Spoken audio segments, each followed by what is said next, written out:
Chapter 1. If Maitland Ferguson had known what was going to happen to his son later that night, then he would never have spent their last 5 minutes together before bed reading "We're Going on a Bear Hunt" for the 753rd time. Not that Maitland was paying much attention to the story. He knew it inside out, while his wife Fiona took her turn reading pages with an incredulous intensity, like she was discovering the story for the first time.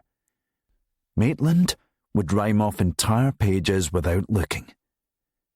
Everything about the story irritated him, something he did a poor job of hiding. Fiona scowled at him, not for his lack of attention, but for the series of staccato vibrations coming from the phone in his trouser pocket. It was the rhythm of someone messaging in anger, smashing "send" after every short sentence. Finally, Fiona broke off from the story to implore Maitland, "Can't you put that on silent?" He seemed to be making a point of not checking his phone, as if he either already knew who it was, or didn't want to know. "Sorry," he mumbled in reply. "Who's texting you so much anyway?" "Sorry," he repeated, stealing a quick glance at who the sender was before shoving his phone back into his pocket. He evaded further by gesturing at the dad figure on the page. "What's with this guy anyway? He takes his whole family out to the countryside, not for a picnic or a nice walk, but to hunt for a fucking bear." Fiona combined a roll of the eyes with a grimace. Maitland didn't have to wait for her to explain, yet again, about not swearing in front of 5-year-old Jack. "An effing bear, then." He gestured further. "The 3 kids aren't properly dressed for the outdoors. He gets them all to wade chest-high through what must be a freezing river. Then once everyone's soaked to the skin and caked in mud, he takes them into a dark forest and then into the teeth of some Baltic blizzard, which is bad enough, but the dad then continues with his bear-hunting shit." Fiona couldn't be bothered calling him out this time. Meanwhile, Jack's attention had long since drifted from what should have been a peaceful bedtime story, munching his thumb obliviously as Maitland ranted on. "And then, when they actually find a bear, what does he do? He shouts it and tells them they have to run away. The bear then follows them back home, and they end up locked upstairs in the bedroom, hiding under the bed covers, all because this arsehole wanted to go on a bloody bear hunt." He broke off as another 3 vibrations went off. Anticipating Fiona's annoyance, he made a show that he was dealing with it. Jack, used to hearing them bicker in front of him, now had his entire fist in his mouth, bored out of his box. He looked off towards his bedroom window, where late evening sunlight was fighting its way around the edges of a blanket blind that swayed in a slight breeze. The window had been cracked open to try and break the heat. It had been pushing 30 degrees earlier, and even stripping Jack down to a pair of Spider-Man underpants and a white vest, he still felt warm to the touch. Fiona, seeing Maitland's frozen expression, pressed him. "Is everything all right?" She kept staring at him. "Well?" The blood had drained from his face, eyes lingering on the last message that had been sent. "You're about to enter a nightmare unlike anything you've ever experienced. Just remember, you could have stopped this." Maitland simply repeated, "Sorry," then turned his phone off completely. He lifted his hands to demonstrate that the phone had been dealt with properly now, but he couldn't wipe the shaken expression from his face. Fiona knew that something was wrong, and that she would never get the truth out of him. She never did. On the surface, Maitland and Fiona Ferguson had it all. a traditional red sandstone townhouse in Glasgow's sought-after Down Hill area. They were both partners in a thriving law firm with offices across the Central Belt and made a small fortune, enough to cover 4 major holidays each year and fill their house with the best of everything. Money wasn't something they had had to think about for a long time. They were the sort of couple that when they shopped online, they filtered their searches by price, high to low. They had 2 cars out front, an Audi TT for Maitland and a white Range Rover for Fiona. Maitland cared about all that stuff, but for Fiona, it was all window dressing compared to the one thing they treasured more than anything: their smart, funny, and miraculously polite 5-year-old son, Jack. With Jack asleep in bed, his covers pushed down towards his feet, Maitland retired to the ensuite bathroom, while Fiona sat up in bed holding open a book but reading none of it. She noted him casually pocketing his phone from the bedside table on the way to the bathroom. His phone was an enigma to her. He always made sure that it was never left in her presence. Unlike Fiona, who was always leaving hers lying around. She didn't even keep a screen lock on. Maitland could scroll through her photos and messages anytime, while he guarded his like it had nuclear codes hidden inside. As soon as the bathroom door closed behind him, he paced around in front of the his and hers sinks, contemplating the phone that he'd placed on the edge of the bath. It sat there now like an unexploded bomb he didn't know how to defuse. He leaned over his sink, staring down the plug hole that seemed to have become a metaphor for his life at that moment. He lifted his head to consider himself in the mirror. A handsome reflection stared back. The symmetrical features that had made him attractive to almost every female he'd encountered since his university days. The once chiseled jawline now sagging slightly from a dearth of recent gym visits. His hair grown out to floppy salt and pepper waves. He'd come from a family of wealthy estate agents, but he had far exceeded his parents' success. Plus, he'd gone to Hutchie Grammar, and his name was Maitland. Guys like him, with names like Maitland, didn't tend to end up unemployed buying scratch cards at 10 in the morning. The world, it seemed, had only success in store for Maitland Ferguson. But all that was about to disappear. Chapter 2. Maitland picked up the phone, now able to reply to the text that had left his stomach churning for the last 45 minutes. He had spent most of it in silence beside Fiona on the couch, considering how to respond. All he could think about was the last line of her last message. Just remember, you could have stopped this. Free to scroll through the full savagery of what he'd been sent, his hand started to tremble as he read the earlier messages.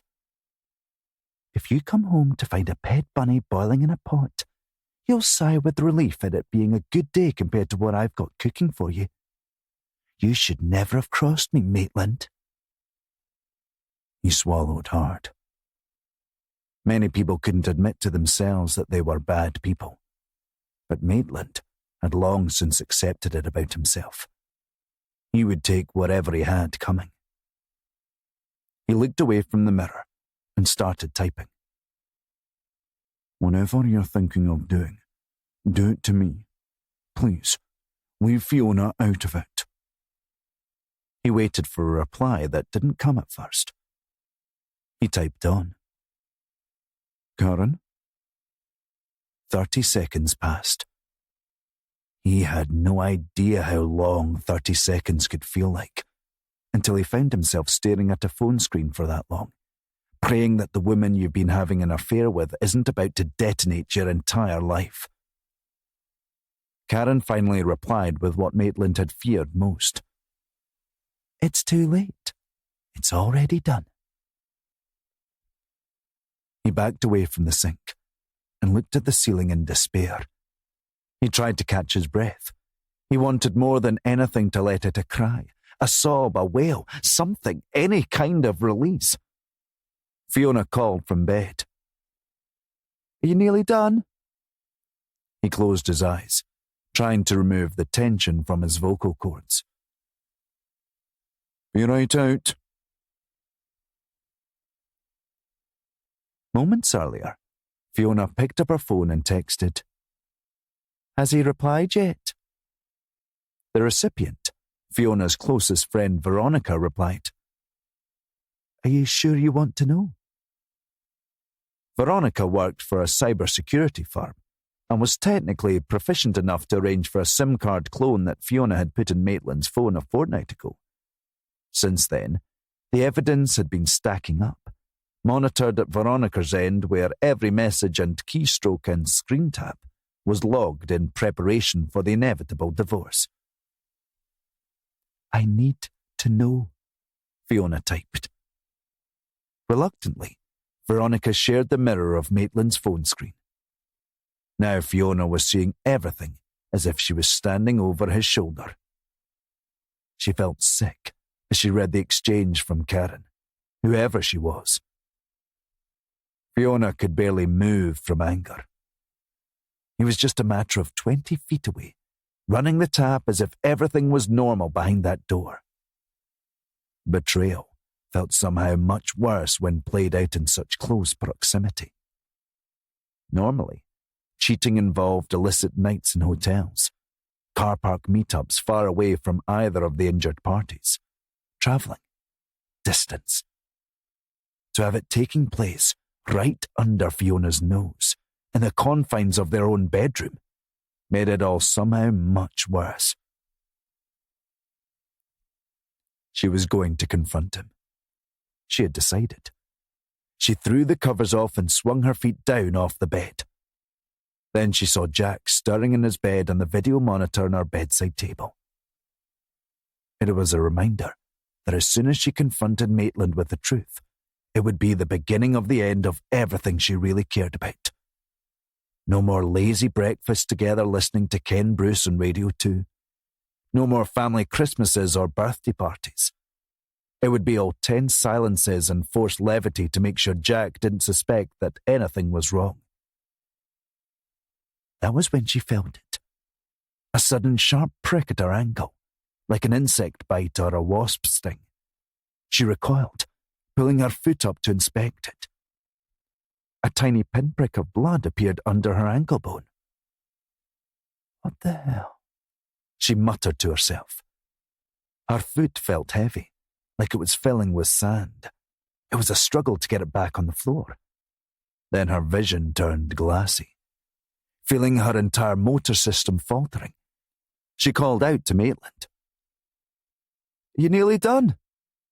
I don't feel well." "Be right out," he replied again. By the time he emerged, he found his wife hanging off the end of the bed, doubled over, reaching for the floor. A string of drool leaked from her gaping mouth, her eyes rolling around in their sockets. Maitland rushed to her side, pulling her up from under the arms. "Hey, what's wrong? What's happening?" In her head, Fiona explained clearly. But what came out was nothing but a string of vowels. Maitland fumbled with his phone to call 999, only to have the phone spill out of his hand onto the carpet. It wasn't from panic or fright. It was a reaction to the sharp prick now jabbing into his ankle. He yelled out, but was quick to dismiss any thoughts of what the pain was. Fiona was the one in trouble. At least, that was what he thought, until he leaned down to grab his phone and found himself face-planting the carpet, arms stuck by his sides. Fiona lay helplessly on the bed, face turned towards the bedroom door. She was paralyzed, now a mere passenger in her own body. Maitland was headed the same way. His vision was cloudy and quickly turning into dark, the room vignetting from the sides. There was just enough time for him to see the bed covers ruffling above the valance. The mattress shifted slightly from underneath. Then the sight of a hooded figure crawling out from under the bed. Maitland's mouth hung open in horror, his eyes wide with shock and terror. He knew what he was seeing. He just didn't understand how it was happening. The front and back doors had been locked hours ago. His brain was still operating on some basic survival mode and realized that they must have been under the bed for hours. A stranger, hiding, waiting, listening. Now they had made their move. Maitland groaned as he managed the last few inches of movement from his body. He was now prone on the carpet, face turned towards the bedroom door where the hooded figure was now moving. Fiona was still able to lift her head off the mattress. She had no concern for her own well-being or survival. She had only one thought now. Jack. Her eyelids fluttered at the thought of him, finding some deeply embedded strength that allowed her to shift a leg, then to push herself forward across the bed. The hooded figure stopped and looked back at her. He smiled. The terror of the moment gave Fiona a jolt of adrenaline. Although nothing came out, inside she was screaming. Louder than she'd ever screamed in her life. Because the hooded figure was making his way out of the bedroom, across the hall, opening the door to Jack's room. Fiona found another gear and crawled across the room at a snail's pace. Her eyes were the size of planets, eyeballs throbbing at the thought of harm coming to her only child. Through gritted teeth, leaving a long string of drool behind, she grunted and snarled all the way across the bed, falling to the carpet on the other side. Now, there was only smooth wooden flooring between her and the intruder. She wasn't going down without a fight. Through her snarls, she heard some kind of incantation coming from Jack's room. A song? A nursery rhyme? The hooded man emerged, cradling Jack in his arms. He was singing him a lullaby. Fiona's entire body came out in goosebumps. She could tell from Jack's expression that he wasn't sleeping. He'd been knocked out, his head dangling over the man's forearm. The man wore black from head to toe, a balaclava underneath his hoodie, then piercing out, two bright white eyes. His balaclava lifted slightly from the upwards motion of his cheekbones as he smiled. He stopped in the hall to take in the desperate sight of Fiona. His voice was soft, unthreatening. Don't worry. You'll be safe, like the others. He stepped over her and opened the front door. Fiona willed herself to grab his leg, to call Jack's name. Neither of these things happened. The man casually exited the house. Fiona caught one last sight of Jack's face, his expression frozen. In vain she tried to yell her husband's name, for him to do something, to stop it. But Maitland couldn't do or say anything. Like Fiona, all he could do was watch as his son was taken away. Chapter 3. Detective Chief Inspector John Lomond closed his front door behind him, taking in the sight of his tiny, dismal flat, before dropping his suit jacket on top of a pile of unopened junk mail and takeaway menus. He hadn't needed the jacket since leaving at 5:30 that morning. The arms and chest were heavily creased from carrying it scrunched in his hand all day like a cheap bunch of petrol station flowers, taken from car to office to Greg's to office to home again. He cursed the infernal summer heat. After all, it was Scotland in July. It wasn't as if summer was an actual thing there. Summer was something that only ever happened down south. Anytime the news reported heat waves showing hordes of beachgoers, sunburnt by lunchtime on English beaches, The BBC would report it as if it was happening everywhere. Meanwhile, it would invariably be tipping it down all across the Central Belt. But for once, Glasgow was in the middle of a heatwave that was now in its 7th day. Like any senior officer who had put in time at many stations through the years, Lomond had acquired a number of nicknames. While at London Road Station working for major investigations, he was known simply as Big Yin, on account of his 6'3" frame, as well as Lurch and Bigfoot. One of the more literary-minded sergeants had christened him the Long Dark, also because of his height, and his often broodingly dark personality. His wife, Ailey, had often remarked that his inability to make nice chat at work drinks or functions was the main reason he had languished at Chief Inspector level for so long, while much less talented officers than him had climbed the greasy ladder at Police Scotland's Dalmarnock headquarters. When in the company of fellow police, all Lomond wanted to do was talk about inquiries, and no one ever talked about inquiries at work functions. They talked about football or TV, or who might be secretly shagging who. Those senior officers in Dalmarnock were there because they had a talent for talking about themselves, always lobbying. The only lobbying Lomond had ever done was for increasing prison sentences on murderers, rapists, and paedophiles. Lomond sighed as he entered the living room. You little arseholes. He had left the windows open all day, and now 3 serious-looking wasps were having a major scrap in the middle of the room. Getting them out required a feat of coordination, for as soon as he had cajoled one of them out by flapping a small cushion, another had come buzzing back in. Getting them all out took up another 15 minutes of his time, and left him sweating even more than before. After a cold shower, he returned to the living room wrapped in a towel, refreshed and chilled. The room was sparsely furnished. Books on forensic science, Scots law and true crime were piled in loose stacks on the floor.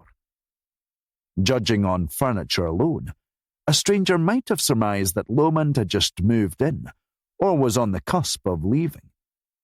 There was a TV stand in the corner that the previous tenant had left, but Lomond hadn't brought a TV with him.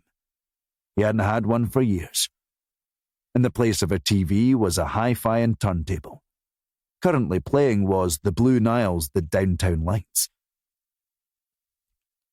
He hadn't exactly pushed the boat out when it came to decoration. He was renting, rather than paying a mortgage. He might have been earning over 60 grand a year, but his move to Paisley was only supposed to be temporary. It had seemed pointless buying somewhere in Scotland's biggest town, which was another way of saying it was close to being Scotland's smallest city. Resale in Paisley could be a nightmare, and Lomond had no intention of acquiring a financial anchor in Paisley. Renting made more sense. That was 5 years ago. Since then, he had covered the plain magnolia walls with newspaper clippings, police records, witness statements, various maps of Glasgow and suspect mugshots. At the centre were 5 young faces, all of them under 10 years old. The youngest was 4. Their eyes glowed with innocence, gap-toothed grins and rosy cheeks, school ties knotted clumsily and pulled aside for official primary school photographs.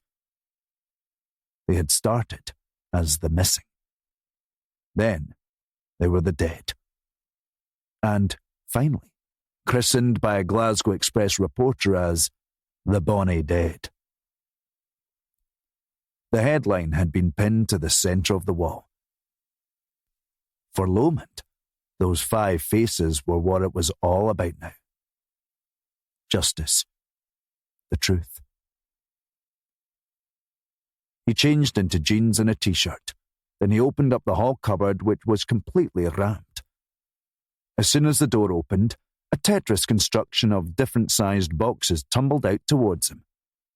Among them was a collection of flat-pack boxes for a baby crib, a pram, a baby playmat, a slightly used car seat, whose box was the size of a Fiat 500, and the coffin-like baby box sent to every new parent in Scotland containing dozens of essential items and clothes. Hands on hips, Lomond surveyed the mess. He'd put the job off long enough.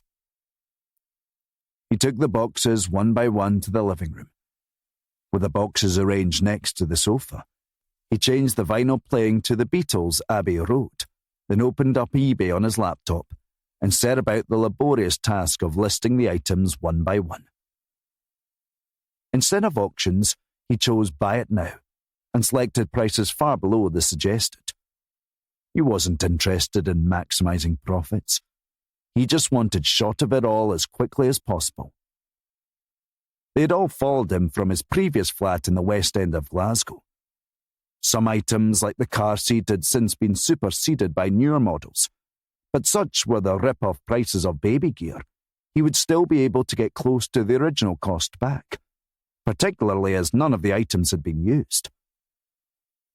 As George Harrison's twangy guitar opening to Something came on, Lomond found himself thinking of Ernest Hemingway, and the possibly apocryphal tale of his penning a short story that consisted of just 6 words. For sale. Baby shoes. Never worn. Lomond had said much the same in his eBay listings.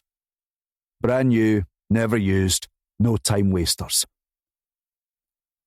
When he was done with the listings, the Beatles album had reached the closing medley, beginning with the plaintive piano of Golden Slumbers. He sat back in the sofa in relief and closed his eyes. Lomond wasn't the crying kind, but something about how the evening sky looked from his second-floor window, a radiant orange and burnt umber, and the weight of what he had been carrying for 5 years now, washed over him as fresh as he had felt for a long time.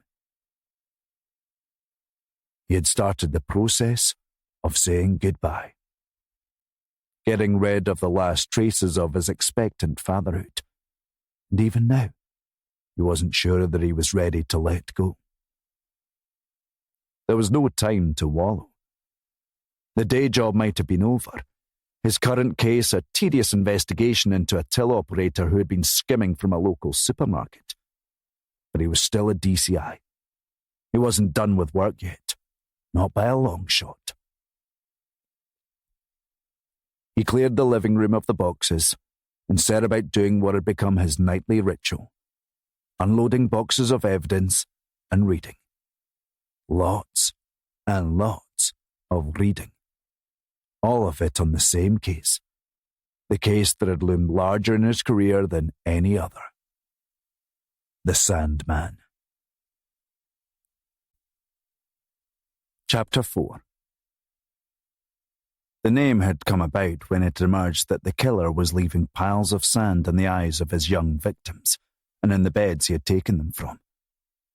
The details had been kept under wraps upon the discovery of the first victim, Kieran McPhee, who had been snatched from his bed in a tiny semi-detached house in Postle Park in the middle of the night, while his parents attended a house party next door. They had only left the party when the police appeared after a complaint about hours of pounding trance music and reports of arguing and fights in the street outside. When Kieran's mum checked on him, she found his bed empty and the covers pulled back. Where her son should have been sleeping was now a small pile of sand. The sand had baffled the local CID, who investigated the disappearance. They found Kieran's body 5 days later, lying in reeds at the edge of the canal near the Postle Road aqueduct. Sand covered 6-year-old Kieran's eyes. The hysteria around the killings really started 7 months later around the discovery of the second victim, Leanne Donnelly. Lomond and the major investigations team that were working the case had tried desperately to keep the sand part out of the papers. But the dog walker who had found Leanne's body at dawn in the middle of Paisley's old racecourse, a field of a dozen football pitches next to the M8 flyover near Glasgow Airport, had spoken to the press, and Lomond couldn't hold back the tide any longer. The press revelled in the strange detail, which elevated an already tragic serial killing to something almost mythological. What did this killer want? What did it mean? The children were snatched from their homes, mostly in deprived areas, until the third victim, Blair Forbes, who was taken from a comfortable suburban street of expensive villas in Mount Vernon. Then it became clear. No one was safe. The children were kept alive, but drugged heavily with a paralyzing agent. Then 5 days later, their bodies dumped. The papers needed a name, a catchy title to hang their speculation on. The Glasgow Express's Colin Mowat had been first to print with the name after hearing it from a young detective sergeant from the Helen Street station in Govan, where the major investigation team was based. Mowat knew that the name would stick. And it did. The Express outsold their rivals 2-1 the day they ran the front page headline, "Sandman Killer Strikes Again." Once the moniker had gained traction, morbid speculation grew to fever pitch after the third victim was found. It was undeniable proof that a serial killer was at large. 2 near-identical murders of children between the ages of 5 and 7, found in the same way, dumped in a public place with piles of sand on their eyes. There seemed to be no pattern to when the killer would strike. Sometimes there were months between murders, or in the case of victims 3 and 4, a year and a half. Regardless, parents weren't willing to take any chances. Some took it in shifts to stay up all night, watching their children sleep from a chair in the corner of the room, with various weapons for defense sitting by their feet. The discovery of victims 3 and 4 marked the apex of Sandman hysteria. Years later, it was easy to forget how intense it had all been at the time, how scared the public was, for their own children, their nieces and nephews, family friends, neighbours. Despite the commonality of victims being taken from their beds, the terror of abduction carried over into the daytime.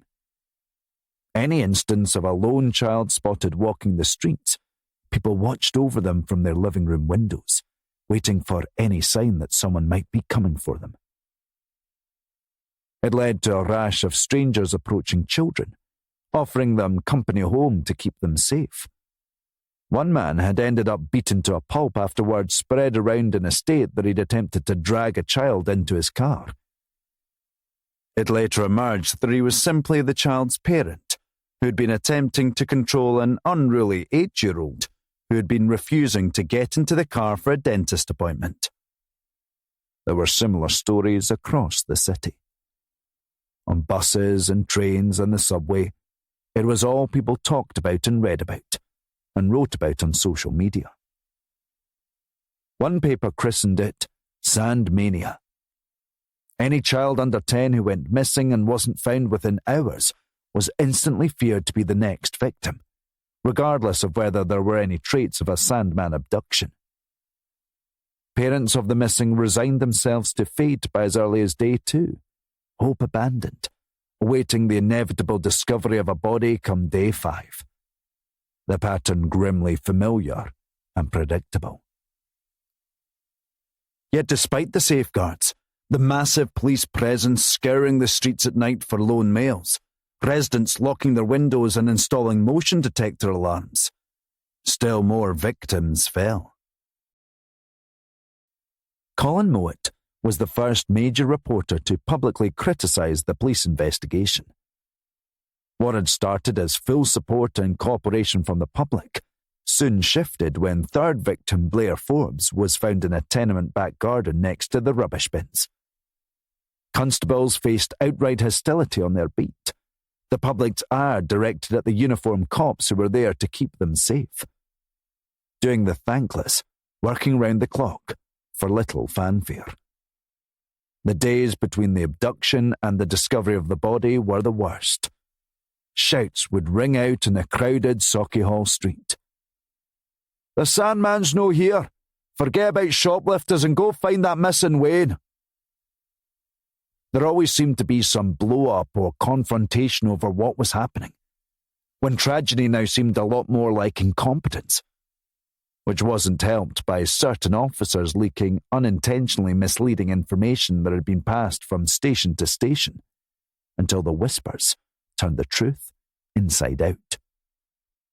Rumours spread through communities about anyone who didn't fit in, who kept to themselves, who just didn't seem right. By the time victim 4, Mark Whitehouse, was found, the word had come down from Mordor, aka Police Scotland headquarters in Kilmarnock, that the case was to be controlled from there. Lomond would be the face of things at major investigations, but Kilmarnock was running the show now. Lomond took the blame for the lack of transparency with his own team, having to lock them out of certain details to stop any further leaks, which only alienated him further from his team, who gossiped that Lomond had purposely shut them out as a means of glory hunting and beefing up his public persona, which couldn't have been further from the truth. It was impossible to run an investigation under such conditions. Kilmarnock seemed more concerned about bad PR than another dead child. It was no longer just a murder case. It was damage control for the police's image. Every year brought the same media circus, and Lomond had become the face of it, reduced to a mouthpiece for his superiors. Until the night that everything changed for Lomond. 5 years ago. A night he would never forget, and after which, nothing could ever be the same again. Chapter 5. He kept a column of faces and names of possible suspects that covered the living room wall almost from floor to ceiling. Night after night, he carried out deep dives on every single one, refusing to move on and place them in the column of cleared suspects until he was satisfied beyond all doubt that they were innocent. He had prison records for every suspect that fit the profile of their killer. Crimes against children, paedophilia. No suspects whose crimes had involved random spontaneous violence. That wasn't their guy. The Sandman didn't do spontaneous or lack of control. Lomond had never encountered a more disciplined killer in his career. Few had. One name at a time, Lomond cross-referenced against his old suspect list. Every name that ever came up in anonymous phone tips or was ever mentioned in a witness statement and door-to-doors. Absolutely no one was ruled out unless it was certain. By year 3, Lomond had a list of 312 names that had all been ruled out. Now, he was going back through them all from the start. He was sure of it. Somewhere, someone had messed up, missed something. A killer like the Sandman must have thrown up a red flag to someone through the years. Normal people kill all the time, but they never did it quite like the Sandman. Sometimes it took hours, sometimes days or weeks to clear a name. He did it all in his spare time, now that the Sandman case had been passed on to another DCI. As far as they were concerned, the case was colder than the River Clyde in a winter morning. Like the city at large, by the 3rd year of no murders, the police thought it might be all over. And it was in Glasgow's nature to move on. People forgot how scared they had once been. Children grew up, getting too old to be likely victims. Memories fade, like when terror attacks happened. There was blanket coverage for a week. Then when the headlines stop and something bigger or more urgent takes over, people forget. But not John Lomond. He couldn't forget those faces. What those children had looked like in person at the crime scenes. That awful sand piled over their eyes, covering where such beauty and innocence had once glowed. The 4th year without any further murders brought speculation that maybe the killer had died, or been imprisoned for some other crime, no longer free to continue their twisted, demonic work. Life returned to normal. Parents slept in their own beds again. Playgrounds were full. Children roamed freely with balls and bikes, fearing nothing and no one. The Sandman was something horrible that had happened to other children, and now he was gone. By the 3rd true crime book on the subject, public appetite for Sandman material waned. Everyone wanted to move on. John Lomond didn't have that luxury. What he had were failed promises to grieving parents. Promises to find the bastard who had killed their children and lock him away forever. To make sure that no one else ever suffered the cruel fate of those 5 bonny kids. When everyone else could look away from the horror, he stuck with it. Because it was in his nature, his programming, that he couldn't turn away and move on. Lomond's superiors and the senior officers still dipping their toes into the cold cases of the Sandman killings thought it was over because they wanted it to be. It was more comfortable for them to believe that. They wanted to live in a world where people like the Sandman didn't exist. But Lomond knew that a killer like that couldn't just stop. It wasn't over. Lomond counted down the time to midnight, the same way he always did, in quiet contemplation, with a healthy dram in his hand, standing in front of the wall of evidence that dominated the living room. He checked his watch again. Nearly there. Nearly another day safely gone. That was the only consolation, that at least no other child had died at the Sandman's hands. It was still impossibly hot for the late hour. Lomond wiped away a layer of sweat on his upper lip before taking another sip of whiskey. He ran his hand over his completely shaved head. At the first slight sign of thinning hair at age 32, he'd gone to town on his scalp with a number 1 clipper blade, a cut that he performed weekly. It made him look older than his 43 years, but appearances were not terribly important to him.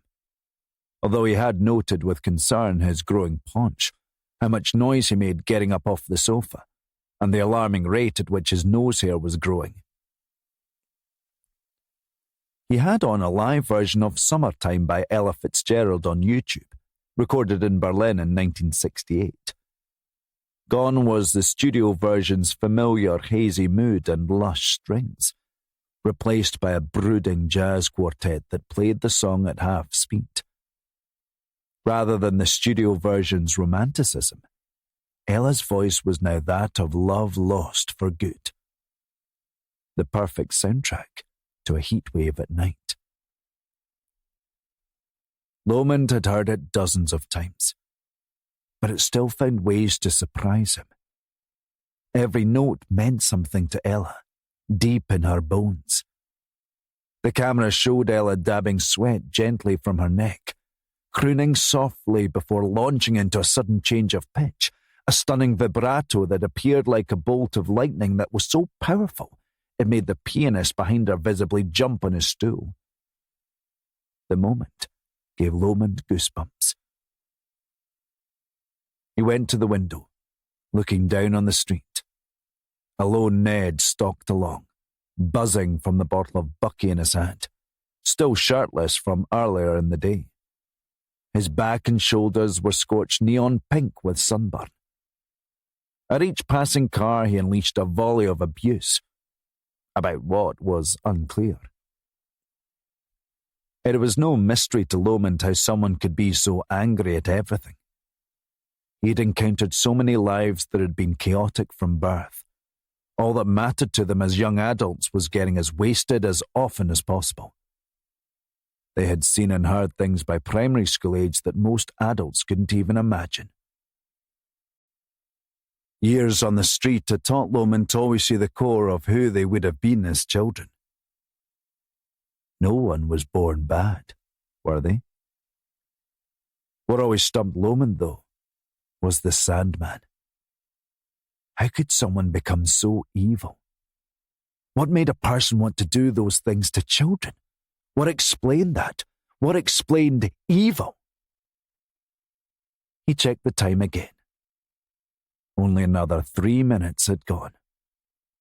It was so close to another day without incident. He woke up his phone to check his messages. What friends he had at Helen Street promised to keep him in the loop if any murders had been called in for the division. They owed him that much at least, to keep him informed. At 2 minutes to midnight, Lomond turned the music off. He took a seat on the sofa, watching time tick by on his phone. He even allowed himself the thought that everyone else was right. The Sandman was gone for good. He might not have been caught. He might have got away with it. But bad people got away with terrible things all the time. Lomond knew that all too well. He also had instincts. And instinct told him 5 years ago that the Sandman wouldn't stop. Not until he was caught. They weren't satisfying some wild bloodlust. It meant far more to them than that, which meant that they wouldn't stop without a reason. Lomond's phone screen lit up. The ringtone cut through the silence of the room, giving his heart rate a jolt. The ID said, Linda Boyle. Detective Superintendent Linda Boyle. Lomond held the phone out, dreading what she would have to say. He no longer worked under Boyle, so any call at such a time could only be bad news. He answered. Linda? There was a pause. As soon as he realized she was outside somewhere, he knew what had happened. She said, You were right. It's happening again. Chapter 6. Lomond was in his car 10 minutes later, ripping up the short drive from Paisley on the M8 to the Clyde Tunnel, then across the West End to the leafy streets of Downhill. He felt strange being back there. He had tried to avoid the area whenever necessary, reminding him of a time in his life that had long since passed. Finding the Ferguson residence among the winding, rolling streets didn't take long. It was in Kensington Gate, among an S-shaped terrace of red sandstone houses, which were currently illuminated by blue flashing lights from multiple parked police cars. An hour earlier, there had also been the lights of 2 ambulances that had since sped away to the Queen Elizabeth Hospital, carrying Maitland and Fiona Ferguson, who were both paralysed and incapable of speech. Most of the neighbouring windows were occupied with residents who had been woken by the sirens and lights. It was the biggest event to happen there since the pre-summer clean-up in the communal garden. The contents of Kensington Gate homes might have appealed to burglars, but their one-way in, one-way out main front doors did not. The residents' WhatsApp group was lighting up with messages every minute as fears grew for little Jack Ferguson. His parents had been spotted on stretchers, but there had been no sign of the child anywhere. Constables and detectives were canvassing the neighbours, but so far no one had seen anything. Everyone had been in bed or watching TV. There had been no audible disturbances, crashes or bangs. Nothing suspicious at all. Lomond showed his ID lanyard and gave a purse of his lips to the constable dutifully guarding the cordon at the end of the Ferguson's front garden. The constable recognised Lomond's face, but couldn't quite place him or his name. He knew that he'd heard it around the station, though. While Lomond inspected the soil in the front garden, he asked the constable, "Superintendent Boyle." The constable leaned back to see towards the hallway, through the open front door, around which several large moths were buzzing around the white exterior security light. "Last I saw she was downstairs, sir." Without a word, Lomond handed him a bottle of water. He had spent many lonely nights on cordons in his career, and knew that a little professional courtesy went a long way for a constable on a hot night in uniform. DCIs and DSs got all the glory and the press. But constables did all the really hard work, pounding the pavement, out in response, kicking in doors, and a ton of specialisms that often left them better qualified for certain roles than the officers in charge of them.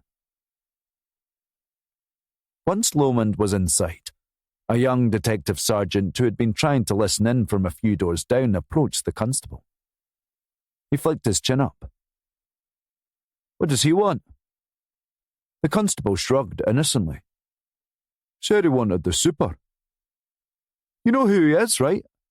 the sergeant asked, desperate to show off his insider knowledge, to show that he was important enough to know gossip about a chief inspector.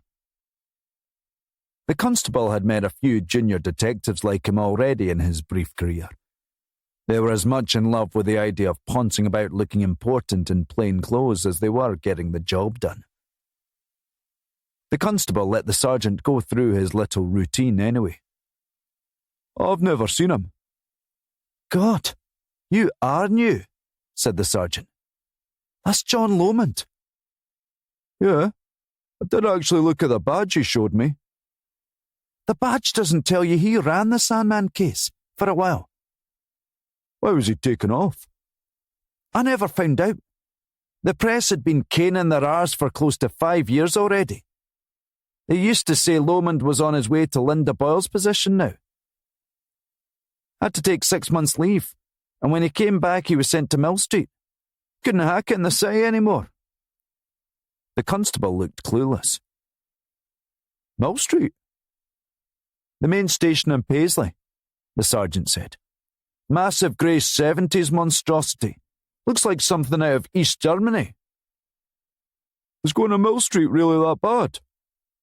"After heading up Glasgow MIT, that's like going from number 9 at Real Madrid to sub-goalie at Cowdenbeath."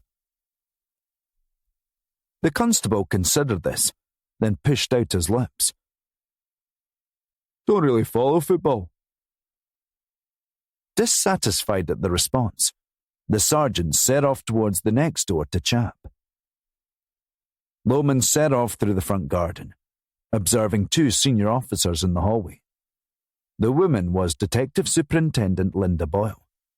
The male, who was making a hasty exit at the sight of the approaching Lomond, was Chief Superintendent Alistair Reekie of G Division, Greater Glasgow. Like most senior officers, Reekie had a nickname he knew nothing about, passed about from station to station. It started the same way it had for Reekie in primary school.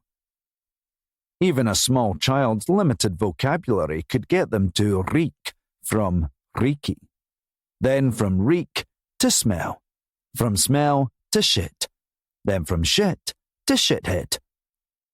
Not exactly Oscar Wilde, but as far as accuracy went, it was spot on. And what had been good enough in the playground to taunt a short, bespectacled Reekie was more than good enough for the constables and sergeants of Police Scotland that Reekie had pissed off. And there were plenty of them. In another life, Reekie might have been a bishop in the church, the sort who loved nothing more than putting on the fancy purple robe and the jewellery and ornaments. As Reekie passed Lomond on the concrete slabs, he said simply and without eye contact, "John?" Lomond had to remind himself not to say, "Arsehole." Shithead, arsehole, or sometimes the grand arsehole. When it came to Reekie, imagination wasn't as important as capturing the sheer contempt that everyone in the force had for him. And sometimes, the simplest was the best. Lomond said, "Sir." He looked over his shoulder and noted Reekie going out of his way to greet a young detective sergeant, the same one who had gossiped with the constable at the cordon. Boyle greeted Lomond at the front door and said to him with typical sarcasm, "You took your time. What? Were you parked around the corner?" He replied, "The motorway wasn't exactly busy." He motioned at Reekie driving off in his Porsche 4x4. "What's the grand arsehole doing here?" "He's shitting it, isn't he? That it's starting again on his watch." "He seemed pleased to see me. He didn't plunge a knife into my back or anything, so I must be on the up and up. What have we got?" So far, all he knew was that a boy aged 5 had been abducted from his home and the parents had been rushed to hospital. Boyle said, "Same as the others, mostly. Home invasion. Looks like the boy was snatched from his bed." "Sand?" "In the bed." "Shit. Why do you say mostly the same?" "Parents were found passed out on the floor. They'd been drugged." "That's different. I mean, we know the children in the past were drugged, but never anything with the parents." "They're still KO'd. Only faint feeling in their limbs and neither of them can talk. The doctors say it's some kind of paralysis agent." Lomond squinted. Why the parents? He wondered aloud. Why something new? Boyle said, "You don't need me to tell you that this might not be our guy. I wanted your opinion anyway. I don't want to take any chances." "So he drugs them to get to the kid," Lomond said to himself. "How did he manage to drug the pair of them? Our guy doesn't do physical confrontation. Now he's taken on 2 adults in a house he's unfamiliar with." "That's not all," said Boyle. "He didn't fully knock them out." "What do you mean?" Boyle indicated the constable watching the cordon outside, the first officer at the scene. "The FOS said that the parents were wide awake, but they couldn't move or speak, totally paralysed from the neck down. The doctor reckons they might have been conscious through the whole thing." Lomond wondered aloud. If drugging is purely to make taking the kid easier, why not knock them out altogether? Better yet, why not just hit them over the head with something, faffing around with needles? Boyle waited for him to complete his thought. "This one wasn't just about taking the kid," he said. "He wanted them to see the kid being taken. It was about making the parents feel powerless." He shook his head, trying to see past the details that confirmed what he was already thinking. He clicked his tongue rapidly, assessing the totality of what they were looking at. "We've never seen any evidence that our guy cares about that." "Go on," said Boyle. "It's a change in pattern." "I know how much they drive you crazy." The corner of Lomond's mouth turned up slightly in appreciation. Quoting one of his mentors, he said, "Changes can't be ignored because they're inconvenient to your theory. And this drugging is definitely inconvenient." Boyle led the way to the kitchen at the rear of the property, pointing out a door still locked from the inside. "I'll tell you what else is inconvenient. The kidnapper was already in the house when the alarm was tripped. Both external doors, front and back, were locked." Lomond said, "No sign of tampering." "The alarm company said Maitland Ferguson entered his PIN at 8:15 tonight. The alarm was tripped at 10:42 at the front door. The suspect used the key and walked straight out the front door with the kid, then locked the door behind him." Lomond nodded, slowly. The break in conversation allowed him to take in as much of the plush surroundings as possible as they returned to the hall. He undid the top button of his shirt and loosened his tie a shade. How can it possibly still be so hot this late at night? He thought. He said. He was calm. Didn't panic and break the door down. Took the time to find the house keys. Lomond was distracted as the detective sergeant from outside called out from the garden path. It's not him. He doesn't do risk or complication. His snatches are clean, out of sight. He doesn't take the time required to research a job, a family like this. And he doesn't take the risks necessary to pull something like this off. Feels too... He searched for the right word. Personal. He swaggered over, dripping with attitude. Everything about him said, I reckon I'm destined for big things. He was on the short side, tall enough not to worry about height restrictions at fairgrounds, but nowhere near troubling 6 foot, and was wearing a matching tweed waistcoat and trousers, having discarded the jacket on account of the heat. His white shirt was a size too small for him to accentuate his physique, though he wasn't nearly as muscly as he thought, and his hair was pushed back and long on top, and shaved at the sides into a classic undercut. Lomond wasn't sure if he was looking at Polis or someone about to go clubbing with the lads. Boyle introduced him. John, this is DS Ross McNair. Ross, John Lomond, Paisley CID. Lomond smirked. He'd met plenty like DS McNair in his time. Under 10 years in and thought they knew it all. Oh, Peaky Blinders, you got a license for that swagger? He asked. Boyle stifled a laugh. His air of superiority punctured.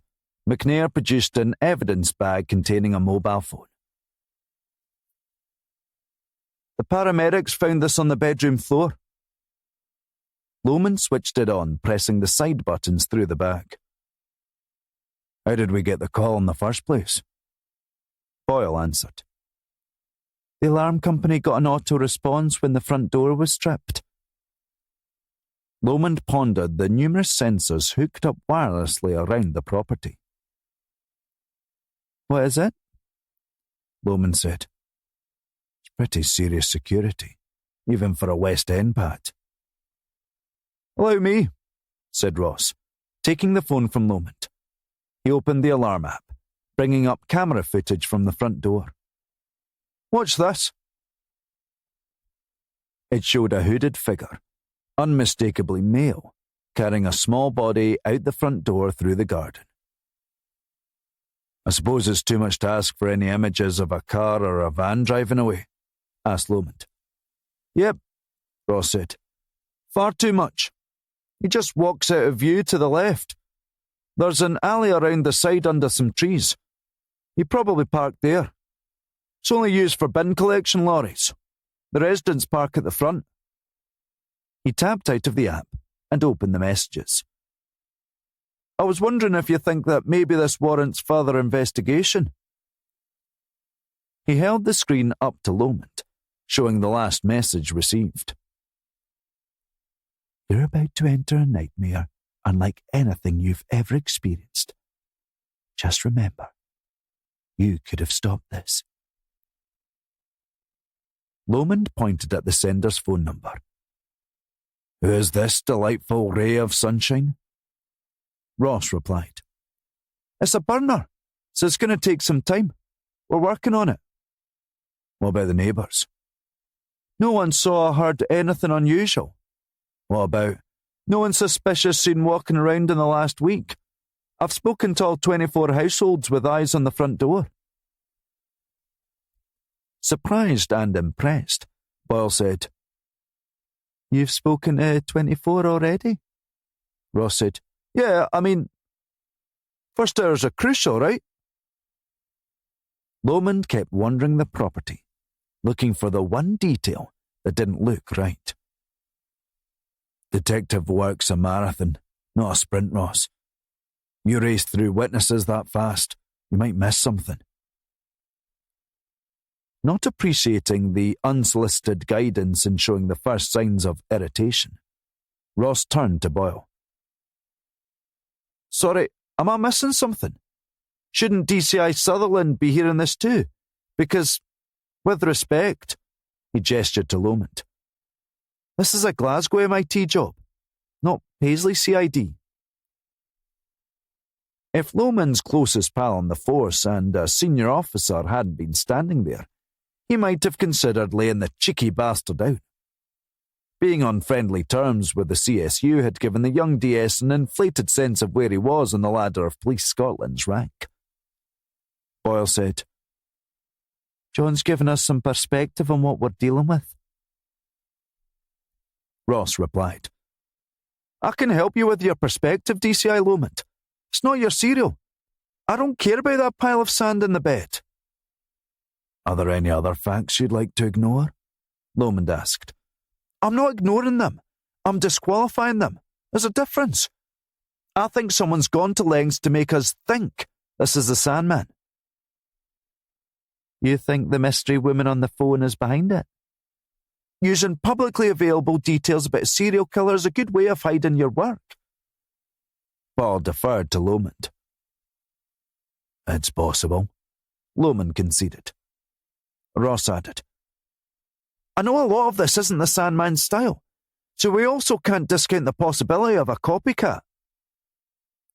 Lomond's body language did a good job of displaying exactly what he thought of Ross's idea. "Someone who goes to the trouble required to make this sort of scene isn't interested in being a copycat. This person's got something to say. We should listen, even if that might be uncomfortable for you, Detective Sergeant. But even if this isn't him, our chances of finding Little Jack alive after the first week dropped to about 7%. 75% of abducted children are murdered within 3 hours of abduction." Lomond checked his watch, then held it up to Ross. "We're currently 15 minutes out from 3 hours. Chapter 7. To emphasize the urgency, Boyle said, "We've got until dawn to build something promising before the media descends on us. We need something, anything. An eyewitness, a car plate, CCTV, dashcam footage, something we can investigate and chase down." Lomond looked out to the street with concern as a souped-up Ford Focus rumbled into the parking space vacated by CSU Reiki. "Oh, fuck." Boyle craned her neck to see who it was. "Who is that?" Lomond puffed. "Call him bloody Moet." "How the hell are the press getting wind of this already?" asked Ross. Boyle gestured at the abundance of windows snaking around the street, all with a clear view of the police presence. "We're not exactly running incognito here," Lomond warned. "If Moet's here, he knows something bigger than an average burglary is up." Boyle called to the constable by the cordon. "Get rid of him." A baby-faced 30-year-old man with floppy red hair and bright freckles dashed around the front of his car and threw his hands up in the air in defeat. "Oh, come on! I'm a good half hour ahead of the pack on this one." Getting as close as he could to the cordon, he called out, "John, is it happening again? Is he back?" Lomond wouldn't even look at the bastard. "Ah, it's Ron Weasley. I see you never bothered your arse to use that gift voucher I got you for Dignitas. Shame that." "Ah, it's Ron Weasley. I see you never bothered your arse to use that gift voucher I got you for Dignitas. Shame that." He took out his notepad. "Can the Glasgow Express quote you on that?" Lomond was held back by Linda, and out of professional loyalty, Ross. Lomond started to wriggle out of his suit jacket. He seethed. "You can quote me on this, Christopher fucking Robin." He made a sudden move towards Moet. Boyle and Ross wrestled him away, while 2 other constables ran over to keep Moet back. "Let's not do that," Boyle warned Lomond, leading him back into the house. "Prick!" he spat, his blood still up. Boyle told Ross, "Get into Dalmarnock about that phone. Maitland Ferguson could be under for another 6 hours, and we need to know who he was messaging earlier." As Ross disappeared into the back of the house, phone clamped to his ear, Lomond managed to calm down. "What's his story?" "D.S. McNair." "Hang on, let me guess." It only took him a moment. Took the sergeant exam as soon as he could. Now he's working towards organised crime. Boyle was taken aback. How did you know? That's where all the young guys want to go. All that glamour and swagging around Dalmarnock in their tight t-shirts. They're worse than anti-terror. One psycho sets himself on fire at Glasgow Airport, and they spend the next 10 years walking about the city carrying M5 submachine guns like they're the last line of defence. Organised crime are even worse. I tell you, line of duty's gone straight to these boys' heads. Don't underestimate him, John, said Boyle. He's one of the best I've got. And he's pals with Ricky, eh? Not bad having the Greater Glasgow CSU in your back pocket. Trust me, said Boyle. Ross has earned this spot. She lowered her voice conspiratorially. Word is, before he applied for the entrance test, Ricky was in his ear about direct entry as an inspector. That scheme's minging. You can't do the job without coming up through all this shit. Hey, you don't have to convince me. For an instant, the pair had flashes of the worst that they had seen in the force down the years. For DSU Boyle, the stuff that really lingered, that really haunted her, wasn't the murder investigations or random acts of violence. It was call-outs to terrified pensioners living in rough schemes surrounded by grade A psychos, or the dreaded call-outs to an unexplained smell and finding a 6-month-old dead body. It wasn't the ones with gore and pools of blood. It was the small, tragic human stories behind a teenage runaway or a parent's suicide. Without seeing all that stuff, as far as Boyle and Lomond were concerned, you could never truly understand what the officers below you are going through. Boyle went on. But Ross wouldn't have it. He went through his entrance exam, detective training program, his accreditation for all his core competencies. He's a worker. Lomond turned towards the front door where there had been a knock. Evening, London, said the crime scene manager, reluctantly buttoning up his white forensic suit. It had all the breathability of a medical waste bin liner. In such heat, scene of crime officers had a true understanding of the fate of boil-in-the-bag rice. There were 4 sockos carrying metal cases and dressed in their full white standing behind him. The sight of their white suits always prompted a Pavlovian sense of fear in Lomond, as the severity of what they were facing came starkly into focus. Evening, Terry, said Boyle, gesturing towards the stairs. It's up here. What have we got? Not very much that I can see, at least.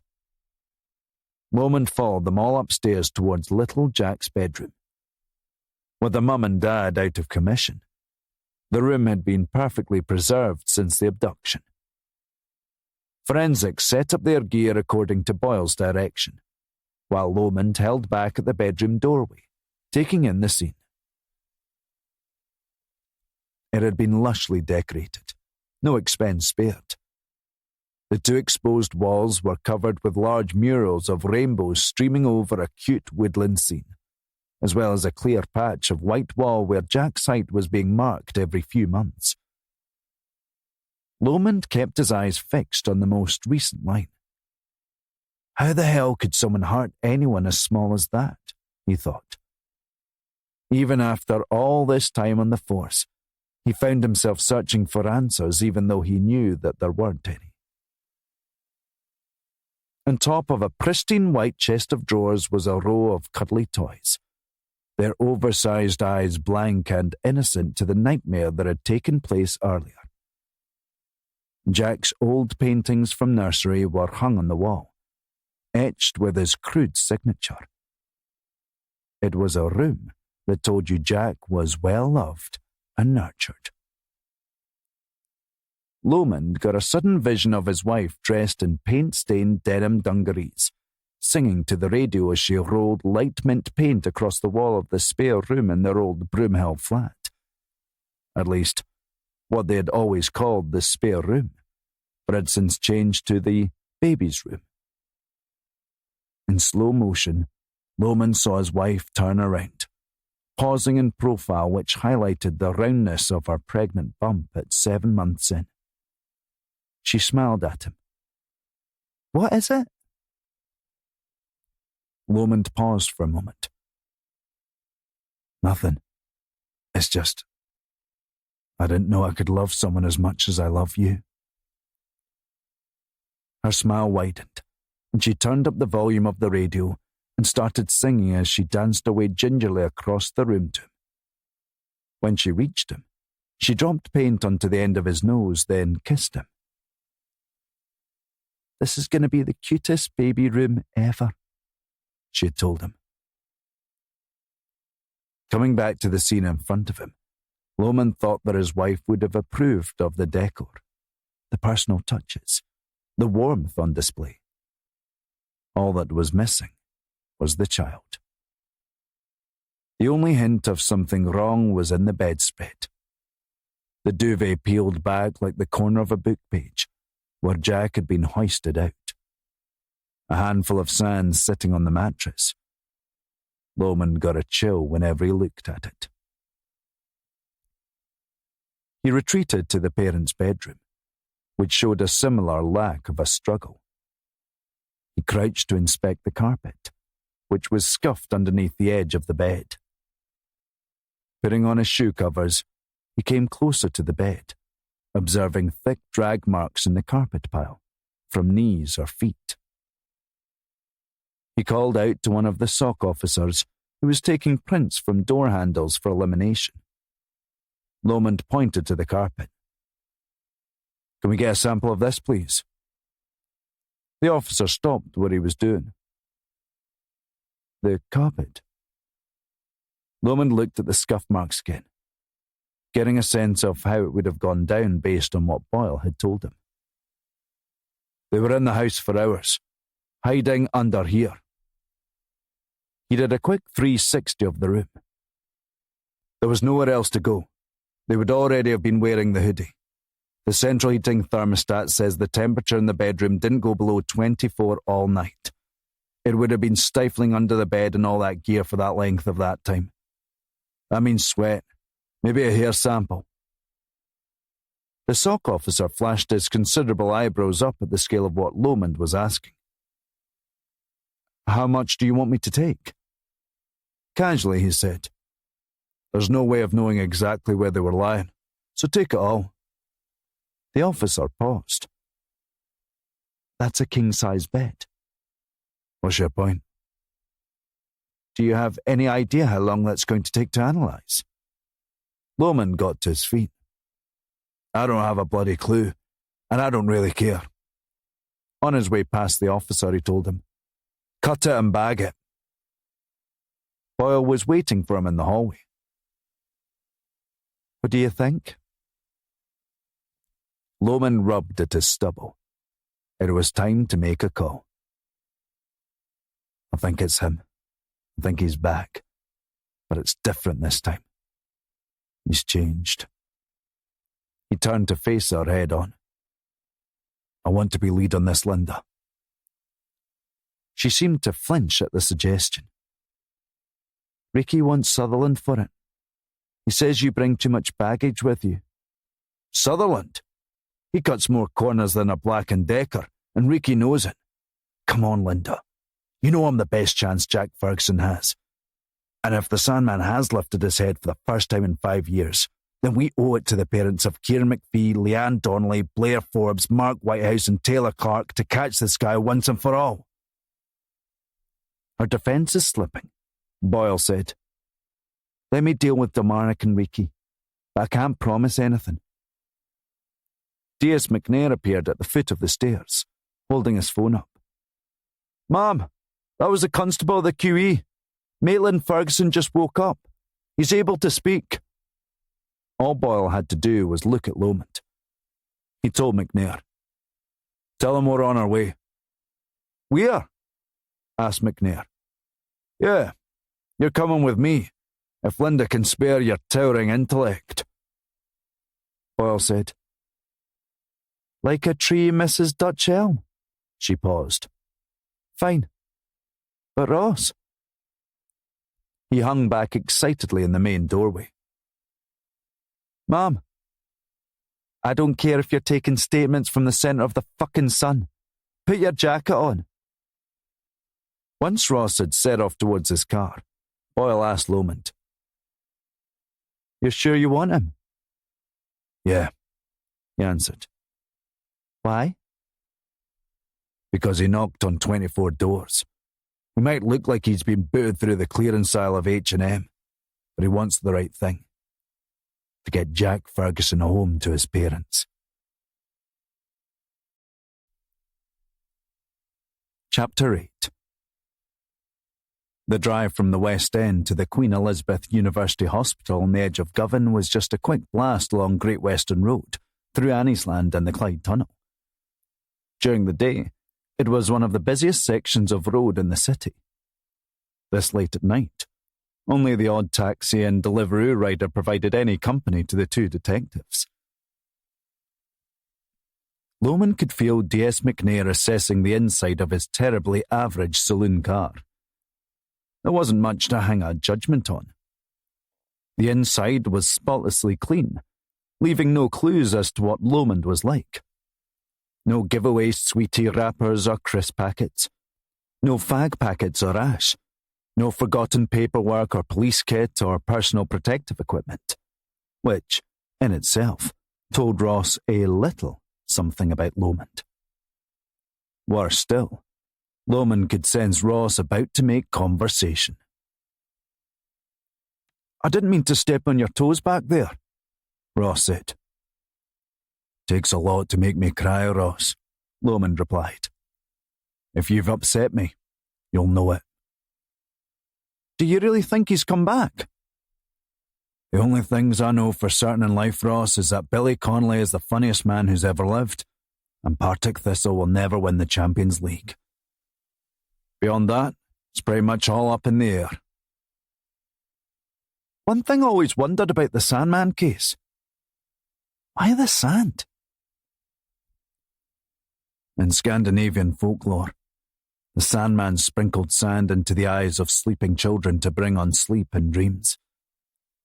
The act is too calculated, too specific, to be the work of some bog-standard paedophile or psycho snatching a kid at a bus stop. I expect there's religious background in their childhood, but somewhere along the way it got badly skewed. Some propensity to see meaning in a life, a world beyond this one. A world of dreams. Somewhere far removed from our reality. Trying his best to pretend that he understood a half of what Lomond was talking about, Ross nodded. Yeah, I mean, I guess that makes sense. Why he keeps them alive for 5 days is anyone's guess. Probably keeps them drugged so that they're docile, compliant. He wants to enjoy his time with them. It's a meditative thing for him. 5 days is about the limit he can risk keeping them somewhere without getting caught. It's about ritual, iconography. The lack of sexual or physical abuse in the victims and the deliberate, careful placing of the bodies suggests that the killer doesn't see himself harming the children. He thinks he's liberating them. From what? asked Ross. Lomond gestured at the rapidly passing landscape of semi-detached houses, takeaway food joints and hairdressers. All this. Life. Regular existence. Don't you ever wonder, why did we choose this? Cities, buildings, roads. We used to live in forests, in the hills, on crofts, work the land. We also used to club each other over the head for food. Then what changed? asked Lomond. Why is this better for us? Our killer doesn't want any part of this. He wants to transcend it. The act of abduction and murder is his way of removing himself from the herd. By killing kids? Ross said, clearly unconvinced. It's all speculation, of course. but I've put in the time, done the reading. Didn't make me any happier about the world, but it's important to understand what humankind is capable of. If you know that, then you can understand where a killer comes from. And where does the Sandman come from? I would expect there's something deep lodged in their childhood. Something changed them at a crucial stage, changed how they saw the world, turned it into a place that was cruel, ruled by bad people. It sounds like a great theory, sir, but whatever happened to Crazy? You don't think the guy's just crazy? It's a mistake to dismiss his methods as crazy. Lomond kept his eyes on the empty road. He might be evil, but he's not crazy.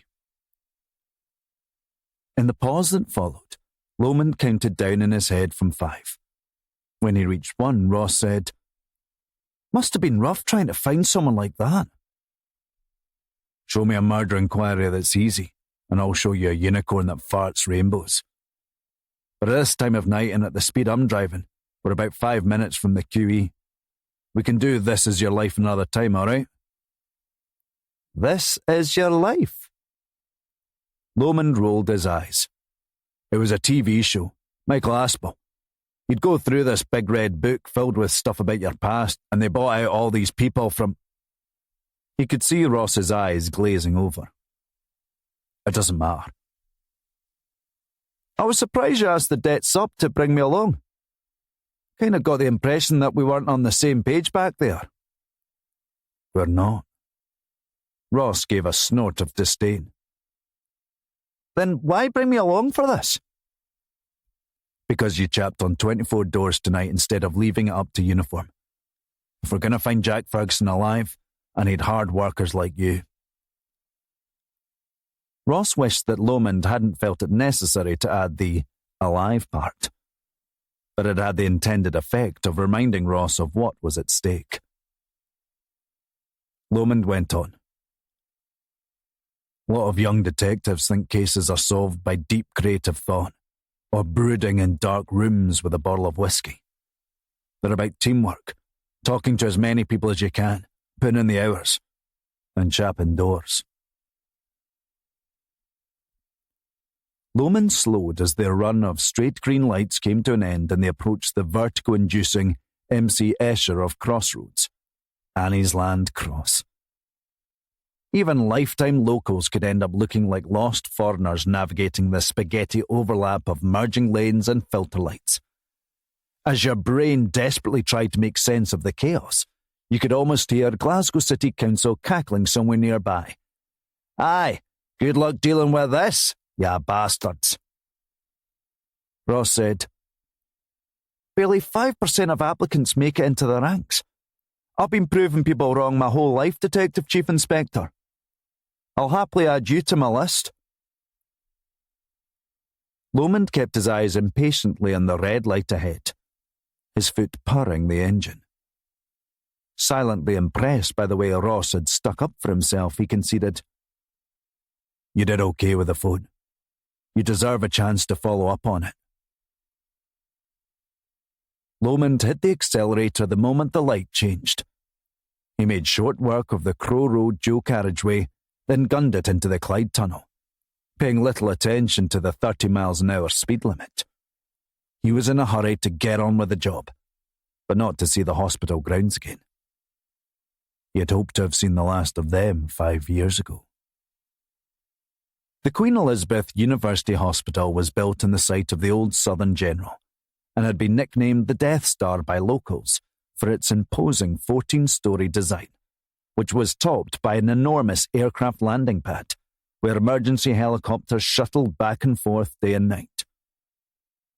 Though the interconnectedness between the various wards and buildings might have seemed clever in an architect's office, it left many who visited there baffled as to what building they were even standing in. Maitland and Fiona Ferguson had been rushed to accident and emergency at the rear of the adult hospital, next to the separate maternity unit. The one place Lomond didn't want to be anywhere near. Being not long after midnight, A&D was still dealing with a backlog from its peak hours. But the two detectives didn't have to face the ignominy of the A&D car park, where drivers putted around for ages waiting for the miracle of a space appearing. Plenty of drivers had given up altogether, simply abandoning their vehicles across any free open stretch of pavement. Lomond parked across from idling ambulances, their rear doors hanging open, the insides being cleaned out from whatever tragedy or mess had befallen the poor sod who'd been lying in there. Paramedics wandered aimlessly under the pillared awning, their green overalls flapping open, trying to create some cool air while they refueled with the sort of packaged pre-made food you buy at a motorway service station when you're short on options. They wore the looks of people who could no longer be shocked by anything. They were, after all, used to working Friday nights and weekends in Glasgow. Fragments of human interest were dotted around the place. Relatives of the sick or injured. The injured themselves, clutching homemade bandages and crudely built tourniquets, taking to the outdoors in search of respite from the heat inside. The air conditioning in the waiting room had burned out hours ago. 2 hours into their waiting times, most of them would still have another 2 hours to go before even seeing a nurse or a doctor. So notorious were the waiting times, many locals, if they injured themselves between 7 and midnight, would resist their families' urging to get to A&E. Better to just take their chances overnight. A 20-year-old Ned stood near the entrance, loudly giving his version down the phone of a brutal fight that had left him soaked in blood, unlucky to escape a stabbing. The atmosphere inside was tense, as a drunken group of young men in various brands of expensive sportswear were marauding about the place, apparently incapable of altering their behaviour for a hospital waiting room compared to, say, a nightclub or a park after dark. Auto-tune trance music pounded from a phone far louder than any phone had a right to be, and no one dared confront them about it. Everyone else there was injured enough already. Moving quickly through the place, Lomond said, A&E's one of the great equalisers in society. A knife doesn't care if you cut yourself while prepping for an elegant dinner party, or if you were slashed across your face as part of a 10-man gang fight. The bones of the middle class are no less brittle than the working class. Absolutely everyone is capable of total idiocy, or dumb bad luck from time to time. And when it happens, everyone has to come and sit in this room together, waiting for the same length of time. If you want to know what the downside of equality is, come to an A&E. Lomond caught the eye of the Ned blasting trance music from his phone and showed him his ID. "Oh, you! Can you turn down the chipmunk music, please? There are enough ailments in this room already without adding headaches and suicidal thoughts to the list." Keeping D.S. McNair in his slipstream, Lomond walked straight up to the receptionist's window, bypassing the queue. He pressed his ID up against the shatterproof window. "Mail in Ferguson," he said, "and Fiona Ferguson too, if she can talk." Chapter 9. Lomond tried to get a read on Maitland, who was sitting up in bed with a haunted look on his face. Lomond's eyes alternated between Maitland and the consultant who was briefing them on the Ferguson's condition. "They'll both be fine in a couple of hours," the consultant explained. "But the drug has been slow to leave Mrs. Ferguson's system. Absorption rates with a drug of this kind can be wildly different based on the dose." "What sort of drug are we talking about, Doctor?" asked Lomond. "You'll need to wait for blood work before I could say with any certainty. But, judging by the symptoms when they were brought in, and Mr. Ferguson's time to recover, I would say you're looking at a neuromuscular paralyzing agent of some kind." "How much will they have been aware of? I mean, could they have made out a face?" As far as vision is concerned, they will probably have seen everything in front of them, but were unable to move or speak. It's a curious choice. Ross asked, "In what way?" If the drugging was done purely to facilitate the capture of the child, there are a million other drugs that could have knocked the parents out much deeper and for longer. You're saying the abductor wanted them to see what was happening? Almost certainly. I gave a sample of both the Ferguson's blood to one of your constables earlier to take to Gartcosh. Your guys will have the drug identified far quicker than we will. But if you're hoping for something exotic so that it's easier to trace, I suspect you're going to be disappointed. Anyone with access to a decent pharmacy could achieve these results. Lomond asked, "Do you think we could be dealing with a doctor or a pharmacist? Or a vet? Or anyone who has a credit card and internet access? The medicine here isn't going to help narrow your pool, Detective Inspector." It was late, and Lomond suspected that the consultant hadn't slept in about 20 hours, so he let the casual demotion go. Ross unfolded his arms, eager to press on. He stole a look at Maitland Ferguson through a gap in the privacy curtains. "Is Mr. Ferguson compos mentis enough to take some questions?" The consultant glanced back at him, then gave a put-upon sigh. "He'll be able to understand your questions, but you'll need to be very brief." Lomond was already pulling the curtain back. "Thanks, Doctor." Maitland flinched a little at the sudden swoop of the curtain on the plastic rails. He grimaced from the throb of a pounding migraine that was currently setting up camp. The consultant stood at the end of the bed. "Mr. Ferguson, the police want to ask you a couple of questions. How are you feeling?" "I need to get out of here," Maitland croaked, trying to peel back the bedsheet. "You need to stay right here," the consultant told him, pulling the sheet back over his legs. "You need to rest." Fiona, where is she?" "I told you, Mr. Ferguson. She's next door. She's going to be fine." Lomond and Ross exchanged a look. Maitland was showing signs of amnesia, which didn't bode well for getting a statement from him, or anything that might stand up to scrutiny in court. While the consultant tended to Maitland, Lomond whispered to Ross, "We need to tread lightly here." The consultant exhaled before telling Lomond, "A few minutes, no more." "Yep," he replied, eyes already narrowing at his target.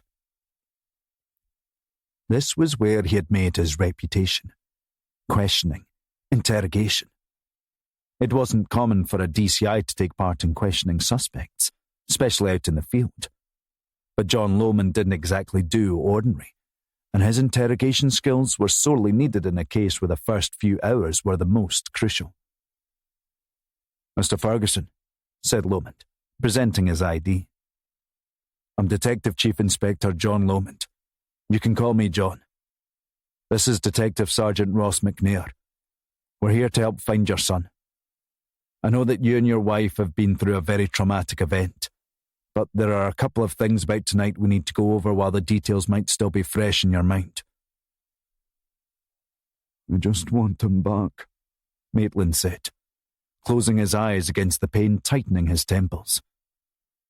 "We're going to get him back," Lomond assured him. "First, why didn't you talk us through what happened?" This was how Lomond often started a line of questioning.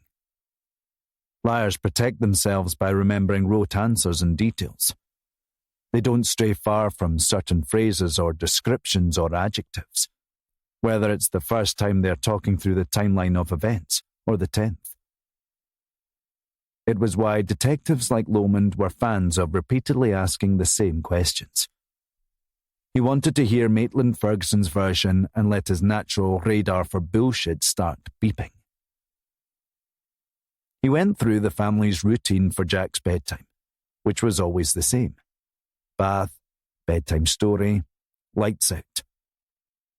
Maitland had argued often with Fiona about the necessity of doing a bath for Jack every single night. When he'd been Jack's age, he only had a bath every other night, or if he had got actual dirt on himself. Lomond asked, "And the routine for locking the house at night, the alarms, all that was the same?" Maitland huffed. "I told you already. I set the alarms at the same time every night. That bastard snuck into the house before. He was hiding under the bed." Lomond waited a beat to see whether Ross would jump on it or not. "You sure it was a man?" Ross asked. Maitland stammered. "Well, it must have been, right? I mean, the physique and around the eyes. It was a man's eyes." "It's incredibly important that we don't jump to any conclusions at this stage, Mr. Ferguson. So we're clear. You didn't actually see the suspect's face." Patience waning, Maitland relented. "No, I just felt something plunging into my ankle. Then I started to weaken.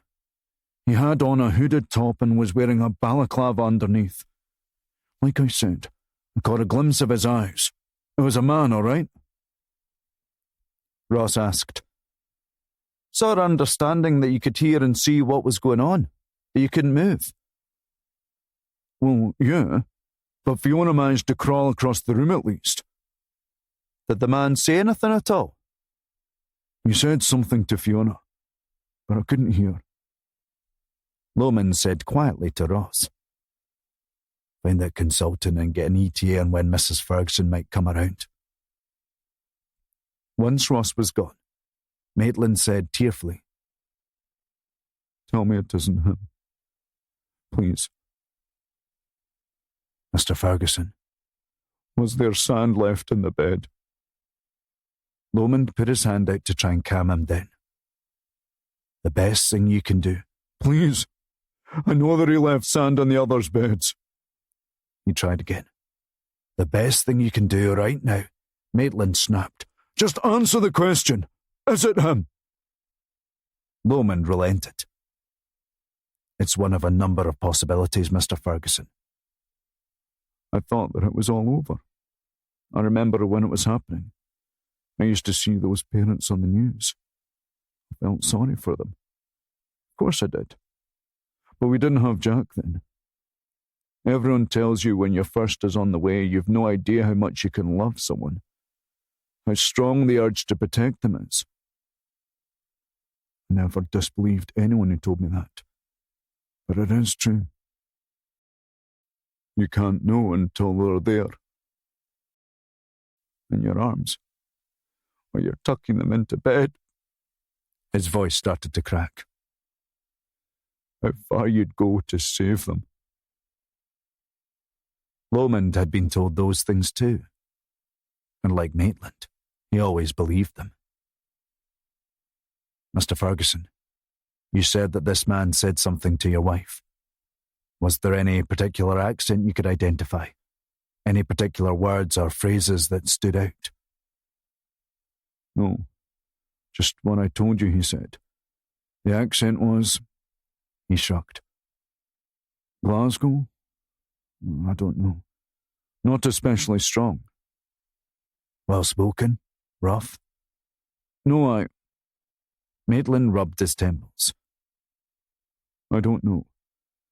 I just don't know." Ross returned, telling Lomond, "He says it could be minutes, or it could be hours." "I want to see my wife," Maitland declared. "Soon," Lomond said. "But first we need to clear something up." He turned to Ross, hand held out for the phone in the evidence bag. They each steeled themselves. The next part had the potential to get very messy. Lomond produced Maitland's mobile phone in an evidence bag. The first officer on scene found this on the floor. "I'd like to ask you about some messages you received earlier tonight." He handed the phone to Maitland, who turned as white as the sheets that were covering him. His hands were already shaking before he got to the end of the first screenshot. Lomond pointed at the phone with conviction. I need to know who that person is, Mr. Ferguson. After scrolling through a few messages, Maitland handed the phone back. He didn't need to read any more. She has nothing to do with this, he said, dismissively. With respect, it's up to us to rule anyone in or out of this investigation.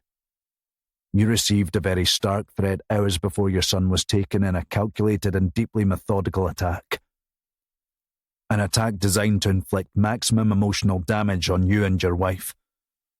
But what about the Sandman? You're not saying she's... I'm not saying anything right now, Mr. Ferguson, other than I'm exploring every possibility to give us the best chance of finding Jack. He put his hand up to stop Maitland interrupting. But there are also a lot of things that are very much not like previous cases. This attack seems personal in a way that we've not seen before, and we wouldn't be doing our job if we didn't rule them out. The parents have never been targeted in such a way, and the attacker has never hidden themselves inside a home before. Now, we have limited time to establish if this is related to previous cases, or whether someone might be using it as a smokescreen. Or we could even be looking at a copycat. He managed to stop himself saying, killer. Offender. He showed Maitland the phone screen again. So, if you don't think this text conversation is pertinent, I need to know why. Maitland raised his trembling hands to his face and took a long, shuddering breath. I need assurances that anything I tell you will be handled confidentially, Ross said. Mr. Ferguson, for the police, we're not exactly in the habit of posting sensitive criminal evidence on our Facebook pages. Not you, he replied. I mean from Fiona. She can't know about any of this. Lomond said. I'll do my best. Maitland muttered to himself. She wouldn't... I mean, surely she would never... Who would never? The woman in the messages. Surely she can't be involved in this. That's going to be for us to decide. We're going to need more information, Mr. Ferguson. With little choice but to disclose everything, Maitland said. It started as the stupidest thing. 2 married people at a bar during this work thing. You're a lawyer, is that correct? Yes. Criminal defence mostly, specialising in motoring law. Motoring law? Speeding charges, drink driving. A lot of my clients are celebrities, sports figures. I find the loopholes that keep them out of jail. Fiona and I started the firm together, but she stepped back from things a bit the last few years. Tell me about this woman. How did you two meet? We were at a function one night in Edinburgh. We couldn't get a sitter for Jack, so Fiona had volunteered to stay at home. Maitland's mouth twisted into different shapes from tension, replaying that simple moment where everything changed, and how so much could have been avoided. We'd been making eyes at each other all night. I told myself in the bathroom, don't do it. Don't pretend that you're 25 again and single, just to get that rush, you know? That excitement when someone starts flirting with you. But I couldn't help myself. He shook his head. It should have been little more than a stupid little flirty chat. Instead, she gave me her number, and we started messaging each other the next day. She initiated swapping numbers, asked Lomond. Yeah, Maitland replied. Who messaged first? He paused, already seeing the angle Lomond was working. She did. First, during the day, just chat. Then at night. That was when the chat got more intense. You started an affair with this woman. His head dropped, weighed down by the shame and guilt. Yes. Until, she wanted more. And you didn't? I'm a happily married man. What she wanted was impossible. Ross asked. Do you think this woman is capable of being behind this attack on your son, Mr. Ferguson?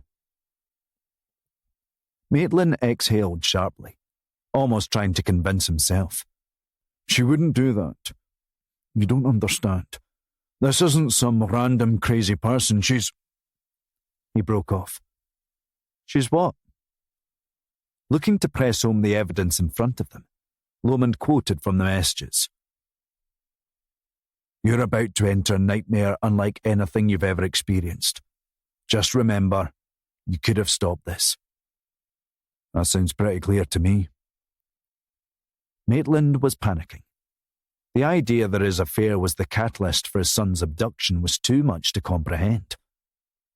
Lomond could see him slipping further into denial. What about work, Mr. Ferguson? Have there been any cases recently that might have put you in a vulnerable position? You're asking, have I been blackmailed? Yes. No, I haven't. Ross added. What about someone with a grudge or... Maitland threw his head back in exasperation. Will you just get out of here and find him, for crying out loud? You're wasting all this time on me. Meanwhile, Jack's out there somewhere. Something caught in his throat. It was the realization that the police might be right, and that it might actually all be his fault. Do you really think this could be why Jack was taken? Really? Lomond pulled a seat up beside the bed and inched it closer. Mr. Ferguson, who is the woman who sent you those messages? Maitland's shoulders slumped. He looked broken. I can't tell you that. Even if it might help locate your son. You're going to have to trust me that she's not involved. In the circumstances, no. That's not something we're prepared to do. I haven't trusted anyone since about... Lomond checked his watch. 1992. We're the police, Mr. Ferguson. We don't operate in a system of who we trust the most. We follow evidence. And so far, the most compelling evidence we've got leads to this woman who might just know where your son is. Lomond leaned forward on his knees. Who is she? I can't. Can't what? What's so scary about her that you won't even name her to save your son? I'm not scared, Maitland said. I'm trying to protect her. Lomond tried one last time. Who is she, Mr. Ferguson? He gulped hard. It's Karen Prodger. Ross looked up in surprise. As in? Yes, that Karen Prodger. Lomond snapped. Sorry, have I walked into a meeting of the Karen Prodger Secret Society? Who is she? Ross rubbed his eyes in exasperation, knowing the rough road they would have ahead. She's an MSP, said Maitland. She's more than that, Ross added. He exhaled dismally. She's the Justice Secretary at Holyrood. Still think she's involved? Maitland sniped. Lomond took out his phone, preparing to search the map function. I want an address. You can't be serious. Maitland's surprise was matched by D.S. McNair's. Sir, could we maybe take 5 outside? He asked. Before Lomond could respond, the cubicle curtain flew open and the consultant appeared with a nurse behind him. Detective Inspector, the consultant began. Lomond wasn't in the mood for letting it go a second time. Detective Chief Inspector, actually, but who's keeping track? I'm sorry. I'm going to have to insist that Mr. Ferguson is left to rest now. Fine. Lomond got to his feet and gestured for Ross to follow him out. We've got what we wanted. He handed a contact card to the consultant. I want to be called the moment that Mrs. Ferguson can talk. Right, said Lomond, closing over Maitland's cubicle curtain. Edinburgh it is, no doubt. Shouldn't be hard to find out an MSP's address.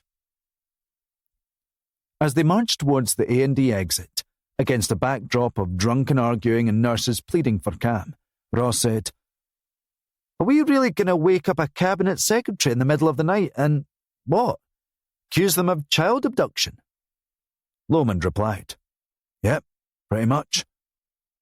"And you still think you'll be leading this investigation by the morning?" "Oh, I think the chances of that are slim. But I didn't get where I am, Ross, by pulling my punches." Chapter 10. The M8 was predictably quiet for DCI Lomond and DS McNair's eastwards drive to Edinburgh. Once they had crossed the city's outer fringes, they began the long drag uphill, passing the Euro Central Business Park and various warehouses that marked the end of the urban. There were no more motorway lights now as trees and greenery took over on either side of the road. In Lomond's rear-view mirror, the city twinkled with 1,000 lights, an immense sprawl cut into the vast surrounding countryside. "You forget sometimes," Lomond said, "that all that behind us used to be just a big field." "Yeah," replied Ross. "Guess so." He sounded like a child being encouraged against his will to appreciate a view. Lomond hadn't left the fast lane in 10 miles and hadn't been troubled by any other traffic. He wondered what they were all doing out there in the middle of the night. All those lone drivers in the dark with no one to ever know their stories. Trying to make conversation, Ross ventured, "So, is it time for our life stories yet?" Lomond had been miles away. "What do you mean?" "You said when we were on our way to the hospital that there wasn't time for our life stories. I thought now might be the time." "You don't want to know about my life," said Lomond. "There's not much to say. I do the job. I go home." "That sounds..." Ross thought for a moment. "Depressing as hell, sir." "Me? I play 5-a-sides every week. I don't go in for all this being scared of toxic masculinity stuff.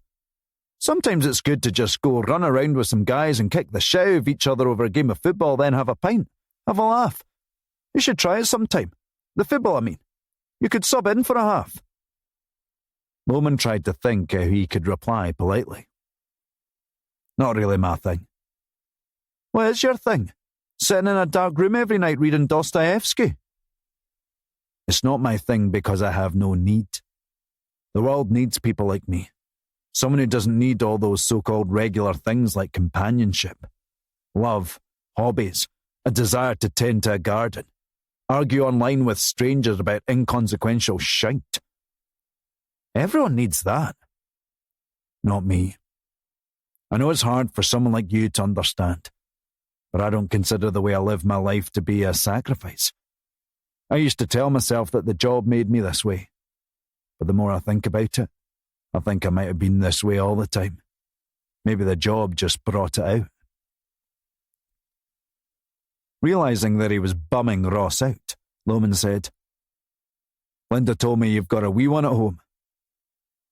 Ross's face lit up as he reached quickly for his wallet and pulled out a picture of him with a woman his age and a newborn baby. "That's my girlfriend, Isla. And the wee man's Lachlan." Lomond nodded affirmatively. "Good Scottish name, that. Don't see it much. How old is he?" 7 months, 2 weeks, Ross replied. He smiled at the photo before putting it away again. "Have you got anyone at home?" He pointed at Lomond's wedding ring. "I was married," he said, "for a few years. We had a little boy. I lost them both." Ross didn't know how to respond. "Oh my God, I'm so sorry. I had no idea. And I'm waving my photo about." "It's fine, Ross. That's what a dad's supposed to do. I made my peace with it a long time ago. Doing this, I've seen people mowed down under buses, beaten, killed for no reason. I remember a guy in Figgy Park in Paisley when I was a constable. Guy was carrying home a pack of nappies. Some psycho stabbed him for the £5 in his pocket. I've never counted myself as any different to anyone else. We're all subject to the same chaos and chance of the universe. That's what happened to my wife and boy. Truth is, the more I see of the world, the more I feel at peace that they're not around. Maybe it's for the best that my boy didn't have to experience this. A world where people are killed for a £5. Ross had met his share of pessimists in his time, but he had never met someone as far gone as John Lomond. Forget about catching the most elusive serial killer in Scottish criminal history. Ross thought it a wonder that Lomond could get out of bed in the morning. They stopped for fuel and coffee at Harthill Services. The surrounding area was the closest the Central Belt came to a wilderness, marking the halfway point between Glasgow and Edinburgh. There was something disorienting about the harsh lighting and occasional Doppler effect of passing traffic on either side. Everyone just passing through. The small Marks and Spencer had long since closed, leaving only the petrol station for the pair to pick from. Lomond grabbed a takeaway black coffee, not requiring an extra cup or outer holder to protect his fingers from the heat. His hands were rough and calloused. He made a show of checking his watch while Ross hummed and hawed about whether to opt for crisps or chocolate. "Pick something, Ross," he told him, "or I'll collect you on the other side of the bridge on the way back." "Sorry, boss." "John is fine," said Lomond. Ross corrected himself. "John." It felt wrong to be calling him it, like calling your primary school teacher by their first name. They were walking back across the forecourt when Lomond's phone rang. When he saw the caller ID, he muttered, "Shite." He told Ross, "It's the debt's up." "You didn't tell her we were coming this way?"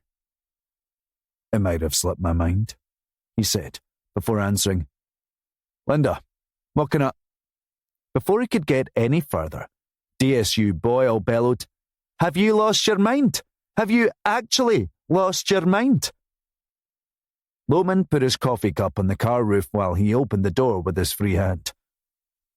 "I'm not entirely sure, Linda, but you seem pretty convinced." "I've just been on Holmes and found Karen Prodger's name all over the place." After explaining the situation, Lomond hadn't succeeded in calming her down much. "John," she said, as if trying to explain to a small child why you can't run out into traffic, "you cannot show up at the Justice Secretary's house in the middle of the night and accuse them of conspiracy to abduct a child." "I'm following the evidence of a direct threat to the child's father," Lomond replied, getting them back on the motorway. "Who is, by the way, currently hospitalised. Not exactly an empty threat." "You're ignoring decades of established protocol. We have to talk to East Command first for a suspect like this. There's going to be a total landslide of shit on our door if it comes out that we didn't even give the minister a chance to present themselves at a station with legal representation." "I've got a thread of text messages that ends with a direct threat against the father of an abducted child. It's not going to be an interrogation. It's merely a conversation with a view to eliminating a potentially time-consuming line of inquiry. It's a verbal equivalent of an elimination fingerprint." There was a long pause at Linda's end. Ross was on the edge of his seat and hadn't so much as sipped his coffee yet. "I urge you, John," she said, "tread carefully with this one. If this gets out, it's going to put me in an impossible situation. Ricky's got Sutherland waiting in the wings, and he's just waiting for an excuse to not give you the lead in the inquiry." Lomond asked, "What do you suggest?" She replied, "If this is the one you're swinging at, make bloody well sure you hit it. Because if you leave without something concrete, I can't promise that I can protect you." The former village of Morningside was a mile and a half south of Edinburgh's Old Town, past the Meadows Public Park to the upscale district of Holy Corner. To many, the area was seen as upper class, as caricatured in the Morningside accent, an over-refined and affected pan-loaf accent. It had become the place to be for professionals and artists and creatives with money to burn, with its independent businesses and cafes and restaurants, whilst remaining a largely unspoiled time capsule of Victorian and Edwardian tenements and villas. For a member of the Scottish Parliament like Karen Prodger, living in Morningside's leafy surrounds made perfect sense as an antidote to the draining, volatile atmosphere of Holyrood. It was a chance to live in the countryside without ever leaving the capital. "So, this is Edinburgh's Down Hill?" Ross speculated. "Something like that," said Lomond. "A lot of lawyers and rich hippies that don't mind paying more than $5 for a cup of tea and a bit of cake. If you shout Archie or Angus on the high street, about a dozen wee boys with floppy haircuts and wearing rugby shirts will turn around." Karen Prodger's house was a detached villa on a quiet street that was too narrow for parked cars, but everyone had their own driveway and garage. Lomond mounted the pavement to park, then he took out a black backpack from the boot. He looked awkward carrying it on his shoulder, like a mature student on his first day at uni.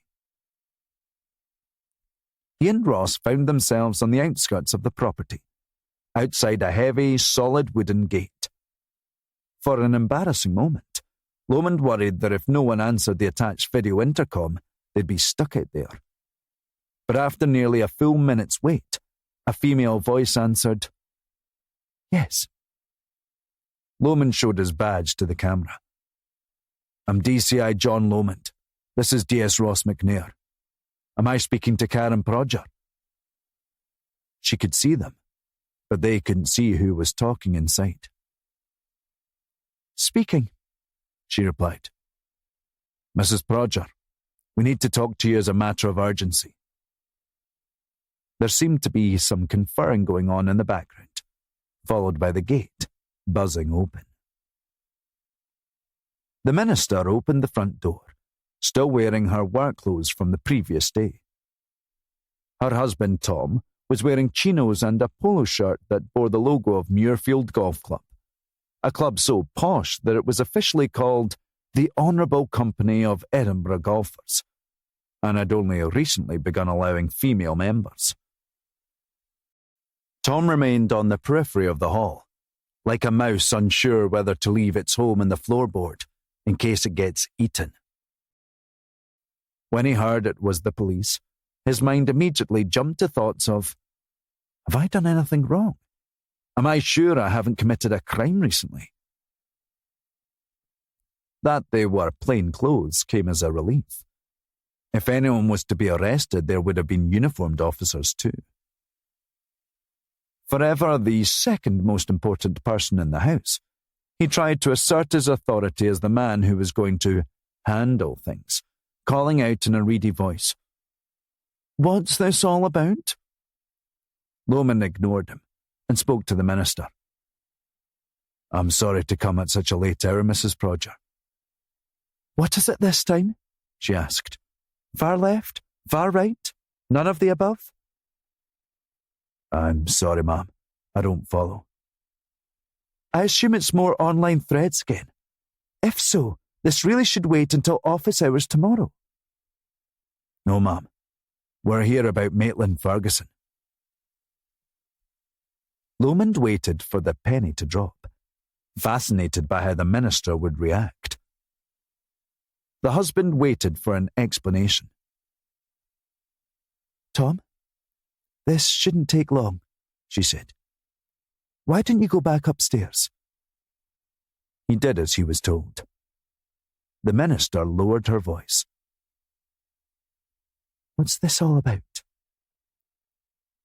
The husband took long enough on the stairs to see Ross looking from room to room, then saying, "It might be best to find somewhere private, ma'am." Tom took out his phone halfway up the stairs. By the top, he'd got an answer. "Fraser, it's Tom Prodger. Apologies for the late hour. But I think Karen has got a bit of a problem here. Chapter 11. The minister showed Lomond and Ross to the study, where evidence of Tom Prodger's late-night crossword and half-empty glass of Lagavulin remained. Bookcases lined the walls, along with photos of the couple meeting prominent people, the First Minister, leaders of trade and business, TV personalities, sports figures. Ross did a couple of takes of the room before he realised what was odd about it to him. There was no television. Lomond settled on the leather Chesterfield couch and opened up his backpack, revealing a battered laptop with scuffs and more than a few dents around it. Mrs. Prodger, I'd like to apologise again for coming so late, but I think you'll understand our urgency once I've explained. We're investigating the abduction of Jack Ferguson. The minister closed the drawing room door carefully, making sure as little of the conversation as possible leaked out. Abduction? That's right. She shook her head as if trying to reset her thoughts. Hang on. I thought you said this concerned Maitland Ferguson.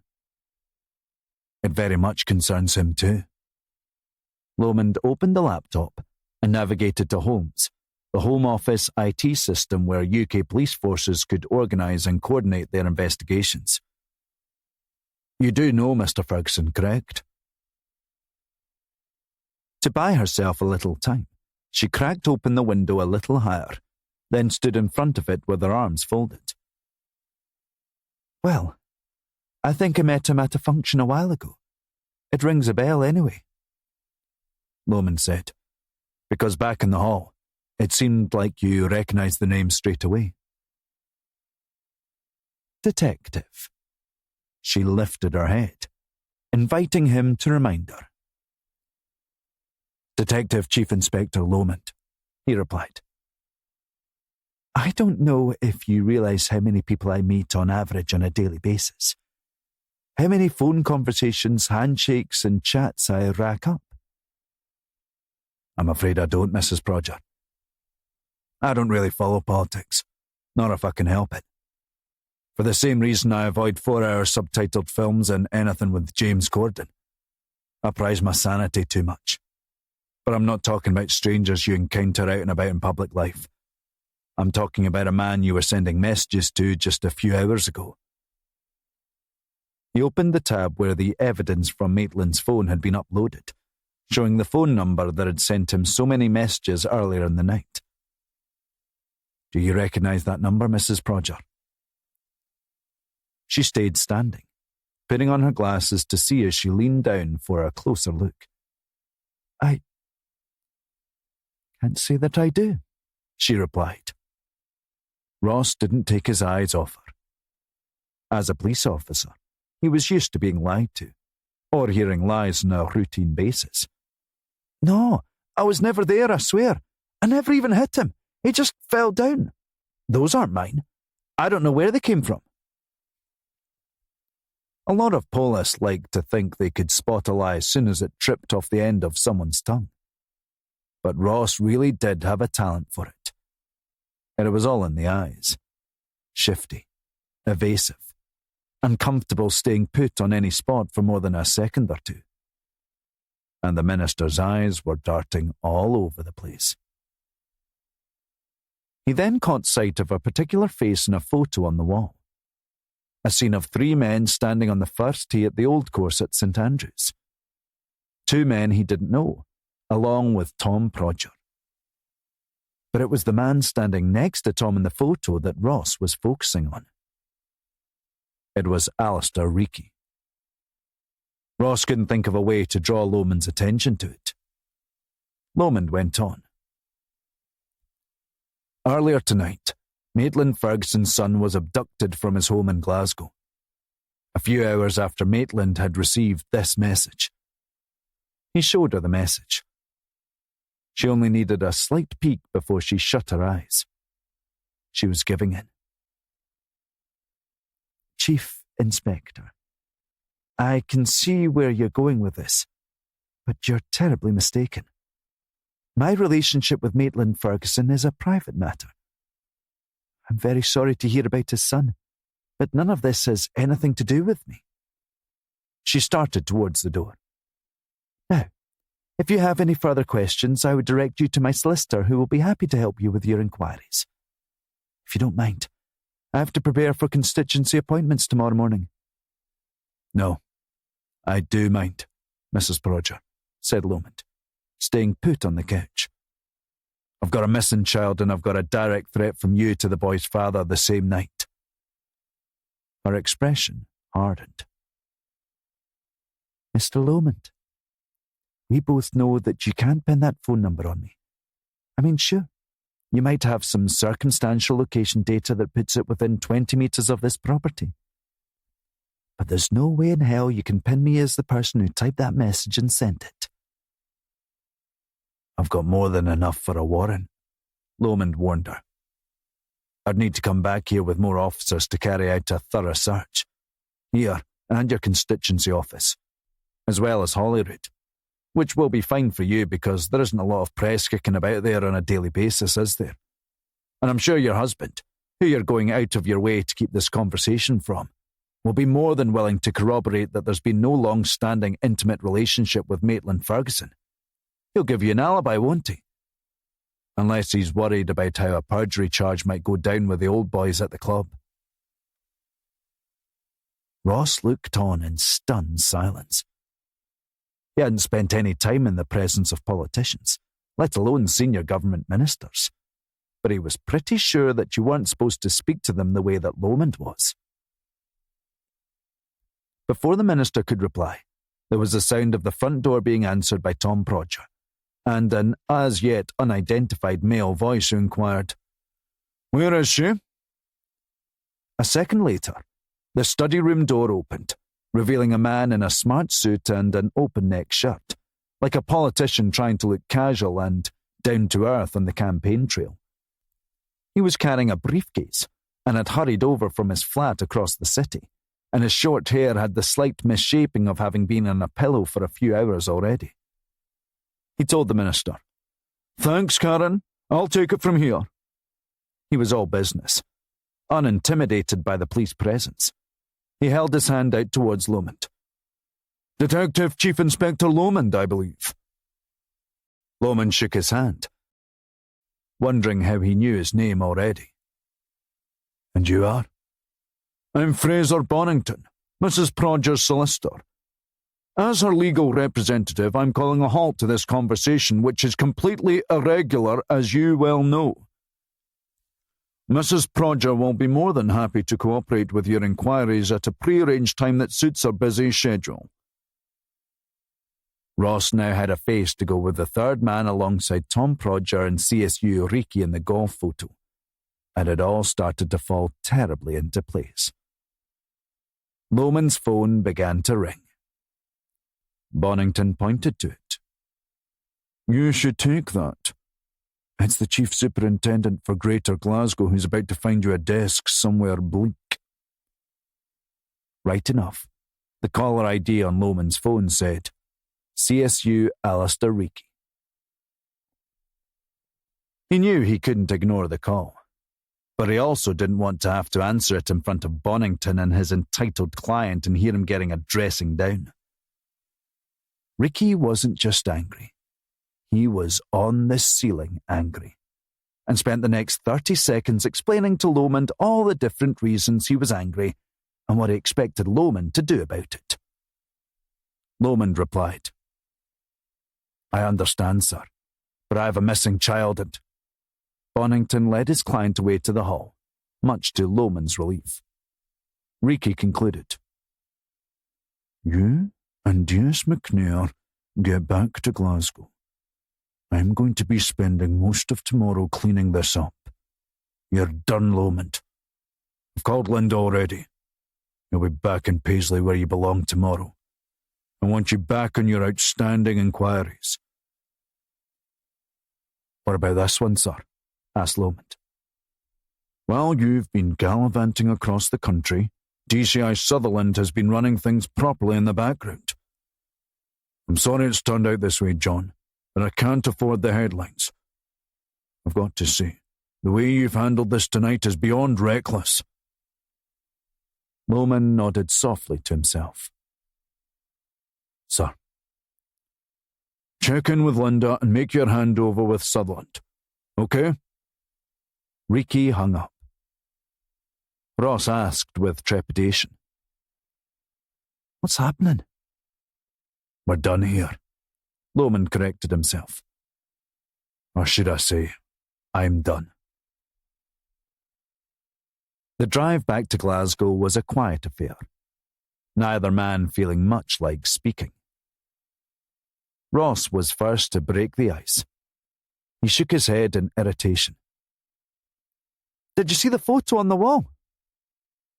Yeah, Lomond replied. I caught it before I sat down. I pretty much knew we were toast then. Is that why you went after her so hard? I didn't have much choice. It's bullshit. Yep. Actual bullshit. I know. So because some politician's husband is mates with a senior cop, an abduction inquiry stalls? There's a few things in life, Ross, you simply don't want to see how they're made. Laws, sausages, major investigations.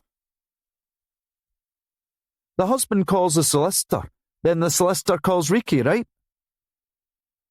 Lomond couldn't muster the same sense of injustice as Ross. He'd seen so much of it over the years that he was immune at this point. Something like that. Now what? Ross asked. Now we check in with the debts up, then we go home. It's bullshit. Yeah, you said that already. Lomond saw a call coming through, flagging on his dashboard. It was DSU Boyle. He answered. Ma'am, you're on speaker with myself and DS McNair. They might have gone way back, but Lomond always paid her the respect to address her formally in front of a subordinate. Are yous on your way back? She asked. Her voice was weary. Not long off the phone going 10 rounds with Ricky. Yeah, said Lomond, checking the time. We should be about half an hour. Fiona Ferguson started to talk an hour ago. She wrapped up with a DC from Sutherland's team not too long ago. I need you to do a follow-up. Follow-up? The DC never went over crime scene photos with her, and Sutherland never sent an FLO with her. Lomond sighed in exasperation. For fuck's sake. What's he doing over there? Doesn't send a family liaison to a woman whose son's been abducted. And now this DC forgets. He would have continued complaining if Ricky hadn't already given him the boot. I know, said Boyle. I've sent an FLO over now. They'll be waiting for you at the Ferguson house. She's home already. She demanded it. Her and the husband are being driven back just now. The doctor said that medically there was no reason to keep them in, though he wanted to. It's like an anaesthetic that's worn off. She paused. John, this isn't how I wanted this to pan out. You know that, right? Don't worry about it. But isn't this a bit below my pay grade? Thought this was why we have DCs. Fiona Ferguson asked for you personally. Me? Why? I'm not entirely sure. It's what the FLO at the hospital told me. And you know what FLOs are like. Anything that gets a family member talking. Lomond knew that Ross could handle it in his sleep, but he was intrigued by Mrs. Ferguson's request. And after all, it would be one last thing he could do for little Jack. But the task wasn't going to be anything like as trivial as Lomond thought. Chapter 12. The crime scene at Downhill looked very different to the one that Lomond and DS McNair had left a few hours ago. All the neighbours had long since gone back to bed, the street-facing windows now vacant.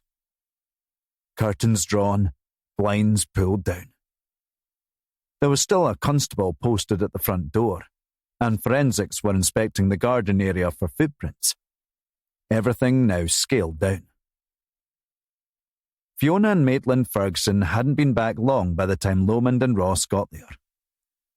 A family liaison officer answered the front door.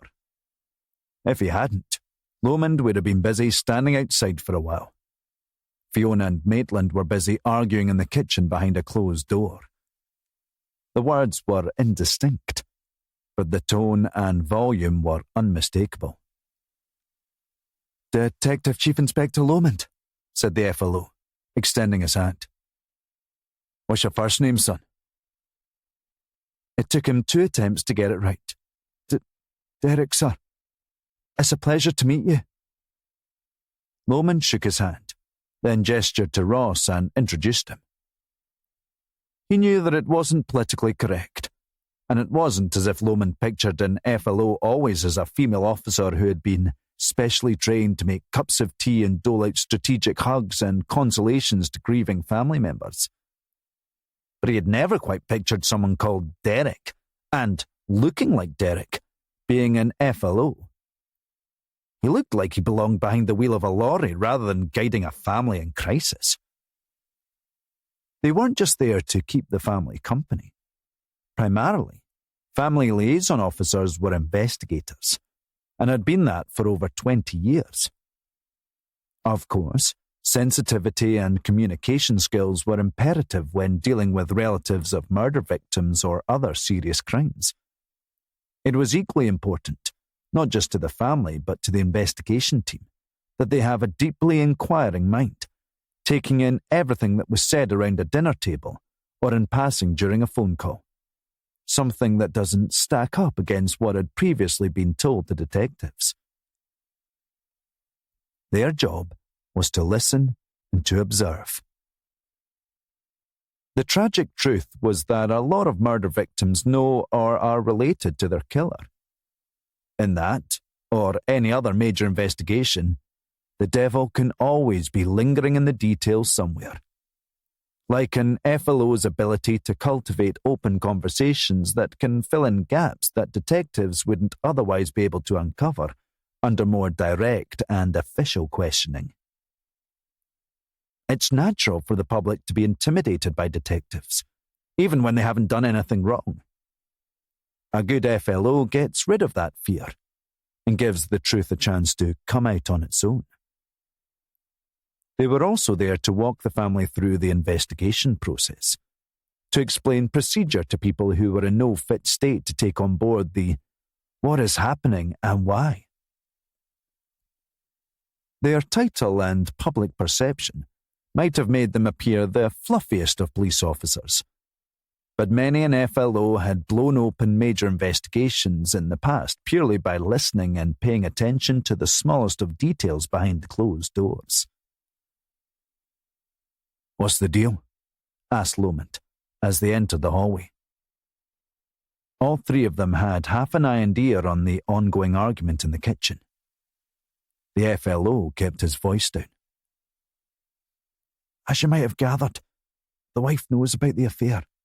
It's been kicking off since they left the hospital." "That's actually good," said Ross. "One less thing to have to skirt around." Derek shrugged in agreement. Lomond asked, "Does she know where we've been?" "Aye," Derek replied. "I've told her that it was just talking to someone who was helping with our inquiries.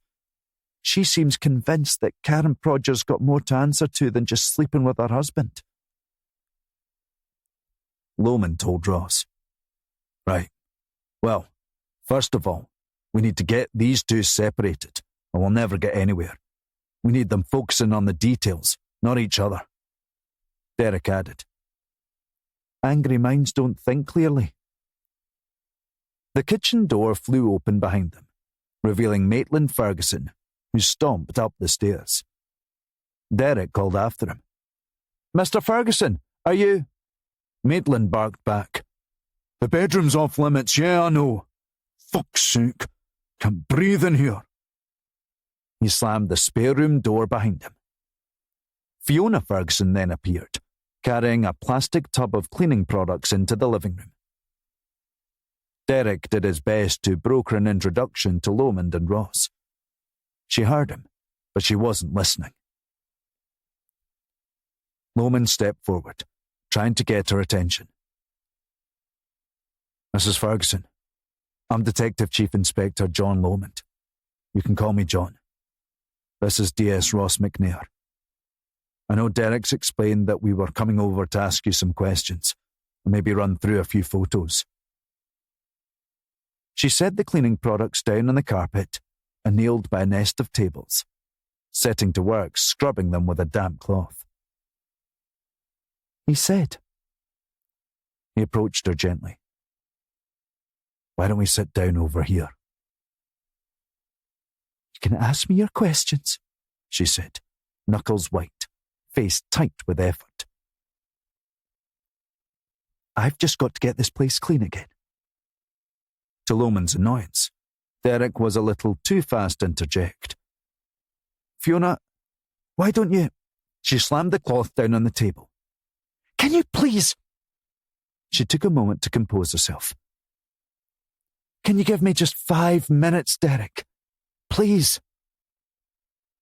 Of course, he said, excusing himself to the front garden. His removal seemed to calm her down. I'm sorry, she explained, still kneeling on the carpet, looking around the room. It's so disgusting, knowing that they were in here, in my home for so long without us realizing. I keep thinking about their hands on Jack. It makes me want to throw up. I want to get any trace of them out of here. She finally looked up at Lomond. The other DCI, Sutherland, he said it was okay with forensics, that they've sealed off Jack's room and our room. Lomond nodded. That's all. They've got everything else they need. She got slowly to her feet. It doesn't even feel real. It's like I'm stuck in an actual nightmare. First Jack... She gulped, her gaze drifting towards the stairs. Now this woman that Maitland...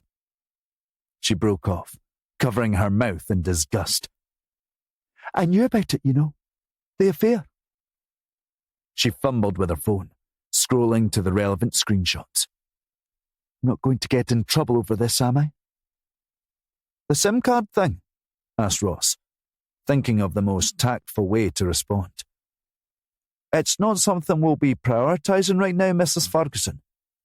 The important thing is doing everything we can to find Jack.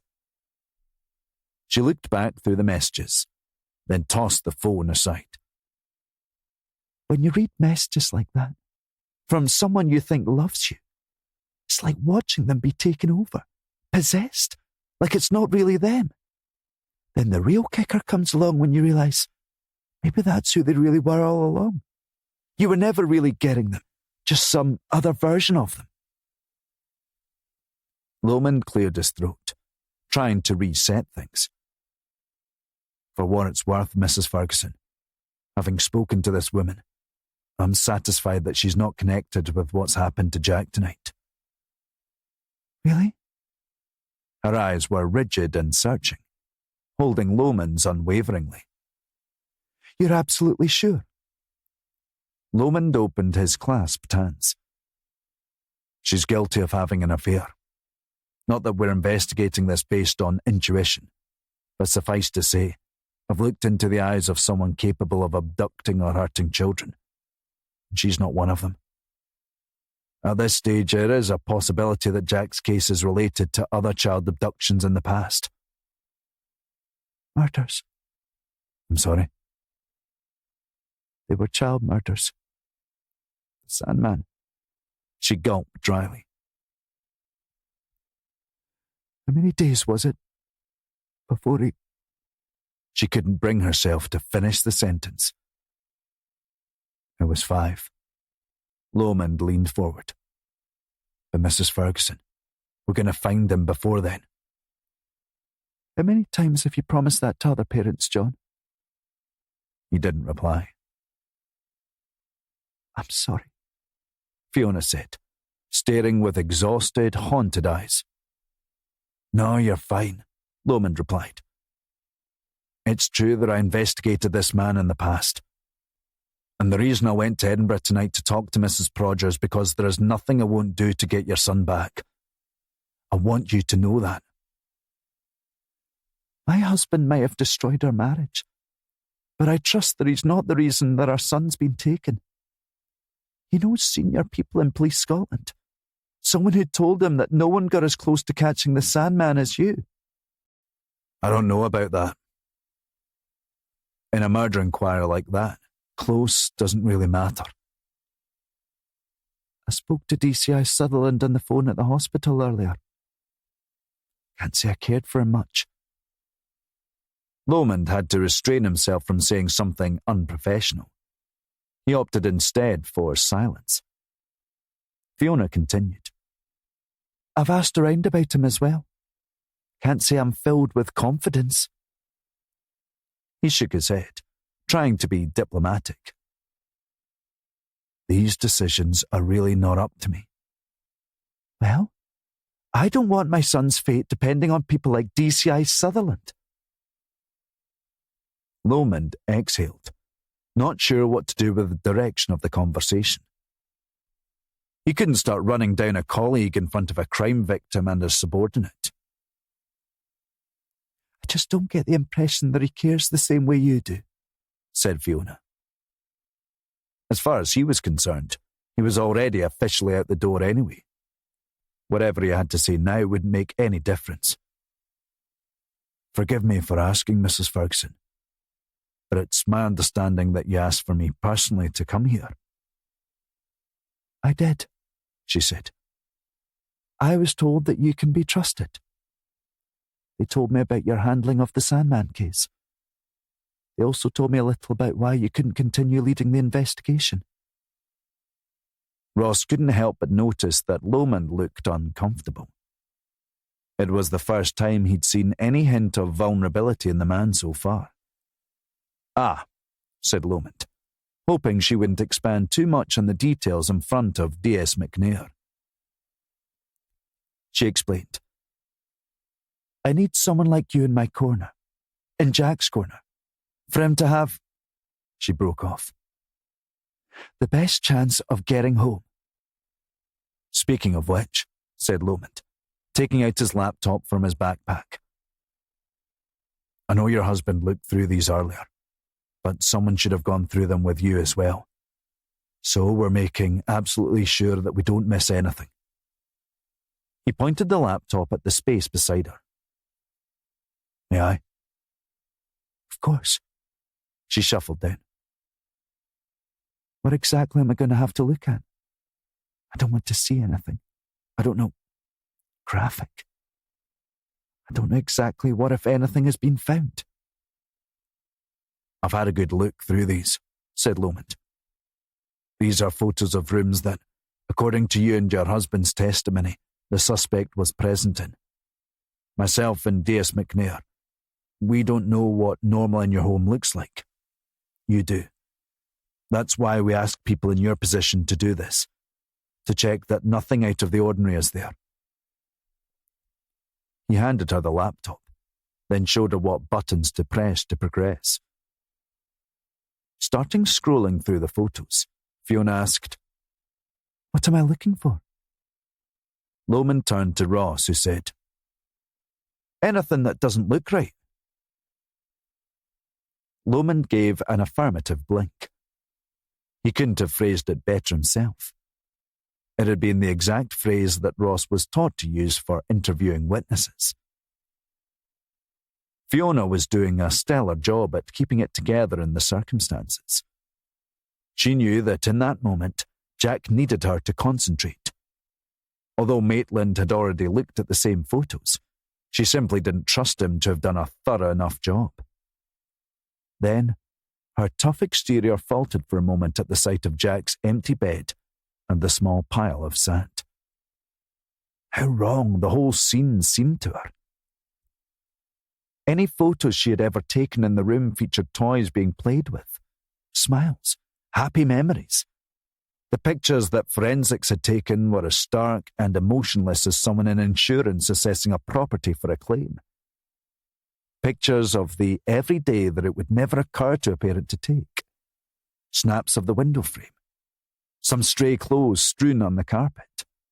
A small pile of books that had been discarded from the bedtime story options. Lomond could see her confidence draining as each photo went by unremarked, the shaking of her head growing wider. In desperation to latch on to any clue, no matter how tiny, she was questioning every square inch of every photo. But nothing seemed wrong with them. It made her feel like her inability to spot something was failing little Jack. I can't tell, she said. That was when she saw it. Jack's cuddly toys gathered together. She stopped. Her eyes narrowed in confusion. She zoomed in for a closer look. What she saw there convinced her further. Hang on. Lomond gave nothing away with his tone, but inside he felt like he'd been given an electric shock. Is there something there, Mrs. Ferguson? She was no longer shaking her head. It's the strangest thing. This... She pointed to a plush toy badger next to an oversized giraffe and a baby hare from Guess How Much I Love You. This one isn't Jack's. Lomond came closer to inspect it. The badger. It's not his. Are you sure? Maybe your husband might have. She scoffed. Trust me, Maitland never buys things like that. And it couldn't have been a relative. I'm telling you, she insisted. Every night Jack and I take down all his pals. That's what he calls them.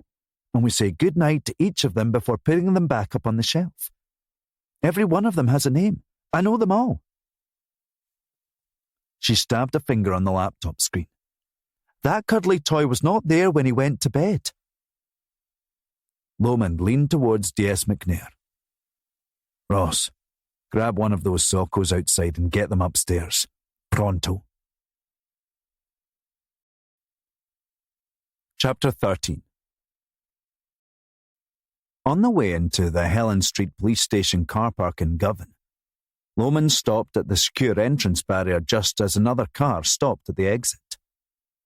For a moment, the two drivers were facing each other. When the exit barrier went up, the driver stopped and put down the passenger window. Lomond did the same. He leaned across D.S. McNair to be heard. All right, Jim? All right, John, said DCI Sutherland, chewing a sandwich that should have been lunch. Are you back from Edinburgh? The prick couldn't keep the smile off his face. What's your next big career move? Maybe a smack habit? How about a neck tattoo that says, fuck the police? Or you could get one of the Mexican gang tattoos of a teardrop at the corner of your eye to commemorate the day you guaranteed you'd be stuck in Paisley until you retire. Lomond replied. Actually, we're just back from Gartcosh dropping off vital evidence in your case. After finishing up interviews you never bothered to get your DC to do. You're welcome, by the way. You know your problem, John? I'm sure you're going to tell me. You're like the Tiger Woods of humiliation. Every time everyone thinks you're done, you make another comeback that outdoes the last one. Lomond replied. And you're a pain in the arse the way Billy Connolly tells jokes. Fucking effortless, mate. Out of comebacks, Sutherland opted for something more biting. You know, folks sometimes ask me, that John Lomond, is he an alright guy? I tell them, he's a good detective. Better to be right than liked, said Lomond. Sutherland scoffed, leaning over to address D.S. McNair. Watch yourself with this one, Sergeant. You'll only learn bad habits. Ross almost let it go, then retorted, Actually, DCI Lomond's helped the investigation a lot tonight, sir. I think you'll see that in the morning. Sutherland scoffed, then pressed the accelerator. The station was the most secure in Scotland, used for detaining high-profile arrests and terror suspects. Bilal Abdullah had been taken there after the Glasgow airport attempted bombing, and David Cameron's former Director of Communications, Andy Coulson, when he was charged with perjury in his case against Tommy Sheridan. From a distance, the station's long orange brickwork border wall made it look like a small modern prison, contrasted by its large glass frontage that made it look like a rather dingy health club. Inside, there wasn't much that was healthy taking place. The major investigations team were based on the second floor near the back of the building, which endured the steady white noise of traffic on the M8 beside it.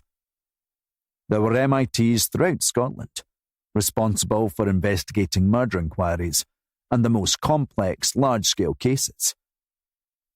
At any one time, there were multiple cases being investigated by single teams. Sometimes it could be days, even weeks or months between leads, and there was far too much crime in the city for its most sought-after investigators to be sitting on their hands. MITs also weren't limited by geography. The creation of Police Scotland in 2013 merged the 8 regional police forces in Scotland, which meant that an investigator in Glasgow could be sent to an MIT as far afield as Dundee or Inverness, or even beyond. It wasn't always a good thing. A detective from Aberdeen might have been seen by the executive bigwigs at Tullyallen as the most talented investigator, but that didn't always make them the right choice to lead a Glasgow gangland murder inquiry, where working local sources was so crucial to breaking cases. For a detective of any rank in a major investigation team, Govan was the place to be. Because of its size, facilities, and central location, it got all the biggest cases. It was where Lomond had been stationed during the Sandman murders, when he was granted the rarity of working exclusively on that one case. Overseeing it all was Detective Superintendent Linda Boyle, whose office was on a small mezzanine above a bullpen of dozens of desks separated by fabric dividers. As the leader in all operational matters of the MIT, she didn't see much sunlight, or get much sleep.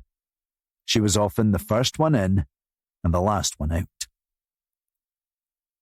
She met Lomond and Ross in the bullpen, which still had several CID officers on secondment hard at work gathering evidence to support a charge on a suspect being held in the custody suite before they ran out of time. Boyle took a quick slurp of coffee from a mug that was so badly stained. Just drinking from it deserved a Chief Constable's Bravery Award. "Thanks for taking that to Gartcosh," she told Lomond. "No bother," he replied. "They're pretty buried over there as usual, but they'll get to it as quickly as possible." "Well, I appreciate that, John." She gave Ross a lingering dry look. Taking the cue, he pointed towards his desk. "A better." "Thanks, Ross," said Boyle. Before he left, he held his hand out to Lomond. "Thanks for your help tonight, sir. Paisley's lucky to have you." Once he was out of earshot, Lomond told Boyle, "If you had 20 Ross McNairs, the clearance rate in here would double." "Don't I know it?" she replied. "Just so you know, I tried to talk Ricky down tonight." "It's all right." "I hate to ask you, but would you mind popping back tomorrow morning for a handover with Sutherland? I don't want his fuck up on this Fiona Ferguson stuff to spiral any further. That FLO with her says she's talking about making a formal complaint against Sutherland. Negligence. Can you imagine if this wee guy shows up dead?" Lomond perched on the edge of a vacant desk. "If Rule 1 is don't fuck up, Rule 2 should be don't fuck up with a criminal defence solicitor." He looked down into his hands. "Promise me, Linda. We'll get him, she assured him. Go get some sleep. She turned to D.S. McNair.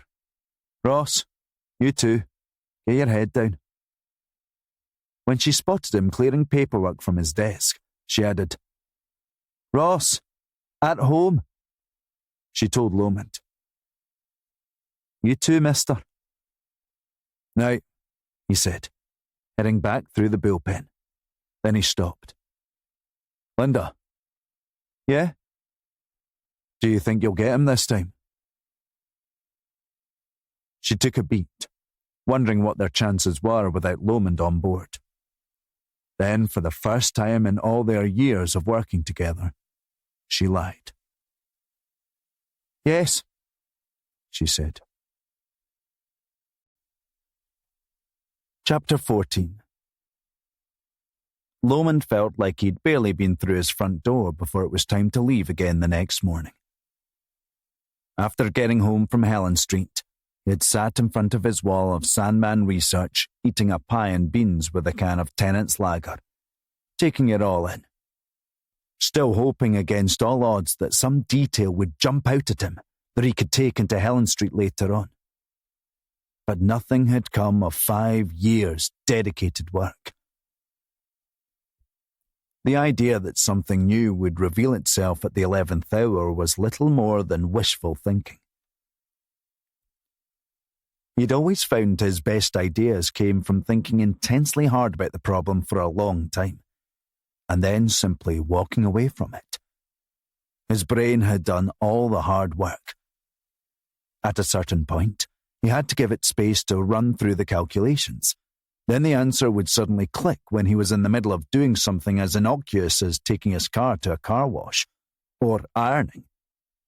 He had even solved a problem in a murder case cooking a batch of chili with the Blue Nile's Hats album blasting at a deafening volume.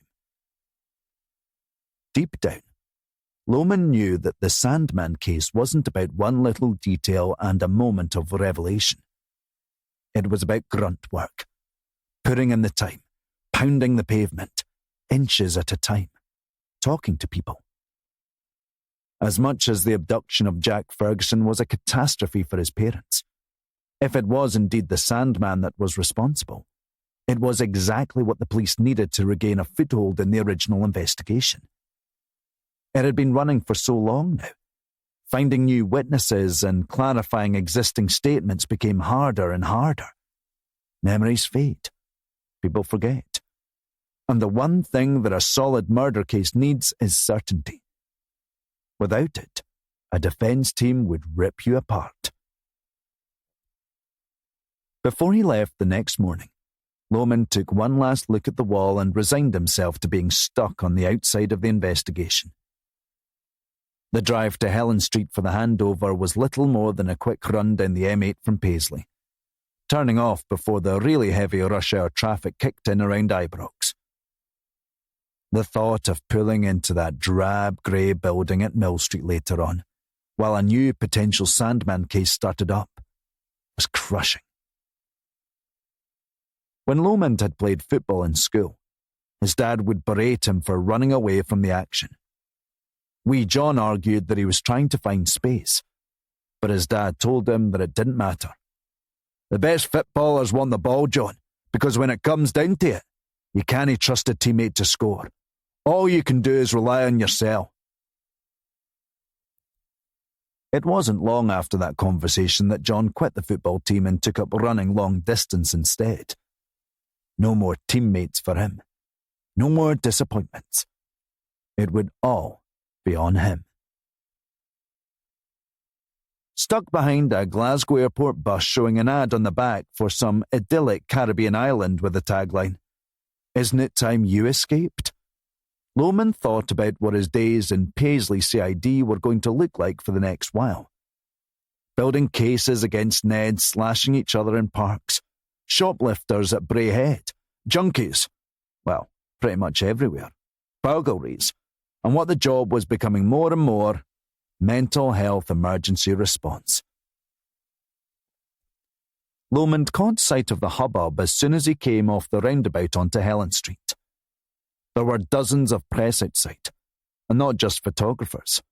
There were 3 TV news crews, their vans taking up most of the public parking outside the orange brick security wall. "The hell is going on?" he muttered under his breath. He told himself that it must be for a different case, perhaps a terror suspect being brought in, or a footballer on a speeding charge. Then he saw Colin Mowat, the little ginger weasel himself, thumbs poised over his phone as he launched more poisonous rhetoric onto Twitter. As soon as Lomond pulled up to the entrance barrier, waiting for the anti-terror roadblocks to lower into the road, Mowat and a few others leapt towards Lomond's window. He heard his name being called, and he felt like someone who'd staggered into a movie halfway through. He exclaimed to himself, "What the fuck is going on?" Camera lenses pivoted towards him, then more clambering as the TV crews joined in. Someone called out, "You back in charge, DCI Lomond? Are there any arrests imminent?" Then from Mowat, "Is this Police Scotland's biggest ever failure, John?" Lomond was relieved to reach the relative sanctuary of the interior car park, but his head was still spinning. There was more of the same in sight, although at much lower volume and without cameras. Lomond could feel eyes on him from all directions, the way that people stare dumbly at celebrities when they see them in public. There were whispers. The corridors felt weirdly charged as Lomond walked through them. He knew that as far as police officers went, he was reasonably famous insofar as most cops would never be interviewed by BBC News as he had been so many times. Lomond had featured as part of an evening's lead story for an accumulated total of weeks. As he held his ID card up to the RFID reader at the secure entrance to the Major Investigations Team floor, in the slit of a window in the door, Lomond spotted DCI Sutherland making his way through the bullpen. He was carrying a large cardboard box and had a face like he'd had nettles for breakfast. The appearance of Lomond didn't do much to lift his spirits. "Well," Sutherland said from several steps away. "You got what you wanted, John." "What are you talking about?" Lomond asked. Sutherland didn't realise that Lomond wasn't playing dumb. He genuinely didn't know. "Someone at Tully Allen must really like you." "News to me." Sutherland took a withering look up towards Boyle's office on the mezzanine. "They're waiting for you upstairs. Just do me a favour, Biggin. Don't fuck this up." Boyle appeared at her window, waving Lomond to come up. There was someone else in there, but he couldn't tell who until he opened Boyle's door. "Good morning, John," said Chief Superintendent Reiki, legs crossed, picking lint from his trousers to let Lomond know that he considered the task of greater importance than bothering to look him in the eye. "Sir," Lomond said, standing in front of Linda's desk. She remained standing by the window overlooking the bullpen. "You'll have heard by now, then?" "I haven't heard a thing," said Lomond, "other than a squad of the great unwashed outside." Reiki leaned forward to lift his peaked cap, indicating the copy of the Glasgow Express underneath. The headline read, "The Sandman is back." "Colin Mowat's handiwork," said Reiki, indicating the newspaper. "But then, it was only ever going to be a matter of time before it got out. Another 24 hours would have made things much easier for us, not to mention the Ferguson family." Linda added, "There's a bigger police presence at their house this morning than there was last night." "Sir, forgive me," said Lomond, "but I haven't got any news this morning, and I just passed DCI Sutherland." "Sutherland's gone," Reiki announced. "Linda's already gone through the details with me. The fact is, I can't have the mother of the victim being dealt with so sloppily, and given the way this has blown up in the media overnight, I've decided to keep you on, John." He stood up and popped his cap back on. He shook Lomond's hand without a word. I've got to say, John, I didn't think any of the DCCs held you in such esteem. I'm almost impressed. At the door, Ricky said, Linda will give you the details. And John, let's nail the bastard this time, eh? Lomond was still shaking his head once he was alone with Linda. Can you please tell me what the hell is happening? Linda walked across the office to close the door. Whatever you said to Fiona Ferguson last night must have really landed.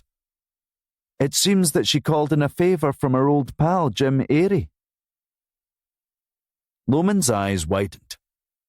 She's pals with the Deputy Chief Constable. She gave him hell over Sutherland's fuck-ups last night with the crime scene photographs. She said you were the only person she trusted to find their son. Which doesn't count for bugger all, of course, until Airy picked up the phone and spoke to me. He was impressed with your work, John. We nearly missed a vital piece of evidence because of Sutherland. The DCC and her must be pretty friendly for him to get involved. Less to do with friends, said Linda, and more to do with the outstanding favour he probably owed her. Maitland Ferguson got Airy off a speeding charge last year. Well, that's the first I'm hearing of it. It happened down south during the summer. It was hushed up as a favour. Seems like Airy leaned on Ricky pretty hard this morning. Linda pursed her lips with an encouraging nod. You're in the hot seat, John. She pointed to the clock on her wall as she marched across her office. And that also means you're doing the 8 o'clock briefing in 15 minutes. Chapter 15. The murmur of conversation died down a little when Lomond emerged from Linda's office. She clapped everyone to attention to neuter the remaining chatter. There was a sense of anticipation in the air. By now, word had got around that Jack Ferguson was looking like a potential new Sandman case. The fact that the major investigation team would be dealing solely with the inquiry was a clear indication of how seriously Linda was taking it, and how scared the executive branch at Tully Allen were of the mounting press coverage, which, so far, had been unremittingly savage on Police Scotland. A new Sandman case was going to be a lead news story every day until either a body was found or the killer was caught. It wasn't every day you got to work a case like that, even at the thick end of things in Govan. The 20-strong team all stood to attention around the bullpen, watching Lomond with a mix of intrigue and intimidation.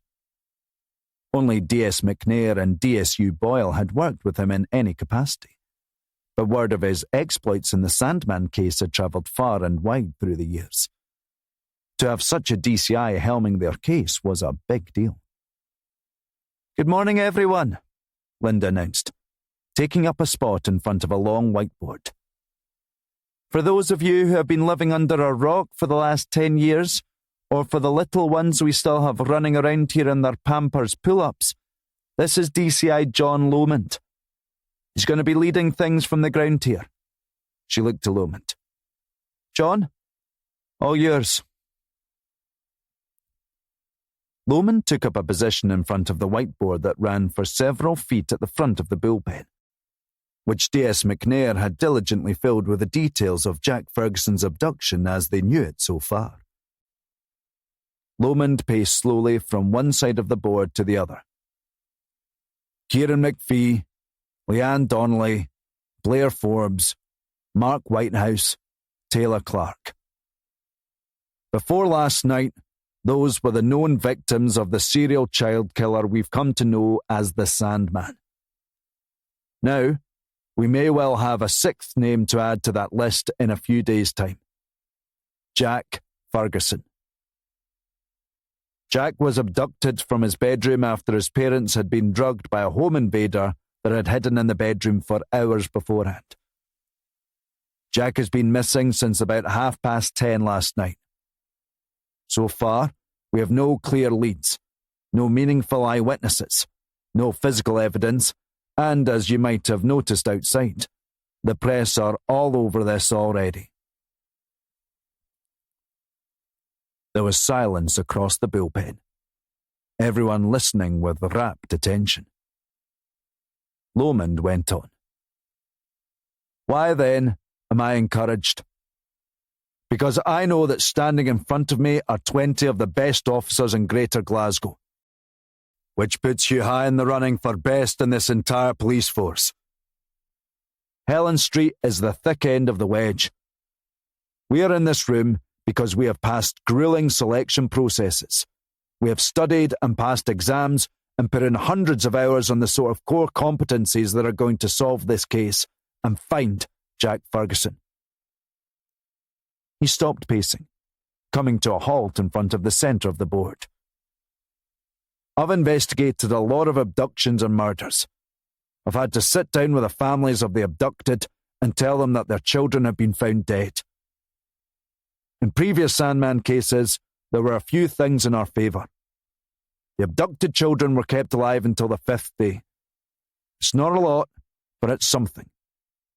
It means we have a little time. But we're also seeing details that suggest we could be dealing with a Sandman killer who's operating slightly differently this time." He paused, wanting the point to sink in.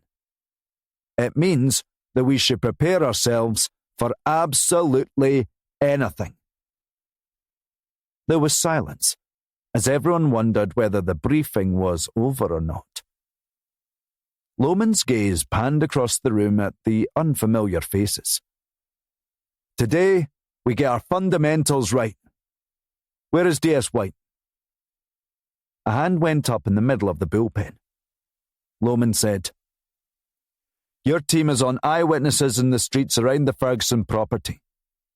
DS McNair ran down loads of statements last night while eyes and memories were fresh. I want more doors chapped today. We have these images to distribute now." He pointed to the images of the suspect captured on the Ferguson security camera, which might jog some memories. If your people are talking to multiple occupancy properties, which most of these are in Downhill, I want everyone in the property spoken to, not just mums and dads. I want kids who were up late playing video games or smoking fags in the back garden when they thought everyone was in bed." White gave a firm, "Yes, sir." Lomond looked elsewhere. "DS Hutchison." A voice called out, "Hutchinson, sir," followed by a hand in the air. "Apologies, Detective Sergeant," said Lomond. "You're on vehicle identification. And for my money, this is where we get the most bang for our buck. So I want you teaming up with D.I. Dagley and D.S. Johnston. We need all our manpower directed to finding whatever car or vehicle the suspect used. It wouldn't have to be big, of course, so check everything from tiny Fiats to minivans." D.I. Dagley announced, "I've already got my guys combing through traffic cameras from a square mile out." D.S. Johnston added, "We're looking through night bus camera footage, external property cameras, restaurants and bars. Anything for suspects that match the description we have." Lomond was shaking his head before Johnston had even begun. "Guys, a square mile out is too far. There's no way this suspect walked as far as a mile with a 5-year-old child that late at night. It draws attention. The suspect could not have been parked more than a few streets away. We need to focus on going door to door. Every car that we know was in or near Downhill within 10 minutes of the time that Jack Ferguson was taken." D.S. Johnston made the mistake of doubling down. "Our thinking was that the bigger a picture we have, the more comprehensive." Lomond could tell that he wasn't getting his point across. He felt a frustration boiling up that no one else in the room except DSU Boyle could understand. "There's no time for that. We have to focus all of our efforts on the jobs we can get done in the time that we think we might have." He marched towards the board and wrote in black marker as big as would fit. 5 days. He pointed to it. "That's what we have, people. If we're working off what's happened before, that's all we have. And trust me when I tell you, that's when I led the charge for Mark Whitehouse and Taylor Clark. We did exactly what you just suggested. We lost an unconscionable amount of time. I've been here before, and searches of a square mile might sound like diligent police work, but they're a time suck, and they'll kill this investigation. In my time working these cases, each abduction was a chance to do things a little bit better next time. Well, people, it's time to stop learning lessons. I'm sick of learning lessons. It's time to finally get it right and catch this bastard. Total silence. Lomond took a long breath and made eye contact with as many in the room as he could. Believe me when I tell you, you do not want to be standing in this room a year from now going over the same details of yet another abduction. The clock's ticking, people. He made a spinning motion with his hand. Let's get to work. D.S. McNair, standing next to DSU Boyle, let out a long puff, releasing all the tension he'd been holding in during Lomond's speech. He said, "Ma'am, I thought DCI Lomond didn't know he was back on the case." "He didn't," she replied. "I didn't see him read from any notes. How long did he have to put together that briefing?" "About 5 minutes." He shook his head in wonder. He would spend hours refining an 8 o'clock briefing the night before, and there certainly wouldn't be any extra motivational part to it. Ross said under his breath, "Freak." Remembering who was standing next to him, he then corrected himself. "All due respect, of course, ma'am." "No, you're right. He is, without doubt, a freak," she smiled. "You want to be good police, Ross?" She pointed at Lomond. "That's what to aim for." Lomond joined Linda and Ross. "Have you found me some guys, Linda?" "Yeah," she replied, turning to find them. "Jason, Pardeep, ours is over here, please." She kept hunting for another face among all the grey and navy suits, until she caught sight of a man in his late 40s with a stern expression and short, low-maintenance haircut that he cut with clippers at home once a month. Linda beckoned him over. "Willie." Lomond looked pleased at the sight of him coming over. D.I. Willie Snedden might have looked on the slightly goofy side because of his small sticking-out ears, but he spoke with a broad Glasgow accent that suggested he shouldn't be messed with. He could converse with equal comfort with junkies and judges, and advocates and arseholes alike. He was just rough enough for the BAMs to take him seriously on the street, and by the book enough to keep the senior officers satisfied. "Good to have you back, John," D.I. Snedden said, squeezing Lomond's hand. Lomond shook it back warmly, immediately feeling like his new team was in safe hands. "I'm just sorry that we're still on this." Snedden had worked under Lomond on the original Sandman case, and had been one of the continuing officers when Lomond went on leave. Linda laid her hand on Snedden's shoulder. "I'll leave you to it, Willie." As she retreated for consultation with the other detective sergeants, Willie handled the rest of the introductions. "I gather you and D.S. McNair are already acquainted, John?" Ross gave a firm nod. Willie moved on swiftly to an Asian man in his mid-30s, who looked awkward in his suit, fidgeting with his lanyard that was tangled around his tie, which had been tied to big and loose, like a wedding guest starting to wind down the formality in his appearance once the dancing starts. He had a low hairline, which he had tried to hide with a short buzz cut. Lomond couldn't help noticing the Marks & Spencer label still stitched on the right cuff of the officer's suit. Pardeep didn't know that it wasn't meant to still be on there. "This is Detective Constable Pardeep Varma," Will explained. "He's not long come over from Pollokshield CID, where he's really excelled." "Sir," Pardeep said to Lomond. Lomond told him, "I've known a lot of good officers who've come out of Pollokshields, Pardeep. I'm looking forward to working with another one." He maintained his formal stance, but allowed himself a hint of a smile. Willie moved on to the other officer. And this is Detective Constable Jason Yang. He's worked with me and D.S. McNair for 2 years now. He's a bit of a Boy Scout, but we don't hold that against you, do we, Jason?" Willie flashed a crooked grin. D.C. Yang seemed oblivious to the fact that anything remotely funny had been said. First-generation Scots-Chinese, he was clean-cut and had a powerful muscular frame from a rigorous daily gym habit. While Ross had more of a lean swimmer's build, Jason was a pure brick shithouse. He kept his hair cropped to a slightly fuzzy length and dressed like every day was a job interview. But despite his intimidating physical presence, he had a shy, nervy demeanour, as if a film director had told him, "Act like you're meeting your personal hero, but you're scared stiff."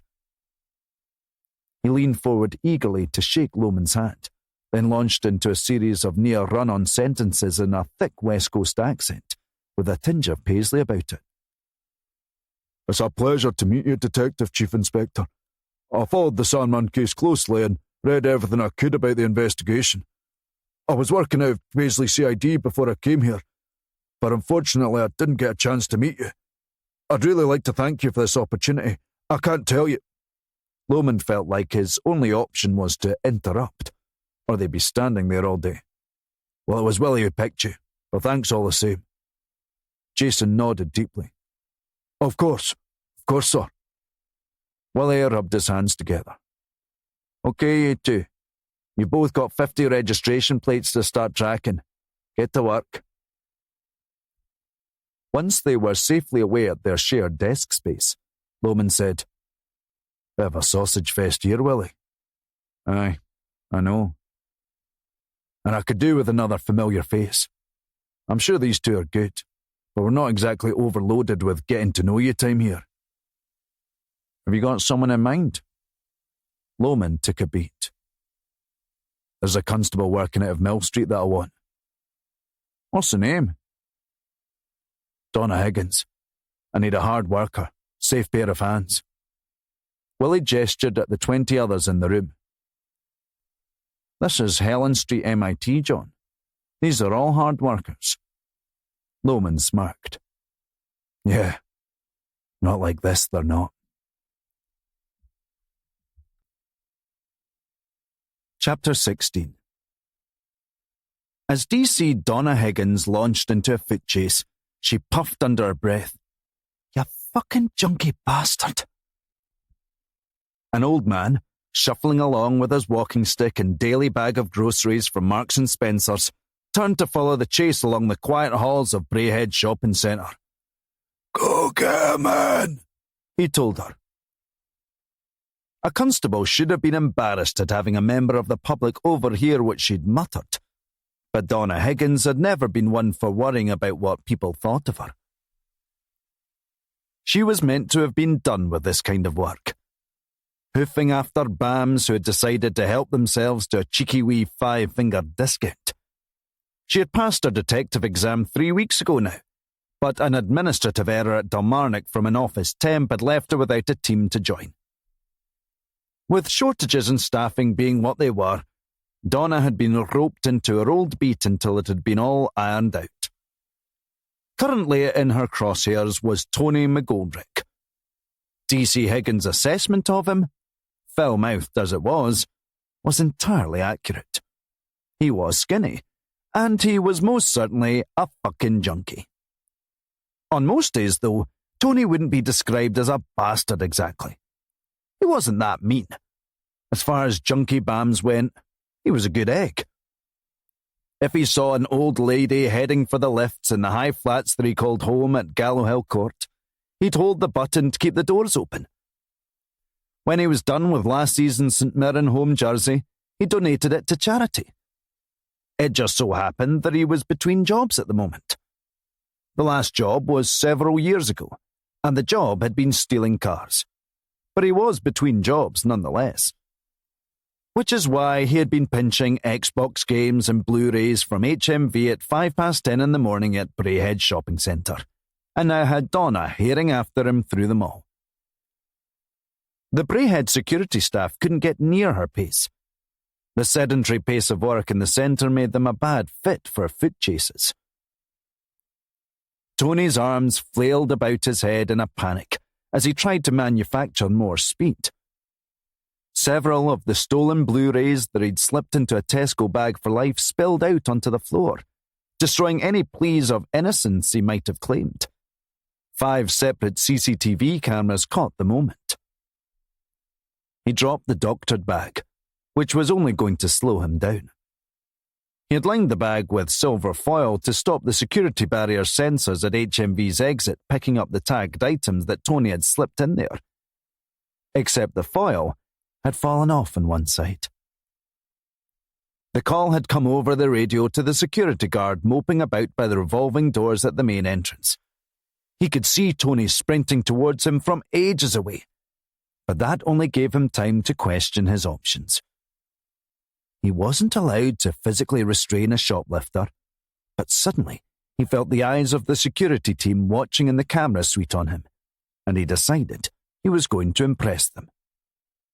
Would he rugby tackle him? Turn him profile to offer a firm shoulder block?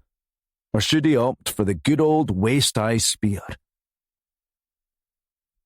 Before the guard could decide, Tony was bearing down on him, eyes wide and throbbing white like a man who was not cut out for jail time. The guard held his hands out like he was trying to catch a stray dog, then weakly grabbed at Tony's torso.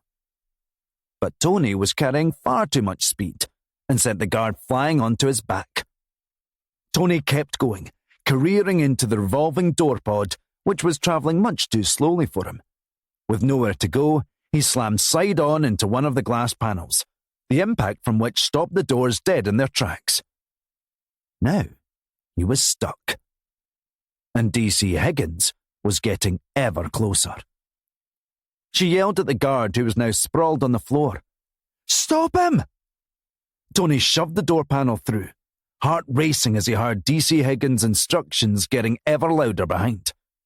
Now in the freedom of the outside, he hared off across the car park. His eyes were everywhere, searching for the best escape route. So much so, he didn't notice the white reversing lights of a car that pulled out in front of him. The driver hit the brakes, but caught enough of Tony to make him feel like he was stuck in a particularly shitty ping-pong machine. The impact knocked him to the ground, where he rolled over twice. The driver threw a door open, gushing with worry, as Tony scrambled back to his feet. All his years playing Grand Theft Auto, the idea of hauling someone out of their car and stealing it as a getaway vehicle seemed quite appealing when he had a 2-lager and a joint buzz on. In real life, there was no way he could throw someone to the ground and steal their car. Back at the shopping centre, DC Higgins didn't waste time with the revolving door, which now had a panel hanging off its hinges. Instead, she saw a button 20 feet short of the doors that opened the disabled access doors, but they weren't opening quickly enough for her. She turned in profile to fit through as best she could, but the gap was slightly too narrow. Her shoulder crashed into the metal frame. The force of the impact almost stopped her in her tracks. Now, she was really mad, and she wasn't about to let him get away. She didn't mind the running. She didn't mind the physical exertion or the pain. What she minded was doing it all on a stiflingly humid morning, carrying a ton weight of gear and wearing a stab vest that was bouncing up around her ears with each thrust of her arms. Tony had opted for the psychopath, which was free of traffic and obstacles, but was also a long straight drag where DC Higgins could tell how much closer she was getting. In a way, she was impressed that Tony had kept going as long as he had. Most other junkie shoplifters would have given up half a mile back. He had won her grudging respect. That didn't mean that when she finally caught up to him that she wouldn't enjoy slapping the cuffs on him and dragging him back to the shopping centre. At a certain point, passing the rear service entrance to Sainsbury's, Tony realised that DC Higgins quite simply wasn't going to stop. It was like being chased by the silver shape-shifting guy from Terminator 2. Normal human things like exhaustion, a pounding heart, and bloody incredible heat for such an early hour didn't seem to affect her. He couldn't do it anymore, It took him a dozen more strides to commit fully to stopping. But stop, he did. DC Higgins kept sprinting, as if he was still on the move, and charged into the back of him, knocking him over like a 10-pin. "Right, bawhead," she huffed, cuffing him. "I should bit you at your trainers for that. Luckily for you, I've got respect for the rule of law. And the fact that there are too many cameras around here for me to get away with dragging you into these trees and rearranging your face." She took a moment to evaluate him. Although rearranging it might be an improvement. Gasping for breath, Tony whined, Oh, come on, mate. I didn't even do nothing. Come on. She hauled him to his feet, grabbing a handful of his raggedy t-shirt around the shoulder, and was about to call in the catch when she received a call on her shoulder-mounted radio. She tilted her ear towards it, giving Tony a shake, whose rambling excuses were stopping her from making it the call. "Sorry? Say again?" The operator said. "The Sarge wants you to call him. He says there's a DCI John Lomond asking after you."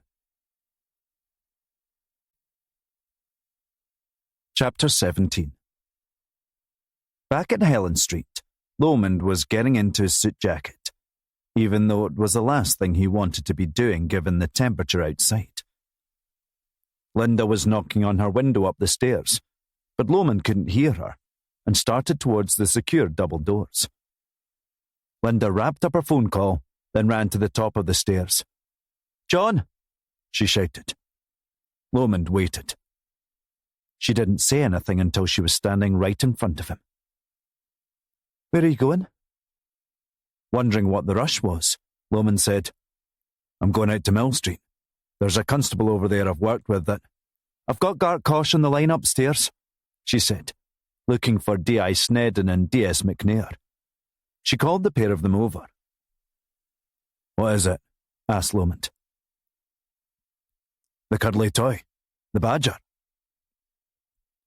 Boyle nodded and led them all away from a shared desk space. "They found a mark on one of the eyes." Linda didn't mean a stain or a blemish. She was using the technical forensic term for fingerprint. "Is it someone we know?" asked Willie. Linda stared at Lomond for a moment, hoping he was prepared for what she had to say. But she knew there was little chance of that happening. Linda said, "The mark belongs to Maggie Belmont." Willie's mouth hung open a little. Fuck me. Lomond let out a considered long exhalation as he tried to work out how it was possible. Then he shook his head. "That's impossible, It should be," said Linda. "But it's not.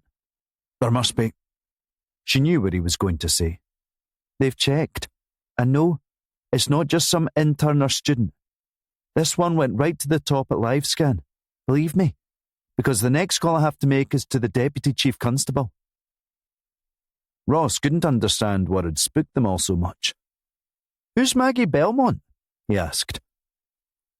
Lomond said, "An unsolved disappearance from 20 years ago." Willie said to Linda, "I thought they closed it a few years ago." "Nope," she replied. "It's still open. Although technically it was closed for a while." All eyes turned to Lomond. "Aye," he said, his voice dropping an octave. Ross could tell from the ensuing awkward silence that something had gone wrong with Lomond and the case. But what Linda had to say next was about to kick the Maggie Belmont news into the tall grass. "That's not everything," she said, focusing on Lomond. "They found a DNA match in the carpet, John." Her dire tone was the only reason he wasn't excited at the news. "Is it someone we know?" She exhaled, gruffly. "It's Sandy Driscoll." Lomond shut his eyes, then looked towards the ceiling in dismay. It was a name that even Ross had heard through the years. "That rings a bell," he said. "Who was he again?" Lomond put his hands on his hips, facing the others again. If you'd asked me that yesterday, I'd have given you a completely different answer. Right now, he's looking like the worst mistake of my career. Chapter 18. D.I. Snedden and D.S. McNair leaned over the guardrail at the front deck of the Caledonian McBrain ferry, the MV Caledonian Isles, watching the island of Arran getting ever closer. With the sun beating down at the height of the school summer holidays, it had taken much longer than usual to get to Ardrossan from Glasgow because of crowds streaming to the west coastline for the beaches at Irvine, Troon and Ayr, and Arran itself. The queue for the ferry had been so long that the pair would never have made it on had D.I. Snedden not demanded that the port staff let them jump the queue. It wasn't immediately obvious to the other passengers waiting that they were, in fact, police. With the temperature rising, so were tempers. Ross had held his badge out of the open window to mollify the complaints before things escalated. There was a stiff breeze out on the Firth of Clyde, and the water was as calm as it would ever get. Willie had hooked his suit jacket over his shoulder, but now found himself putting it back on. Even at 25 degrees back on shore, out on the water the wind chill was knocking nearly 10 off that number. Ross kept his eyes fixed straight ahead on the peak of Goatfell that was at the centre of the island's mountains. From the right place and on a clear day, you could see the peaks from as far away as the west end of Glasgow. Willie should have had plenty of time to explain the Maggie Belmont case in the car drive to Ross, but he had rambled on for so long, by the time they reached Ardrossan port, he still hadn't got to Lomond's part in the case. Stuck on an hour-long ferry trip, Willie now had the time to fill in the blanks. With her husband out on the water night fishing, Maggie Belmont's mother, Sharon, had put her 7-year-old daughter Maggie to bed, then nipped out to the pub at Brodick for a quick drink on a Saturday night. But one drink turned into several, and before Sharon knew it, it was close to 10 o'clock. When she got home, she found her back door flapping open, and her daughter gone. At first, the local cops assumed it was a runaway job, as there were no signs of forced entry or a struggle. Maggie's bed covers were rolled back neatly, much as any child would when getting up in the middle of the night. The next thought was that Maggie had got up and tried to find her mum, and when the search failed, she set out on foot to find her. But the Belmonts lived in a small cottage near the Glen Rosa hike trail and campsite. The only way that Maggie would possibly have gone was along a narrow B road towards Brodick. And there hadn't been sightings anywhere of a small child walking alone. By midnight, the local police were locked into a full-scale search of the area. Local residents set off in groups carrying torches. Maggie's name rang out long into the night. Come morning, she still hadn't been found. By the time that backup arrived from Glasgow, the entire island was on high alert. Being late July, there were plenty of tourists around, and the gossip became that some sordid mainlander had stolen Maggie. Every vehicle taking the ferry at the main port at Brodick and the smaller one north at Lochranza had been stopped and verified. The police were satisfied that Maggie was definitely still on the island. They couldn't find her anywhere. Around lunchtime, a couple hiking through Glen Rosa thought they had stumbled across a dead fawn next to the river. It was only when they took a closer look that they realised they were looking at a crumpled pile of clothes and a wool blanket covered in blood. Forensics later confirmed it as Maggie Belmont's, but there wasn't enough blood present to say conclusively that Maggie had been murdered. Hours turned into days, days into weeks, and no further evidence was found. The case remained open for 2 years until an arrest was made. That's where John comes in, Willie explained. Ross asked. Did he catch the guy? No, he wasn't involved like that.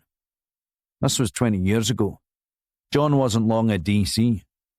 Like everyone working out of Glasgow, and most of the country at the time, he'd heard of the case, but was never involved with the investigation directly. The MIT found a local boy they liked for the disappearance. Sandy Driscoll? Aye. On paper it made sense. He was in his 20s, a loner, bit of a weirdo, you know? Just no quite right.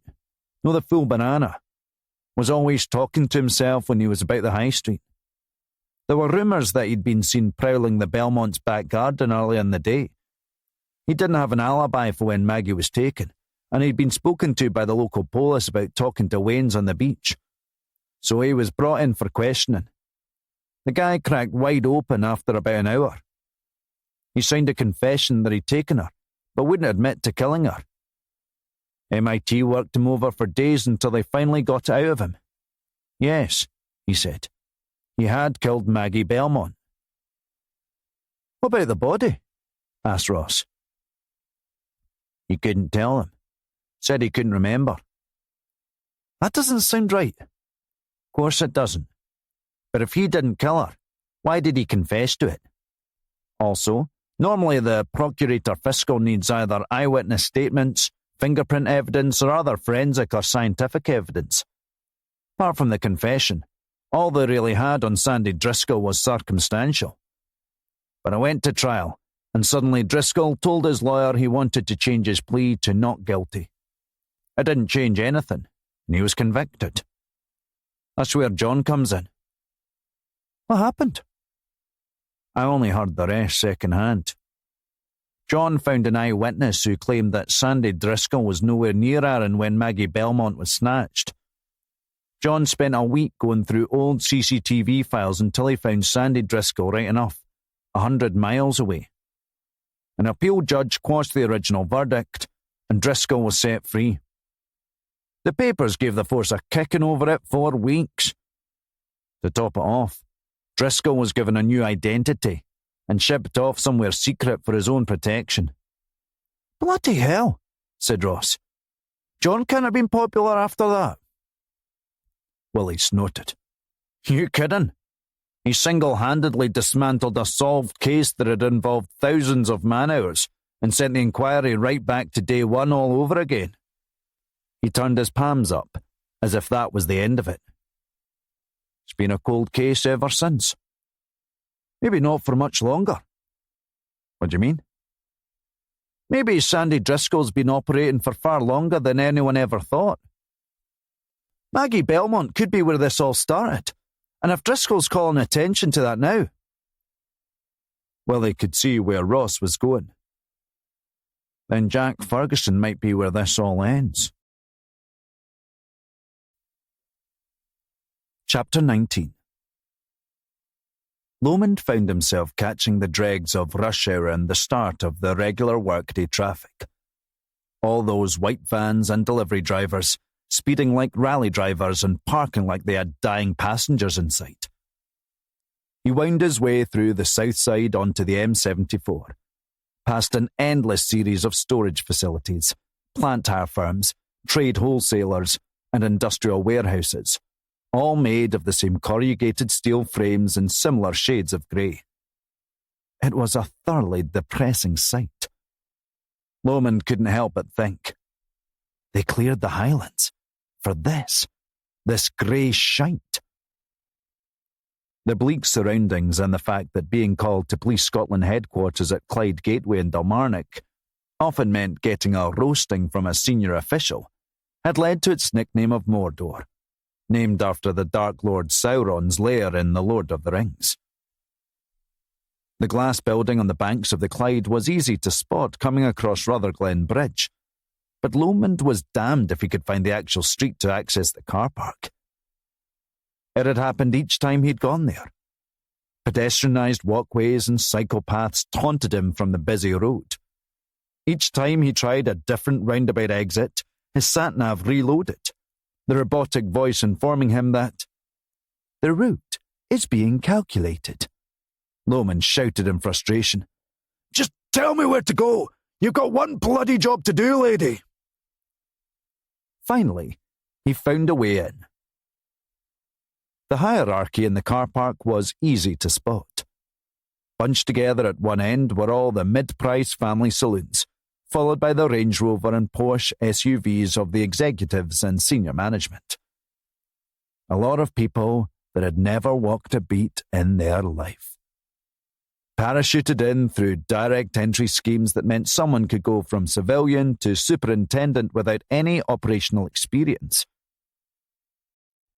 They weren't really police officers, as far as Lomond was concerned. They weren't helping cut crime or keep people safe. They were little more than accountants and managers. God help me, Lomond muttered to himself as he headed for the main entrance. Reception was like a budget airline's departure lounge, with the usual Scandi knockoff furniture so beloved by architects and interior designers, but not anyone who had ever had to actually sit down on it. What had been pitched to Lomond as being seen shortly turned into 15 minutes, which turned into half an hour. He sat there, shifting and adjusting his position, trying to get comfortable. It pissed him off knowing that Riki was likely up the stairs doing naff all. He would have just liked the idea of keeping Lomond waiting. In fairness, it wasn't the worst thing for him in the circumstances. Traffic had been too busy on the way over to get any decent thinking done. Now that he was alone with his thoughts, his mind was racing at what the forensics at Gartcosh had identified. If someone had been given free rein to come up with a scenario designed purely to detonate Lomond's career, having Sandy Driscoll's DNA discovered in the Ferguson's bedroom would have been it. If his police work that had contributed to freeing Driscoll in the Maggie Belmont case had made Lomond a pariah back then, he would be facing the policing equivalent of a Siberian gulag after this. When he was finally called for, Lomond found Chief Superintendent Alistair Riki removing his glasses with a sharp grimace. John, he said. What? The actual? His face reddened, desperate to swear, but something inside held him back. Lomond took it on the chin. I know, sir. Please tell me how the hell this is all possible. I know that there's going to be some blowback on this, but the fact remains that we have a significant lead in this Jack Ferguson investigation. Yes, said Riki, failing to see the upside. Just a pity that it will be at the expense of making this force look like the Keystone Cops. If this gets out there... Lomond tilted his head, unsure if he'd heard correctly. Sir, this is going to come out. It's impossible for it not to. The Colin Mowats of this world have got their sources in Gartcosh. We can't keep it secret for long. Riki pushed his chair back from his desk. He retreated to his window, taking in the view to the trees and pond at Richmond Park across the River Clyde. What about this Maggie Belmont connection? We're working on possible explanations, sir. I've sent Willie Snedden and Ross McNair to Arran to do some digging. Do you think this Belmont case could have been a Sandman-type situation? I'm not ruling anything out yet. After we found Leanne Donnelly and it was clear we had a serial killer on our hands, we had teams that combed through old case files to be sure we weren't missing anything. Nothing ever flagged with Maggie Belmont. We're going to have to dig into this. Properly this time. With respect, sir, if Jack Ferguson has been taken by the killer we know as Sandman, then we have 4 days left. Assigning other charges to a murderer we haven't caught yet doesn't get Jack back to his parents. We can find all the other charges we want at the end of the week. Riki closed his eyes and rocked on his heels. How did we miss this? Sir, we had nothing else to go on. In the time between the other abductions, yes, We looked at the Maggie Belmont case, as we did hundreds of others, but we couldn't assign every unexplained disappearance of a minor in the last 20 years to the Sandman. There was no sand left in our bed. We didn't even have a body. Riki took his time to consider this, then returned to his chair. Publicly, you'll have the full support of the executive team, John. Thank you, sir. Lomond was too quick with his gratitude. Only because to do otherwise will hurt the force. Not backing you is the same as admitting we screwed up. There are political implications here too.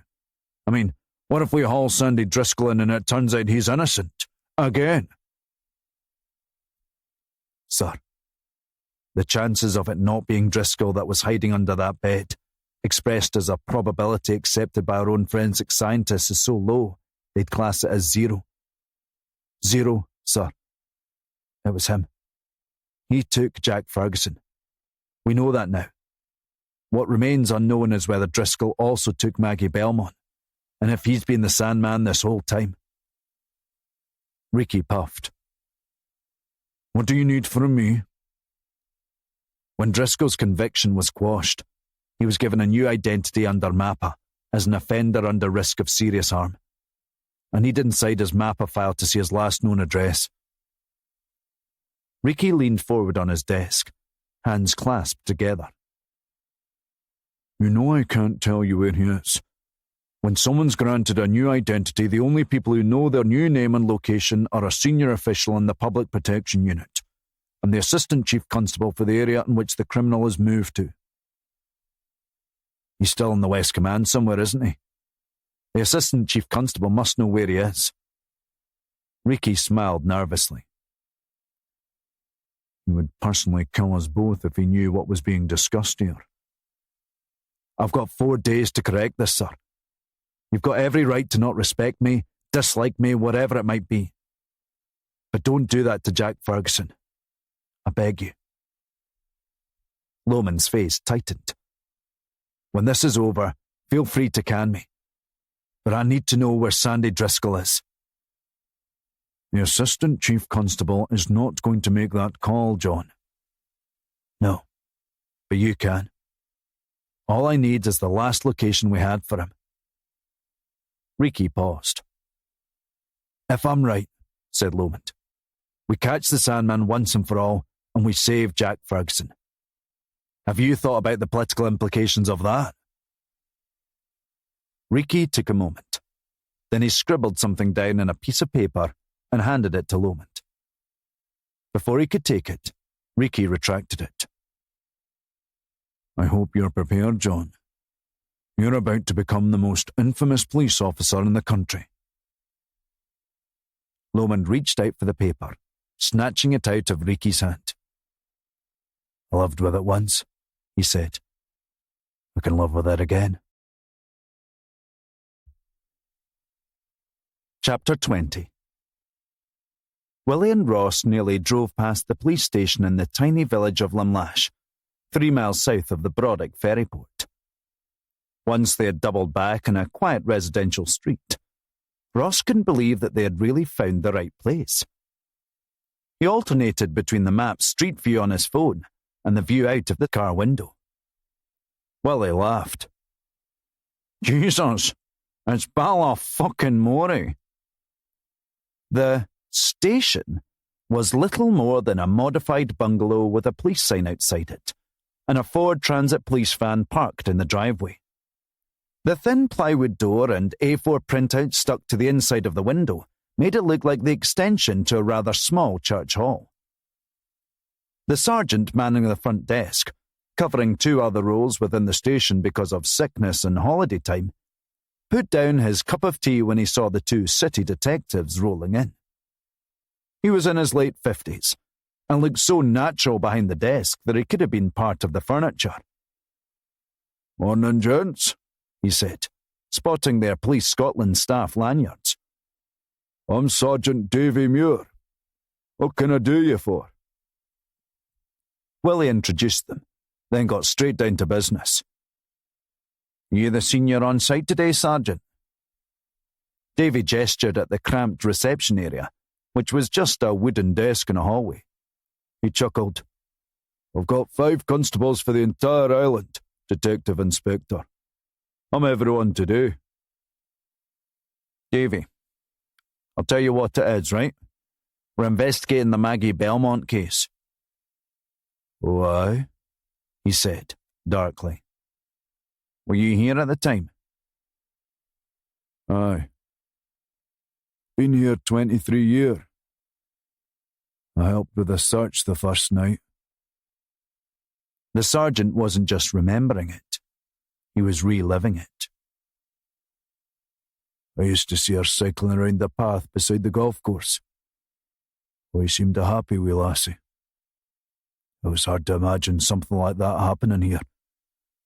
The worst we normally have to deal with is speeding and tourists parking illegally near the ferry terminal. Stuff like wee kiddies being taken out of their beds isn't meant to happen in a place like this. It wasn't the same for a long time after that, especially when the Driscoll boys' conviction was overturned."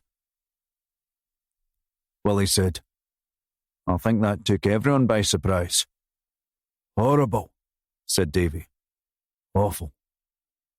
Everyone around here knew there was something no right with the lad. A little bit slow. Kept to himself. Used to chat to the kiddies on the beach. I spoke to him about it more than once.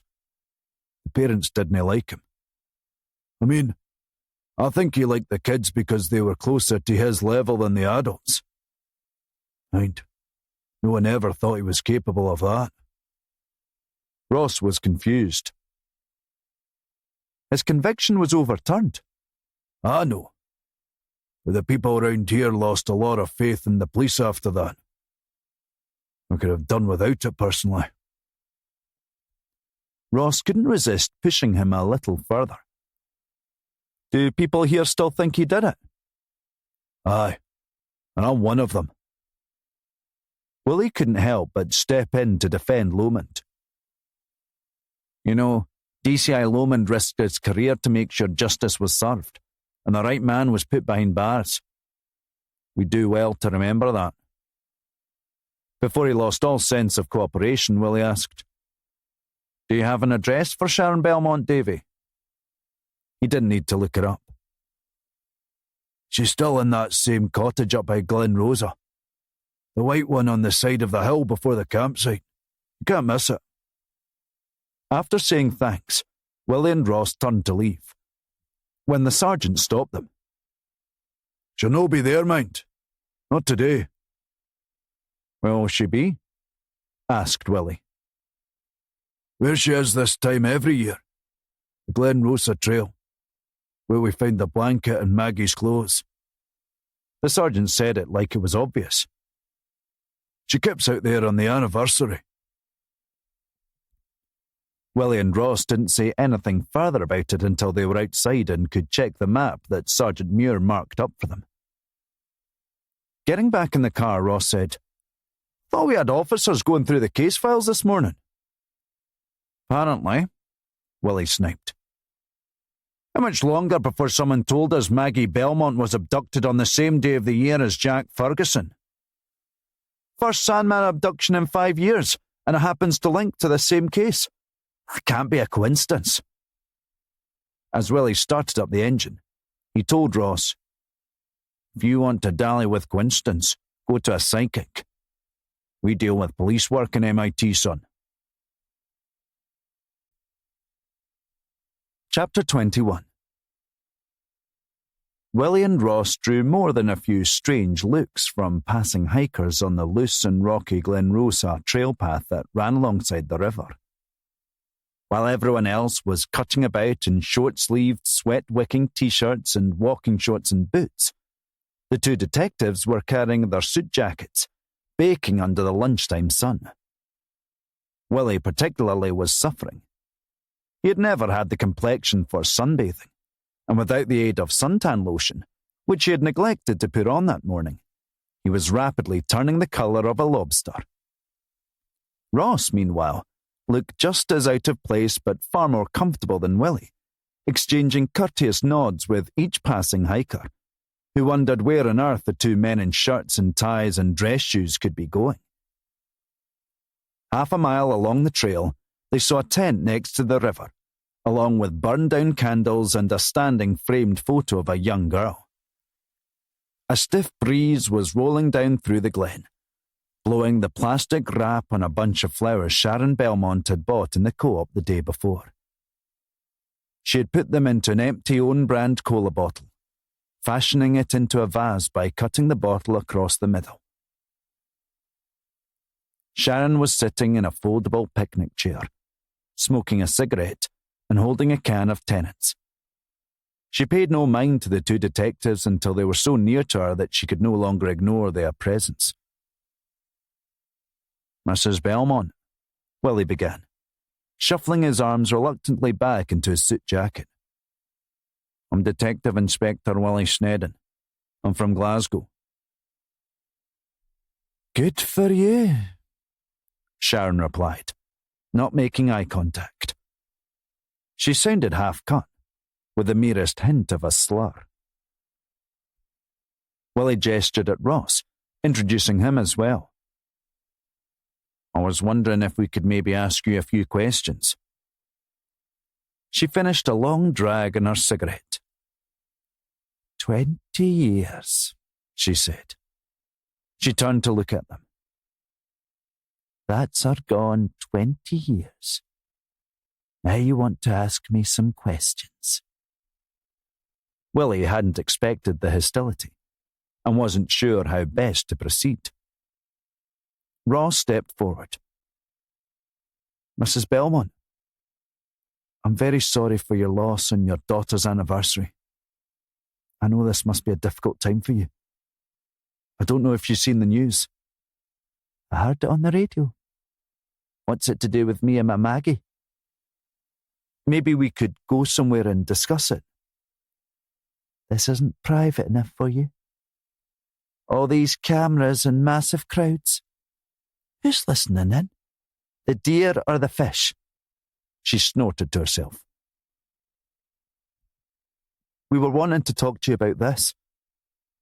From a leather-bound ledger, Ross took out the photo of the toy badger found in Jack Ferguson's bedroom.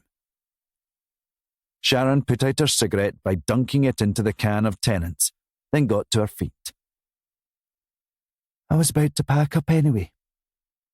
I've had enough for another year." Willie and Ross had helped her pack up her tent and walked her home to her cottage just over a mile away.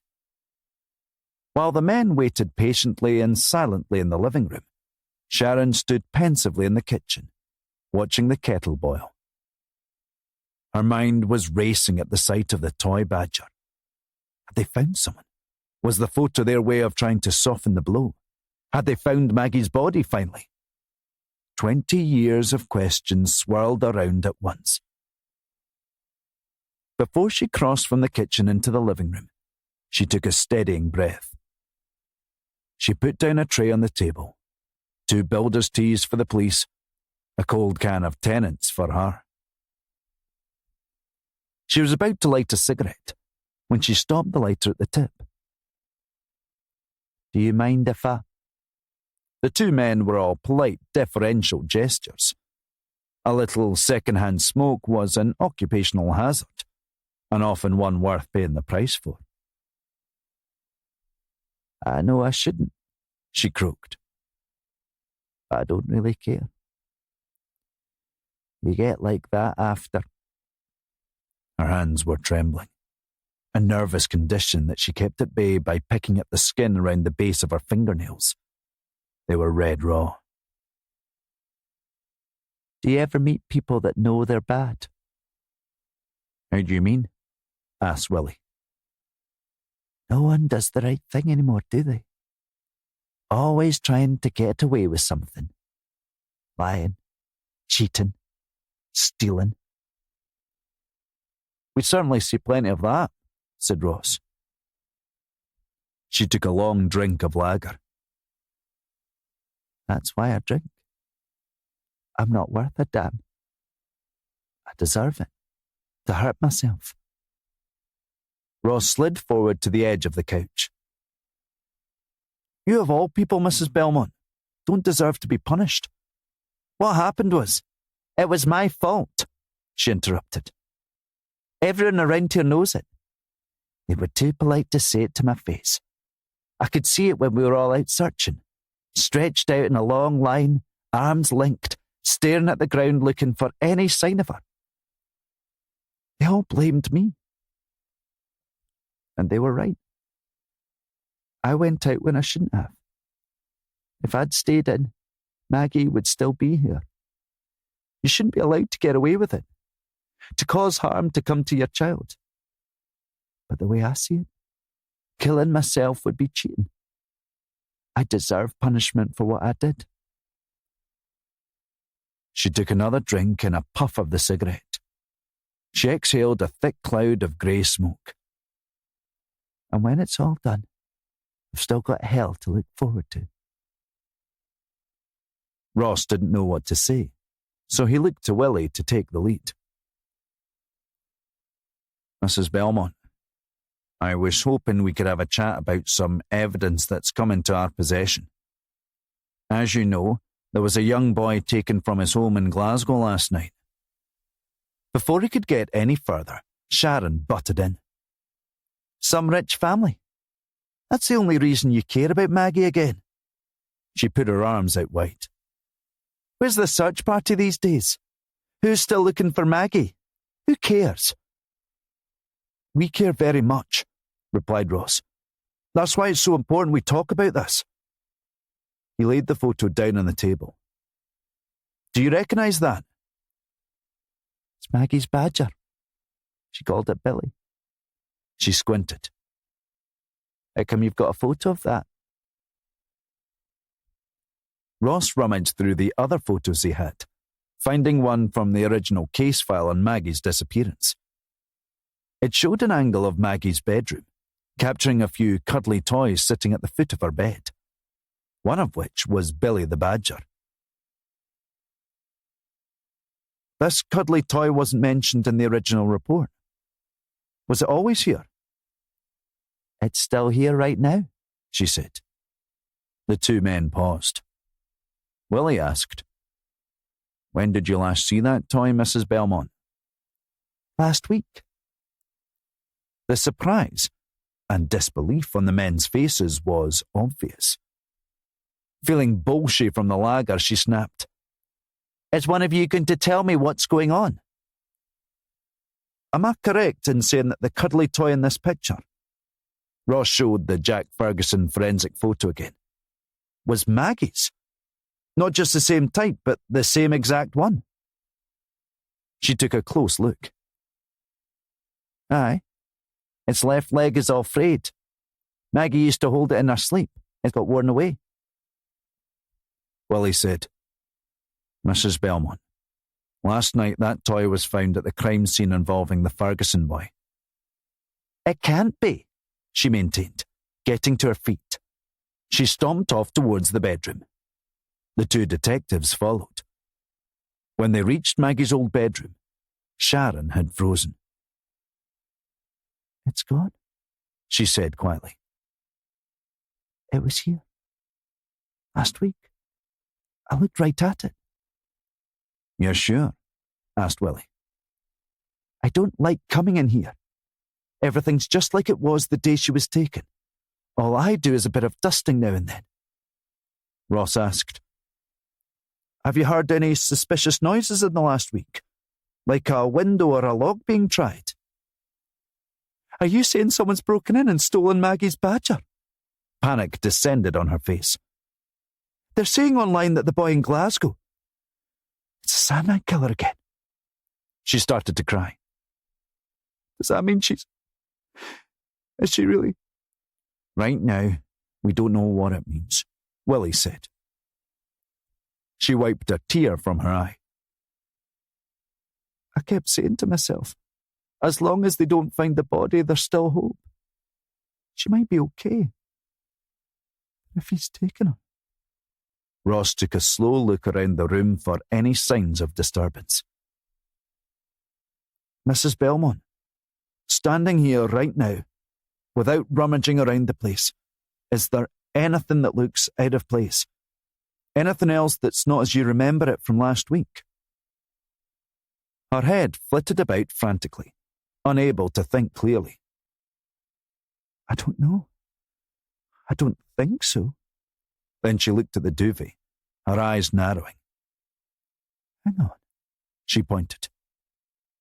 That's upside down. The geometric pattern looked to be the same regardless of orientation at first glance, but Sharon knew it inch by inch. She reached out for the upper corner near the pillow. Ross put his hands out to stop her. No. Touch nothing. She stepped back. Ross took out a disposable glove from his trouser pocket. Then he lifted the duvet up and back. Slowly. He held his breath, as did Willie and Sharon. Ross knew what was coming. It seemed inevitable once it was established that the cuddly toy had been taken from the room.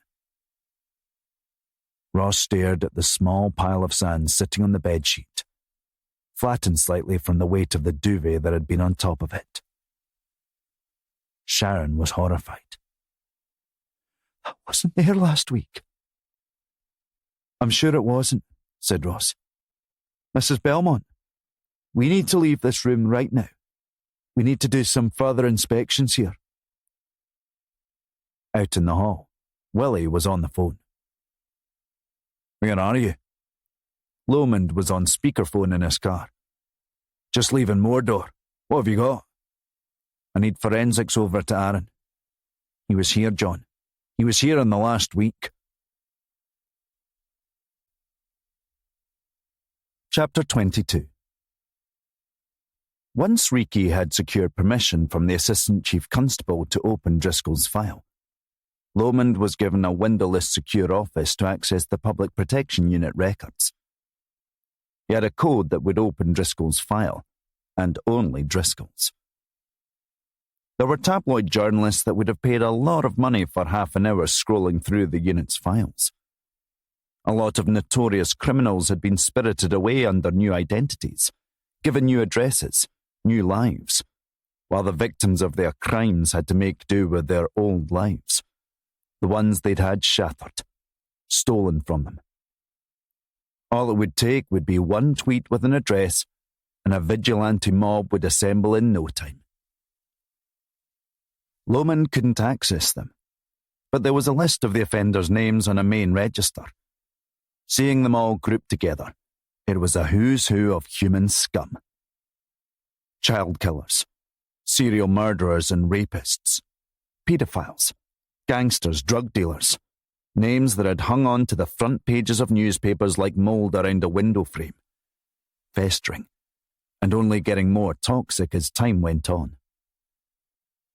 It boiled his blood to think of them just walking around a supermarket, now looking completely different after their multiple decades locked away, so long that they couldn't even be recognized. Men who had murdered schoolchildren, now mixing mere feet away from playful children with their parents at the yogurt aisle in Tesco. The parents, with no idea how close their wee one had just been standing to a murderer. Lomond scrolled to Driscoll's name and input the 6-digit code. There was a pause, then a pop-up notification. No entry found. Lomond did a double take. Then he entered it again. Same result. He called Ricky to double-check the code. He had the right one, it seemed. This disturbed Ricky so much that he came down to check it himself. When he got the same result as Lomond, he swore under his breath and covered his mouth while he thought through what had happened. It doesn't make any sense, Ricky said. There's only one way this can happen. He ran a hand over his thin hair. The file's been deleted. Deleted? Exclaimed Lomond. How could that happen? The only way is if someone with authorization has gone in and deleted it manually. Who has the authority to do that? Only me and... He didn't want to finish his sentence. Who? Asked Lomond. He then insisted. Sir, who else has access to this file? You and the Assistant Chief Constable, right? I want to speak to him. Riki backed away, raising his hands defensively. Let's not get too hasty. You can still access the physical file back at Helen Street. Sir, that could take hours. In any case, the Assistant Chief needs to know, surely. Best leave that to me, said Riki, puffing out his chest and heading towards the door, eager to draw the conversation to a close. I'm sorry, John. I'll look into it. Lomond packed up his things with a grumble once Riki was gone. In their long, antagonistic relationship, Riki had never once apologized to Lomond for anything. Lomond's Polish senses were tingling. The same way when a criminal starts to panic during an interview and can't remember what lies they told an hour ago.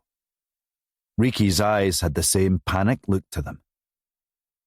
The question was, why would someone go to such lengths to protect the location of Sandy Driscoll?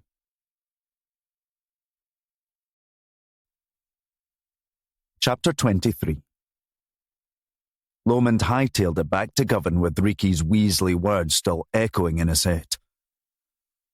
Publicly, you'll have the full support of the executive team, John. As he approached the entrance to Helen Street, he then saw what he recognised as DS Ross McNair's purple Ford hatchback. A boy racer car if ever there was one. An enlarged cock on 4 wheels, and exactly the kind that his idols on the organised crime squad cut about in. But Ross didn't recognise Lomond's much plainer anonymous saloon. He'd gunned the accelerator, cutting off Lomond so hard he had to slam the brakes on. All Lomond saw was D.I. Snedden pushed back in the passenger seat looking terrified, as he was the one in the firing line in a side-on collision. Lomond didn't even have time to blast the horn, which made him doubly angry, because he wanted Ross to know that he was raging at him. And how better to demonstrate that than leaning on the horn for a good 10 seconds? Ross parked up, his heart pounding. He knew what he'd done, and Willie had now informed him who he'd done it to. He glanced at Willie hopefully. Was that as bad as... Aye, he interrupted. As he struggled out of the cramped seat, he said, "Cocksocket, I'm driving next time." Lomond abandoned his car across 2 spaces in a blind rage, then stormed across the car park, shouting at Ross from a distance. "Oh, Love Island! Call me up like that again and I'll change your life." Ross held his hands up. "Sorry, sir. Rush of blood and all that. My bad." Lomond corrected him. "No, it was your fault, not your bad. My bad is a fucking meaningless combination of words used only by Yanks and total rockets, which makes sense, clearly." He gestured at Ross. "As you are obviously a fucking rocket." He pointed towards the staff entrance. "Come on, we've got work to do." Out of earshot, Willie muttered to Ross. "He's under a lot of pressure." "I noticed," replied Ross. "He was just applying it directly to my balls." "He likes the one he shouts at. If he didn't like you, he'd just ignore you." Sounds ideal, thought Ross, and less scary. Once his team had assembled in a conference room, Lomond steamed inside, kicking the door shut with his heel on the way past. "Where are we?" he asked. "Willie, Ross, Aaron." Judging by Lomond's tone, Pardeep and Jason resigned themselves to a bollocking, knowing that they had little in the way of good news.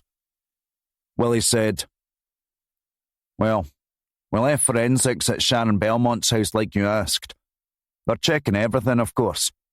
Personally, I'd be amazed if they pull a mark that's worth anything." "I think," Ross ventured, "we can safely say that whoever abducted Jack Ferguson was in Sharon Belmont's house and stole the cuddly toy." Pardeep, flicking his pen fluidly up and down his knuckles, said, "The question then is why? Why the need to now claim Maggie Belmont as one of his?"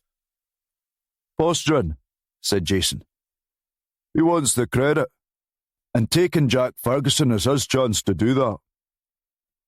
Lomond raised his hands to stop them. Folks, I don't care. Does Maggie Belmont look like it was a Sandman case now? Probably. Does figuring that out help us find Sandy Driscoll in the next 24 hours? No. Now, Driscoll was given a new identity when he was released from prison, which was protected under the public prosecution arrangements, as it was felt he would still be a target for the public who were disinclined to believe his innocence. If only I'd been one of them, Jack Ferguson would be with his parents right now, along with 5 other wee souls.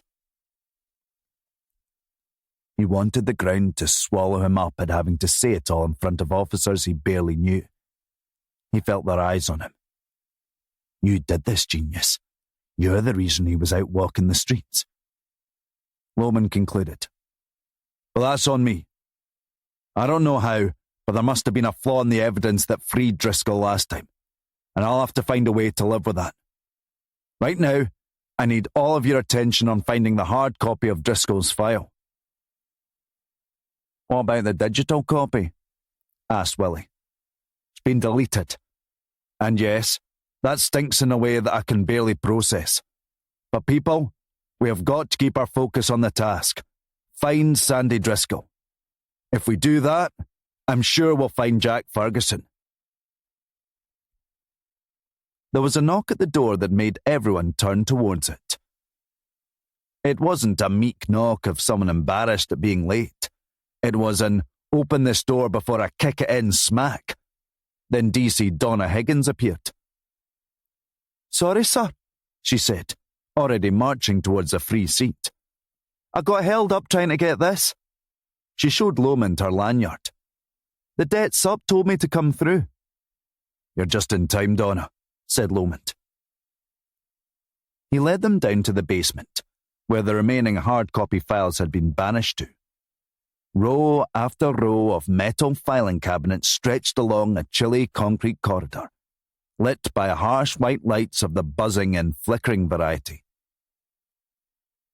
Welcome to your office for the next. Lomond checked his watch.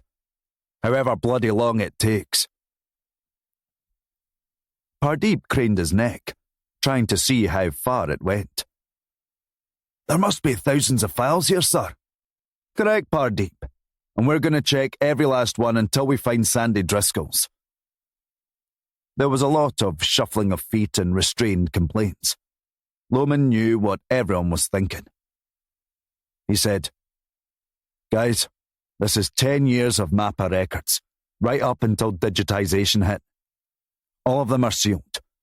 We only have permission to open Driscoll's. And I might remind you all that opening a MAPA record without senior permission is a crime. When you find Driscoll's file, you take it straight to either me or Willie. Jason raised his hand. Willie said, You don't have to put your hand up, Jason. You're not in school.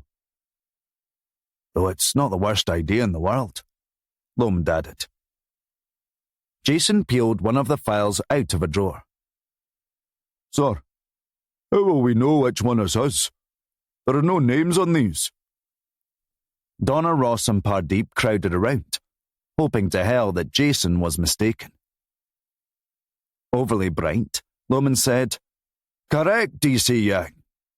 The file's 6-character code is a mixture of letters and numbers, so remember it. God help you if anyone has the file in their hands but passes over it because you lost concentration. Because believe me, people, we don't leave this corridor until we find the file. Ross looked at a few examples. Then he looked ahead at how many cabinets there were. His shoulders slumped at the scale of the task awaiting them. Turning away from Lomond, Pardeep exhaled, then mouthed at Donna. Fuck. Donna replied. That's what I was thinking. Lomond wondered why the beleaguered crew were standing still. Are you waiting for a starting pistol or something? He clapped his hands. Let's go, people. From the warmer light of upstairs, one of the DSs from the bullpen crouched down to see the group. DCI Lomond, there's someone at the reception asking for you. Ross flashed his eyebrows up at Donna, looking for an ally in the misery. Convenient? Standing next to them, eagerly beavering away already, Jason announced cheerily, "At least it's nice and cool down here, guys." Not in the mood for levity, Ross directed Jason to the cabinets on the opposite side of the corridor. "How about we make this a quiet job, Jason?" Everyone struggled to remember the code, stopping every second file to check it again, except for Jason, who was the only one pleased at the task. It was a challenge mentally as well as physically, requiring the dexterous fingers of a pianist, which he was, and the numerical mind of a savant, which he also had. After the first hour, the file code would be imprinted on all their brains like a red-hot iron brand. They'd be hearing it and seeing it and mouthing it in their sleep for days. The detective sergeant waited for Lomond to emerge from the concrete stairwell. "What's their name?" asked Lomond. The DS answered, "Campbell Fotheringham." He knew who it was, as did Lomond, as did almost every cop with a pulse. Lawyer to the scum of the earth. If Chief Superintendent Reekie was an arsehole, then Fotheringham was just a bastard. A lot of people use such swear words interchangeably, but to Lomond's mind, there was a clear distinction between the two. Arseholes were idiots who didn't know they were idiots, but bastards, they knew exactly what they were. If a bastard like Campbell Fotheringham was making personal calls into Helen Street Police Station, then it had to be for a good reason. And nothing could have prepared Lomond for what he had to say. Chapter 24. Sitting in the cramped interview room, Campbell Fotheringham looked like a Tiffany diamond that had been left in a pound shop. His suit cost more than most of the cars in the car park, and it wasn't even one of his better ones. He examined his recent manicure with a dissatisfied tut, then crossed his legs, carefully arranging the fabric on his trousers to limit creasing. The windowless room was grim and stuffy, the walls marked and scratched when interviewees had kicked off or the occasional chair had been thrown. There was a lot of good faith being demonstrated in the layout of the room. The furniture wasn't bolted to the floor as if Govan was hosting Hannibal Lecter. It was just a plain wooden table and 4 plastic chairs that you would find in any secondary school up and down the country. Campbell Fotheringham couldn't have looked more out of place. He was getting into his 60s now, and had accrued more money from his career, along with a series of shrewd investments through the years, than he knew what to do with. It wasn't about the money now. He just liked screwing with police. And winning. Which he did, more than anyone else Lomond had encountered in the legal profession. It wasn't luck. Fotheringham was the best. "Chief Inspector Lomond," he cooed, keeping his legs crossed. "Oh, aye," said Lomond. "No need to get up on my account. What do you want, Mr. Fotheringham?" He smiled. So far, Lomond was exactly as he had remembered from those Sandman-era press conferences. "I'm here on behalf of my client, Frank Gormley." He didn't have to check with Lomond that he knew who he was. After a dozen true crime books that were always serialized in the Glasgow Express, an endless fascination from Glaswegians about his crimes, and a pretty shite low-budget movie, everyone in Glasgow knew who Frank Gormley was. Gangster number 1, son of Arthur Gormley, inheritor of the biggest drug empire in Scotland, and who was currently serving a 10-year stretch for money laundering and fraud. It amused Gormley no end that for a man who had personally murdered over a dozen people, even he couldn't remember exactly. Police Scotland had only ever been able to put him away by the same method that nailed Al Capone. The bloody paperwork. Fotheringham went on. There isn't any need to beat about the bush, Chief Inspector. Mr. Gormley wishes to inform you that he has certain information that could be valuable to your current inquiry involving Sandy Driscoll. Lomond leaned forward aggressively in his chair. We haven't released that name to the press. My team's airtight. We don't leak around here.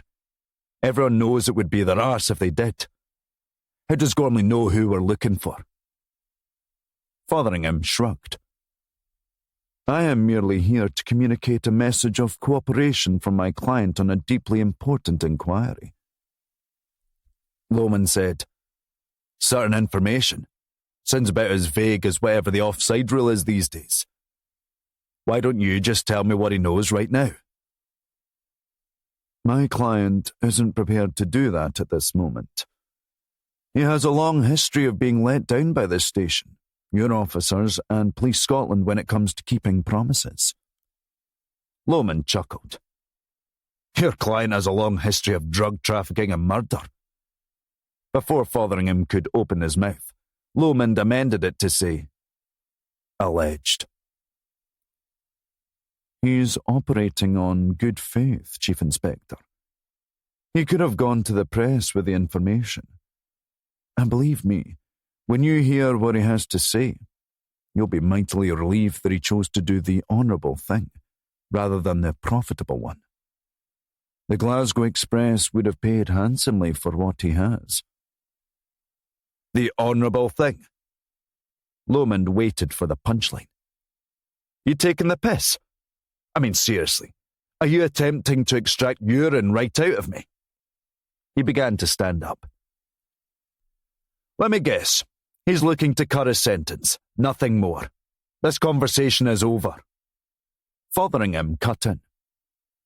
I should tell you that my next appointment is with Colin Mowat. Lomond stopped.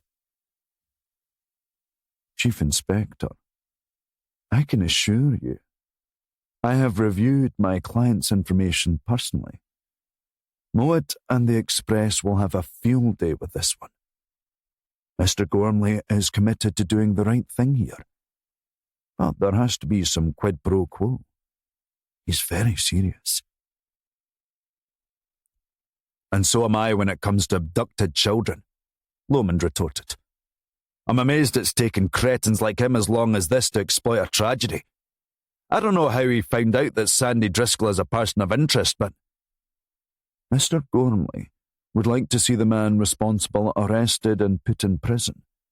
And in return, he would like his part in that adequately acknowledged. Lomond paused. I'm in the middle of a child abduction inquiry. I don't have hours to waste gallivanting over to Barlinnie to hear fairy tales. I can send you in a form, and that's it. If his information checks out, we can discuss it. Oh no. Fotheringham scowled. Mr. Gormley will only provide the information in person. To you. And you alone. Once the sentence reduction has been confirmed in writing to me. Lomond breathed in heavily, then huffed it back out. I'm not authorised to unilaterally reduce a prisoner's sentence and run roughshod over the entire Scottish legal system, as you well know. He flashed an unfriendly smile. Quite.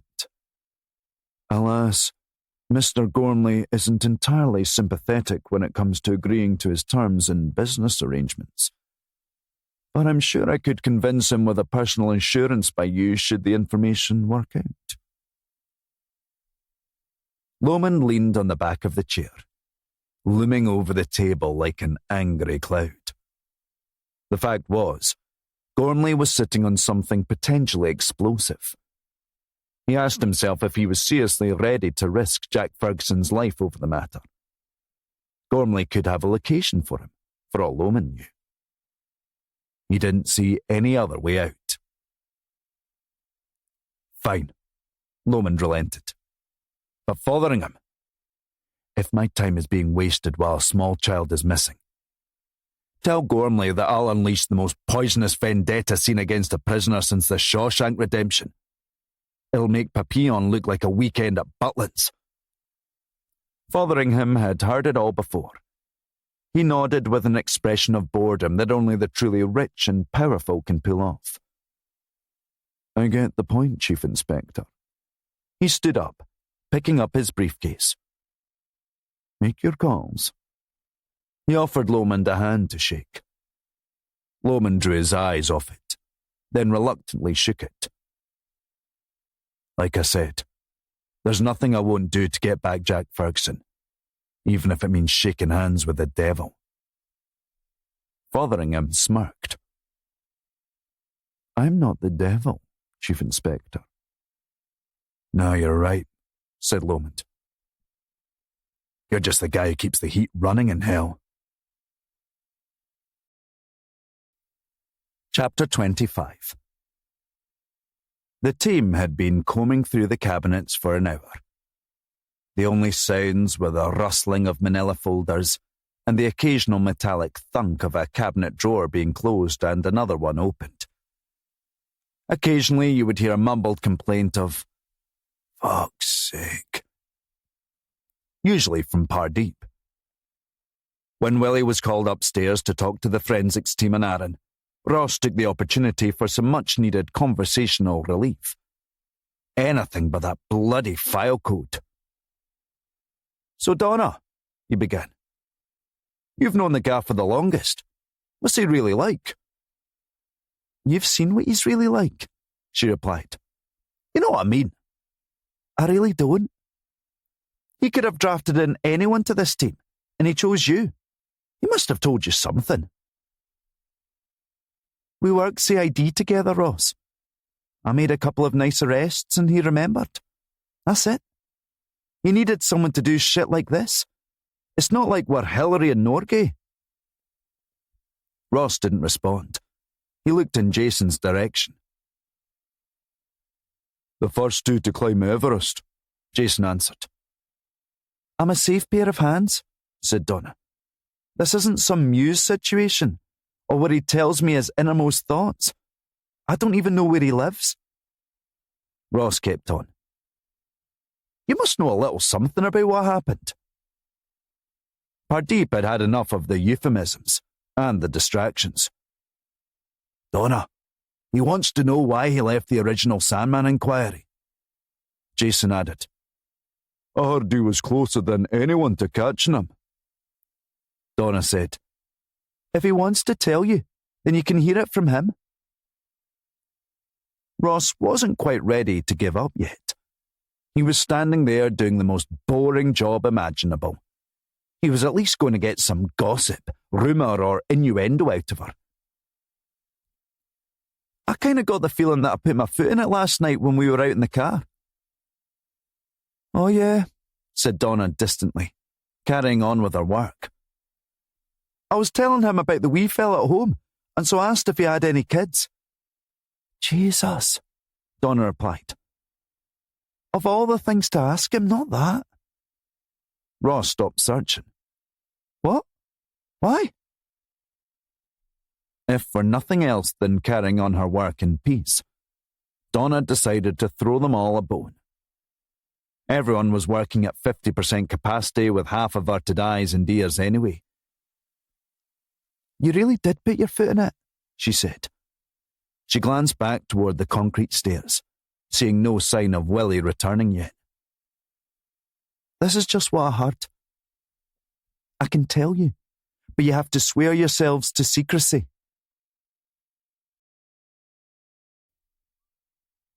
Chapter 26. 5 years ago.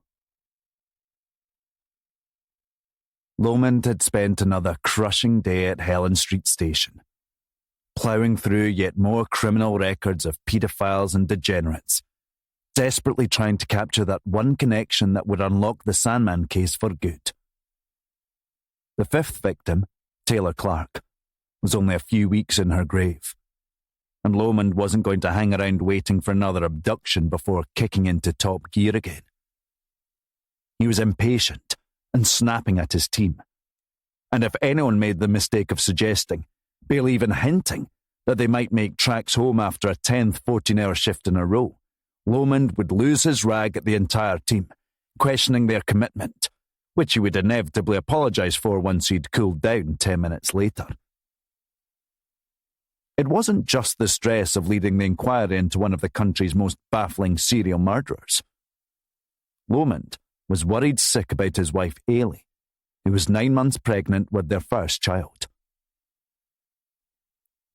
Lomond would work himself raw, but as soon as he walked in the front door and found Ailey bouncing on her birthing ball in the living room, bobbing along to Nirvana's Lithium, reliving her teenage rebel rock years, he managed to forget about work for a little while. It made him guilty to feel any kind of happiness when 5 families were out there grieving for the loss of their wee ones. Lomond grimaced at the volume of the music. Is that really a good idea? The wee dude's going to be born with tinnitus. She kept bobbing along in time to the music, then nodded in a gentle and very cautious headbang when the chorus kicked in. This could be our last chance to listen to something loud for quite a while. Lomond couldn't resist. While she headbanged, he recorded a brief video clip of her on his phone. When she heard him chuckling, she looked over and waved at him to stop. Her face was glowing. He had never seen her so happy before. Then, suddenly, the happiness disappeared, shifting instead to intrigue, then concern, then a sharp intake of breath. Lomond rushed over to her side. Yep, she said, trying to stay calm. Okay, that feels like a surge. He helped her gently off the birthing ball. Are you sure? She quipped. Well, I have had all those other babies in the past to compare it to. No, right, he replied. Sorry. He turned circles, like a dog chasing its tail. The bag is in the hall. Of course. Right. Cue more frantic spinning. Ailey cradled her bump, shutting her eyes and reacting with a variety of different faces each time she felt a different pang in her uterus. Yep, we need to start counting these. Later in the car, Lomond held her hand, counting off breaths as they went. He had practiced the drive to the hospital so many times he could have done it with his eyes closed. He had mapped 3 alternative routes in case of road closures or heavy traffic. In the end, Ailey had gone into labour at the perfect time for the roads to be clear, 9 at night. Lomond had remembered to queue up their Spotify playlist of happy songs to listen to for distraction in the car journey over. The Beatles' Golden Slumbers came on, and Lomond felt the first pang of what was about to happen. He was going to become a dad. As another surge faded, Ailey opened her eyes and loosened her grip on Lomond's hand. At a red light, they had a moment to look at each other without saying anything. Just listening to the song. I love you, Lomond said, re-gripping her hand. I love you too, she replied. She looked over her shoulder and smiled. You remembered then? Lomond looked back at the car seat installed behind Ailey's seat. Yeah, only took about an hour and 8 YouTube videos to get it right.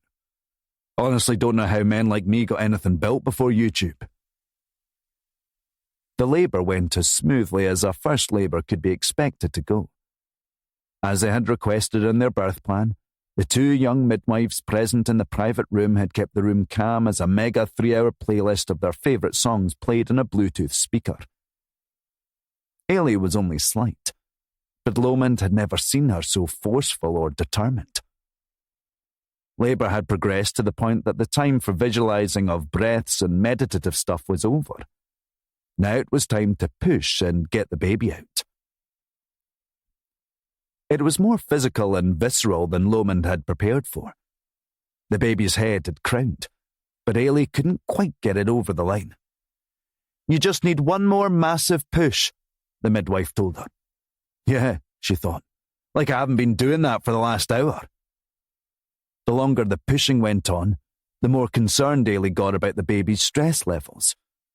She and John had wanted to avoid any interventions, and he was getting the feeling that they might not be far away from that.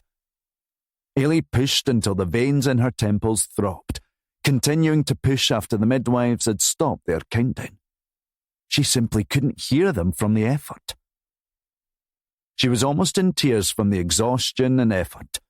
She was so desperate to keep the baby out of distress at being stuck, she was willing to hurt herself to previously unimagined degrees in order to make it happen. It was the purest expression of love that Lomond had ever seen. All the while, in the background of his mind, he heard Golden Slumbers by the Beatles. Then, when everyone seemed to be gearing up for an intervention, another push proved to be enough, and a baby boy entered the world. Their birth plan had requested that the midwives hold the baby up so that Lomond could tell Ailey whether it was a boy or a girl.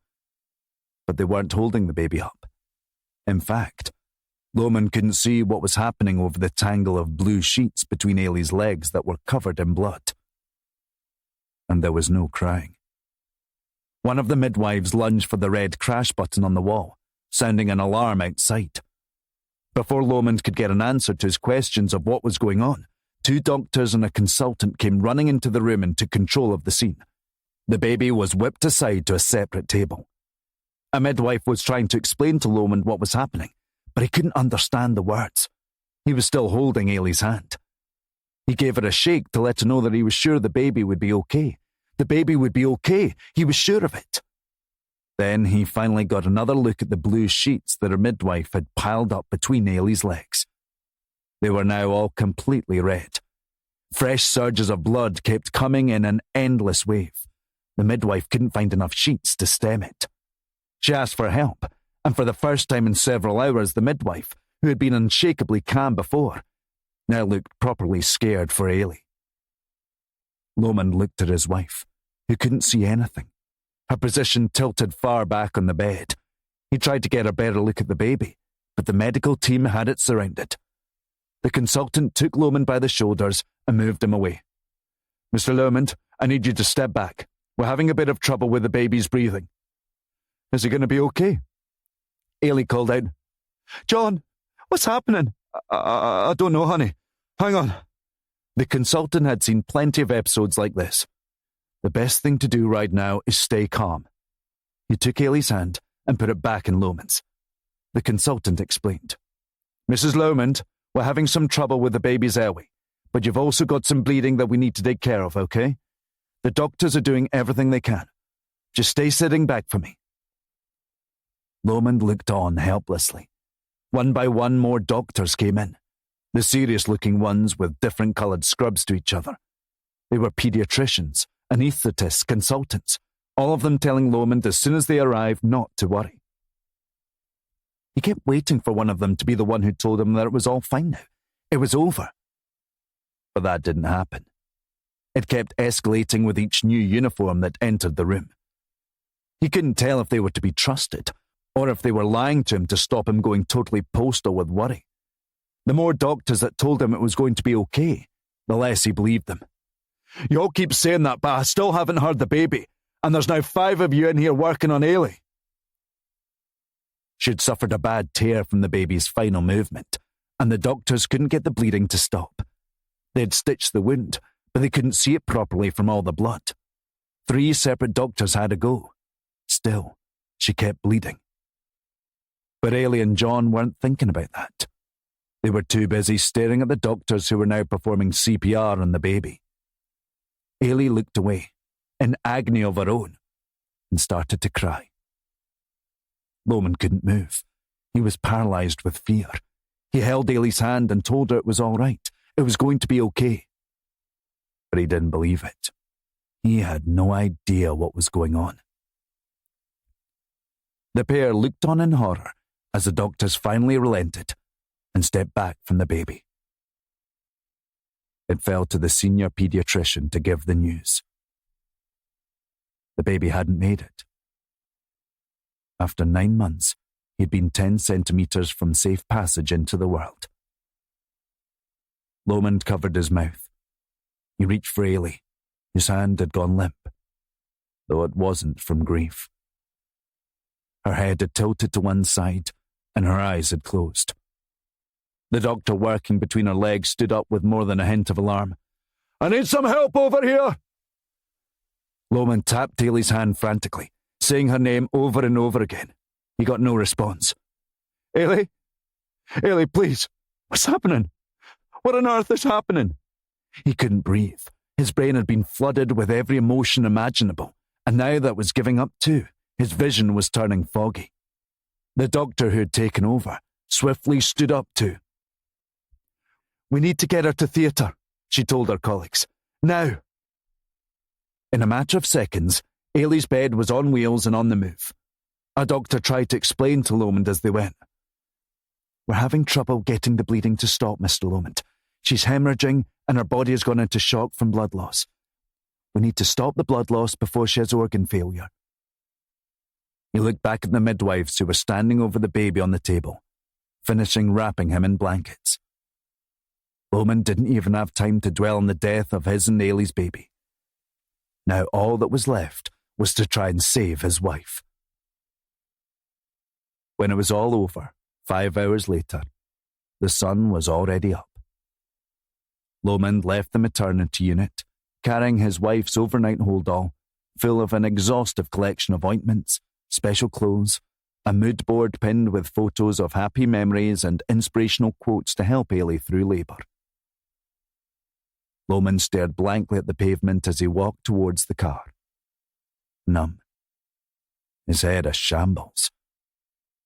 He kept thinking about Ailey's things and what he would do with it all. He had never had to think about such practical concerns when someone dies in hospital, like, what happens to all their things? The answer was simple. Someone has to take them away. They won't just bin it all for you. There's no all-inclusive mop-up service other than for medical waste and mopping up blood. Everything else would have to be carried home. In the end, he was glad they hadn't let him into theatre. That would only have made things worse.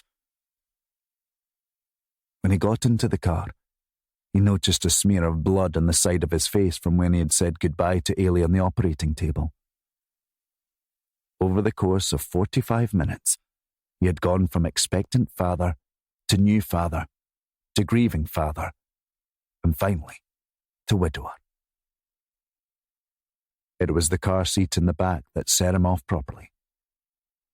He had kept it together up till then, unable to cry. Now he cracked, fully. He rested his head on the steering wheel and cried his guts out. There were only 2 things he wanted to hear: his wife's voice and his baby son crying. Chapter 27. It had a lot of names. The Big House, Bar L, Bar L Hell. His Majesty's Prison Barlinnie in the middle of Ridley, surrounded by terraces and low flats and suburban streets. The biggest prison in Scotland. The exterior had been somewhat modernised over the years, but the prison's foundation, its internal architecture, was Victorian. It gave the place a haunted, time-out-of-place sensibility. It had been decided in 2018 to sell the place off and turn it into a museum, while a new super jail would be built over 50 acres opposite the Proven Gasworks site beside the M8. DSU Boyle had called ahead to the governor to request special dispensation for Lomond to visit Gormley, an inmate that the governor wasn't exactly inclined to want to do favours for. Since his incarceration began, Gormley had been nothing but a thorn in the prison's side. He brought with him an entire industry in tiny mobile phones, the most sought-after item in prison.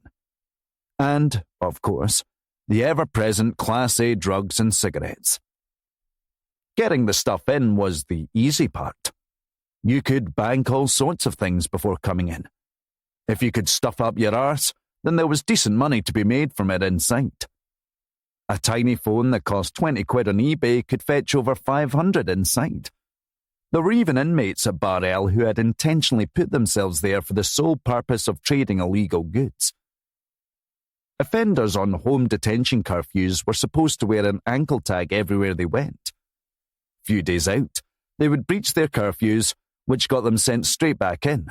Only this time, they'd be banking. The man at the end of that very unpleasant rainbow was Frank Gormley. Everyone made sure he was given his due on everything that came through there.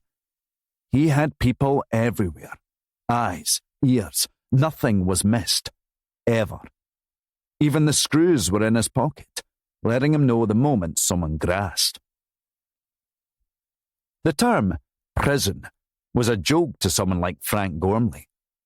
He wasn't going to do a day of actual time in his entire sentence. It was a walk in the park. Short of a nice holiday or a car to drive around, there was little that he couldn't get his hands on. Lomond was taken by 2 prison officers to an interview room, surrounded by shatterproof windows so the officers could monitor anything being passed to an inmate by a visitor. In Gormley's case, no one was going to stop him. Lomond was first to arrive, a detail that Gormley had insisted on. He wasn't going to just sit there and wait for the police. When he arrived, he looked well rested. He even had a suntan from sitting out in the yard during the heatwave. He might have had on the usual prison uniform of a red polo shirt, but he wore it with so much more flair than anyone else. Lomond was reminded of how much larger than life he seemed. He had small eyes, but saw everything, and he had a face like 100 miles of bad road. Compared to other tough guys in Berlin, they were scary like they were deciding whether or not to kill somebody. But Gormley looked like he was already deciding where to dump the body. Gormley didn't just rely on the help when it came to tidying up business on the street. He had always been willing to get his hands dirty. Rumour had it that he was personally responsible for a number of hits on gangster rivals across the city since the 90s, which was almost unheard of. That kind of trigger work and blade-happy slashing was normally the preserve of the expendable youngsters. Not so Gormley. The rough stuff was part of the fun. "How we doing, John?" Gormley asked, like a long-lost pal. "I'm all right, Frank. How's yourself?" he asked. "I understand Campbell spoke to you." "He did. And?" "I'm a little confused, Frank. You see, we haven't made Sandy Driscoll's name public yet. Do we have a leak I need to know about?" "There's no leak, John. I'll promise you that. I don't want you getting your team into bother.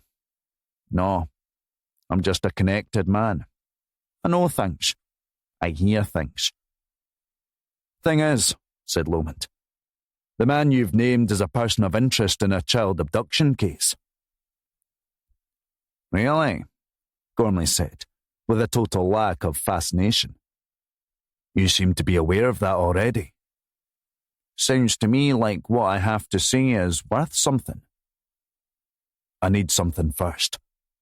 Before I can do a thing for you, I need to know everything you have about Sandy Driscoll. And you know that, because you're not an idiot." Gormley nodded his head gently. It had been a while since anyone had dared to speak to him like that. He ran his hand through his short, wiry grey hair and then his trimmed beard. When he looked at you, his eyes turned into slits, assessing you, sentencing you with a glance. "What am I then, Chief Inspector?" "You're a family man," replied Lomond. "3 Waynes at home at that massive pad in Newton Mearns. If you've got information that could save wee Jack Ferguson, I think you'd give me it," he added. Unless you're full of shit, and this is all just a wee game. But I don't think it is. You're not short on amusements in this place. You don't need this, which means you must be doing it for a reason. Gormley smiled, then broke into a laugh, wagging his finger. Campbell warned me about you. I find it easier to speak plainly, Frank, so as we both know where we are. All right then, he said. He spoke with a nasally twang, a product of growing up on the streets, whose sharp edges were sometimes softened from years spent at expensive resorts and hotels, hobnobbing with footballers and business people and titans of industry and retail and hospitality. On the street, Gormley needed to be one thing, but in those other places, he couldn't just be Frank Gormley. He had to be the smartest version of Frank Gormley. The real him would always be the guy whose didn'ts and wasn'ts turned into didn'ts and wisn'ts. Gormley said, 15 years ago, I was approached about chibbing Sandy Driscoll when he was up in here for that Maggie Belmont case. You see, somebody got wind that Driscoll was going to walk soon, and they didn't want him back on the streets. I knew someone in here at the time for the job. You know me. Business is business. And the prick had done in a wee lassie. Didn't I feel like the prick when the judge released him the next week? Innocent, he says. So, I never got round to doing it. Lomond shook his head. That's it. That's your big story. The one that your arsehole lawyer said the Glasgow Express would hold the front page for.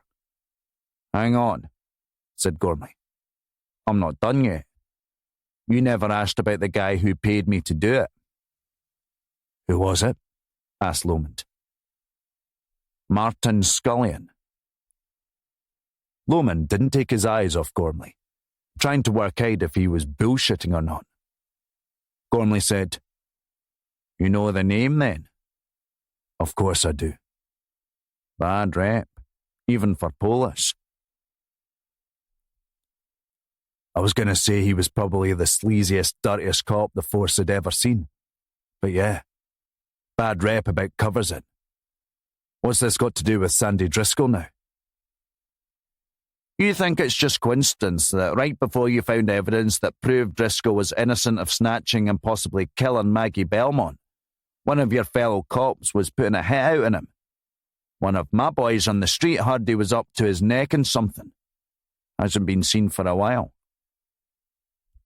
Lomond sighed. I agree. It warrants investigation. But I don't see. Scullion's fitting the boy up for this one as well. Martin Scullion was fired in disgrace a decade ago.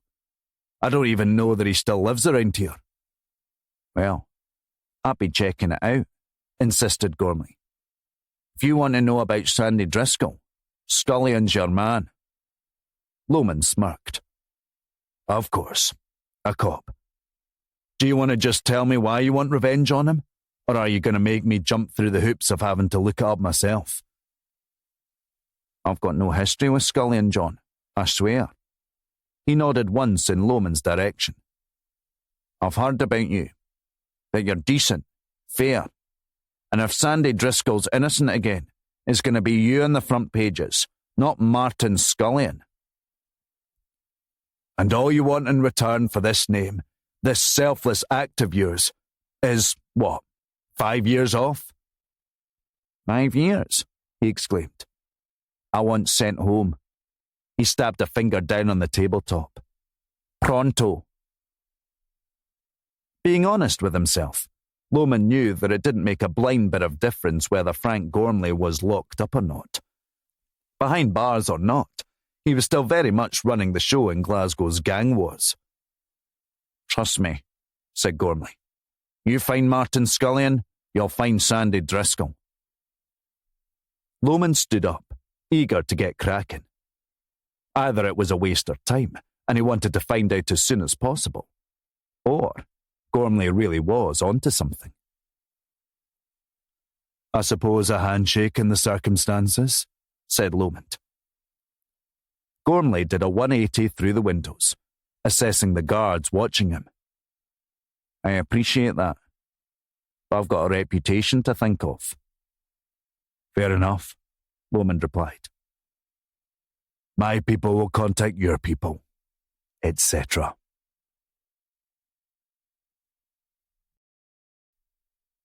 Chapter 28.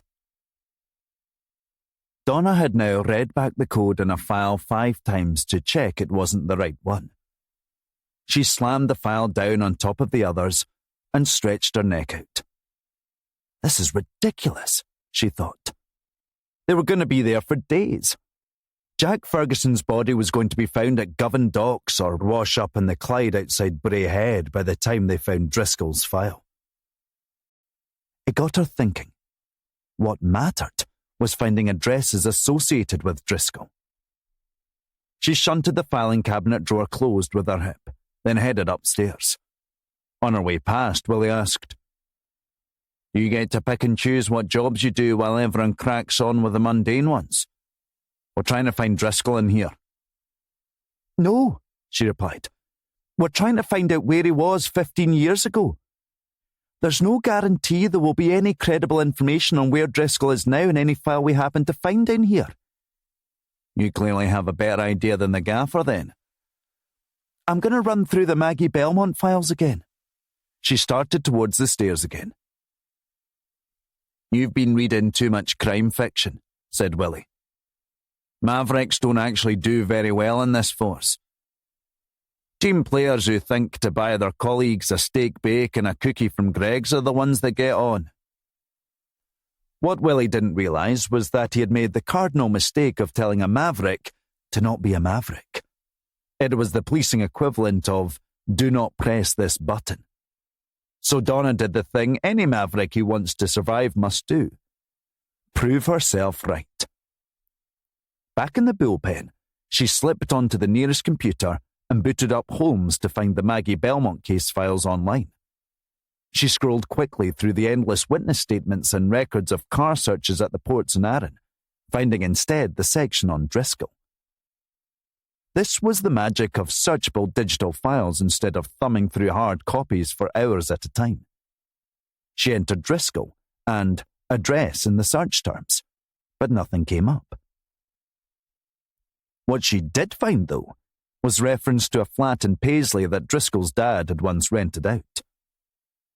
Curious, she then opened up Scotland's Land Information Service webpage, entering the postcode, then selecting the address. The result showed the entire purchase history of the address, how much it had ever sold for and when. You couldn't see the name of the owners, but all Donna needed was to see whether it had been sold recently or not. It hadn't. It was with the same owner as 20 years ago. She rapped her knuckles on the desktop. She raced to the stairs and told Willie she had a lead, but he refused to give her backup to check, telling her that Lomond wanted all manpower on the file search. She would have to wait. Like any maverick worth their salt, Donna wasn't going to wait. She slipped out of the bullpen, then swiped a lanyard at the station exit. She couldn't wait to see Willie's face when she brought in Sandy Driscoll on her own. Back down in the basement, no one had any idea that the sun had set, beckoning in yet another sticky, hot night. Pardeep was staring at a file, rereading it again and again.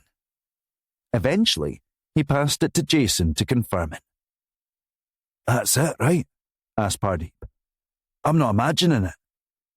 That's the one, Jason said. Pardeep held it aloft. Willie, I found it. Willie took the file upstairs to Linda's office because Lomond was out of the building. After they had opened the file and found the last known address for Driscoll after he's been released from jail, Willie hot-stepped it down the stairs to the bullpen. He called out to the team below. Pardeep and Jason, you're in car 1. Ross, you're with me. Expecting to be told that Willie was driving this time, Willie instead told him, Get your keys, son. I want you to drive like a boy racer this time. Chapter 29. After hours of negotiation and conversation and arguments in the prison governor's office with Lomond and Riki on speaker, Lomond emerged into Barlinnie's car park. His shadow stretched out for nearly 20 metres along the ground as the final shafts of sunlight disappeared below the horizon. On the way to his car, Lomond was on the phone to DSU Boyle. I don't know what I was expecting to hear in there, but it wasn't Martin Scullion's name. What's your gut reaction? She asked. He stopped by his car and rubbed his face in anguish. I don't know. I mean, even if the story about being paid to have Driscoll killed in jail is true, why would Scullion still have a connection to Driscoll all these years later? Now I need to burn an hour finding this creep. It's a lead, John, said Linda. Take it. There's been a bit of action over here too since you've been gone. The guys found an address for Driscoll and Paisley.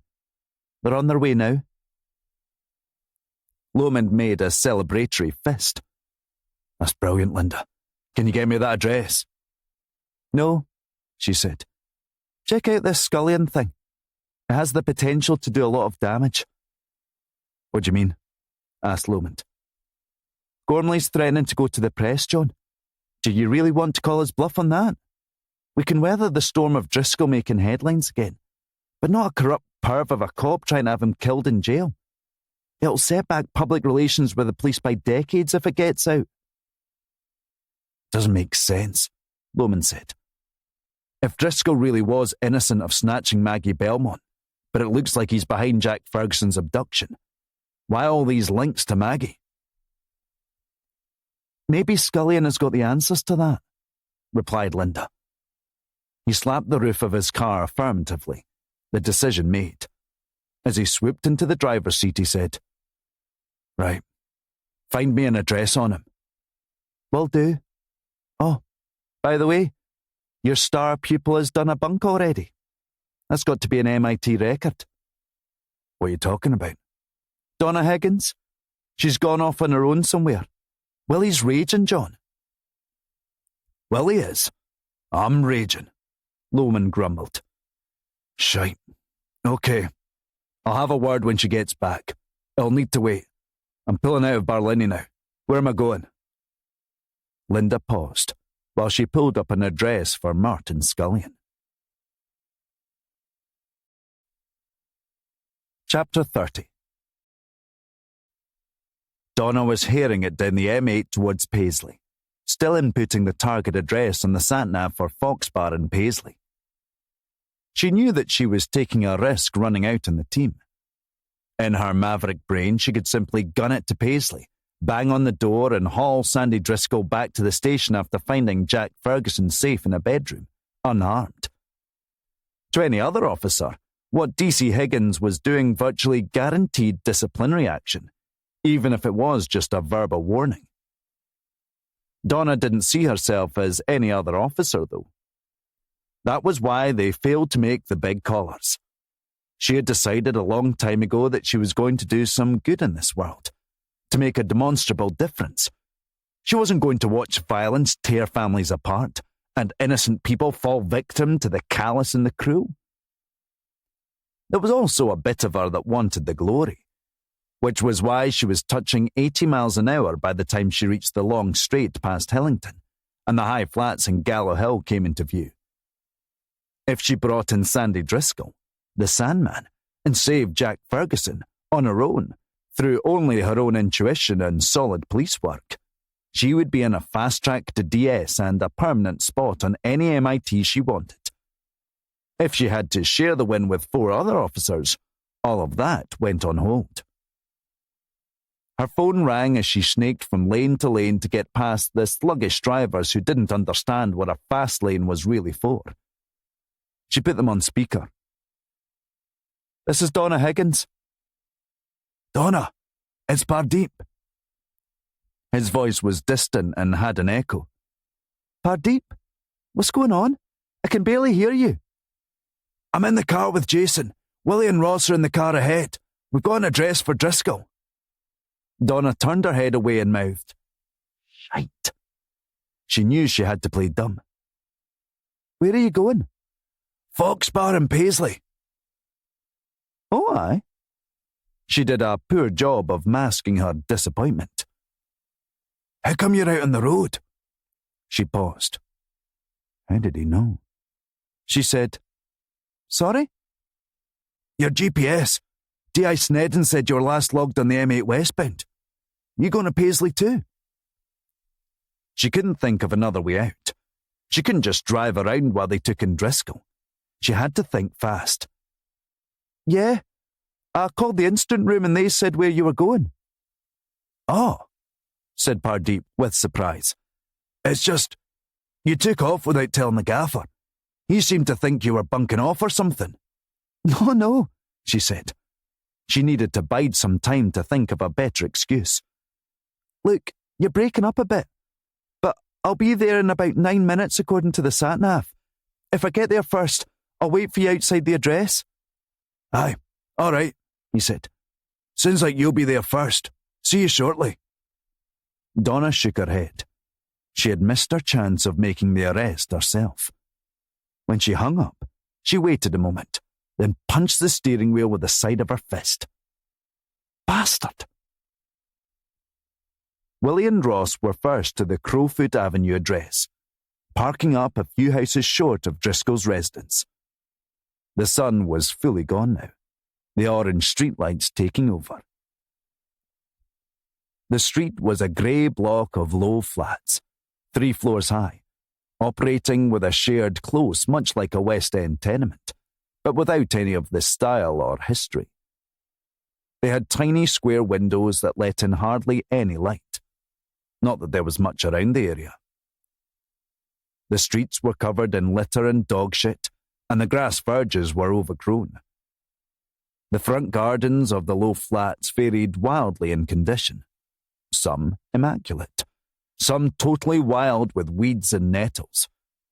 Small children were running around playing with footballs, up way later than they should have been, even accounting for it being the summer holidays.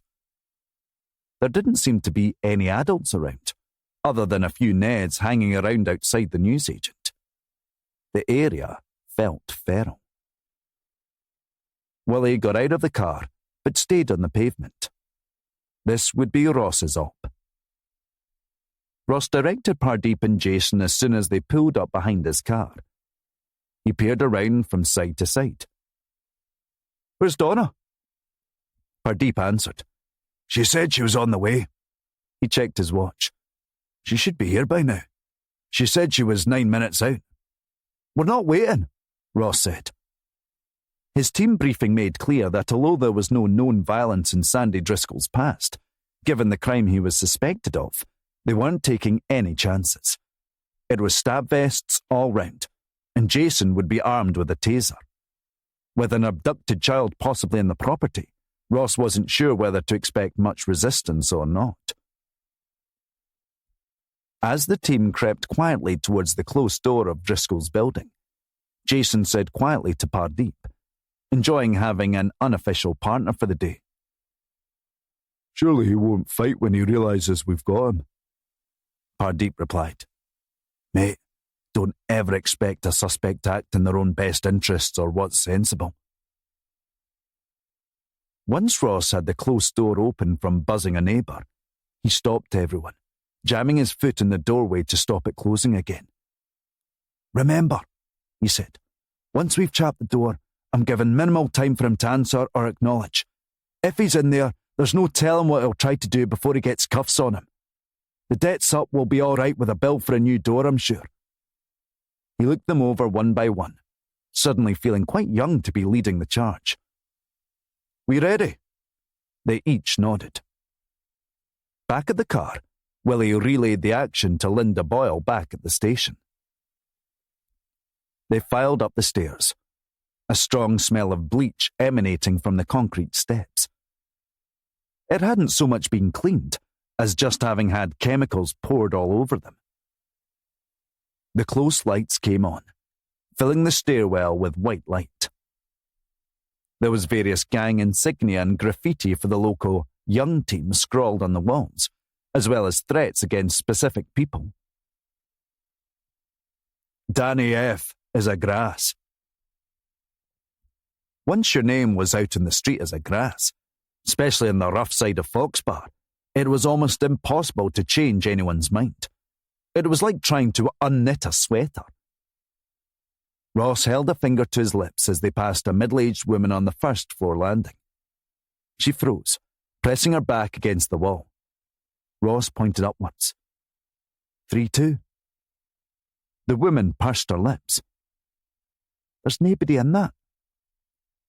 Ross pressed on anyway. Someone like Driscoll would have kept a low profile, made little noise.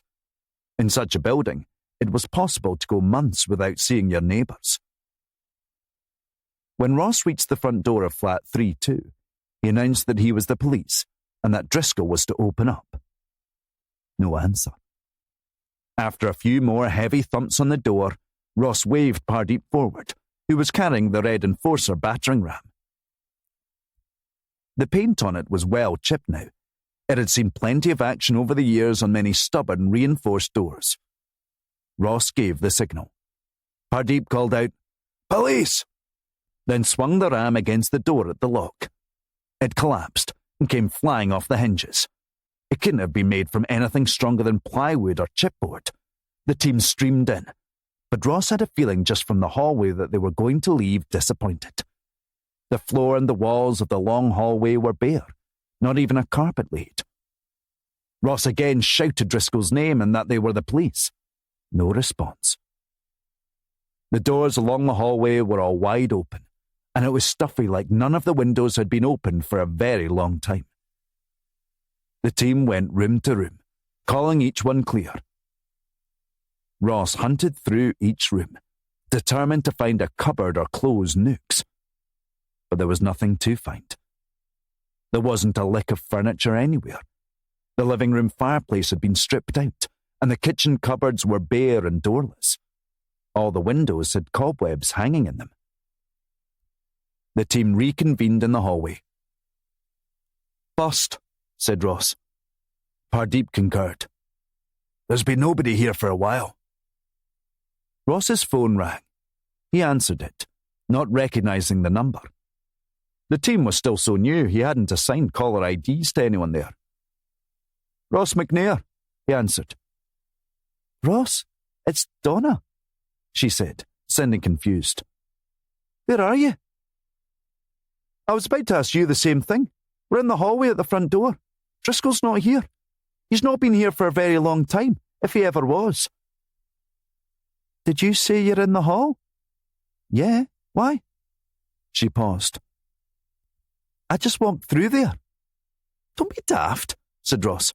"We're all standing here." Jason and Pardeep moved closer, wondering what was going on. Ross started to move from room to room. "Where are you?" Donna said it like she couldn't have been anywhere else. "I'm in the main bedroom." Ross shook his head like she was mad, gesturing impotently at the main bedroom he was standing in. Donna said, "Ross, you still there?" It took him a moment to figure out what might have happened. Then a terrible feeling came over him. "Donna, where are you? What address?" 116 Crowfoot Avenue.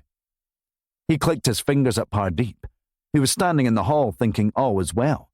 Ross half-mouthed, half-spoke. "I told you to check what address she was going to." Pardeep raised his palms in innocence. "I was going to, but she said she was going to Crowfoot Avenue in Foxbar. That's where we are." Ross did his best not to curse his colleague. He retreated to the close, bounding down the stairs. It wasn't exactly rule number 1. There was a lot of pretty important shit to get right first, but it was certainly in the top 10. Don't assume anything. Ever. Ross took the stairs 2, 3 at a time, galloping down until he was back on the street. He did a quick recce of the neighbours to figure out which way the numbers ran. Shite, he thought. They were at 72. She was at 116. "Stay where you are," Ross told her, breaking into a run, then a sprint. "I'm coming." His voice shook from his feet thudding the pavement. Still waiting for acknowledgement, he said, "Donna?" There was no answer. Chapter 31. Donna was standing in a dark, furnished flat. It was Spartan and tidy, like an old person's flat. Functional, but with outdated furniture. There had been no reply to her requests to come in. The door was unlocked, off the snip, as if the resident was expecting someone. Donna was getting freaked out by the tone of concern in Ross's voice. Did he know something she didn't? She had her wits about her, ready in case Driscoll pounced from around a doorway. She had to be ready for anything.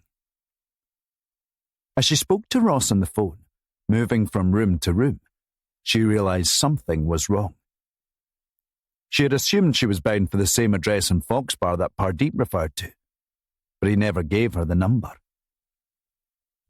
That was when she took a second look at a door at the end of the hall. It was closed, but the light was changing under the door, as if from a TV. She hung up, not wanting to give herself away. There was still a chance to make the arrest. She crept further down the hallway, seeing the faint glow of the TV brightening. The sound was off. The TV seemed inordinately bright in the gathering gloom outside. She held back at the doorway, then nudged it open the tiniest amount possible to see in. There was a cup of tea sitting on a side table, steam rising from it. What she wasn't ready for was the creak of the floorboard behind, coming from the front door. Before Donna could respond, she saw a long shadow on the floor between her feet. Someone was standing behind her. She spun around to see who it was. Then everything went black from the blow of something blunt and heavy on her head. Chapter 32. Martin Scullion lived in the heart of Cessnock, on a street that even Lomond wasn't feeling great about being on after dark. The two shops in the corner of the T-junction were both shuttered, and looked like they'd been out of business for a while. Scullion lived on the first floor of a run of tenements that were pockmarked with satellite dishes. The closed doors had taken a battering, most of them with heavy scuffs around the height where a foot had landed in an attempt to kick it in. All the front gardens were bare or concreted over.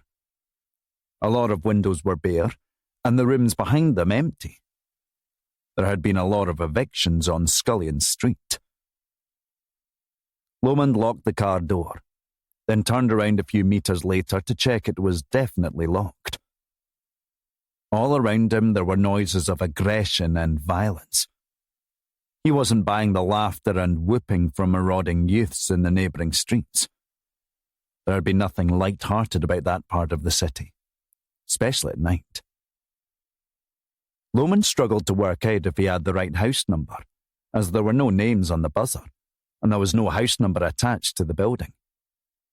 He had to back out onto the street again and work it out based on what number the tenements on either side were. He tried Scullion's buzzer, but got no reply. When he buzzed the neighbours, informing them he was the police and needed entry to the building, it took 3 attempts to find someone to let him in. Lomond had walked a beat through Govan for many a year early in his career. Over time, he'd found the place to be full of the loveliest salt-of-the-earth folk that Glasgow had to offer. But tonight, Lomond sensed something rotten in the air. When he reached Scullion's door, he hesitated for a moment, wondering if it was a mistake to try and enter alone. There were all kinds of violent outbursts in Scullion's past, and that was when he was still with the police. God only knew what he'd got himself into since then. Lomond knocked on the door. Nothing. He held his ear close to the door, listening for a TV or some indication of someone being in there. Then it came. A soft creak. It wasn't near the door. It was farther back, but Lomond heard it. He knocked again, more insistently this time. "Open up, Mr. Scullion. It's the police," a voice on the other side said. "John." Lomond recognised the voice, but couldn't quite place it. He straightened his back a little when the door opened. Then when he saw who was standing there, his posture relaxed again. "What the fuck are you doing in there?" Lomond asked. Colin Mowat shushed him, then beckoned him in with rapid circles of his hand. "Keep your voice down," he said. "I will not keep my voice down, Frodo fucking Baggins. I'm working here." "So am I," said Mowat. "Martin Scullion's not here." "Aye, well, I can see that." Lomond cast his eye about the place. It was a total midden. Not just messy and crammed with junk from floor to ceiling, but filthy. Lomond couldn't see them, but he could feel things crawling around between the large piles of ancient newspapers and dirty magazines. It was like he'd wandered into the cave in Indiana Jones and the Temple of Doom, the one filled with thousands of insects and beasties. "How did you get in?" asked Lomond. "The door was unlocked." Mowat continued doing what he'd been doing before Lomond had arrived, taking pictures of the place on his phone. "Just what the merry hell are you doing here?" "I got a tip on the address." "Let me guess," said Lomond. "Frank Gormley?" "I don't name my sources." Lomond couldn't understand why Gormley was so keen to get the press involved. He'd threatened Lomond with it earlier, but had tipped off Mowat anyway. Mowat explained. "I was told there was a good story lurking behind Scullion's door. The only story in here is who the hell could live in a place like this. It's bloody rank, so it is." He started to look from room to room, and was surprised to find crucifixes hanging on every wall. Hardly what he expected from someone like Scullion. Lomond asked, "Any sign of someone at home?" Mowat pointed out the enormous pile of junk mail behind the front door. "There's not been anyone here for years, I'd say." "And no dead bodies?" "No," Mowat replied, pocketing his phone. "Must have been a bad tip." Lomond consulted the bureau, or what had at one time been a bureau, before it became a dumping ground for random crap like out-of-date yellow pages, takeaway menus and clothes. He picked up a handwritten note that said, "Botanics, Tunnel, The Beast, 10 p.m. Lomond showed it to Mowat. "Or maybe we're in the wrong place."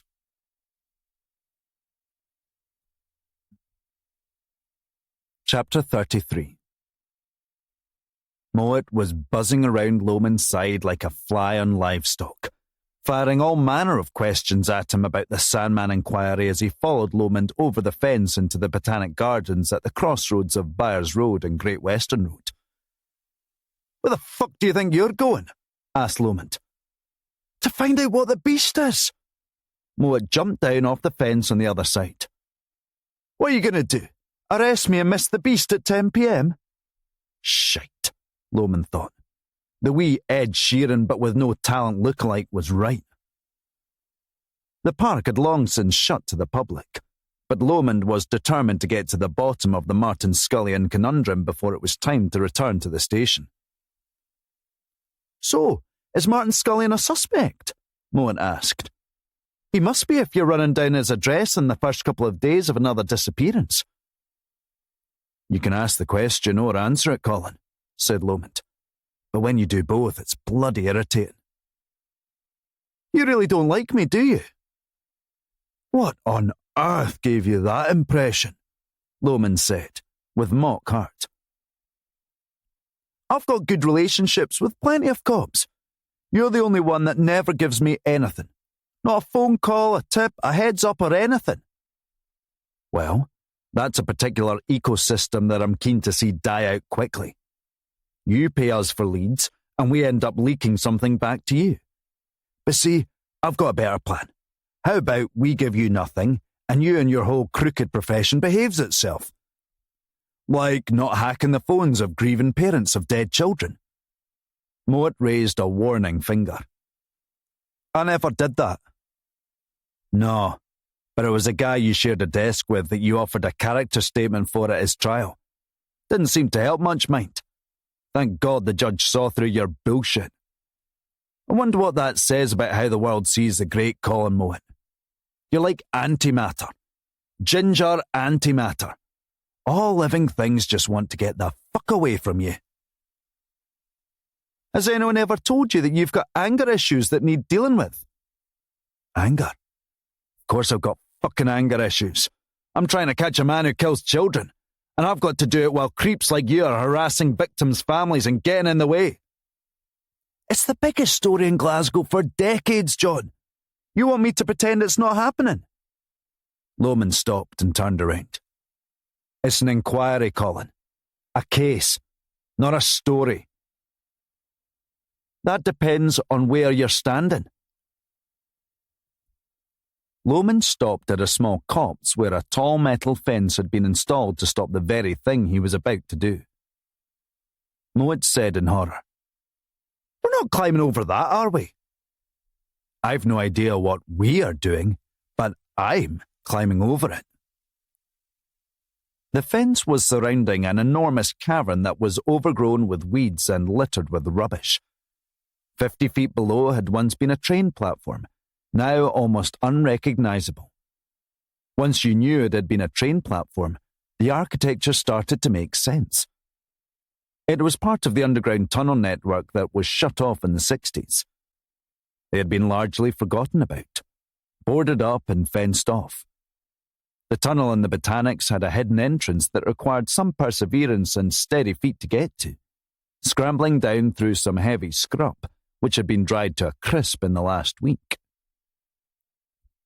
Lomond took out a pocket torch to light the way, which was treacherous until he reached solid concrete ground. Despite the relentless sun in recent days, there was still stagnant water in patches where the heat and light hadn't penetrated. Once at the platform level, Lomond pointed his torch left and then right. The tunnel ran for another 2.5 miles to his right, all the way to Sandyford under Kelvingrove Park. At one point, there had been discussion of one of the city's major bar and pub owners building a drinking establishment down there. But no doubt the thought of clearing all the foliage and the very real prospect of digging up dead bodies of the homeless and wild animals was enough to put them off. In all, there were 10 tunnels in the West End and 6 in the East, most of them inaccessible from padlocked fencing. But a crowbar and a little imagination was often enough for urban explorers to circumvent them. The tunnels had gained a bit of a cult following on hill-walking forums for folk who wanted something truly off the beaten path. There were no maps for down there. The tunnel at the Botanics was the most widely known and had attracted the most visitors over the years, leading to excessive rubbish dumping. But the other tunnels had been largely ignored or plain missed, which had left them devoid of rubbish or rats or even graffiti. Even in a city as overbuilt and increasingly crowded as Glasgow was, there was still an entire forgotten city underground, a hidden-away wasteland right under the noses of tens of thousands of Glaswegians. Struggling down behind Lomond, Mowat puffed, "Great, now what?" "You stay out of my way," Lomond said distantly, flashing his torchlight around. He caught more than a few rats scuttling around at his feet before rushing back into the sludgy water. "You should feel right at home here," he quipped to Mowat, then checked the time. 10 minutes to 10. What could the beast be? He wondered. There were plenty of beasties, but the note was more specific than that. He walked for a full minute, getting deeper and deeper into uncharted territory. Not many people went down there, and even fewer ventured as far. It was baffling how some of the rubbish had found its way into the tunnel in the first place, given the effort required. There were long sheets of timber, tins of paint, burst footballs, a stack of paperback books, a pram, and, of course, several shopping trolleys. Further along was the one that really took the biscuit, however, the rotting corpse of a Ford Sierra Cosworth, completely rusted inside and out. The Glasgow equivalent of a ship in a bottle. Lomond kept his torch trained on the curved brick wall, looking for clues in the graffiti. That was where he saw it. A figure etched in white paint that looked much like death in the seventh seal. A reaper-like figure in a cloak. Above it was the phrase, "Meat for the beast." Lomond pointed his torch around the ground below it. There was a pile of rags and a roll of old heavy carpet on top of something. Further back, Mowat was still struggling along, complaining under his breath. He had to use the torch on his phone to see where he was going. Lomond crouched down for a closer look at the pile. He put the back of his hand to his mouth. He knew that smell anywhere. It was unforgettable. Death. He pulled back the carpet, then a sheet of metal that was covering something underneath. When he shone the light on it, he jolted back in revulsion. He held his arm up. "Colin, stay there. Don't come any closer." "What is it?" he called back. He wasn't too enthusiastic about finding out for himself. "Dead body." "Is it Scullion?" Lomond had to turn away. He gulped hard and shut his eyes firmly. Might have been at some time. He had to go back for another look, because something had caught his eye when his torch had passed over the skull. The skeleton itself was brown and grey, preserved abnormally in the damp conditions, the recent heat wave notwithstanding. The teeth were still prominent, crooked. The jawline had decomposed in such a way that made the body look like it was held in a scream pose. "Shite," said Lomond, holding the torchlight over the skull. In the eye holes were little piles of sand. That was only the start of it, though. Next to the body was something Lomond had only seen a handful of times in his career, though once was already too many. Mowat had been creeping ever closer. This was all a little too real for him. He clamped both hands over his mouth. "Scullion?" "Possibly," replied Lomond. "And someone else." He shone the light on a pile of bones next to the body. The bones were small. Again, in the eye holes of the skull, more piles of sand. Chapter 34. Lomond might have disapproved of Ross's slim-fit suit and penchant for the occasional sunbed, but an undeniable truth was that the boy could run.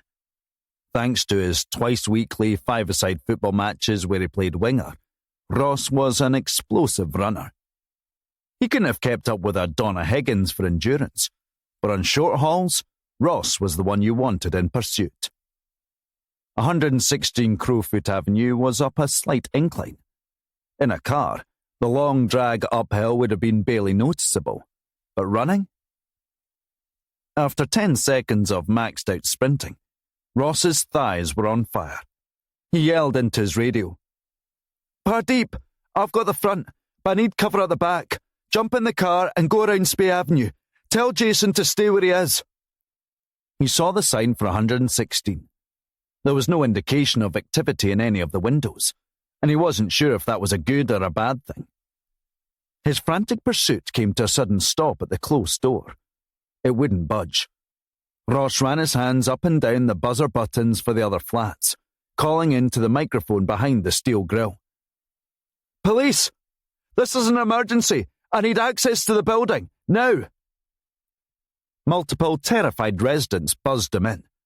The second the closed door gave way, Ross shoved his way through and bounded up the stairs. He had been on a few high-risk arrests in his brief career, but he had never felt adrenaline pumping through him the way it was now. It felt different because it was about coming to the aid of a colleague, a constable he felt responsible for as sergeant. Pardeep radioed back that he and Willie were in the back lane. No sign of anyone, Pardeep confirmed. Ross threw the door open and found Donna sprawled face down on the hallway floor.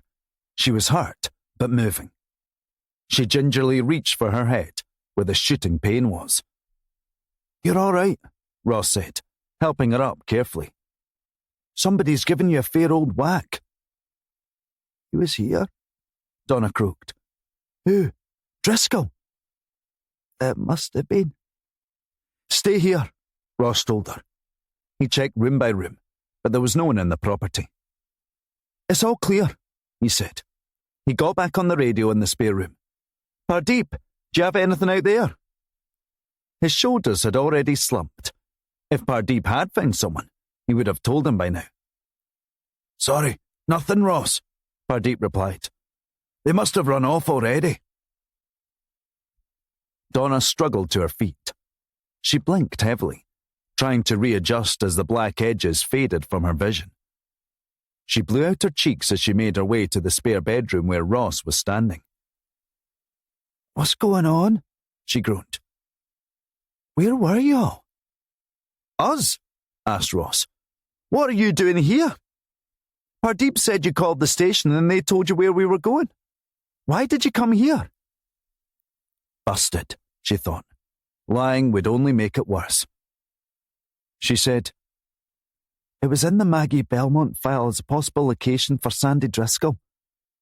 I thought there was a chance he might still be using it. We found his sealed file. His last known address was at 72. He gets given a new identity for his own protection, and he stays on the same street. Ross had his back to her. He had frozen. What is it? She asked. He turned to her. Have you seen this?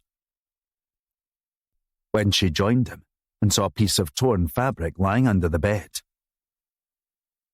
He had recognised it straight away, because Fiona Ferguson had described the fabric to him in Lomond that first night. Ross got on the radio again. Willie, Jack Ferguson was here. What? Said Willie. How do you know? He crouched down for a closer look at a patch of fabric that had been torn off on the rough wooden bed frame. Because I'm looking at a piece of the pyjamas he was wearing last night. Someone must have grabbed him, and in a hurry. He waited for Donna to draw the conclusion. She said, Someone was making a quick getaway. Back at the original address at 72 Crowfoot Avenue, Jason had been left on his own. He was glad to hear over the radio that Donna had been found and was safe, but he felt left out of the action.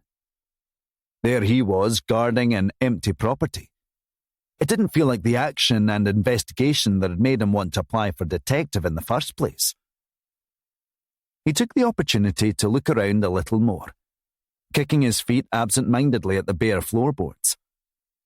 If Sandy Driscoll had ever lived there after having his Maggie Belmont conviction quashed, then he had made sure to clear up thoroughly after himself. He heard the closed door click open, then shut downstairs. Expecting the return of the others, Jason returned to the hallway to greet them. Then he paused. It was too quiet. There was no conversation or radio chatter. Still, footsteps continued towards the flat. Jason tilted his head slightly towards the door to try and hear better. He cracked the front door open just a smidge, but it let out a creak that echoed through the stairwell. The footsteps stopped. Both the mystery figure and Jason froze. Jason decided to make the first move, throwing the front door open. On the landing between the third and second floor, he saw a scared male, arms held out like he was playing musical statues. He was wearing a button-up shirt that was tucked into a pair of blue jeans that were 2 inches too short for him, and a baseball cap. He was skin and bone, and stood hunched over in tension. When he locked eyes with Jason, his eyes went wide with terror. It was unmistakably Sandy Driscoll. Jason yelled out, "Stop! Police!" But Driscoll was already off and running. He took the stairs side on, moving in an unathletic, lumbering way. It was like watching an octopus fall out of a tree. His legs seemed to be disproportionately long for his body, and he wheezed with panic when he ran, wheezing and grunting in time with his strides. Jason took off like a greyhound, grabbing the stairwell pillars to help sling himself around the corners. By the time he reached the ground floor, he could smell Driscoll. He was so close. Driscoll made a hash of opening the closed door, pushing when he should have been pulling, then fumbled with a small snip handle. He made it outside, but could sense Jason close behind. He knew he could never outrun the cop. Still, he tried. His cap blew off his head as he gained speed, but against the speed of Jason, he only made it to the end of the footpath to number 72, when he felt something tug at his waist. Coming down the hill from 116, Ross and Donna could see the commotion taking place in front of the building and started running towards it. Pardeep, feeling a kinship with Jason after spending most of the day side by side in the records corridor, yelled out his name. Then he set off in a sprint towards the fray, overtaking Ross and Donna in the process. Willie was bringing the car back around to 116, despondent at not finding Jack or Driscoll. All he saw next was a hooded figure running out of the building, limbs flailing, then Jason pumping his arms to catch up. Willie squinted. "Is that who I think it is?" Then, with a single committed leap, Jason caught Driscoll by the waist and rugby tackled him to the ground. It was like watching a lion taking down a lamb. He grabbed Driscoll's hands to cuff him just as Pardeep arrived to help. Jason read Driscoll the statement governing arrest as laid out in Police Scotland's standard operating procedure, word for word. He was by far the calmest person at the scene. Willie was last to jog over, all that he was capable of. "Mother of God, where did he come out from?" Ross slapped Jason's back. "Well done, mate." He pumped his head once in celebration as Driscoll was led away to Willie's car. "Bloody caught him," Ross said, exchanging low fives with Donna and Pardeep. "Wait till the gaffer finds out." Chapter 35. There hadn't been as many people in the Botanics Tunnel for decades. Forensics had erected a tent around the dead body to preserve what remained of the scene. It also kept the swarms of moths and flies at bay that had been attracted by the scene examination team's bright lights. It had been quite an operation getting all of their gear down, and assembling a team so late at night was always a big ask, but DSU Boyle had called in every favour she was owed to make it happen. When scene examiner Moira McTaggart made her way over to Lomond and Linda, Lomond sighed. "God help us," he muttered. Word of Moira's personality and unique manner had spread far and wide since her joining the Scottish Police Authority Forensic Services Unit. Every MIT that encountered her left thinking that they had never met anyone quite like her before. No one had ever seen her smile. She never seemed to experience any significant highs or lows, or changes in the pitch of her voice, or enthusiasm of any kind, for anything, apart from examining crime scenes. It wasn't even that the grim reality of the job had robbed her of vitality. It was simply the way she had always been. She could find a movie hilarious and not make a peep the entire time. Her apparent dour demeanour had led to the unfortunate nickname of Moira Dreich, which had been coined by Lomond, inspired by a Billy Connolly bit. "John? Linda?" she said, looking through her notes, which amounted to a few pages front and back. "How's it looking, Moira?" Lomond asked. "If you're looking for confirmation that Martin Scullion is lying over there, you'll have to wait a few more hours. Circumstantially, it's Scullion's wallet that's been left behind, and the dimensions do appear to match his physical description. But I'll need to wait for dental records to confirm. Lomond felt himself stifling a yawn just looking at her face. "What about dating the body?" asked Linda. "It's looking like roughly 5 years, give or take." Give or take what? asked Lomond. A year? "No, months. Allowing for exposure during winters. I'd be confident in that. Again, the lab work will confirm." Lomond said to Linda, "All trace of Scullion drops off the map 5 years ago. Few weeks after Taylor Clark was murdered. The 5th Sandman victim." Linda nodded. "He hasn't been operational since then." "Until this week?" he asked Moira. "What about the bones?" She said, free from any emotion. "The subpubic angle and concavity, the ventral arc. It's a girl. Based on bone size, probably between 5 and 7 years old. Dating her is much harder. There's not even an educated guess I could give that would narrow down." "Try me," said Lomond. Moira shrugged. "Over a decade? Not likely more than 25 years. Lomond and Linda were both thinking the same thing. Linda said it first. "Maggie Belmont?" "She was short for her age," said Lomond. "How old was she when she was taken?" asked Moira. 7. She made a sound that verged almost on pleasure. "Oh, that makes sense then." She wasn't happy about the death of a child, of course. For Moira, it was all about the answered question. Linda asked, "Any indication as to cause of death?" "Nothing so far," replied Moira. "We'll need to do some closer bone work to say. I can't see any bullet wounds or grazing from a knife." She gave a withering look. "I mean, I could speculate, but that wouldn't be helpful to either of us, would it?" "I wouldn't dream of asking," said Lomond, tongue firmly in cheek, which he thought Moira would be oblivious to. "You know," she said, "I have never in my life found anything amusing, Chief Inspector."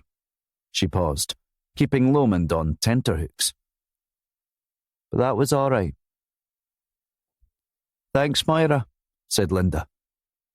"Sure," she replied. "No problem."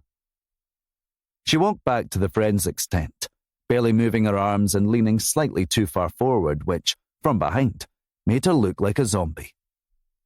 Linda sighed. "Give me strength. If she wasn't a walking forensic biology encyclopedia, I don't know what she'd be doing." "Probably a serial killer," suggested Lomond. "But she gets the job done. That's all I care about." It was in Lomond's nature to defend oddballs and misfits. He looked too normal, too totally average to ever truly belong to any misfit subset. But Lomond's heart had always been with them, the misunderstood. And he had always had a terrible soft spot for people that were outstanding at their job. In Police Scotland, it was easy to feel like you were surrounded by mediocrity most days. The true geniuses, the original thinkers, had no ability to play the political game. It just wasn't in their makeup to care about any of that. Like Moira and Lomond, what they wanted was to solve the puzzle. "What are you thinking?" asked Linda. "Well, clearly Martin Scullion didn't take Jack Ferguson or knock Donna over the head." "Yeah, there's every chance he's lying there dead next to Maggie Belmont's bones." Lomond thought aloud. "The Sandman suddenly stops killing around the time Martin Scullion dies. That's a wrinkle of timing we can't ignore. The problem with that, he also appears to have been a victim of the Sandman. That's a paradox we can't ignore." Trying to keep up, Linda said, "So Scullion is not the Sandman?" "We don't know yet. A lot will depend on what we get out of Sandy Driscoll. He's got a lot of questions to answer, that boy." "So have we," Linda retorted. "We have to face an uncomfortable question now. If Sandy Driscoll is the Sandman, and is also the person who abducted Jack Ferguson, and now we have Driscoll in custody? Lomond nodded dejectedly. Linda asked, "Who has Jack Ferguson now?" Chapter 36. A search team had been assembled at the top end of Foxbar, pulling in every available body from the major investigation team and any spare in uniform, which wasn't a lot in Paisley after 10 at night. Forensics had been split between the Botanics site and the Foxbar properties 70-30 in favour of the Botanics, as there was deemed far more biological material to sift through there.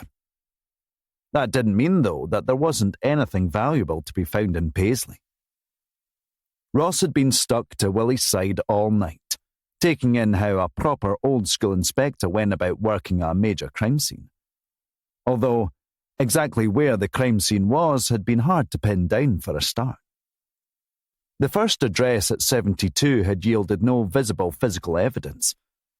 The signs at 116 were far more encouraging, not least the patch of Jack Ferguson's pyjamas, which had since been identified by Fiona Ferguson in person at Helen Street Station with Linda Boyle. Ross called Willie over, pointing out a black hoodie draped over the back of a chair. "Recognise this?" Willie pushed his lips out and nodded in encouragement. "It's looking good, isn't it?" said Ross. Willie replied, "Let's not get carried away just yet." The flat itself had been preserved like a museum piece from 30 years ago. Rather than a Blu-ray player, there was a blocky VHS player. The TV was deep-bodied and weighed a ton, not one of the modern anorexic numbers. There was no evidence that indicated where Jack Ferguson or his captor might be. Willie and Ross were outside 116, watching Donna standing on her own, pinching and zooming on her phone screen. "Oh my God," she said to herself, not realizing that anyone else could hear. Ross came over. "What is it?" Brandishing her phone, Donna asked, "I need to show you something. Will you humour me for a minute?" Willie and Ross looked at each other hesitantly. Donna started walking back down the hill towards 71 Crowfoot Avenue, but she diverged from the main road and took a back lane for the bin lorries to cut onto Spey Avenue. Sweating and struggling to keep up with his younger, fitter subordinates, Willie grumbled, "What's this all about, Ross?" Ross made a gesture for another minute of patience. Sensing the dwindling goodwill behind her, Donna promised, "Just another 10 seconds, I swear." When the time was up, she stopped outside a block of low flats and gestured to the building. "That's 21 Spey Avenue." She held her arms out, awaiting credit for something. Willie replied, "Fuck me, you don't say. And there's that 20 right next to it." He turned to Ross, looking for an ally. But Ross was pushing his way past, seeing what Donna had. "I'll be damned," he said. "Of course." He took another few steps towards the building, then turned around in wonder. In exasperation, Willie looked at Donna, then at Ross. "Will someone tell me what it is I'm supposed to find so fascinating?" Ross told Donna. "Tell him," she said. "Sandy Driscoll's conviction was overturned 15 years ago. As part of his new identity, he came to live on Crowfoot Avenue. 5 years ago, Leanne Donnelly was snatched from Spey Avenue. She was the second victim of the Sandman." "How long was the walk to here, Donna?" asked Ross. She held her watch up. "1 minute and 40 seconds. For a few moments, no one spoke. They could feel the pieces of the puzzle starting to fall into place. They had taken Driscoll. Now it would be up to Lomond to break him. Chapter 37.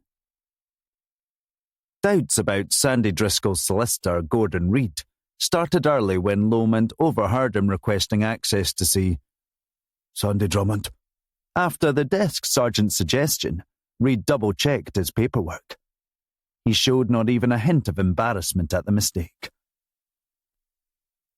At a time when solicitors were boycotting legal aid right and left over pay, some, like Reed, weren't even making minimum wage in some cases, but it remained the solicitor's main source of steady income.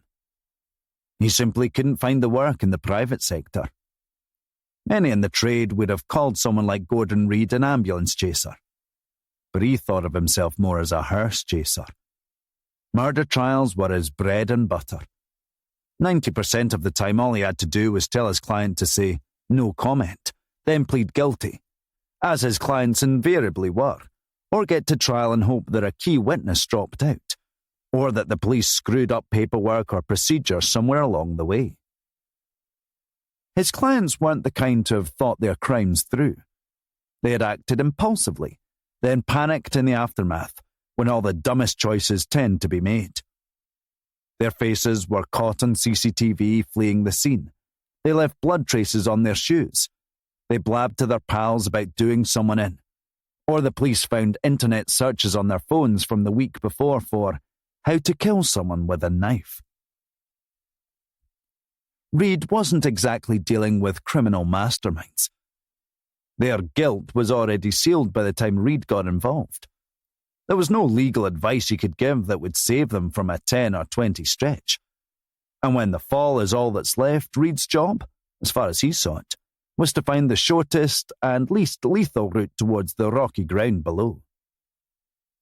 Sandy Driscoll, however, was not Gordon Reed's norm. He looked miles away when he was brought into the interview room. His gaze darted wildly around the room, looking anywhere but the eyes of D.S. McNair or DCI Lomond sitting across from him.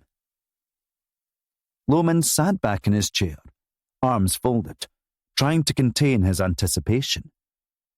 What he wanted was to shut the cameras off and get 10 minutes alone with Driscoll. He'd been awake for 24 hours now. He was tired and eager for answers, and he wasn't going to leave the room until Sandy Driscoll had told him everything he needed to know. It was clear early on that Reed wasn't going to be any impediment to them finding out where Jack Ferguson had been taken. When Ross asked Driscoll to confirm his address, Reed didn't even object or discuss it with his client, despite there being a map order protecting Driscoll's location. Any solicitor worth a damn would never have let them answer that. Ross said, "Sandy, we just want to know where the boy is, and if he's safe." Lomond scribbled something down, then shot Ross a sideways glance to draw attention to it. "Use Jack's name." Ross turned back to Sandy. "Jack's mum and dad are really worried about him. They just want him to come home. No one wants to get anyone in trouble." Sandy stared into his hands in his lap, showing no sign of responding in any way. Ross presented the evidence bag containing the patch of Jack Ferguson's pyjamas. "This was found in your bedroom. Do you recognise it?" Sandy lifted his head for the quickest glance, but said nothing. Lomond passed the findings of the forensics report across the table. Sandy stared at it like a dog that had been shown a card trick. "This," Ross tapped the report, "says that a patch of clothing we found inside 116 Crowfoot Avenue, your residence, belongs to Jack Ferguson." He showed him the evidence bag containing the fabric. "How did that clothing get in your flat, Sandy?" Reed leaned towards Sandy. "Remember what we talked about?" he whispered. Sandy answered Ross. I don't." "My client has no comment," Reed said. "I'd like to hear your client say that, Mr. Reed," replied Ross. Sandy could feel 3 pairs of eyes burning holes in him. He shook his head sadly at the fabric in the bag. I don't know." "Has anyone else been in your flat in the last 48 hours, Mr. Driscoll?" Sandy said. Yes.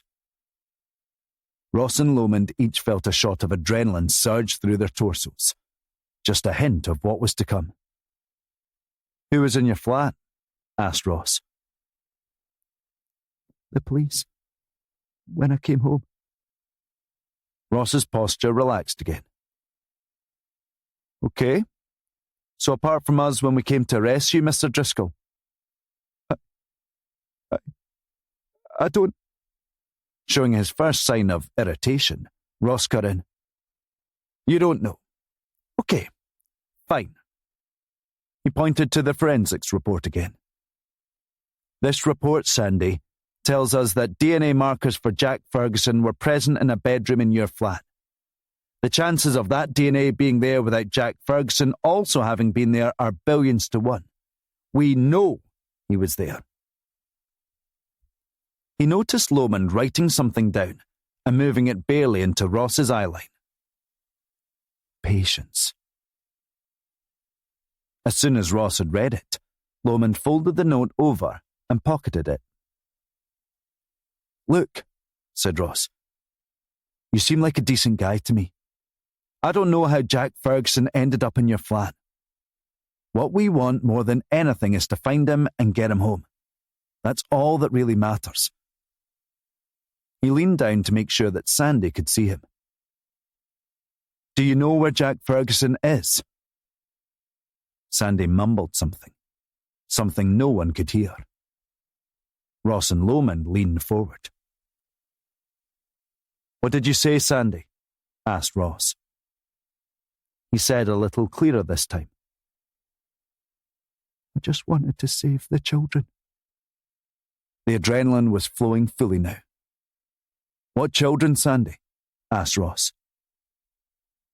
The missing ones. Lomond circled Leanne Donnelly's name. Ross said, How long have you lived in that flat, Sandy? Oh, a long time now. More than 5 years? Sandy counted it out on his fingers, going across all 10 fingers twice. Yes. More than 5. More than 10.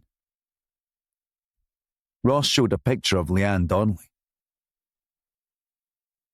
Do you recognize this girl? Sandy smiled. Cute girl. Ross got a chill so sharp he felt like vomiting. She is, Sandy. She was. She lived around the corner from you. Did you know that?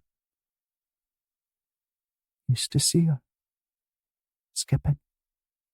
Always skipping with a pal. Chalking the pavement. Jumping. Hopping. Did you watch her a lot, Sandy?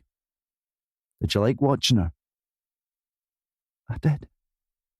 Yes, I did. I like watching the children. Did she end up in your flat as well? Reed raised his pen like a lazy student who couldn't be bothered to raise his entire arm. I'd like a word with my client. In a minute, said Ross, keeping his eyes locked on Sandy. It's too late for Leanne Donnelly, Sandy, but there's still time to save Jack Ferguson, if you do the right thing. Sandy shook his head, his eyes wrinkling as if he might be about to cry. It's too late. She's in the land of dreams now. Always sleeping now. Lomond shot forward in his chair. What's too late, Sandy? Is Jack okay? I tried to save him. That was my job. Did you take Jack, Sandy? It's okay. I promise it'll be all right if you tell me. But you have to tell me now. He counted on his fingers again. So many children. They're all dreaming now. Have you taken other children, Sandy? Like Kieran McPhee? Sandy shook his head. I don't know. Lomond had waited 5 long years to get an answer to his next question, which would essentially be the same as asking, Are you the Sandman? Sandy, Did you kill those 5 children? Kieran, Leanne, Blair, Mark, and Taylor. Did you kill them? Sandy started to cry, putting his head in his hands. Worried he was about to miss their chance, Lomond pressed him. You can tell me. Come on. Stay with me, Sandy. Did you kill those children? Sandy muttered to himself. It's my fault. It's my fault. Reed said, We're taking a break. No, we're not, Lomond snapped, then turned his attention back to Sandy. Just tell me, Sandy, did you kill them? Chief Inspector, complained Reed. My client needs a break. Ignoring him, Lomond ploughed on. Where did you take Jack Ferguson? Where is he? Sandy spluttered into his hands. What about Jack Ferguson? Ross laid a hand on Lomond's arm, trying to reel him back in, but it was proving difficult. Is he still alive, Sandy? Lomond demanded. Is he still alive? There might still be time. Sandy turned to Reed. I don't want to be here anymore. I want to go home. I want to go home. Reed stood up and encouraged Sandy to do the same. Lomond kept on. Just tell me where he is, Sandy. Think about what Jack's parents are feeling right now. They think they've lost him for good, that he's never coming back and there's nothing they can do about it. Lomond insisted. You can still do the right thing, Sandy. You can still save him. Reed put his hand up. That's it. I'm stopping this. He turned to Ross. Is there a charge here? You better believe it, Ross replied. Sandy Driscoll, I'm now informing you that you're under arrest for the abduction of Jack Ferguson. Once Sandy was taken away, Lomond sat at the table for a long time by himself. He'd often wondered on those lonely, cold, wet nights in his flat in Paisley, what it would feel like to finally catch the Sandman, to sit in a room with him and look into his eyes, and to have him actually admit his crimes. He should have felt closer than ever to getting there. Instead, it felt like history was repeating itself all over again. Chapter 38. Forensics had been hard at work since dawn, erecting tents and sheeting to preserve the crime scene at Martin Scullion's flat in Govan. It might have been early morning, but the temperature was comfortably in the early 20s already. D.I. Willie Snedden was dressed head to toe in forensic whites, masked and double-gloved, which, in the baking heat of a property where you couldn't open any windows or have any kind of draft running through it, was definitely a short straw as far as MIT tasks for the day went. Willie's mask wasn't one of the loose blue surgical masks either. He had on a tight laboratory-grade face clinger.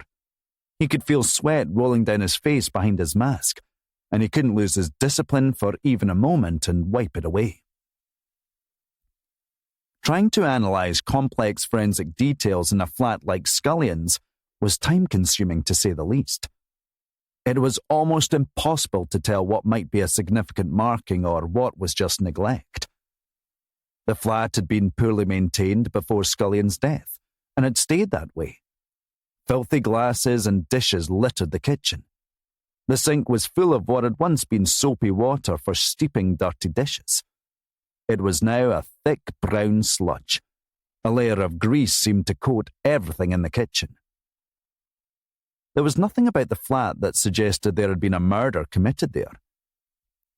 But Willie found it hard to believe that a hard bastard and canny operator like Martin Scullion could have been lured to the Botanics Tunnel or taken by surprise and killed there. Or that if Maggie Belmont had been killed in the flat, that no trace had been left behind. No one in Scotland was better than the Gartcosh forensics team at unearthing the truth behind seemingly perfect murders. What was of prime concern was some light blood spotting that had been found on the living room carpet, which had the classic smeared signs of an attempted clean-up. When they lifted the carpet to take a sample, Willie recoiled at what they found. "Oh, jeez," he said to himself. The forensic manager said, "We're going to have to stop, Willie.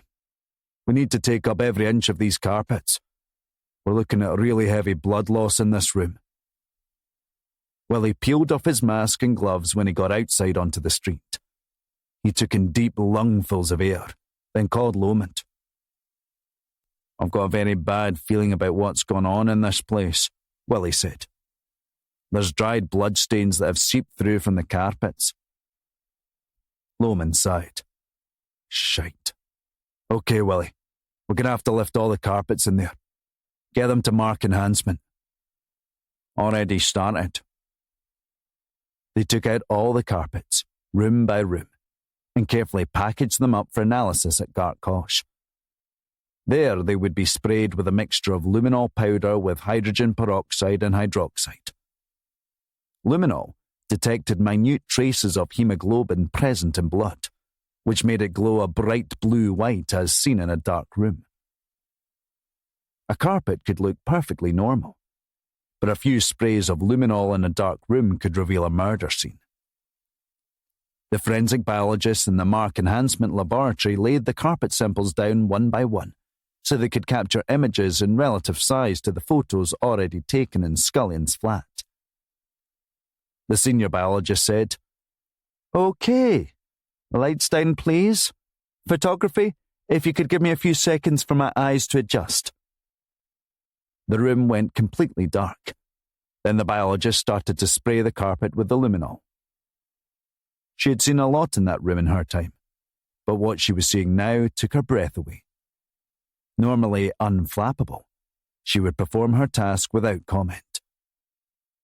This time, she found herself saying, "Good God." She checked with the photographer. "Are you getting this?" "Yep," they replied. Nothing else was said over the course of the next carpet samples.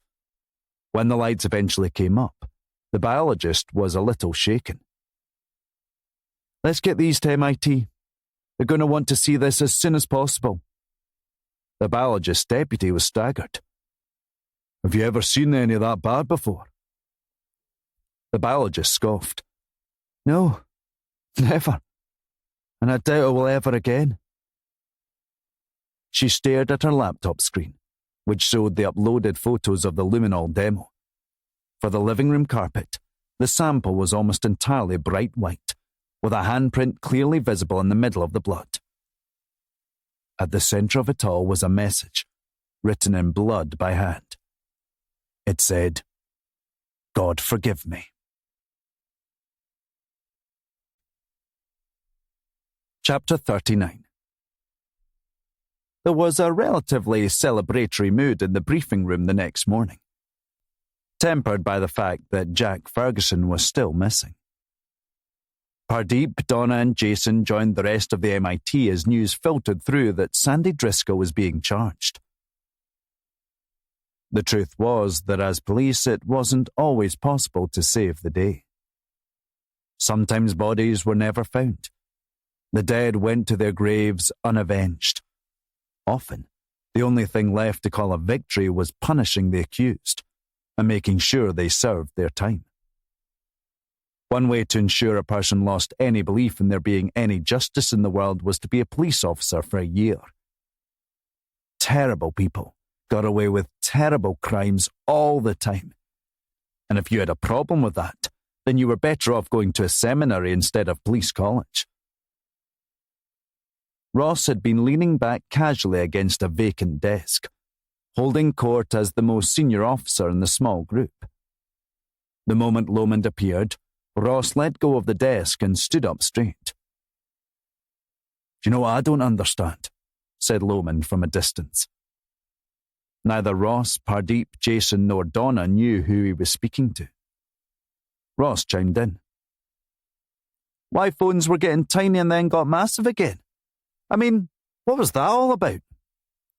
Lomond paused. "Well, I was being rhetorical, but not to worry. Do you know what rhetorical means, Detective Sergeant?" Ross hesitated.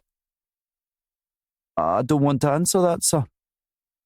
"I was going to say, I don't understand how 3 young detective constables can look so knackered after having about 3 hours more sleep than Ross and I.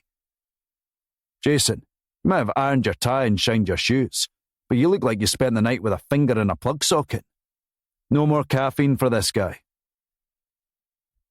Pardeep took on the task as spokesperson for the three of them. We never went home until 3, sir. 3, said Lomond. What the hell were you doing? I sent you home. We were working on background on Sandy Driscoll, sir, in case you needed it for further interview prep later this morning. Who's we? Jason, Donna, and myself. Lomond's eyes lingered on Donna. Good for you, he thought, impressed at her immediate response to his advice about being a team player. He headed to the front of the room by the whiteboard and called out, Okay, folks, let's get started. For those of you who knocked off early doors yesterday, let me catch you up on some significant progress we've made since. We have a man in custody, Sandy Driscoll, and he is being charged with the abduction of Jack Ferguson. Lomond braced himself. But we're building towards a charge of murder in the 5 Sandman killings we know about. Spontaneous applause rippled across the room. Lomond was quick to put a stop to it. Our priority, however, must remain finding Jack Ferguson alive. And on that front, we're running a little quiet. After checking in around the room for updates with the various other sergeants and team leaders on what he'd asked for yesterday, the conclusion was that there were no good leads. A situation that didn't sit well with Lomond. Are you really telling me that Sandy Driscoll, a guy who can barely tie his own shoelaces on a good day, has managed to abduct a child in the West End of Glasgow, and we're not able to find where he's hidden him? A lot of people suddenly became very interested in their hands, and their notes, and their pens. Anything except John Lomond's eyes. Lomond went on. I can tell you there have been developments about a related murder. Yesterday, a source provided me with information that led to a property owned by a Martin Scullion, which then led us to the scene at the Botanics Railway Tunnel that you'll likely be seeing on the news by lunchtime today. There, we found the remains of Martin Scullion along with the bones of a child. Both had piles of sand in their eyes. We've now had it confirmed that those bones belonged to Maggie Belmont, a long-time cold case some of you may remember. As for Martin Scullion, his name is probably a bit of a blast from the past for some of you. For those of you who don't know, Martin Scullion, all-around perv and sleazy dirtbag, was a sergeant in the old Strathclyde police force who was fired on multiple corruption and indecency charges. What does any of this have to do with Sandy Driscoll and Jack Ferguson? The information that led to locating Scullion's remains was billed to me as being related to Sandy Driscoll. Despite the fact that we have still not named Driscoll to the media. Clearly, however, there is a Sandman connection here, and we have to explore it. That's going to be an issue for myself and my team today. For the rest of you, we need to be turning Sandy Driscoll's life upside down. I want a TikTok on his movements in the past week by the end of today. Who does he associate with? Where does he spend his time? Lomond approached the whiteboard and pointed to the timeline he had constructed. 20 years ago, Maggie goes missing. Her body is never found. 15 years later, the first known Sandman murder takes place. What does this have to do with Martin Scullion? Lomond jumped to the end of his timeline, showing the major events in the Sandman murders, and below that, Martin Scullion. 5 years ago, the Sandman killings stop, and we don't hear from him again until this week. Forensics at the Botanics placed time of death for Martin Scullion there as 5 years ago. This is a question we've been asking ourselves for a while. Why did the Sandman killer stop? We speculated that the real killer ended up in jail for some other offence, but the predominant theory has always been that he died. Jason raised his hand. Sorry, sir. If we're entertaining the idea that Martin Scullion was a Sandman, how did he end up dead with sand left in his eyes too? The answer to that, Jason, is simply we don't know. Lomond pointed to the dates listed underneath one another. Can we fill in the blanks of Scullion's life, and how do they fit with what we know about the Sandman? We need to track down all known associates of Martin Scullion. Who did he pal around with? Where did he drink? What did he do? Somewhere in that background could be a location where Jack Ferguson might be being kept. Lomond scored out on the board where it said 5 days and wrote underneath it 4 days. He motioned at the dead space on the whiteboard between Maggie Belmont and the supposed start of the Sandman murders. Somewhere in there, Martin Scullion and Sandy Driscoll's lives intercept. When did that happen, and where were they? We have to find that out, because we're running out of time. Chapter 40. When he was done, Linda took Lomond aside.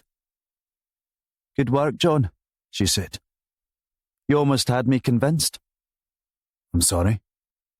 You'd never be so reckless and disloyal to say it in front of the others. You don't think Driscoll did it, do you? He confessed to taking Jack, Linda. He's confessed before. But we need to park that for now. We need to talk about what Willie found at Scullion's place this morning. She led Lomond up the stairs to her office. Lomond shut the door behind him. What is it? Linda opened up the photos that had just been sent through from Gartcosh. They were taking carpet samples this morning when they found evidence of a botched clean-up. When they lifted the carpets, they found old blood. A lot of it. How bad are we talking? Lomond asked. She bobbed her head, considering it. Bad? Gartcosh have not long finished the luminol photos. She puffed heavily. They're as bad as I've seen. She beckoned him around to the screen, then clicked through the photos. The first photo showed the regular image photographed at the scene in Scullion's living room. Then the next photo showed the results to scale of the luminol spray on the same patch of carpet. It was illuminated like a Christmas tree, glowing bright white. There had been blood everywhere. Linda pointed at what had been explained to her. You can see toe marks where someone was walking through the blood, and then streaks here, likely from a body being dragged. To where? Asked Lomond. Linda clicked to photos of the bathroom. It looked like any other ordinary bath. A little unclean, perhaps, but nothing major. Cut to the luminol photos, and the entire bath was practically luminous. Jesus, Lomond muttered. Seeing as you mention him, she pulled up the God forgive me picture. Willie says there are a lot of crucifixes around the place. I would never have figured Scullion as the religious type. Wherever he is, he'll be finding out just how forgiving God really is. As for the bath, it doesn't take a forensic pathologist to figure out what's gone on in that thing. That is a serious clean-up operation. Is there any word on DNA? Linda clicked out of the photos to the email that Moira McTaggart had not long sent. Moira checked this all personally. The blood in the bath is Martin Scullion's. No one else's? Asked Lomond. Not in the bath, but the living room. Linda navigated to the results so that she had names. It didn't take long because they had files on record. Don't tell me. Kieran McPhee, Leanne Donnelly. Oh no. Lomond shut his eyes in despair, then covered his mouth. Yeah, and the others. All 5. We now know who the Sandman is. Lomond should have felt relief. Instead, he felt anger. Scullion had got away with it. He had died before he could be arrested. Lomond could barely comprehend the scale of what they were about to face from the media, to say nothing of the public. If someone had been challenged to come up with a worst-case scenario for Police Scotland, They still couldn't have dreamed up what was in front of them now. Lomond didn't even want to say the words, but he knew that one of them had to. He removed his hand from across his mouth. So that's it. The Sandman was Martin Scullion. Linda said, an ex-cop. And if the evidence bears out with Maggie Belmont, there's every chance that Scullion killed while he was still in service. But if Scullion killed Maggie 20 years ago, how does Scullion end up in the same place killed by the same means 5 years ago? We know that Driscoll lived near to Leanne Donnelly. He's obviously in the frame for Jack Ferguson now too. Can we really ignore those things? Lomond speculated. What if Driscoll murdered Scullion? Linda let the idea settle in her mind, waiting for a wrinkle in the theory to appear. That could actually fit. Either way, I have to go to Arran to tell Sharon Belmont. Can't let this come out in the press, and I'm not sure how long we can keep it quiet. You sure? Asked Linda. Why don't I send Ross? No, it should be me, replied Lomond.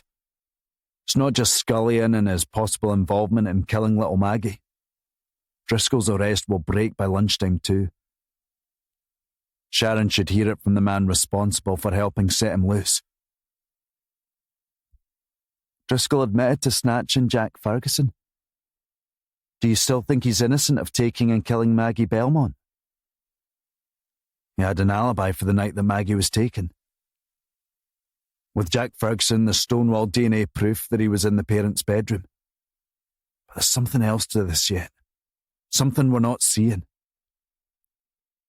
Linda took a beat to clear her throat, unsure of how Lomond would react to what she had to say next. John, we go way back. You'll always have a mile more rope than any other DCI who walks through my door. And you know that there's no one else I'd rather have in your position. But I think you want Driscoll to be innocent, because that will mean you didn't make a mistake with Maggie Belmont. It just might make it easier to look Sharon Belmont in the eye if you believe he's innocent of all charges. Lomond stood in silence for a moment. The longer the silence went on, and his witty retort never materialized, he had to admit that Linda might be right. She said, It's not your fault those kids died, John. You did everything that you could to. That's the point, he snapped. He felt 5 years of pent-up frustration and guilt and anger spill over. I worked every hour I could without keeling over, missing weeks at a time with Ailey when she was pregnant and needed me. I did everything you're supposed to do to stop the bad guy. I followed the evidence. I spoke up when everyone in the force wanted me to shut up. I did the right thing. I helped set Sandy Driscoll free because he was innocent of abducting Maggie Belmont. And now Jack Ferguson might pay for that with his life. What's fair about that? You know, I wonder how I could have raised a child in a world this shitty. Sometimes I'm even glad Ailey and the baby don't have to live in it anymore. I'm grateful, because the world showed me its true nature, its true meaning that night. Most people never find out. Linda was too stunned to reply at first. I don't think you really believe all that. I think you're tired, and I think you've been living with this for too long. You want to say that the world is callous and cruel and your wife and baby son are better off out of all this. Okay, that's a valid way of looking at the world. But if it's true, John, then what are any of us doing here? What are we fighting for? Why bother getting out of bed? Maybe this is all that's left, he said. He checked his watch. We've got a ferry to catch. Can't give Sharon Belmont her only daughter back. I can at least tell her the truth. Chapter 41.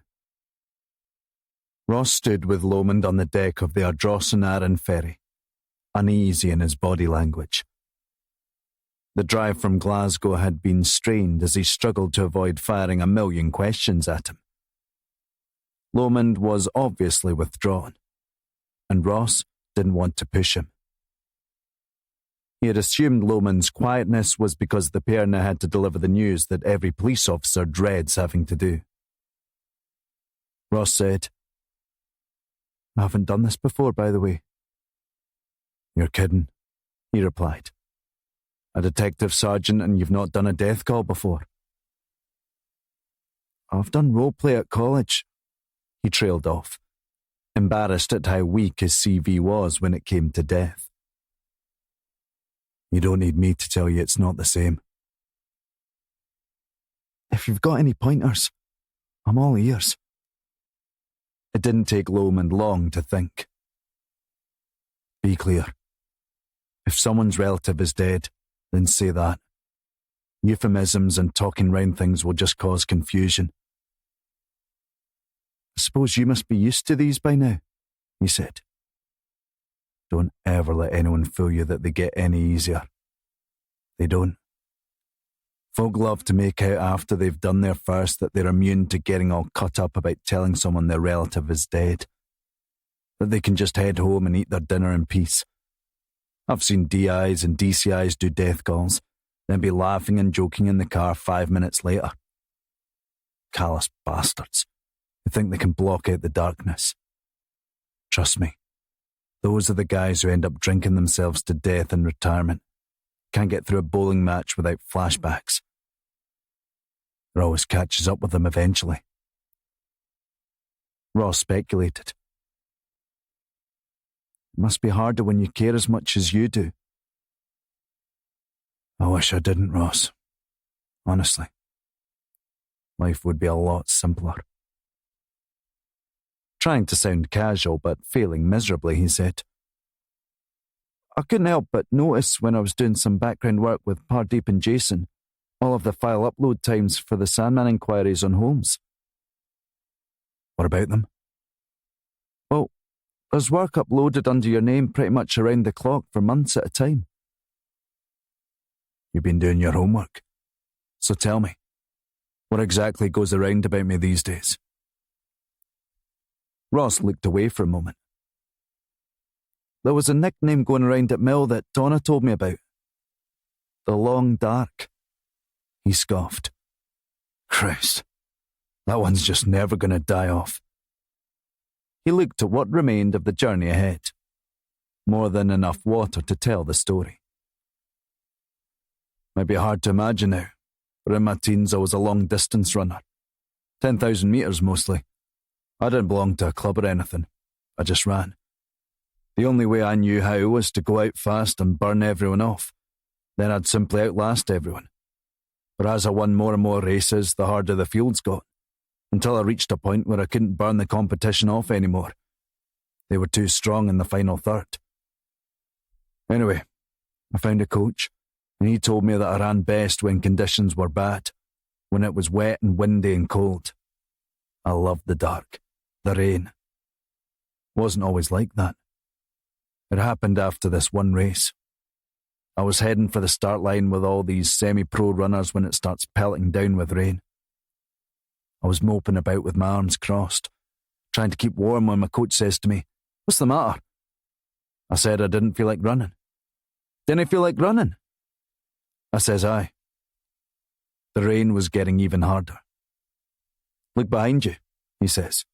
So I did, and I saw about 20 guys who all looked stronger and fitter than I was.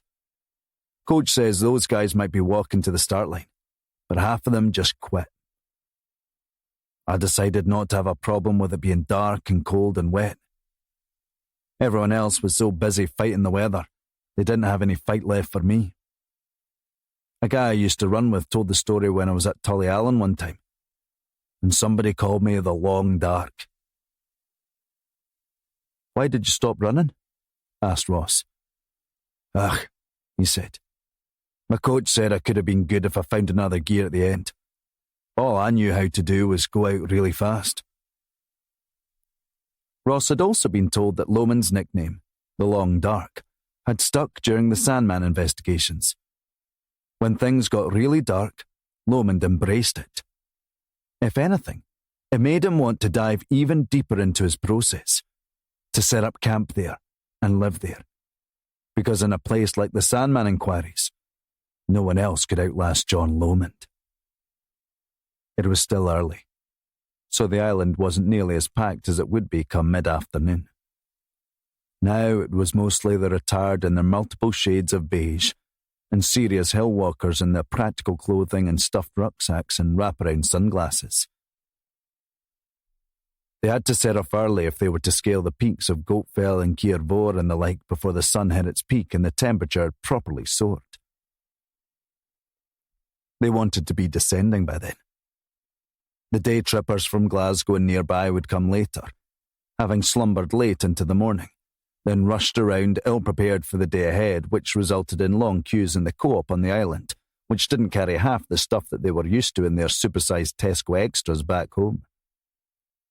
They were as bad as those Americans who landed on Skye or Harris and demanded directions for the nearest shopping mall, always expecting their big city luxuries to be available wherever they went.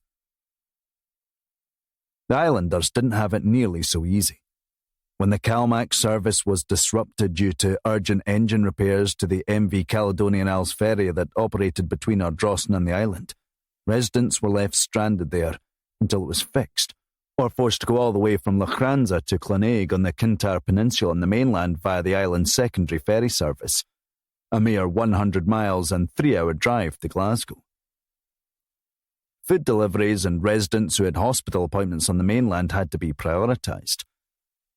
If such a situation happened in Glasgow, there would be riots on the streets. On Arran, there was a peaceful acceptance and community support for those who needed it. Lomond and Ross were delayed on the way to the Belmont cottage by a group of cyclists. Their bikes were laden with bags velcroed to their handlebars and top tube, ready for a long day in the saddle, riding around the entire island on the coast road, always with mountainscapes to the left and seascapes to the right. The twisting road out of Brodick made an overtake impossible, which was fine with Lomond. He wasn't in any hurry to get there. When they pulled up outside the cottage, they found Sharon Belmont unloading shopping bags from the boot of her car, accompanied by the unmistakable chinking of lots of glass bottles inside. As soon as she spotted the car, she knew it was police. She left the bags in the hall, then came back outside. Shielding her eyes from the sun, she said, "Back already?" Lomond introduced himself and Ross, then motioned toward the remaining shopping bags in the open boot. "Can I help you with these?" "Leave them," she called from the doorway the moment Ross stepped towards the car. "You found her, didn't you?" Lomond said. "Maybe we should go inside, Mrs. Belmont." Chapter 42. Sharon was shaking as she sat down on the couch opposite Lomond and Ross. Tears were already flowing, and she kept a hand raised slightly, ready to cover her mouth should the worst be announced. In a way, she already knew. The only reason for the police to be back so soon was if they had found Maggie's remains, or they had arrested a suspect. Either way, Maggie wouldn't be coming home. If they had somehow magically found her alive, then Lomond and Ross wouldn't be looking as grave as they were. Ross was perched on the front of the cushion, elbows resting on his thighs. Lomond sat forward too, but was more relaxed. He knew what to expect. Ross didn't. "Mrs. Belmont," Lomond began. "We've come here today because there's going to be some news coming out a few hours from now about a crime scene we've discovered in Glasgow. Not wanting to drag out the agony any longer, he got right to it. At that scene, we have found human remains that have been identified as Maggie's. I'm sorry." Sharon just nodded at first.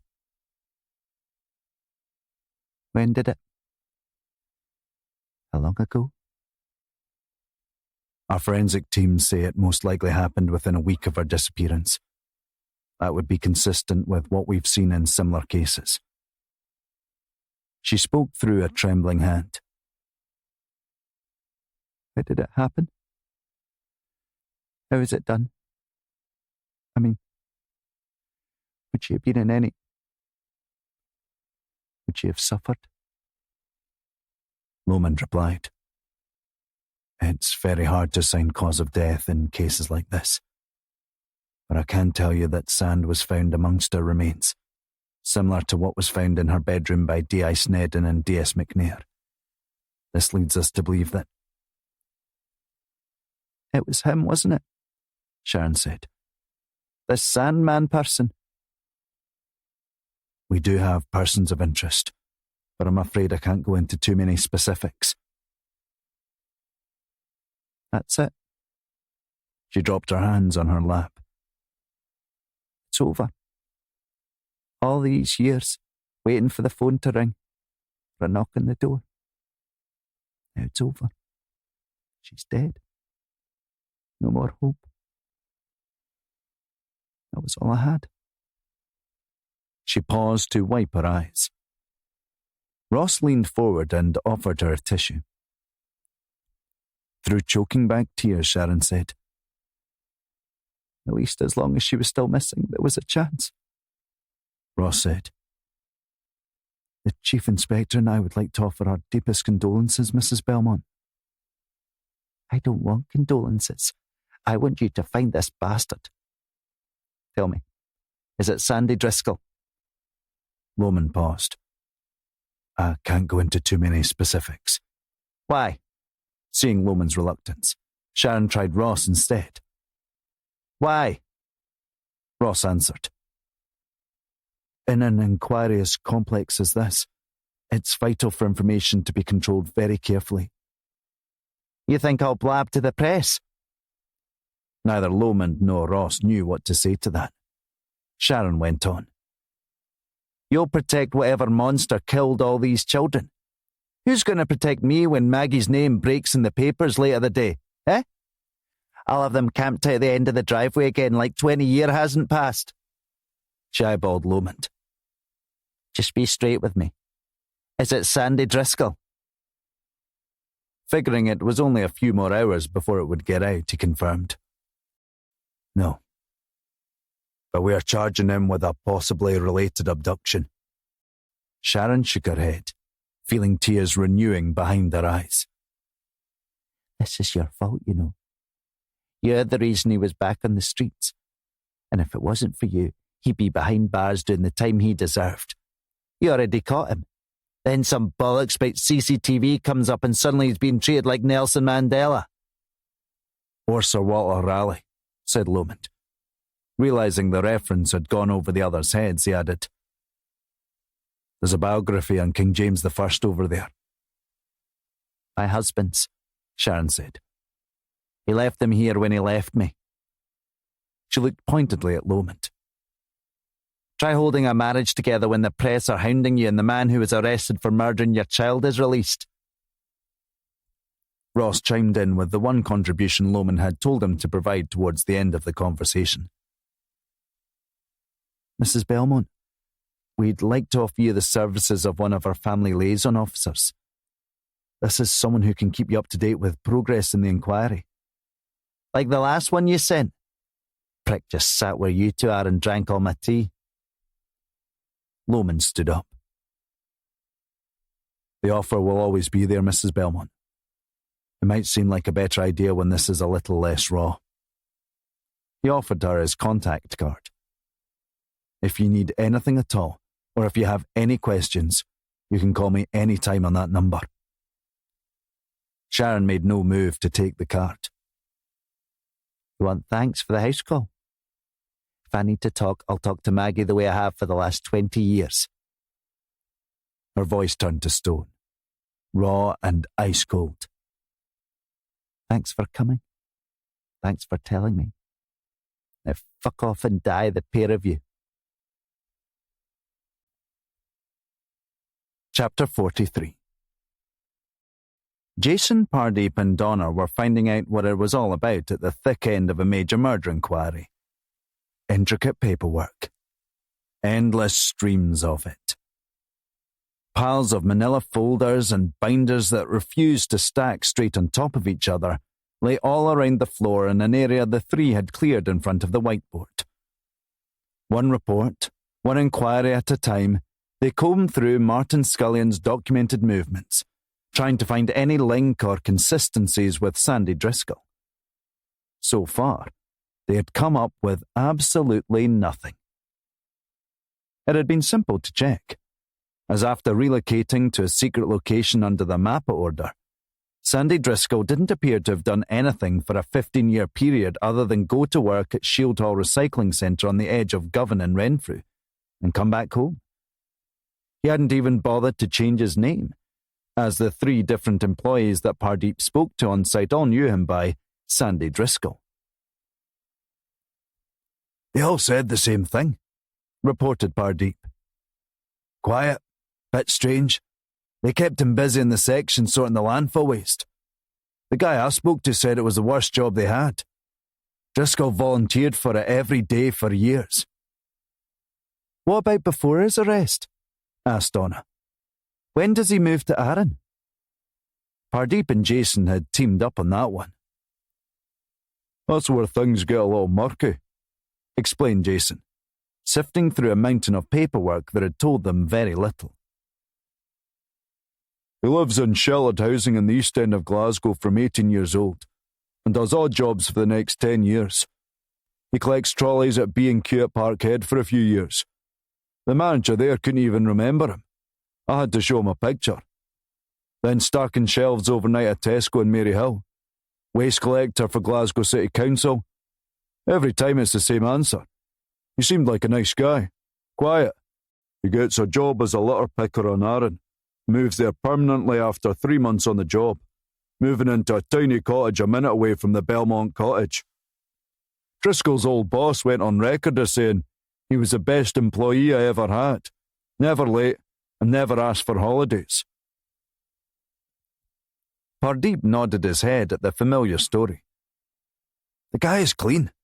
We can't tie him to any Sandman victims, except living a minute away from the second victim, Leanne Donnelly. Donna insisted. But we agreed that can't have been a coincidence. I know that's what we said, said Jason. The fact is, we don't have any physical evidence linking Driscoll to a Sandman victim, not even circumstantially. The 3 of them assembled in front of the whiteboard, which looked depressingly similar to how it had started that morning. You got anything? Asked Pardeep. Donna replied. I think I've got something on those 2 Foxbar flats. We couldn't work out how Driscoll ended up linked to 2 properties on the same street, right? She stuck paperwork on the board that she had found in the Maggie inquiry. Driscoll has been living at 116 Crowfoot Avenue since his conviction was quashed. That flat has been owned by him since he was 18. The interesting thing is that when Driscoll is released from jail, the property that he chose to keep hidden behind the MAPA order wasn't the flat we found him living in. It's number 72. Why? Asked Pardeep. Exactly what I thought. She reached behind her for further paperwork, then held it aloft. I checked through all police records on the property, and there were 2 separate complaints about noise by residents in number 72, all relating to flat 6. That's Driscoll's, said Jason. Look, Donna said, pointing to the date in the report. That's 2 nights after Leanne Donnelly went missing. A hush came over the 3. The worst thing about being police officers with such information was that it wasn't hard for them to imagine what the neighbours might have been hearing. Pardeep asked, What about complaints around the time of the other abductions? I thought of that too, replied Donna. Nothing. Jason took a much closer look at the board. Still facing it, he asked, What's the story with Sandy Driscoll's dad? Donna said, He was a property developer and a private landlord. The 2 Foxbar flats were his until he divorced his wife. She got everything and he disappeared. I mean, without a trace. Totally off the map. What happened to the mum? Asked Pardeep. Donna retreated to the desk where she had been working. She picked up a piece of paper like it was a smoking gun. Janet Driscoll. She died when Sandy was 11. Half the property was left to Sandy, which he inherited when he turned 18. The other half went to Sister Jean, who quickly disappears into the care system with Sandy, which goes as well as that normally goes. Where is she in all this? Never heard from again, said Donna. No bank accounts, no taxes paid. Just another one of thousands who disappear every year. Jason said, So, we have no explanation why Sandy kept number 72 hidden instead of 116. He remonstrated at the board in frustration. He didn't even change his name. Why bother? Donna felt an answer coming to her. It was an opportunity, she said. The MAPA order gave him the opportunity to keep a property totally secret. He chose a flat that was completely empty and hadn't been lived in for months, maybe years. She grabbed her suit jacket off the back of her chair, then headed for the doors. Where are you going? Asked Pardeep. Before he got an answer, Jason was setting off after her. For fuck! Pardeep ran after them. Oh, wait for me! Chapter 44. The three of them were in the living room of 72 Crowfoot Avenue. Donna and Jason were hunting with a renewed sense of purpose, while Pardeep was trying not to get sweat on his gloved hands as he wiped his forehead. They all had on disposable gloves and masks. Forensics have been through here already, Pardeep said, doing a good impression of someone half-heartedly looking for something. Donna buzzed about the place, knocking on walls to check for hollow sections, checking inside cupboards for false doors, stepping on floorboards to see if any had given them. But there was nothing. Pardeep put his arms out. Happy? Do I look happy? Asked Donna. She paused, staring at one of the walls. She turned quickly to Jason. We got a floor plan of this place, right? Jason took it out of his immaculate leather shoulder bag. Right here. Donna squinted. What's this? She pointed at a section of wall that on the floor plan showed a flat wall at a 90-degree angle. Jason looked at the wall, then the floor plan in confusion. That can't be right. Donna pointed. What's through this wall? Neighbours, isn't it? Suggested Pardeep. No, said Jason, taking out a second plan. He showed it to them. Look, this is ours. Then this is the original floor plan here. The wall in front of them was at a 45-degree angle to the adjacent wall, rather than 90 degrees. Jason said, This room's been altered. Where did you get that? Asked Donna. The National Records of Scotland's General Register House in Edinburgh. They know me there, so I had someone take a scan of it for me. What the hell do you do there? Asked Pardeep. Maps, Jason declared with delight. I like looking at old maps. He could tell his colleagues weren't as enamoured. His enthusiasm drained. You know, comparing town plans over the years. That sort of thing. Pardeep paused, then looked at Donna. Are we sure that he's not a serial killer? Don't judge him too harshly, she replied, inspecting the wall again. If it wasn't for his mad hobby, we'd be walking out of here empty-handed. A look of trepidation came over Pardeep's face. Then what's behind this wall? Giving up on the wall itself, Donna looked to the side where there was an electrical socket. She got down on her knees, then took out a Swiss Army knife. Pardeep lunged towards her. Whoa! What are you trying to do? Break the Olympic long jump record with zero fucking training? Trust me, she said, poking a short blade into one of the pinholes. With a turn of the knife, a panel with a wooden border released from a latch, revealing a hidden door. There was no wiring behind it. Down on her hands and knees, she pointed a small torch attached to a car key inside. The sound she made told Pardeep and Jason everything they needed to know about what she had found.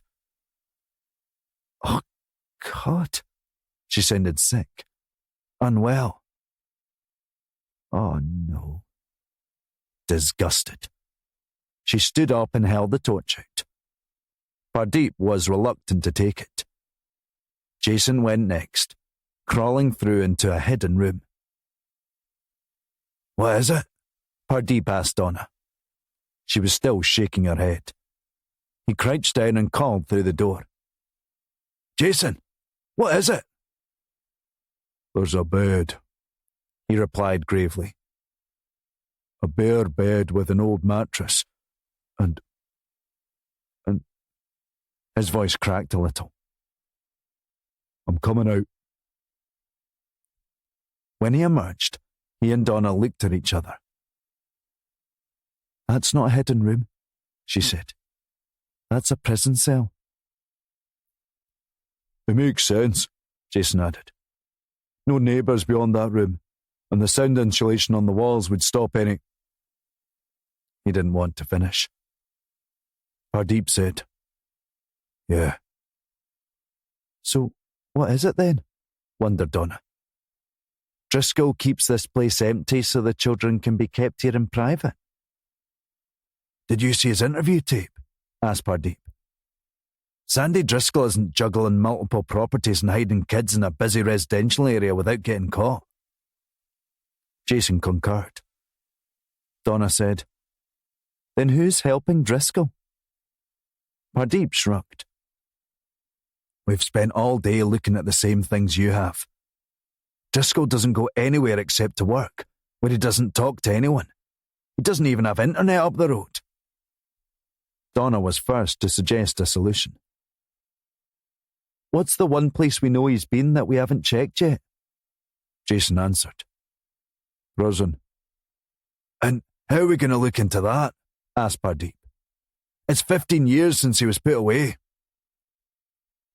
After doing some quick calculations in her head about timing, Donna said, I might have a way. Can you guys call this into the gaffer? Where are you going? Asked Jason. I'm going to talk to someone that I think can help. She took out her personal use phone, then paused as she was about to send a message. Anyone who wants to retain deniability of illegal activity should probably let me do this next part on my own. Chapter 45. Lomond hadn't even made it to the car at the end of Sharon Belmont's driveway when Ross asked him, What was all that stuff about Walter Raleigh? I was hoping you would pick up on that, Lomond replied. He waited until they were both in the car before elaborating. I think she knows more than she lets on, like that husband of hers. Ross hung on to his seatbelt. What's that supposed to mean? I think she knows where he is. Sergeant Davy Muir recognised Ross as he entered the station, and seemed to linger somewhat on Lomond, who was trailing behind. Muir's relaxed posture stiffened, and he hurried back behind his desk, as if he needed something physically between him and Lomond to stop him doing something rash. Ross introduced the sergeant to Lomond. I was wondering if we could ask a few questions, Sergeant, said Lomond. That depends, Muir replied. What's it about? I don't know if you followed what's been happening in Glasgow. We do get the news here, Chief Inspector. We might be islanders, but we're not completely behind the times. Kilmarnock have even given us tasers now. Taken aback at the adversarial attitude and tone, Lomond said, No, of course. He took a quick look behind at the sound of passing traffic and hikers. Is there maybe somewhere private we can have a sit down and chat? Not really, Muir answered. My only other officers are dealing with a road accident over on the String. Lomond turned his head ever so slightly. The BA-80 runs across the middle of the island, links the west side to the east. Okay, Lomond said, uncomfortable at having to deliver the news in the reception. There's been some progress in an inquiry relating to human remains found in a tunnel in Glasgow. DS McNair and I have just been at Sharon Belmont's cottage to inform her that we have confirmation the remains are Maggie's. Muir sighed. Right. That's... His head dropped. How was she? Prepared, I think. The longer it went on, the more likely it was going to be about recovering remains rather than finding a missing person. Muir's expression tightened, turning to barely restrain frustration. That's going to make a lot of people here very angry. Very angry indeed. I mean, it makes me angry. That's understandable, Sergeant, said Lomond. The thing is, when we were talking to Mrs. Belmont, she mentioned her husband. Can you tell us anything about him? Like what? Where he was on the night of Maggie's disappearance? Muir seemed stunned. It's all in the report, isn't it? It's actually not, Ross interjected. There's a statement about Sharon Belmont's movements, but not her husband's. Lomond added. It was a while ago now, but I remember at the time a lot of discussion about where the husband had been. Aye, with that prick reporter Colin Mowat. Do you know where Mr. Belmont was that night? Mick was a fisherman, said Muir. He was out in the water. On his own? Aye, but 3 other boats saw him, and he radioed twice from the boat to give his location. Facts that were left out of the Glasgow Express story. Our reporter's got blood in his hands for what he wrote about Mick Belmont. Lomond did a double take. Blood? Muir pointed in the direction of the water. They found his boat drifting out there the day after the press conference. We found his body face down in the water 2 days later. He never wanted to do that press conference to begin with. Said that everyone would say that he did it because Sharon had a stronger alibi. And who was that alibi? Muir hesitated. Look, no one ever said Sharon was perfect, right? So her fellow was off working, and she went out to the Ormondale, the hotel in Brodick. It's got a nice bar. She met someone and got chatting. The cameras behind the bar showed them talking for over an hour, and one of my own officers on his night off saw them going into his car in the car park. Who was the guy she was with? Asked Ross. She said she never got his name, but we managed to trace him to Kilmarnock. I was the one sent to his house. He must have had some face on him when you pulled up. And he had an entirely different one on him when he had to explain to his wife what it was all about. Can you walk me through the timing, Sergeant? Asked Lomond. Because I don't understand how anyone knows Maggie wasn't taken after Sharon Belmont was seen going into the guy's car. My officer saw them together, and he checked his watch because he was surprised to see Sharon out so late with the wee one at home. The poor lad blamed himself for not having a word with her or going back to her place to check on Maggie sooner. A neighbour saw Sharon leaving her cottage, and Maggie was inside, waving goodbye from her window. Sharon ended up ejected from the hotel bar. In the end, the constable went by the house and Maggie was gone. Sharon Belmont wasn't out of the hotel CCTV the whole time she was there. Lomond's line of questioning had clearly got the sergeant's back up, his tone growing more and more irritated as he'd gone on. Muir said, "If you want to find guilty parties, Chief Inspector, you might want to take a look again at the guy who actually confessed to taking Maggie and didn't have an alibi on the night in question." "He actually did have an alibi, Sergeant," retorted Lomond.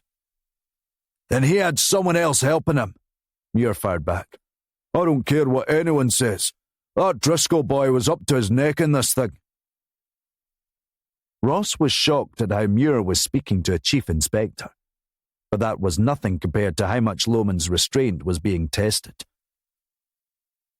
This was a courtesy visit, Lomond pointed out. My office will keep you abreast of any further developments in the Maggie Belmont case. As Lomond strode back to the car, taking his anger out in the gravel driveway, Ross dallied behind a little. Something the matter, Ross? Asked Lomond. Did you really need to go after Mrs. Belmont like that? Innocent until proven guilty is fine for a courtroom, but it's a shitty way to approach a murder inquiry. If you want to be good police, son, do yourself a favour. Don't ever take any name off the table until you're certain. Lomond felt righteous in his indignation, but deep down he knew that Sergeant Muir was partially right on one point.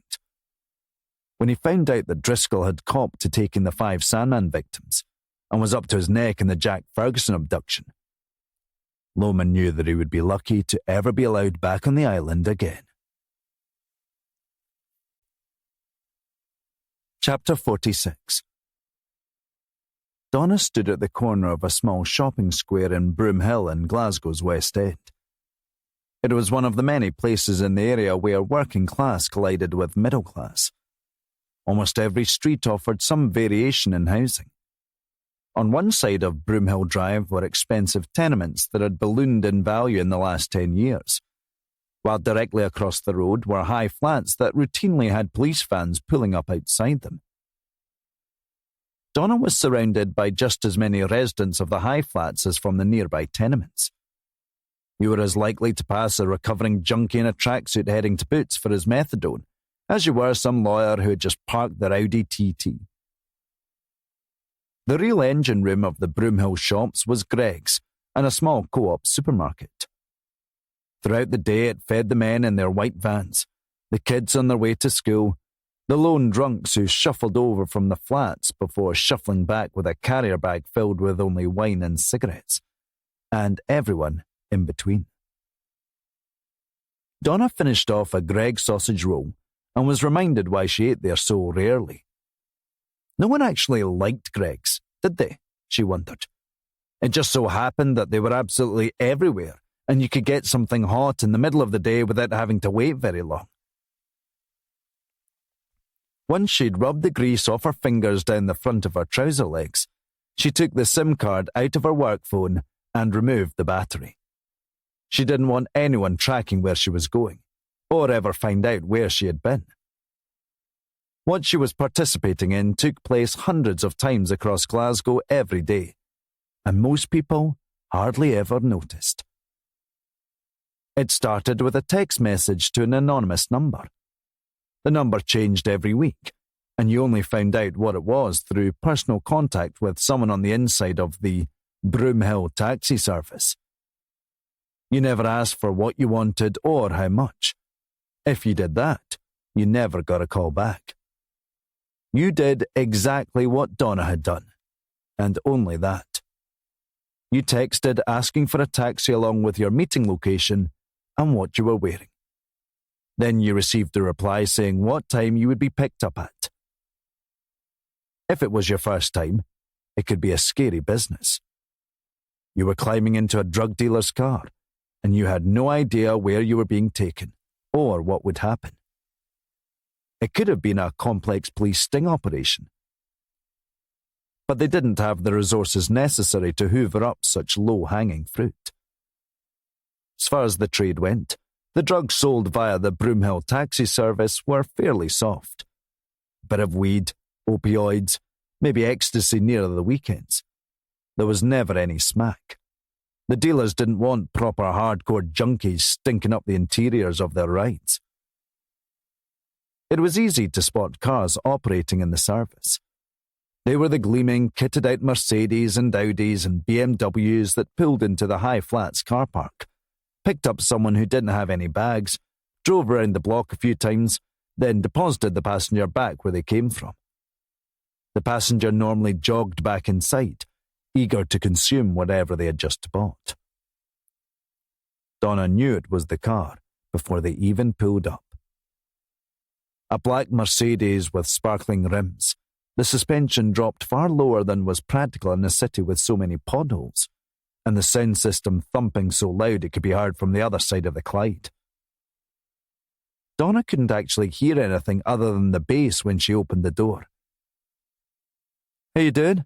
she asked, unsure of protocol beyond the phone call. The driver, so low in his seat that he could barely see over the steering wheel, didn't look at her. The front passenger dealt with everything. "Get on," he said, irritated that she didn't know what she was doing. He hated dealing with newbies.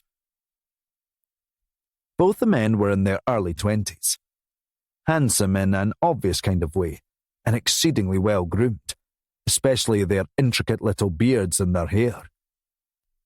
The front passenger was white and wearing mostly North Face sportswear and a massive gold chain around his neck.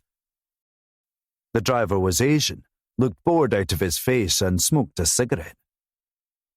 As soon as Donna closed her door, they drove off slowly, not drawing any attention. "What do you want?" asked the passenger. "I want to talk to Higgins," Donna answered. The passenger eyeballed her via the side mirror. "Fuck you, Sue." "You heard me. Higgins." She took out her ID. "Now?"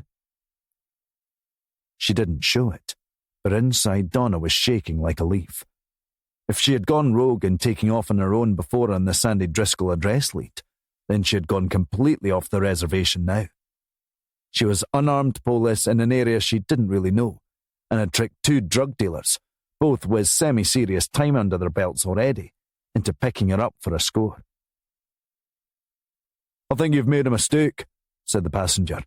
He indicated to the driver. "Pull over, man. Pull the fuck over. Can't believe this amateur entrapment shit." Donna didn't budge when the car came to a stop, diving into an empty space on the narrow road behind the shops. "I'm not here to search you or the car," she said. "I'm not here to make any arrests or confiscate merchandise. I just want to talk to Higgins." The passenger tossed his phone over his shoulder, landing in the back seat. It was a cheap burner. "There's a phone. Knock yourself out, sweetheart." Donna reached around both sides of the seat in front of her, grabbing for the area that was most exposed by the passenger's woeful posture. "When you make your balls so easily accessible, it doesn't always end well," she snarled. The driver was too busy laughing to intervene. Through anguished cries, the passenger implored him to do something. The driver casually waved her to sit back. "Let him go, man. Chill. Fucking hell." Donna stopped crushing the passenger's balls, then tossed the phone towards the front dashboard. "I want to talk to Higgins," she said. "In person." "All right. All right," the passenger groaned. "He lives at Glasgow Harbour. One of the penthouses." "Great," she announced cheerfully. "Take me there. We're 2 minutes away." He muttered something under his breath, then snapped at the driver. "Fucking go, dude, before she turns him to mush." The driver shook his head. "Higgins is gonna have a fit, man." "Don't worry," said Donna. "He knows me." Chapter 47. Glasgow Harbour Terraces was one of the most prestigious new builds in the city when it was being built. Set on the banks of the River Clyde and offering spectacular panoramic views of the city, Harbour Terraces appeared to be Glasgow's answer to the kind of upscale apartment blocks that were springing up all around London and Manchester at the time. Everyone that drove past them wanted one. The penthouses were all snapped up by Celtic and Rangers footballers who thought they were buying into a fashionable new address. But months after residents started moving in, the prestige quickly disappeared. The problem was that they had been massively overpriced, leaving only a small group of successful professionals who could afford to live there. After a few years, developers were still sitting on dozens upon dozens of vacant units. With no end in sight to the drought, and in a desperate bid to cut their losses, the remaining units were sold off at cut-down prices, which invited in a raft of predatory landlords who filled the fancy flats with the one group guaranteed to rile up the existing property owners: students. Snapping up the cheap rent offers, the savvy students rammed 3-bedroom flats with 5 people. They partied around the clock, blasting dance tunes until the early hours of the morning. The paper-thin walls that surrounded the flats didn't exactly help matters. A neighbour shutting a kitchen cupboard door too loudly could be heard next door. There were running battles in the hallways in the middle of the night with water-soaker guns. Barely a morning went by where vomit wasn't discovered on staircases or in the lifts. As residents fled, accepting bargain offers, the upside for drug dealers like Barry Higgins was penthouse apartments could be had for half of what they cost 5 years earlier.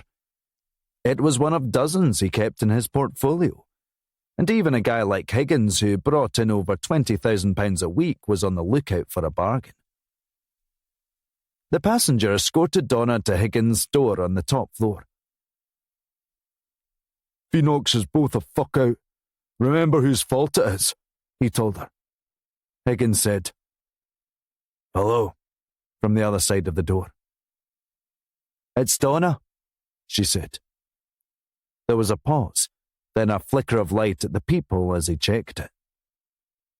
Then the chain on the other side slid off, and Higgins opened the door. He was in his 60s, had his thinning grey hair in a ponytail, and was wearing a silk bathrobe over a pair of boxer shorts and a Partick Thistle football jersey for the current season. "Well, well, well," he said. "Am I under arrest?" "No," she said, brushing past him. "We won't knock for that." Higgins held his hands out as if to say, "What the hell is this?" The passenger pleaded. "She said she knows you." Higgins slammed the door shut and made his way to the living room. The entire flat was in darkness, which hadn't been done as an aid to keep the searing heat out. It was like that every day, all year. "I like what you've done with the place," Donna said, recoiling from the stench of strong grass. "What the hell are you smoking?" In her day, a bit of weed was a casual thing. All of her friends did it, and she most certainly did it, almost every night as a teenager. "It's all that laboratory-enhanced shit, loaded with THC," Higgins explained. "Back in the day, you could just light a spliff and watch The Big Lebowski, nice and relaxed. Now, everyone wants their joint to be like getting hit by a bus. Fucking degenerates."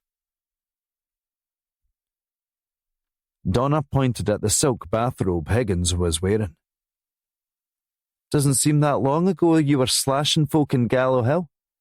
Now you're pouncing about a penthouse dressed like Elton John. Apart from the Partick Thistle top, of course." "Just living the good life," he replied. His eyes were red raw from the potent weed he'd been smoking since early that morning. A 100-inch TV dwarfed everything else in the living room. It was currently playing a Blu-ray of Scarface, the part where Al Pacino is cuckoo on cocaine, getting high on his own supply. "For how much longer?" Donna asked. "Have you come here to arrest me, or convert me to your little piggy cult? Or are you wanting to rip off my stash?" "I know you're not stupid enough to leave merch in the flat, and you know that I turn a blind eye to what you do for a living." "I don't need any charity, Donna." "No, but you could do with some advice." He was all ears. "It took me 2 phone calls to get inside your little operation. How hard do you think it'll be for Frank Gormley once he gets out?" "What are you talking about?" "I've heard word that he might be getting out soon. I know we don't really have a relationship anymore, and that's how I want it. But right now, we could use each other." He took a joint out of his bathrobe pocket and showed it to her. Do you mind? Or would you rather we kept up the pretense? I'd rather you didn't, because I'm going to leave this place smelling like I spent the evening at a Pink Floyd gig, and my SIO's expecting me back soon. Higgins put the joint away and scoffed. What are you going to do for me? Donna saw through the tough guy act. She had seen it 1,000 times from him growing up. She knew all about the terrible things that he was capable of. She had seen it firsthand, and that it took a lot more than business acumen and good timing to last even 5 years as a semi-big drug dealer in Glasgow. Barry Higgins was getting into his 4th decade. How much longer do you think you can keep getting away with this before someone nails you again like last time? What are you talking about? He asked. The 5-year bit. It was because you fell out with some street dealer of yours. Didn't like the cut you were giving him. The problem is, the bigger you get, the more money you take away from people like Frank Gormley. And his people are starting to notice. He smirked, with just a tinge of fear. Who told you that? I work in Paisley CID, Dad. I hear things. Dad. It had been a while since he'd been called that. Is there something in it for me? He asked. I need some information about someone who was in Bar L at the same time as you. Higgins laughed. That was 15 years ago. You don't need me. You need a DeLorean and enough road to get up to 88 miles an hour because you need a time machine. I've come to you because you knew everyone, heard everything. Who are you looking for? Sandy Driscoll. The kid killer. I remember him. What do you remember? I remember everybody thought he was guilty. The governor was feared for the boy, so they stuck him in E-Hall with all the other beasts. Donna's skin crawled at the thought of it. Over 200 of Scotland's most serious sex offenders housed together. The other inmates called them the beasts. Do you remember anyone Driscoll hung around with? That's easy, said Higgins. There was only one. Peter Lee. The paedophile? You say that like he was just some disgraced geography teacher or something. The guy was a proper beast, and he took Driscoll under his wing, looked after him, made everyone assume Driscoll was guilty. We were all stunned when he was let out. There was no one else? She asked. Not while I was around. He took the joint out and lit it. She started towards the hall. I'll let you get back. Lovely life you've put together for yourself here. Better than being a pig, he remarked.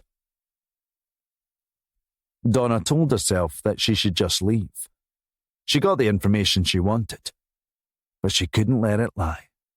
Not again.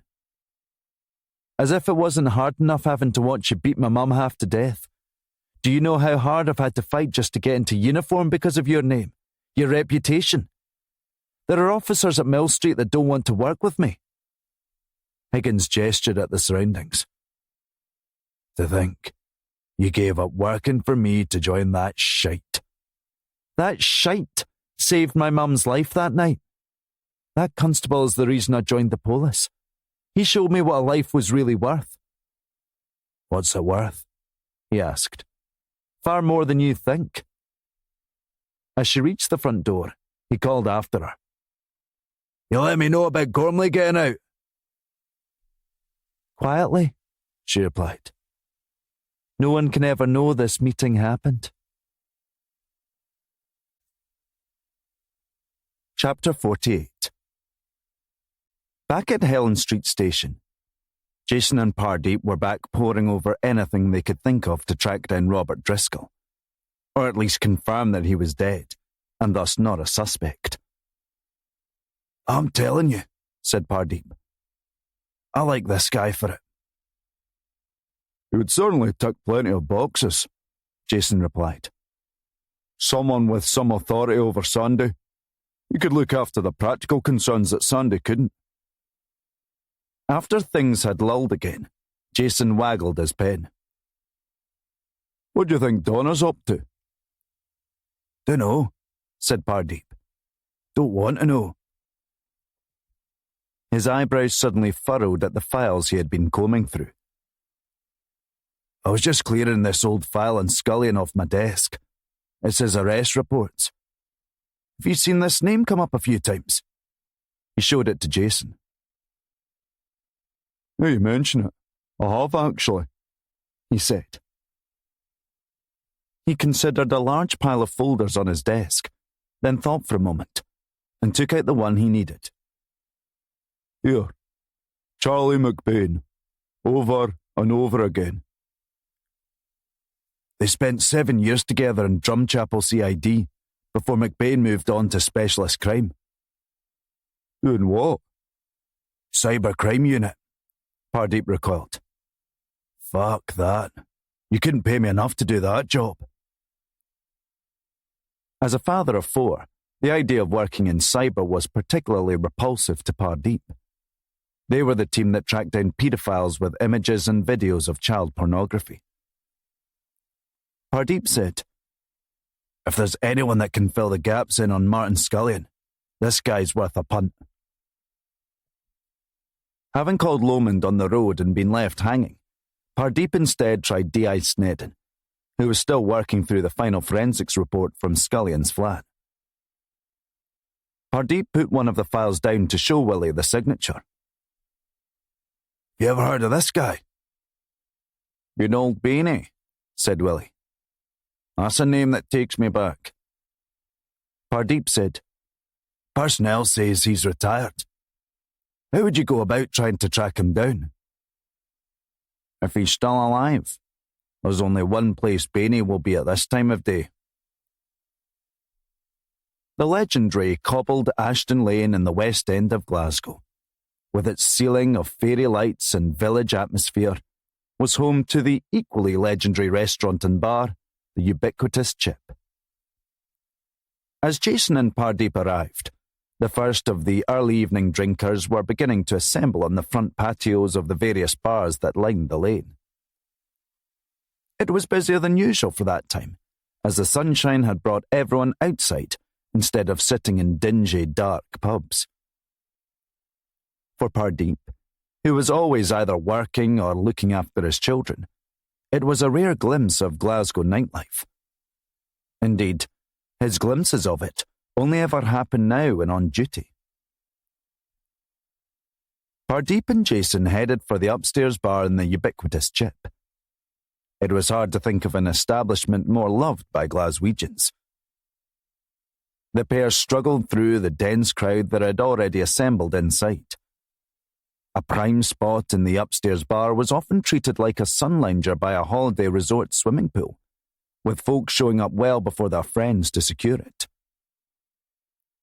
The bar's pokiness was part of its charm, and it also made spotting Charlie McBain much easier. Exactly where Willie said he would be, on a bench tucked up against the wall, nursing a pint. There was a wooden shelf above McBain's head. After taking a slurp of beer, he seamlessly, and without having to look, lifted the pint glass over his head and placed it on the shelf without spilling a drop. The action was so ingrained in his muscle memory, in his sleep he could often feel a phantom limb lifting a glass above his head. Pardeep introduced himself first. Mr. McBain. Charlie's eyes narrowed, unsure yet if he was dealing with a friend or foe. That depends. Who wants to know? Pardeep showed him his ID. I'm Detective Constable Pardeep Varma. Jason followed suit. I'm Detective Constable Jason Yang, sir. Charlie grumbled under his breath, then said, Does retirement not mean anything to you lot anymore? Pardeep said, We just need a few moments of your time. We have some questions for you about one of your old colleagues. With heavy eyelids, Charlie said, Let me guess. Scully.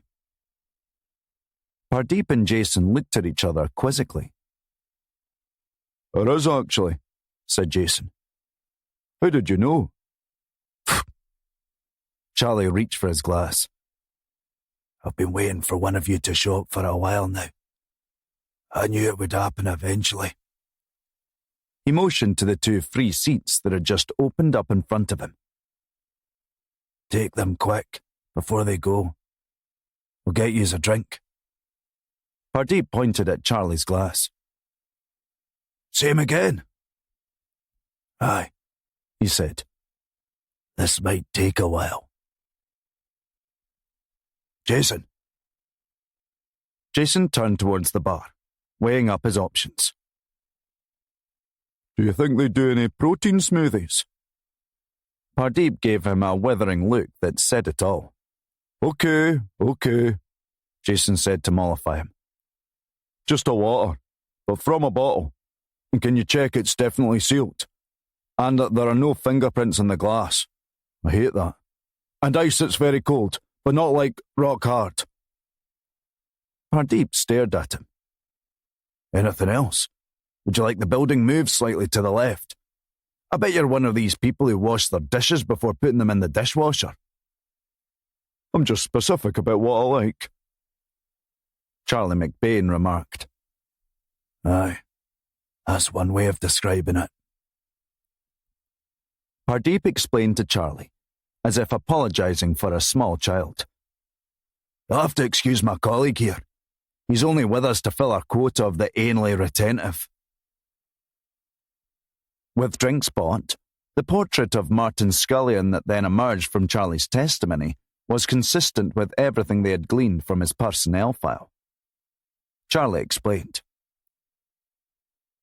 This was back in the Strathclyde police days, remember? It was a different time. There were none of these disciplinary panels where an officer's every move is analysed and discussed. I mean, not like it is now. There wasn't any taking of minutes, no real process. If you messed up, you were just hauled up to the chief super's office for a bit of the old hairdryer treatment. No one was looking at patterns of behaviour. An allegation would be made, and the bosses would just pack him off to somewhere out in the sticks, and it would all be forgotten about. You two worked together for a while in CID, right? Yeah. The memory of it didn't seem a happy one. I requested a transfer after a few years. I couldn't take it anymore. Couldn't take what? Started off small. It always does. You'll get to find that out, boys. He nodded sagely. You see it with those guys who kill young women. There's always something there in their past. A charge of indecent assault, exposure, whatever it is. It's relatively minor in the scheme of offences that we're used to dealing with. Then it escalates. Scully was the same. What did he do? Asked Jason, steeling himself. Little comments to start with, said Charlie. We'd be in the car together and he'd see some schoolgirls walking along and he'd say something. I put him in his place, but he just gave me the creeps as the best I can describe it. When I moved to cyber, that was what broke it. Pardeep said, that must have been a rough job. I take my hat off to anyone who can stomach it. Do you know what they do in cyber? I mean, really? I have an idea. Charlie shook his head. And you've got no idea.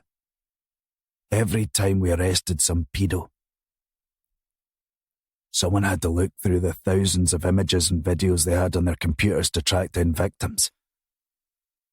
Having to look at that stuff. He pushed his lips out in disgust. There's no going back after that. Changes you. That's why I drink. Building that wall, brick by brick, to keep me away from own thoughts. He took a moment. It was at cyber that I finally snapped with Scully. Pardeep asked, what happened? He came by one day, saying he had an extra ticket for the Rangers match that night. I said I couldn't. I was working an inquiry. I went away to make a coffee. When I came back, I found my computer screen was on. There was a folder open that hadn't been before. One look at him, and I knew he'd been looking at images. The folder had kiddie stuff in it. Wasn't an accident. Wasn't curiosity. I just knew. Jason asked, "Did you make a formal complaint?" I took it as high as I could, but never went anywhere. Turns out he was already on a final warning. Week later, he was booted out over allegations of grooming some kid online, but they couldn't make any charges stick. That day was the last I saw him.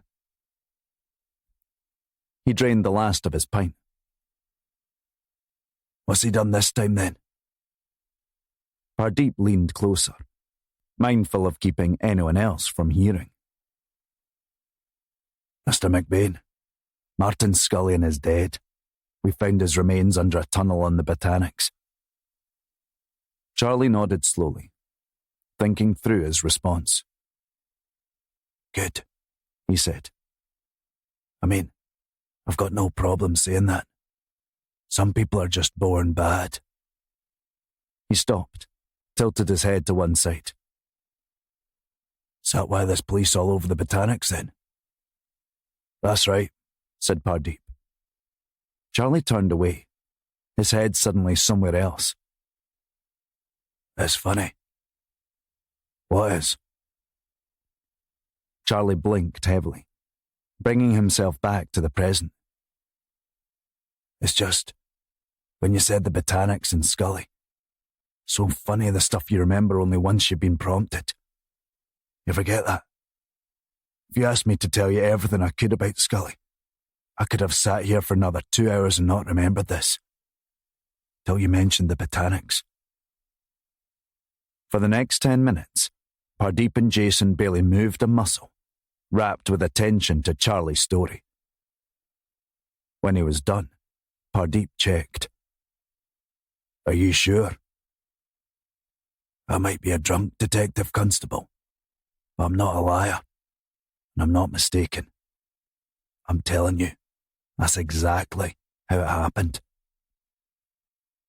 Pardeep and Jason were still slack-jawed at Charlie's anecdote when they got outside. "What are you thinking?" asked Pardeep. Jason replied, "I'm thinking I want to see it in black and white before I believe it. You?" "I think the old man's on to something." Back at the station, the pair trawled for nearly an hour through months of Holmes reports and hard copies to find the one that Charlie mentioned. He hadn't been sure of the exact time frame. Pardeep and Jason couldn't take any chances of missing it. They both knew they were close to the sort of break they'd been looking for. Pardeep was sitting on the floor with a laptop, his face illuminated by the bright screen in the murky room. His eyes lit up as he found the report that Charlie had described. "I've got it, Jason." He rushed over. They read the report together in stunned silence. When they were both done, Pardeep said, "We have to get this to the gaffer." Chapter 49.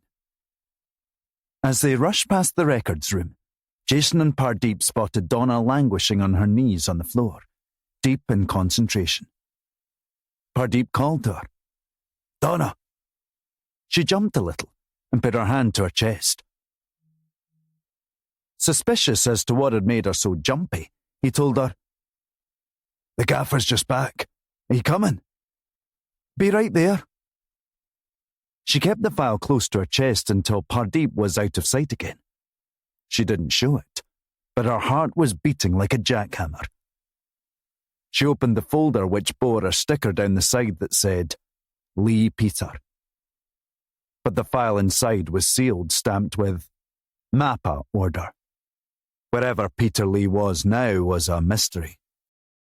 In the rush of the moment, Donna slid her finger towards the thick sticker that kept the file sealed. How easy it would be, she thought, to just slip it open and have a quick look. At that point, she didn't think about her career. All she could think about was that constable who'd saved her mother all those years ago. She saw his face clearly in her head. He had broken the door down in order to get in.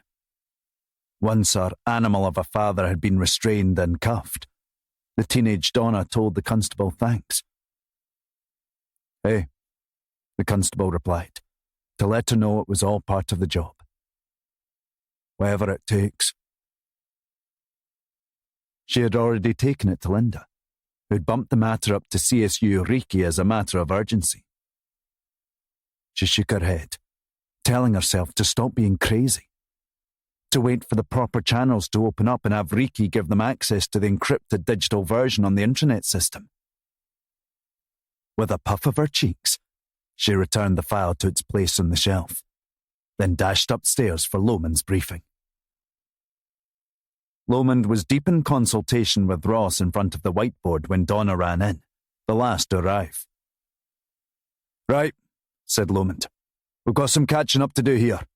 Willie, where are we with Scullion's pad?" Willie looked beaten up psychologically. It was an oppressively grim place to spend an entire day. "Outside of the blood forensics, there's not much, John. The place is a dump. It will take weeks to run down any marks in a place like that. We do have something, though, on Jack Ferguson." Willie showed a photograph on his phone taken at the scene.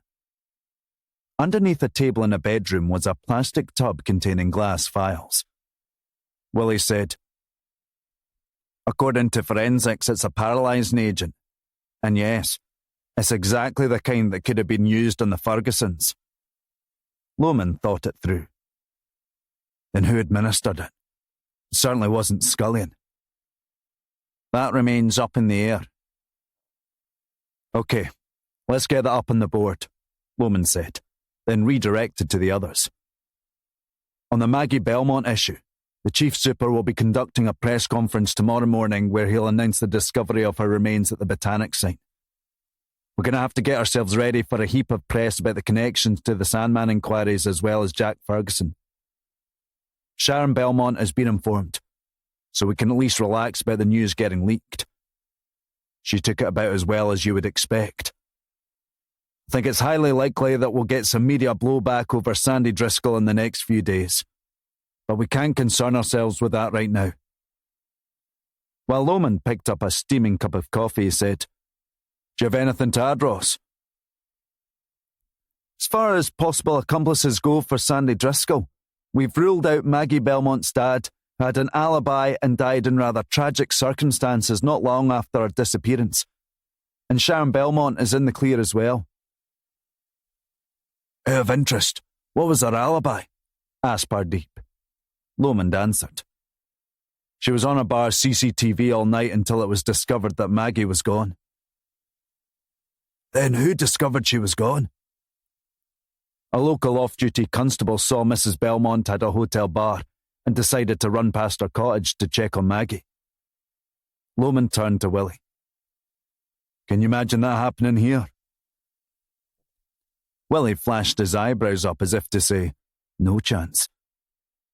After exchanging a tense look with each other, Pardeep mouthed to Jason to say something that was on his mind.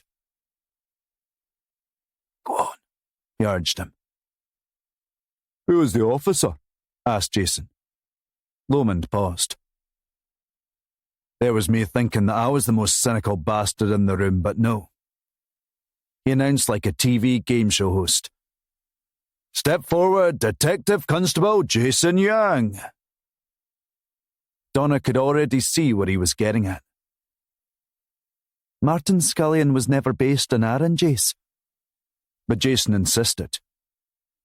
"Pardeep and I spoke to a contact who worked with Scullion through the years, and he told us that Scullion would regularly get, quote," Jason consulted his notepad, "sent out to the sticks when disciplinary matters flared up." It was enough to give Lomond pause. "Maggie was taken in July. Arran always gets seconded officers to deal with peak summer season." Ross said, We checked Scullion's records already, though. You did? Or did you farm it out? He hesitated. I gave it to one of Sutherland's guys. Lomond huffed. Secondments don't flag on the first page of an officer's record. I'm sure they didn't only look at the first page, Ross said, checking the files. He held his gaze on a particular page, then said, Shit, he was sent to U Division for 6 weeks. That was North Ayrshire in the old Strathclyde system, said Lomond. Willie said, and Aaron was under North Ayrshire. He raced through the Maggie Belmont file, then stopped suddenly. Crashed on a bike. It was him, John. First on the scene.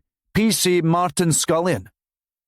Ross said, Sergeant Muir and Aaron told us the officer checked on Maggie at Mrs. Belmont's home and said she was still there.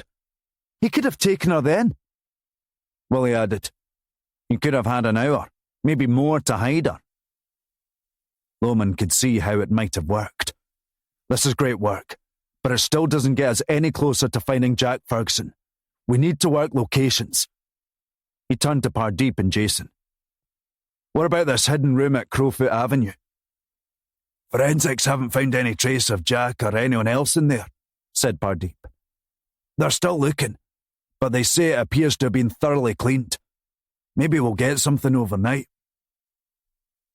There was silence as everyone waited for Lomond to announce next moves, but he said nothing. He stared at the whiteboard, the section concerning the known details about Sandy Driscoll's childhood. Lomond wagged his finger at it, then turned to his team. And we're sure there's nothing on the dad. He can't have just disappeared. Pardeep gave an I don't know what to tell you gesture. That's exactly what it looks like. Jason was busy scribbling down notes from the briefing. He raised his hand without looking up and said, Unless he changed his name. There was a long pause, while everyone waited for an explanation. Jason looked up. It could have been done by deed poll, Lomond said. You don't say much, son, but when you do, you make it count. I'll give you that. He turned to Willie. Can we check that? It's extremely hard to verify, Willie replied. We could try going through the National Crime Agency. Maybe they could forward it to GCHQ. I might have a theory on that, Donna offered. She brought the file she had on Peter Lee to the front. I have a source who was in Barlinnie at the same time as Sandy Driscoll. He said that Sandy kept to himself, but he did pal about with one guy on the inside. While Lomond skim-read the file, Donna explained. He was in on a 12-year sentence in E-Hall.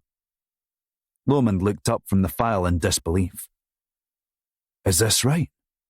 Donna nodded. For sure. What was the charge? Asked Willie. Lomond showed him the file. Attempted abduction of a minor. All the air seemed to rush out of the room. If there was a single red flag offence they would be looking for in a suspect, that was it. But Donna wasn't done yet. There's more, she said, producing more files. I attempted to trace back Peter Lee's movements before he was locked up. I couldn't find anything. Until I figured out this. She approached the whiteboard, taking the pen and started drawing 2 columns. One marked Peter Lee, the other Robert Driscoll. She said, I think Jason's right. Where one column ended with question marks, Peter Lee's column began, showing his record of arrest and when. Donna said, Peter Lee appears at the same time that Robert Driscoll disappears. She clicked the pen shut with finality, giving it a satisfied waggle. I think Peter Lee is Sandy Driscoll's dad. Chapter 50. Lomond raised his hand and shut his eyes as he thought it through. Wait a minute. You're saying that Sandy Driscoll ended up in Barlinnie's E-Hall at the same time as his estranged dad? That's exactly what I'm saying. Pardeep asked. Why would he have changed his name? Jason chimed in.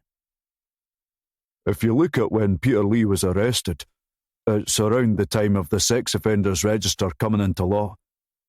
When I was studying at Glasgow, I read a case study about offenders changing their names in the run-up to that, to avoid their new names being linked to any old crimes. It meant that they could re-enter communities without anyone knowing who they were. Impressed, Pardeep asked. You studied law? Yeah, Jason replied. And yet you joined the police? I did, he said, like he thought nothing of it. Peter Lee was charged with attempted abduction. That's not a very typical first offence. What if Peter Lee is a cover name and somewhere in his past is a catalogue of other offences that we know nothing about? Lomond told Donna. Give me a list of every Peter Lee in the Central Belt. I want to be kicking in doors tomorrow morning. There's one problem with that, sir. She showed him the screenshot she had taken from the protected area on Holmes. It showed a digital mappa stamp on Peter Lee's file. Then take it to Riki, said Lomond. I did. He already rejected it. Lomond turned his head away in disgust, barely able to hold in his rage. Wait here, he said, before marching up the stairs to Linda's office. What is this mappa order bullshit? He yelled from the open door, before slamming it shut. The rest was muffled to the others downstairs, but the way that Lomond's arms were windmilling about the place made his thoughts on the matter pretty clear. He went back downstairs. When he reached the whiteboard, he pulled out a seat and collapsed into it. Apparently, he said in mock officiousness, the link between Peter Lee and Sandy Driscoll is not substantial enough to prove overriding the map order to give us Lee's last known address. Willie was in a rage too, but did a better job of hiding it. He stabbed a finger towards the floor. This is Riki covering his arse because Assistant Chief Constable will open up next year and he doesn't want the approval he gave for this map order hanging around his neck. Being the man who decided to help keep a possible Sandman accomplice's location hidden isn't exactly a good look in his position. Lomond shook it off. Fine, he said. We roll with it. Donna, I'm giving this to you. Find Peter Lee's address. Get on to Barlinnie. Check visitor records. Talk to prison officers, the fucking governor. I don't care how you do it. Pleased to be entrusted with something so significant to the inquiry, she affirmed. Sir. Then she rushed out of the office. Lomond then turned to Ross. Get Sandy Driscoll into an interview room. I want to know what he knows about Peter Lee, Robert Driscoll, whatever his name is. Tell him if he gives us an address, we'll be lenient, but only if Jack Ferguson is found alive. Jason raised his hand again, before Lomond could break up the briefing. Excuse me. Sorry, sir. Pardeep and I might have something else. Like what? We spoke to an old colleague of Martin Scullion's who mentioned a strange episode involving Scullion. Jason gestured for Pardeep to continue, seeing as he had found McBain in the first place. Pardeep said, We spoke to Charlie McBain, who was a constable at the same time as Scullion. McBain said that their sergeant brought them a call to check out. A wire cutter had walked in off the street one day, saying that he saw two people dumping what he thought was a body in the tunnel at the Botanics. When was this? Asked Lomond. The file we found puts it at 20 years ago exactly. 2 weeks after Maggie Belmont was taken. Jason put his arm across Pardeep. Hang on, he said. You're skipping over the part that really matters. Tell him. Pardeep shook his head, acknowledging his mistake. Right. So, this wire cutter. Ross interrupted. What is it he keeps saying? Wire cutter? Lomond answered. The guys that go around the city centre with shopping trolleys full of waste electric cable and piping left by construction workers. Willie added. They hawk it to scrappies for a few quid, and it keeps them in booze and dope for a few days. Lomond gestured in apology to Pardeep. Carry on, son. Pardeep struggled to find his place again. Okay, so the wirecutter goes to the police the next day and sits with a sergeant who takes a description and tells the guy that he'll have one of his officers check it out. According to Charlie McBain, one constable volunteered for the task. Lomond only needed one guess. Martin Scullion. Correct. Scullion reported back that nothing was found except fly tipping. Just so we're clear, this guy said that he saw 2 people dumping a body in the Botanics tunnel. That's right, sir. Well, the first one was likely Scullion. Maggie's DNA was all over his flat, and we now know that he had access to Maggie on the night she disappeared. Which leaves the second person. Sensing that they were on the cusp of a big lead, he said, "We need to find them." Willie demurred. John, it was 20 years ago. You're talking about a guy who's possibly dead already. Even if we find him, even if he could make a positive ID, how could we put someone like that forward as a witness at trial? I don't care, said Lomond. If Martin Scullion was in league with someone else in killing Maggie Belmont, then whoever else was in that tunnel that night could now be Sandy Driscoll's accomplice in taking Jack Ferguson. I think we owe it to Jack to worry about finding him, rather than worrying how a witness might be deposed. Pardeep said, We're having trouble finding anything concrete, sir. We're dealing with a lot of homeless shelters and hostels. There's no computer system, no... Lomond whipped around from the whiteboard. Just try, Pardeep. Can you do that? Just try. You and Jason stick at that. Willie, you keep them on the straight and narrow. Ross. Yes, boss, he answered. Get Gordon Reed on the phone. Tell him I've got an offer I want presented to his client tonight. Chapter 51. Donna knew exactly where to go to find Peter Lee's sealed file that would contain his last known address. She was shocked at how ready she was to rip it open. After all, Lomond had said it himself. I don't care how you do it. Opening up a sealed file like that without proper approval would be an extremely serious offence. She didn't even know exactly what would happen if she was caught. All she knew was that she wasn't going to waste all night trying to squeeze an address out of someone at Barlinnie for an inmate from 15 years ago. True, any address inside the sealed file was a long shot as well. But if their odds of finding Jack Ferguson alive shifted from 1 in 1,000 to 1 in 999, then she was willing to do it. She took out the file and held her finger out, ready to dig a nail into the tape, when she heard footsteps behind in the dark. You sure you want to do that? Asked Lomond. He walked slowly towards her. Instant panic. As an otherwise honourable police officer, Donna Higgins was a shitty liar. I just came down to... She couldn't even come up with an excuse. She just left her sentence hanging there in mid-air. There was no excuse she could give. There was no other reason to be down there.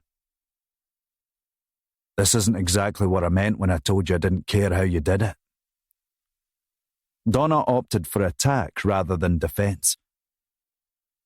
The DCI Lomond I know in my position would be doing the same thing. Lomond kept walking slowly towards her. You know me that well, do you? Have you thought about what happens if you open that file and we find Peter Lee? How do we get a warrant to enter the building? We don't need one, she replied. There's an immediate threat to life. Okay, great. We arrive at Peter Lee's house and save Jack Ferguson. How do we explain how we arrived at the address? And what happens to Peter Lee after that? Jailed or set free? Clutching at straws, Donna said, At least we would have Jack Ferguson back. Maybe, Lomond accepted. But you'd be out of a job, and I'd be down one massively talented detective constable. If that's what it takes. Lomond pondered her Why does it mean so much to you? Donna shook her head like she couldn't bear to answer. Feeling the need to backtrack, Lomond said, "Why don't we go back up?"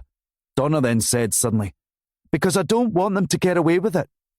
That's why it means so much to me." What happened? My dad was a coke addict. He would go on these 3-day benders. When he came home, he'd go after my mum and me.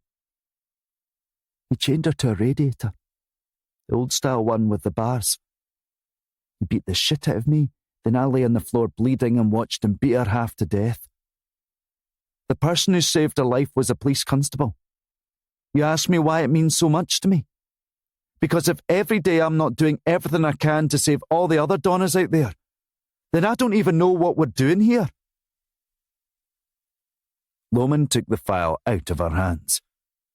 Just as she thought he was going to put it back on the shelf, Lomond took out a penknife and slid the blade down and through the tape.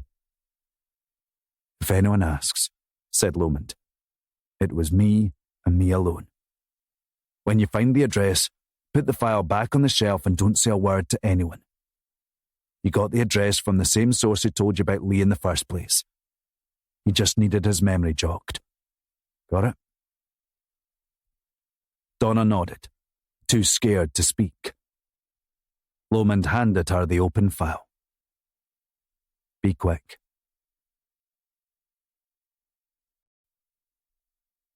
Chapter 52. On the way across the car park, Lomond gave Donna the sort of look that only two people with a dark secret can share. She wanted to be one of the officers to go through the front door and find Jack Ferguson safe and well. But Lomond had ordered her to do some digging on prison records relating to Sandy Driscoll. If the Peter Lee lead was a dud, then they were rapidly running out of time, heading into night 3 of a possible 5. And night 5 was when Sandman victims met their end. Lomond knew they could have as little as 36 hours left, maybe less. The rest of the team marched with purpose towards the 2 other cars that would be making the journey. Lomond decided to bring Pardeep and Jason with him for some safe hands. They had proven themselves in stellar fashion in the Sandy Driscoll raid, and there was a bit of Lomond who wanted to reward their detective work with a little action.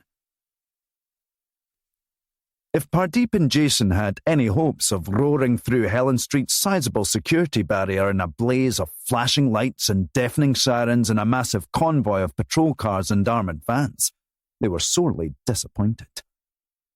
The only uniform officers that could be spared fit into a regular police transit van. Lomond's modest saloon containing himself, Pardeep and Jason completed the convoy. The sun was setting, turning the clear sky over Dumbarton a pinkish orange. Once they were on the transitional stretch of road between city and countryside on Stirling Road around Milton, the atmosphere in the car grew tenser, more charged. Pardeep and Jason took their cue from Lomond, who had his game face on. The jokes and sniping had dried up. None of the men knew what they would be walking into. Lomond had told them to be prepared for anything, which was well-intentioned advice but ultimately useless. Because nothing could have prepared them for what was waiting in Peter Lee's cottage on the remote east bank of Loch Lomond. Chapter 53. Ross knew that in many ways the interview would not be only a strategic gamble, but a high-risk play with potential to backfire messily. The strategy was Ross's, to keep the dialogue emotionally charged and appeal to Sandy Driscoll's innocent nature. Lomond disagreed with the strategy, but in the end it would be Ross in the room. And an interview room can be a lonely place when you're pushing a strategy you don't believe in. Sandy's lawyer, Gordon Reed, arrived late, the smell of a glass of wine from dinner on his breath. He had received Lomond's proposal and was currently discussing it with his client. From what Ross had managed to overhear when the interview room door opened and shut during Reed and Driscoll's consultation, Reed was very much in favour of encouraging Sandy to take any offer that was on the table, and to give the police any information he had. With Willie at his side, Ross opened the conversation gently. But that wasn't necessarily the start of the interview. 15 minutes earlier, long before any recording began, Ross had placed Peter Lee's mugshot on the table facing Sandy's side of the table. Each time Willie wanted to go in and get started, Ross held him back, telling him just a few more minutes. 10 minutes in, and one of Sandy's legs was tapping rapidly up and down in a nervous beat. He stared at the photo, wouldn't take his eyes off it, even as Gordon Reed tried to give him advice on how best to answer questions. Emotionally, Sandy wasn't in the room.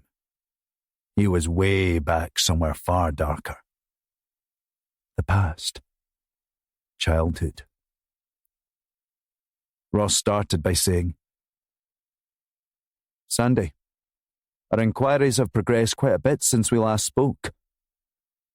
He placed a photo of Martin Scullion on top of Peter Lee's. "Do you recognise this man, Sandy?" "No comment," he mumbled. "This is Martin Scullion. I think you know that.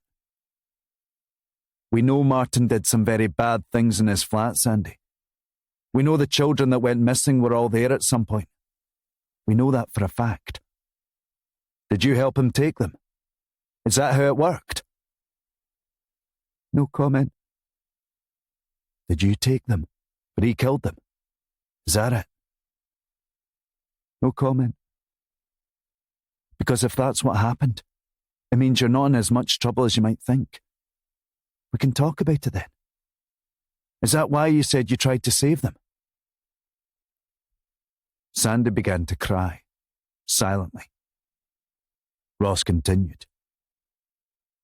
"Did he trick you into taking them, Sandy? Surely you saw the papers when the bodies were found." "I tried to save them," he whispered. "You know what I think?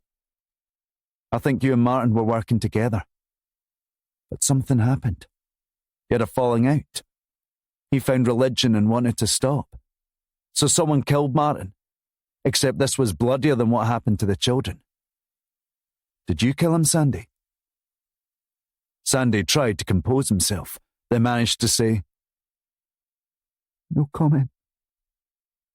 5 years went by and no more children were taken. It stopped when Martin Scullion died, Sandy. Then you decided to start again, with a new partner this time. That's what I think. Reed interjected. "Is there a question there, Sergeant McNair?" Ross didn't take his eyes off Sandy. "You working with someone else this time? You'd need the help. Like you needed it before. Someone to look after the details, like where to take Jack Ferguson, or where to source a paralysing agent. Because someone is out there right now with Jack. Who is it, Sandy?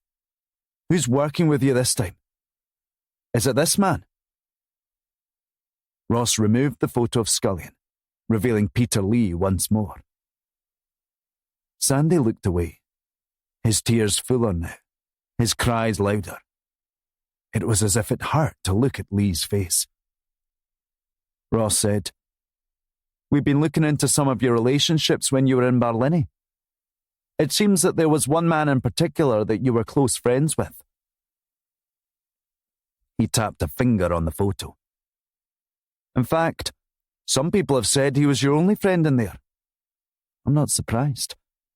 It's not easy for a first-time offender in a place like Barlinnie. In all honesty, being housed in E-Hall with the beasts was the best thing that could have happened to you, from a safety standpoint. Those wild boys and general population would have eaten you up and spat you out every day you were in there." Sandy said nothing, kept staring at the photo. Now both his legs were going like the clappers. "Do you remember this man's name?" asked Ross. No reply.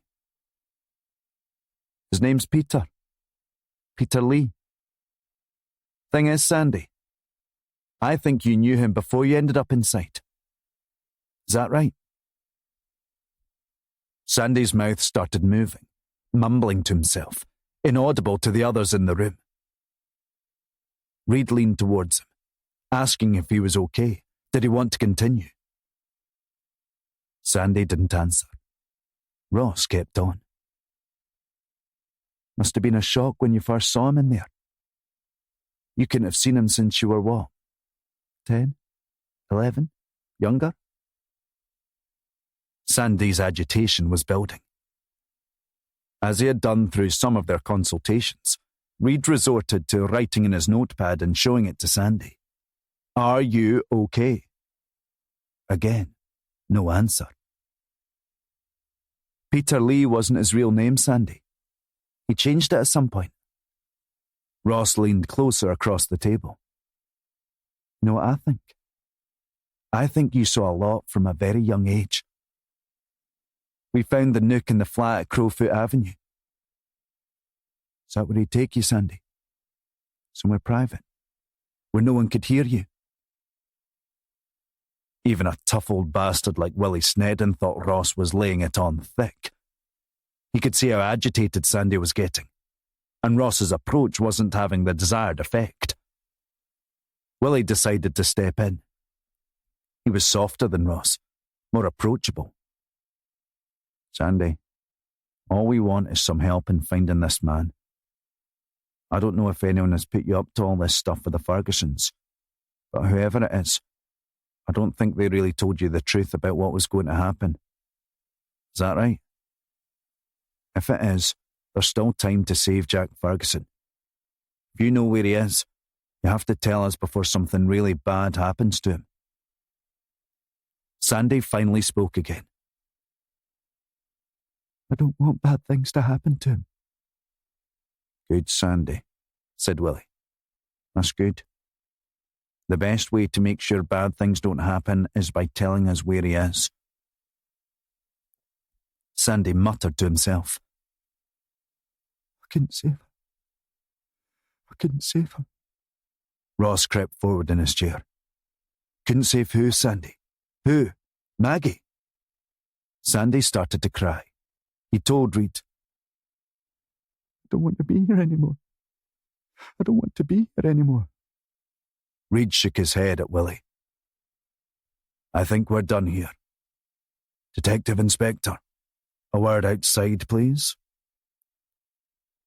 Sandy was left rocking in his chair, staring at the photo of Peter Lee. Ross was the last to get up, reluctantly joining Willie and Reed out in the corridor. Nice work, Joey Essex, sniped Willie. He's practically frothing at the mouth in there. I rolled the dice, Ross replied. It was worth trying to see what sort of response we got. Reed balanced his briefcase on a raised thigh, putting away his notes. Then he felt down the pockets of his suit jacket and trousers. He said to Willie, About DCI Lomond's deal. Is there a ticking clock on it? Tomorrow morning, answered Willie. 10 o'clock. After that, I can't make any guarantees about Jack Ferguson's safety or your client's future. Distracted by Reed still patting down his pockets, Willie asked, Have you lost something? I don't have any business cards with me. I was going to write down my mobile for you. Ross turned in horror from the two men back towards the interior window of the interview room. He saw what was about to happen before it had truly started. He yelled out, No! He lunged for the door handle. When he reached the centre of the room, Sandy Driscoll was already on his feet. He had dunted his chair back as he stood up, and was now clutching Gordon Reed's cheap biro pen and pointing the tip of it at his neck. As he plunged it in, his head trembled. Every vein in his neck was standing up. When he retracted the pen from his neck, a geyser of blood came shooting out. Through a rictus of tears, he cried out, I won't go back! Ross charged at him, but was unable to disarm Sandy before he got off a few lesser blows. Ross shouted. Help me! I need help in here! Get an ambulance! It felt like he'd been in there alone with Sandy for 20 minutes. It had been all of 5 seconds. Sandy kept trying to speak, but all that came out was gurgling. Ross put his ear to Sandy's mouth. Just tell me where Jack is, Sandy. Please, you can still save him. That's what you wanted. Willie rushed in behind and tried to help stem the flow of blood. But between him and Ross, there still weren't enough hands. Ross had never seen so much blood. It was like something out of a Quentin Tarantino movie. He couldn't even tell where the wounds were on Sandy's neck. The blood was just pouring out like a dam that had broken. It spilled across the linoleum floor, turning the surface as slippery as ice. Ross got a hold of Sandy's neck. Hey, stay with me, Sandy. Stay with me. Please, just hold on. He could feel Sandy slipping away in front of him as his eyes closed. It felt like Jack Ferguson was fading away with him behind those eyes. Chapter 54. The house was on the east bank of Loch Lomond, on a remote stretch of the B837 beyond Balmaha. Eventually, the road was a dead end, culminating at Rowerdennan. The end of the line for traffic, at least, but walkers still had plenty of miles they could put in on the West Highland Way footpath beyond it. As settings went, and after another long day of the sun splitting the skies, it would have been a spectacular backdrop. But Lomond and the others couldn't think about that, or the sweat running down their backs. Their focus was on whether Jack Ferguson was inside Peter Lee's house. The house was set in the middle of one of the few long breaks in the forest, which gave unobstructed views across the loch. It was peaceful, remote. Lomond pulled up a good distance short of the house, still under cover of trees. He adjusted his stab vest and did final radio checks with the uniform officers in the van behind. They were to go in quietly until they breached the front door. Lomond didn't want to take any chances in giving Lee an opportunity to do something rash if Jack was in there. The officers' shadows lengthened along the road, stretching towards the house's short driveway.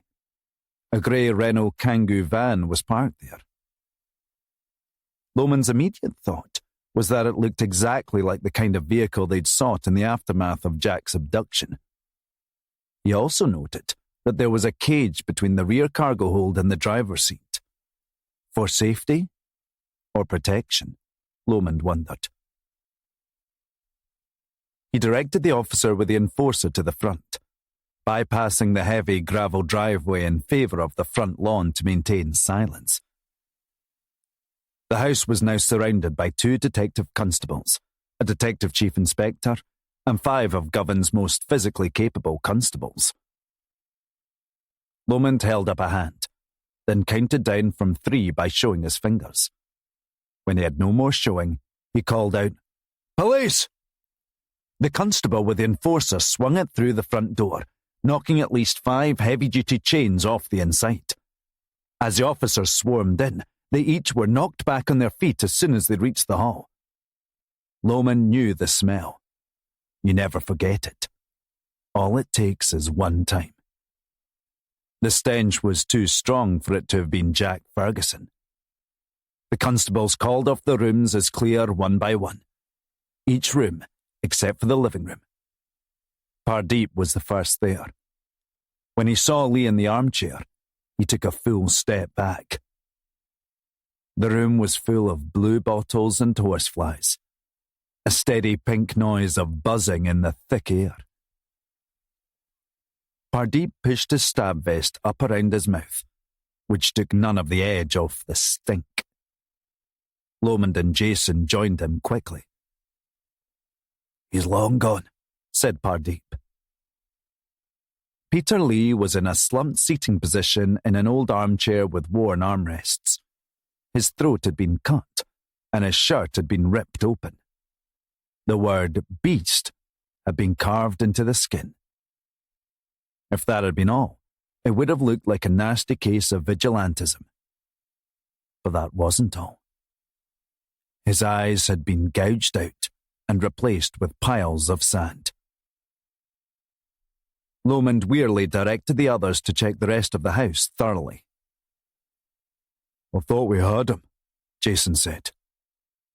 "Me too, son," Lomond replied, heading for the front door. There wasn't time to process the bad news that their only major active lead to find Jack Ferguson was dead, because D.S. McNair was calling Lomond with the only news that could have made things worse. Sandy Driscoll was being taken to intensive care, and it was a flip of a coin whether he was going to make it or not. Lomond needed a moment to himself. He crossed the front lawn and stopped on the road, looking out across the loch. The only thing he could think was that the last chance of finding Jack Ferguson alive had just gone up in smoke.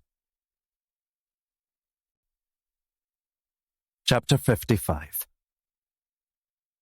Ross was slumped in a chair in the incident room, covered in Sandy Driscoll's blood.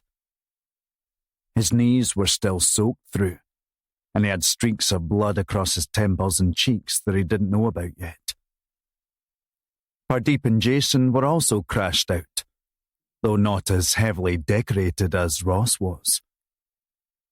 Everyone else in the other teams had gone home, giving Lomond's crew the run of the place. "I'm done," Ross told Lomond. "They'll can me for this." "No one's going to can you," he replied. "If we find Jack Ferguson dead, I'll kill myself," Lomond scoffed.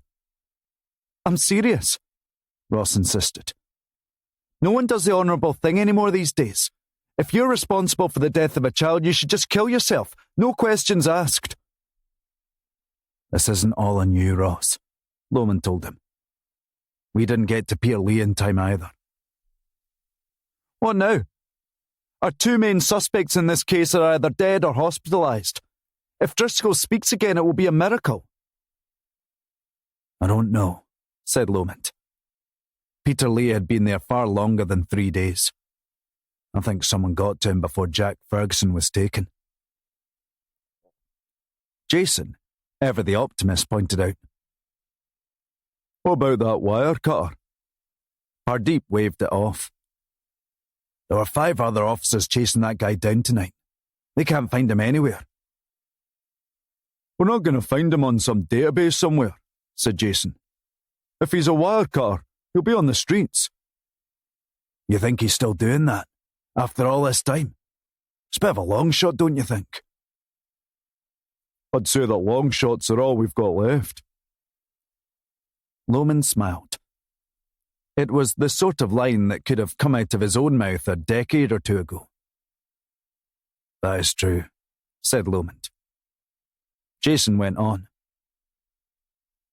"My mum used to say, life isn't what happens to you, it's how you handle what happens to you." He had been referring to the inquiry, but the words landed in a powerful and personal way for Lomond. "Jason's right," he said. "Anyone feel like giving up yet?" No one answered. Lomond held up a framed photograph in an evidence bag. This was in Peterlee's living room. "We know him, and we know the boy, Sandy." He pointed to a girl next to Sandy, who was a few years older. "We don't know the girl, but it's probably safe to assume it's Sandy's sister." "Is she in the fold now?" asked Pardeep. "Put it this way," Lomond answered. "That wasn't a murder back there. That was an execution. Peterlee was killed before Jack Ferguson was taken, which means Sandy Driscoll's accomplice is still out there. We're not giving up on Jack Ferguson. Not yet. Everyone go home and get some sleep. This isn't over." Chapter 56. Every constable in the city centre had been briefed that morning to be on the lookout for a man in his 40s pushing a shopping trolley full of metal pipes and wiring. Lomond wasn't satisfied leaving it at that, though. He had been out driving around the city centre since dawn, circling any blocks that had ongoing construction or open skips. So had Pardeep and Jason, while Donna chased down more leads on Sandy Driscoll's life in Barlinnie. The problem Lomond had was that the nature of transient life made it very hard to find people like Archie Hanlon. His job had had many names through the years: midgie raker, wire cutter, wire burner, sifter. What didn't change was the nature of the work. Archie searched through bins for anything valuable that could be resold. Back in the old tenement days, the real tenement days, a midgie was a bin, or with the tenements, the shelter at the back court where everyone's bins were kept. The midgie man was a binman. A midgie raker was someone who rummaged through the bins. Archie's quarry was a little more specific than mere rubbish, though. He collected copper for scrap by burning off the plastic cover on electrical wire. Copper was the bread and butter of being a midgie raker, but Archie would happily collect any kind of metal if it paid. He could identify types of metal from across the road, and could tell the weight just by looking at them. Archie had been a jack of all trades since his early teens. He used to run into golf courses and steal balls. Their owners were 200 yards away, and the fat bastards couldn't run that fast. He got to learn what the best golf balls were, then would sell them back at 50% cost price to golfers the next week. The members swore to discourage the trade, but when no one was looking, they couldn't resist the bargain. It was a dangerous game for Archie, though. Some golfers pretended to be interested, only to reveal that they themselves had been victims of Archie's plundering and proceeded to boot the shit out of him. He didn't mind. The profits were decent enough to make it worth taking a kicking every now and then. He'd had a kicking so many times in his life he was used to it, and at least he was making some money from it. One day, Archie saw a man pushing a shopping trolley full of copper wiring past the Italian Centre, a haven of luxurious designer-label stores like Versace and Armani. After asking a few questions, Archie decided to give wire burning a shot for himself. His first batch netted him 50 quid, more money than he'd ever seen in his life before.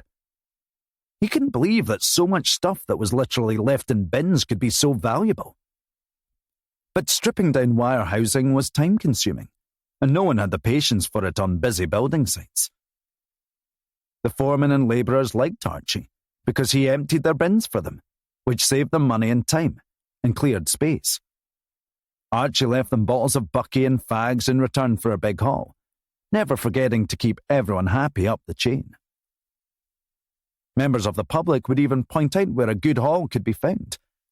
It was part of the nature of Glasgow, everyone helping each other out. It was in the city's DNA. The police didn't mind either, because he wasn't a thief. He had no criminal record and never took drugs, unlike a lot of other wire burners.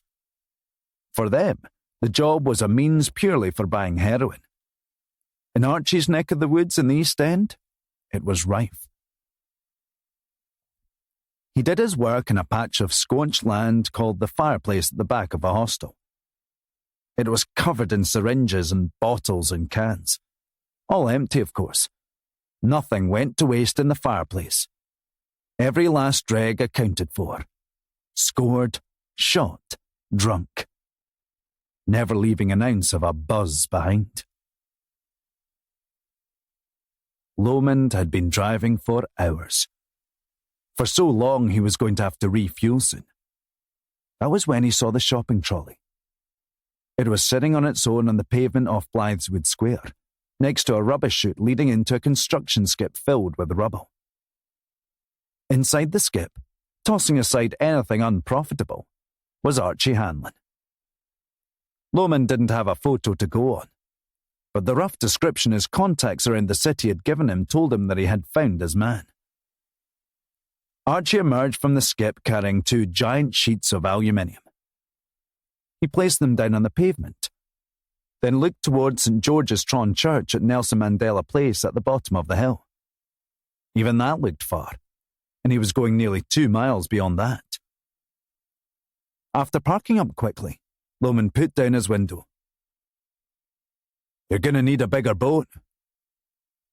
"I don't use boats," Archie replied.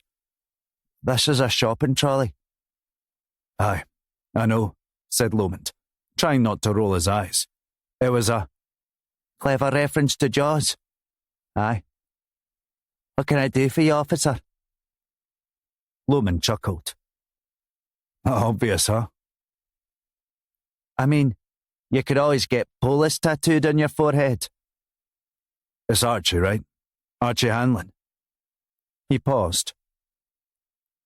"I don't steal, and I don't do drugs." "It's all right, Archie. You're not in trouble. I'm hoping you could help me with something. It's about something you saw a long time ago in the Botanics." Chapter 57.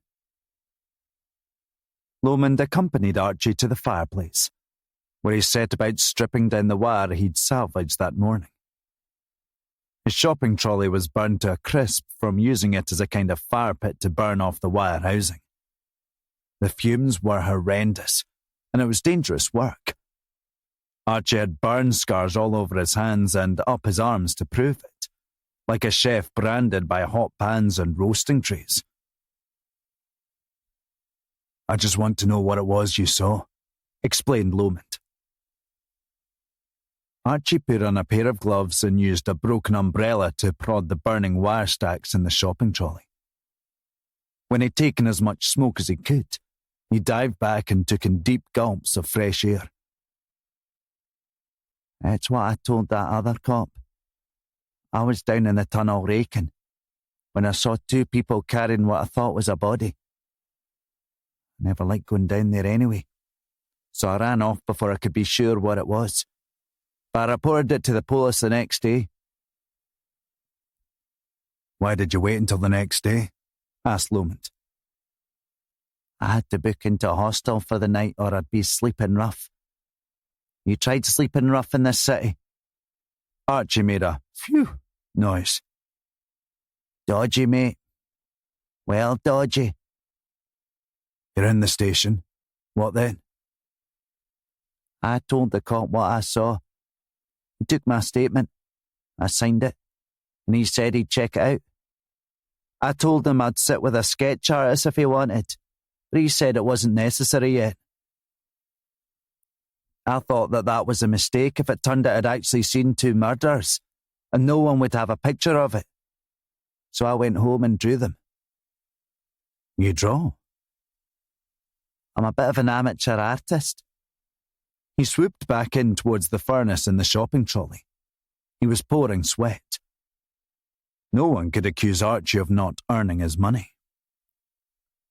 Lomond took out his phone and showed an old personnel photo of Martin Scullion. "Do you recognise this guy?" Archie pointed at the screen in an aggressive stabbing motion. "That's the guy, mate. That is the guy. How did you find him?" "You know how good you are at finding the best wire?" "Aye." "Well, I'm really good at finding people who do bad things." "I told that cop the next day you've got to check it out." "What's his name?" The cop called him Tully or Scully. "That's it. Scully. He said a constable of his checked it out. Didn't find anything. Just fly tipping." "Did you ever go back to the tunnel to check?" "No way, mate. Too many junkies down there shooting up." He nodded his head in the direction of the trees a short distance away.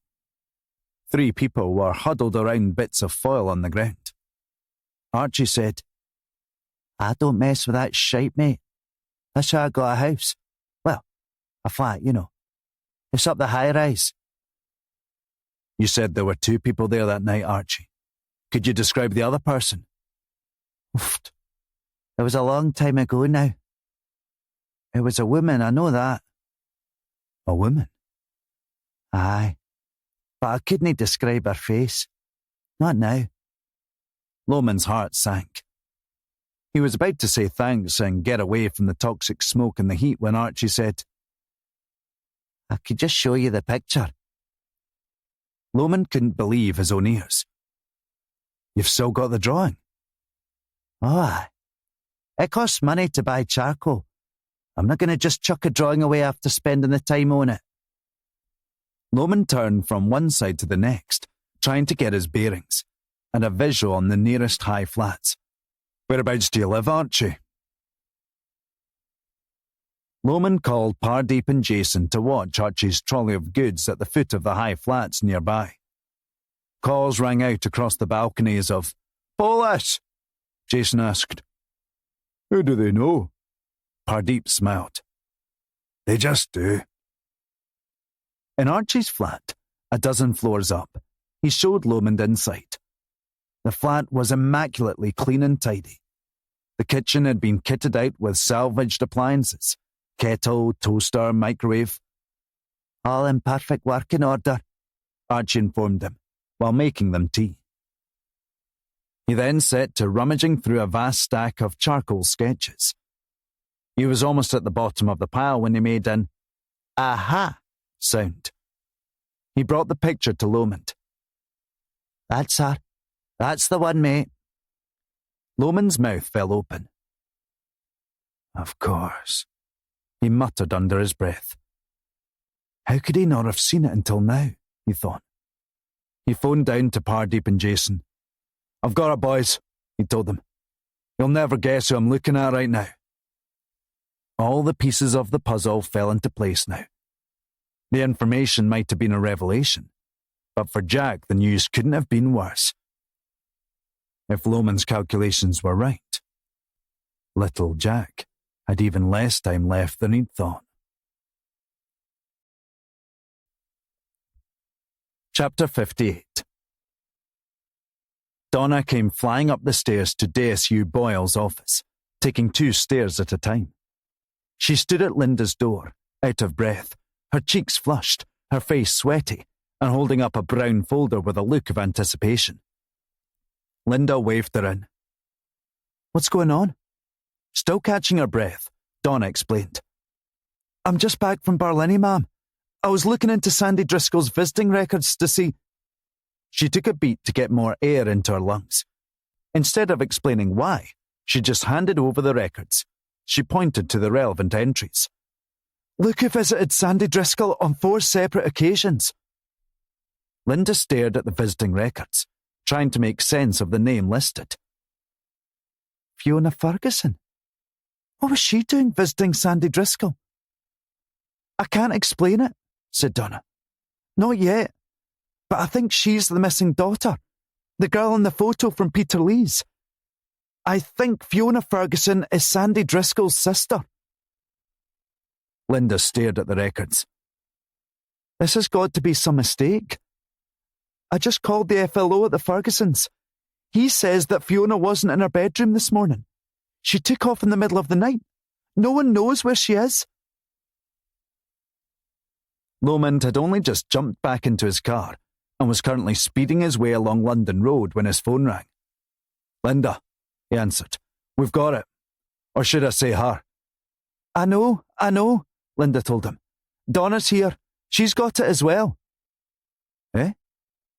"She found her name all over Sandy Driscoll's visiting records. The FLO at the house said she wasn't there this morning. The bedroom was empty. He thinks she did a runner in the middle of the night. I want to send Pardeep or Jason there now." Hang on. Lomond needed a moment. "You're talking about Fiona Ferguson?" "Yeah. She visited Driscoll at least 4 times. Now it was Linda's turn to second-guess herself. "You're not talking about Fiona Ferguson?" "I've uploaded a picture to Holmes," said Lomond. "I just left Archie Hanlon. He drew a bloody picture of the woman who helped Martin Scully and dumped Maggie Belmont's body in the tunnel." Linda clamped the landline phone between her cheek and her shoulder. "Hang on," she said, logging into Holmes. When she saw the photo of Archie's drawing, she gasped. "Oh, no." "Oh, yes," Lomond emphasised. "You said Fiona Ferguson wasn't in our house this morning." "Yeah, The FLO's there right now. The husband hasn't seen her either. Right, he said gravely. In that case, I think she's got herself into a lot of trouble. And right now, there's only one place where this could end. Where? The same place where it all started. Look, hang up just now. Donna's here. Get back in one piece and we'll figure this out.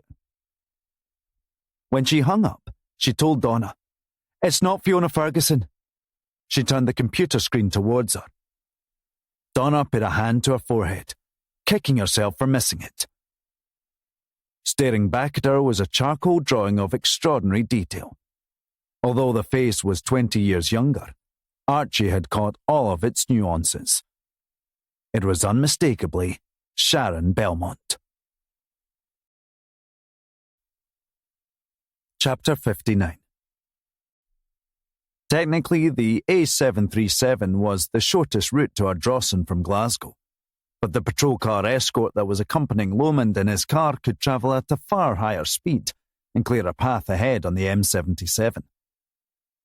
The two cars stayed in the fast lane the whole way there, spearing through the mid-morning traffic. The panoramic expanse around Kingswell all the way down to Fenwick Moor showed a sky that was no longer clear. Clouds were gathering in the distance, and they looked angry. Ross was in the passenger seat of Lomond's car, in a fresh shirt provided by Lomond, which was 2 sizes too big. But the rest of his clothes were still stained with Sandy Driscoll's blood. He was shell-shocked, and had said little since they had raced out of Helen Street. Donna was in the back seat, coordinating on the phone with the dive and marine unit, channeling the bluntness and aggression Lomond told her to use if necessary. She remonstrated in her most aggressive, roughest Paisley snarl. "We're not trying to cut down travel time for a day trip, Sergeant. A boy's life is in the balance."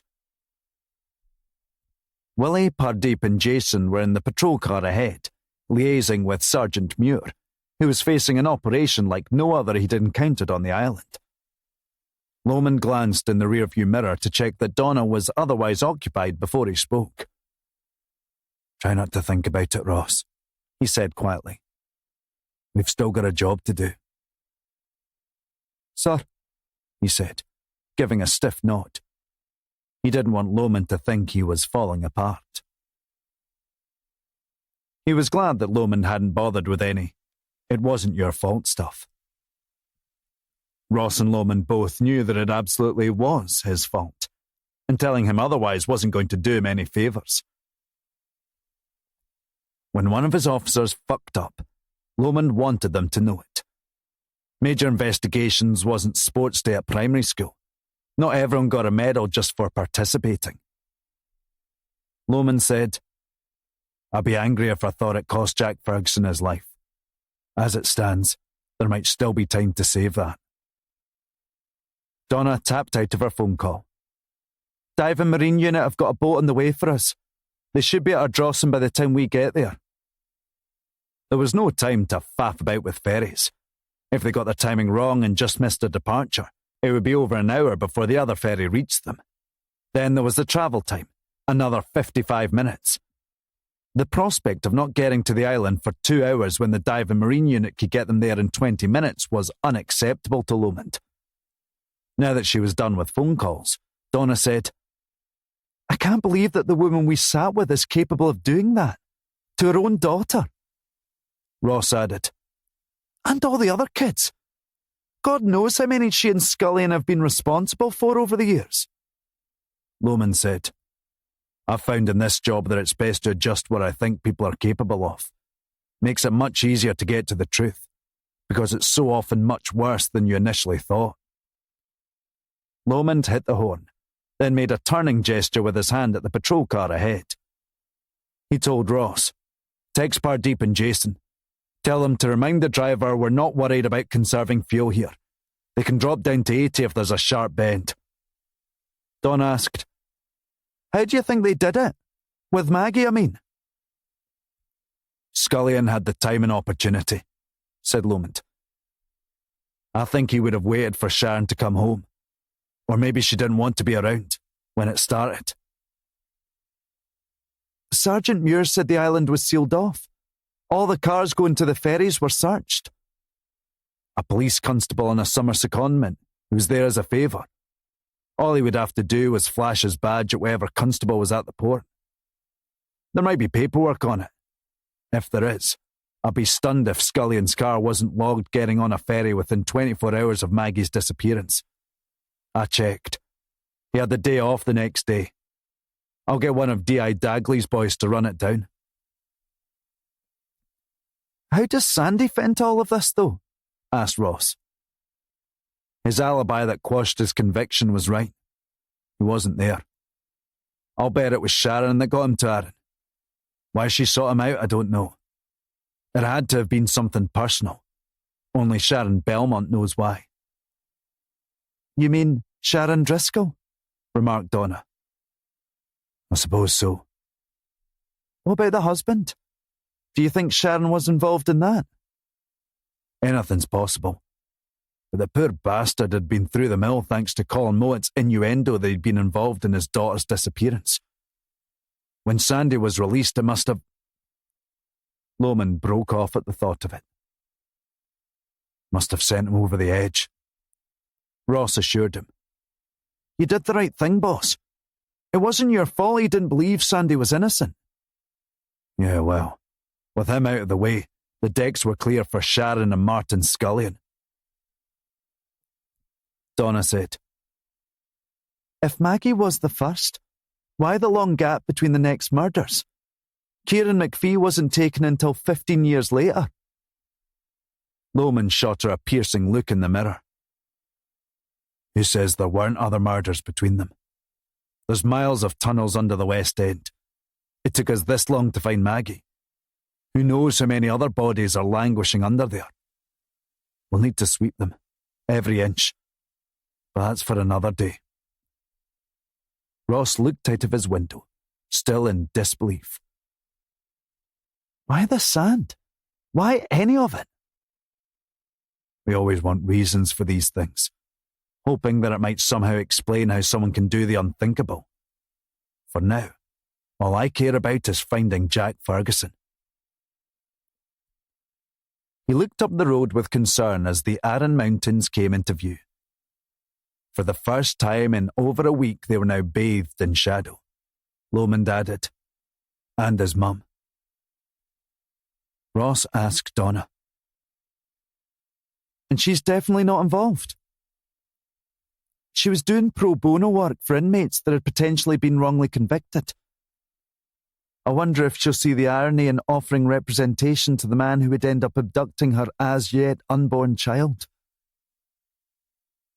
Didn't she recognise the name when the FLO told her who we had arrested? It was 20 years ago, Ross, said Lomond. She visited a dozen other inmates either side of when Sandy Driscoll was jailed. Why has she disappeared then? Pardeep managed to trace the phone call she received late last night. Came from Arran. I can only assume Sharon Driscoll has plans for her here. Ross said, But Sandy Driscoll definitely abducted Jack Ferguson, right? Abducted or saved. He seems to think it's the latter. God knows how Sharon pitched it to him. But it would have been her plan. Without Scullion there to take care of the physical stuff, she had to refine the method that she and Scullion had crafted over the years. It won't take long to check the cameras at Brodick Port. Anyone cared to bet that Sharon Driscoll isn't captured getting the ferry to Ardrossan in the 24 hours before Jack Ferguson was taken? That was a bet no one was willing to take. Forensics are all over the van in Peter Lee's driveway. I'll give you odds on that Sharon Driscoll's DNA is all over the driver's side. Again, a bet no one would take. She killed Martin Scullion, and I'm damn sure she killed their estranged dad, both in cold blood. She's got an endgame in sight now, wrapping up a sordid story that must go back all the way to her and Sandy's childhood. Ross said, The way he was looking at that picture of his dad, it was pure terror. Yeah, Lomond agreed. She wants this one to be the last. This one isn't about bloodlust. I think she came back for a reason. Chapter 60. The emergency boat from the Dive and Marine Unit was waiting for them in Ardrossan Harbour. It had already been in transit around Weems Bay, which cut the travel time south past Largs and Millport significantly. In ironic timing, the ferry to Brodick was idling, about to start boarding. Although Lomond couldn't help noticing that it was running 10 minutes late. As he followed the patrol car into the parking area, he said, "The water's calm and there's only been a handful of crossings today. How come they're so far behind already?" The ferry staff were locked in conversation round the hull, with one of them pointing out a solitary car still parked on the vehicle deck. Sergeant Muir was waiting for them, having crossed on the previous ferry. "Chief Inspector Lomond," he said, hurrying over. Lomond flicked his head in the direction of the commotion. "What's going on?" "Car's been left on board. They can't find the driver," he said. "I don't think they're gonna find them. That's Sharon Belmont's car."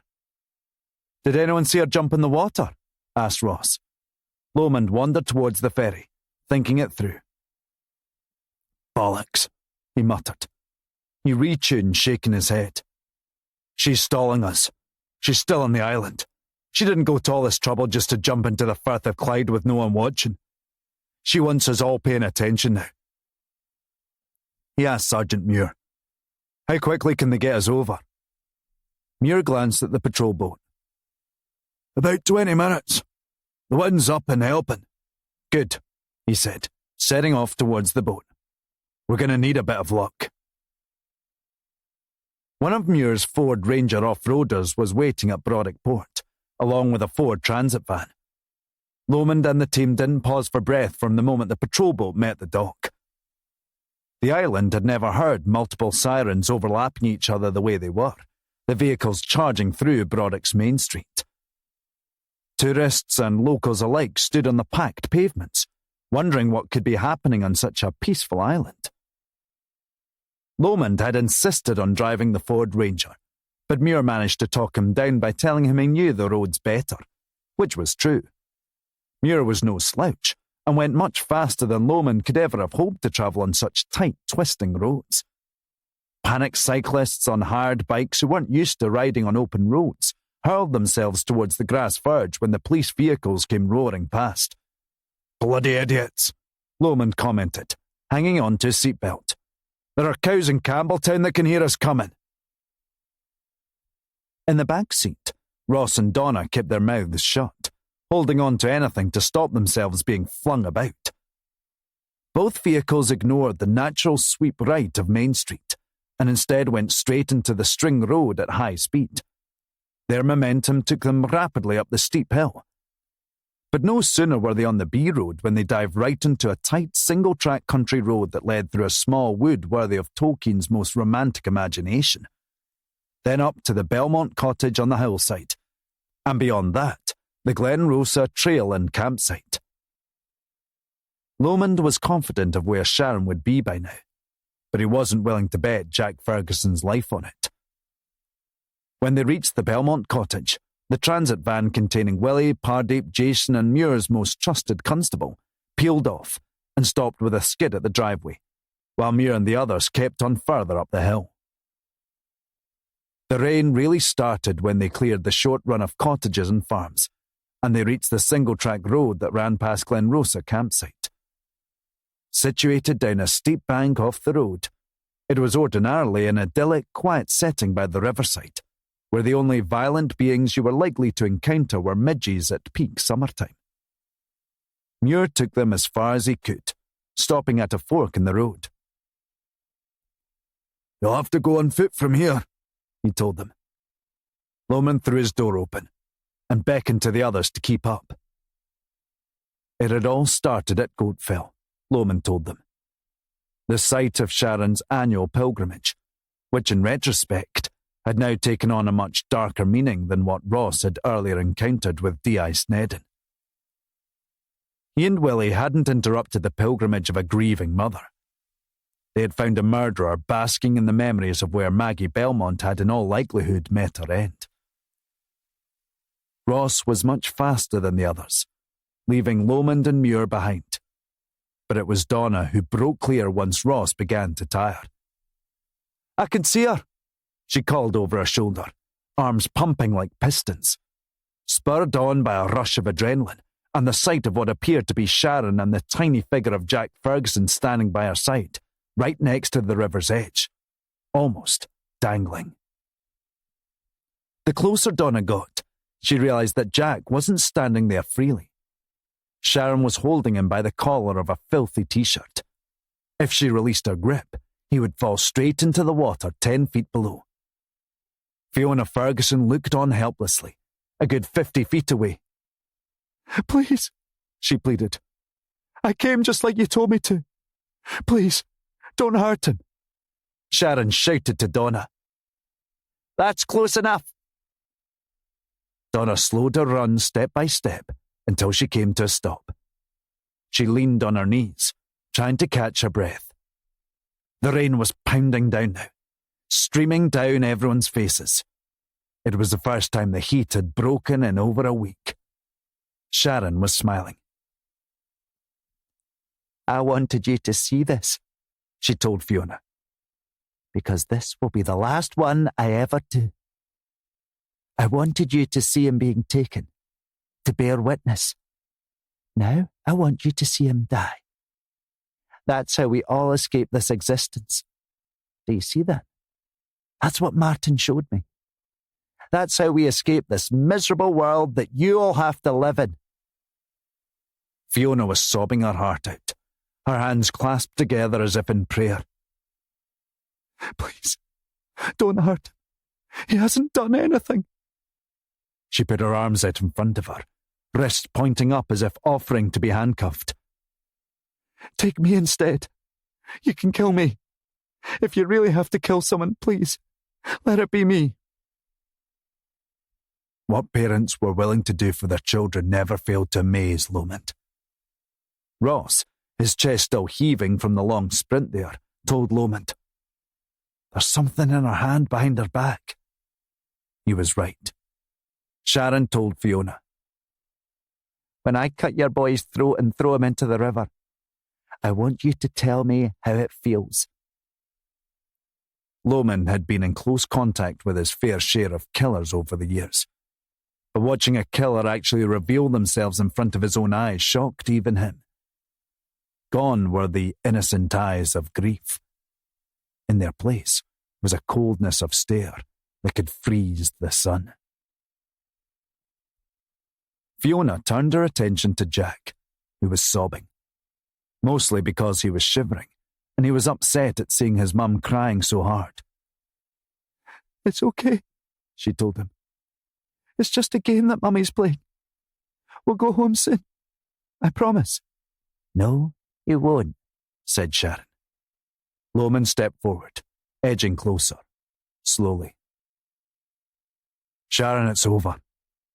There's nowhere to run. We don't know everything, but we know a lot of what's happened. Why don't you come in with me? You can tell us. I think you're unwell. I think you need help." Sharon took a stronger grip of Jack's collar. "I think you need to stop coming any closer." Lomond showed her his hands. "I have to check Jack's okay. That he's not hurt, Sharon. Just let me get close enough to do that." As he crept past Fiona Ferguson, he whispered to her, "Trust me." Sharon shouted, fiercer this time, "Stop!" Not wanting to push it too far, Lomond did as he was told. He assessed the ground between them, not sure if he was close enough. "I don't know what your dad did to you and Sandy, but I'm sure I can get a solicitor who could plead a case for you." Sharon cackled. "Me and Sandy? He never laid a hand on Sandy. That was the problem. I was always a special one, always the subject of his attention. Sandy was too slow, wouldn't play along with his games. He didn't like that. Lomond took the opportunity to get in another step. Even half a metre could make all the difference. Sharon yelled at him. "Last warning, John!" Lomond raised his hands again. "Is that why you roped Sandy into helping you take Jack? As punishment? Did you tell him he was saving him? Maybe that it was a way to get Maggie back?" "I had Sandy exactly where I wanted him. Rotting in jail. You really ruined that one for me. Having Dad in there at the same time? Well, that was a sort of perfect thing you can't plan for. The things he did to me all those years, in that hidden room at Crowfoot Avenue.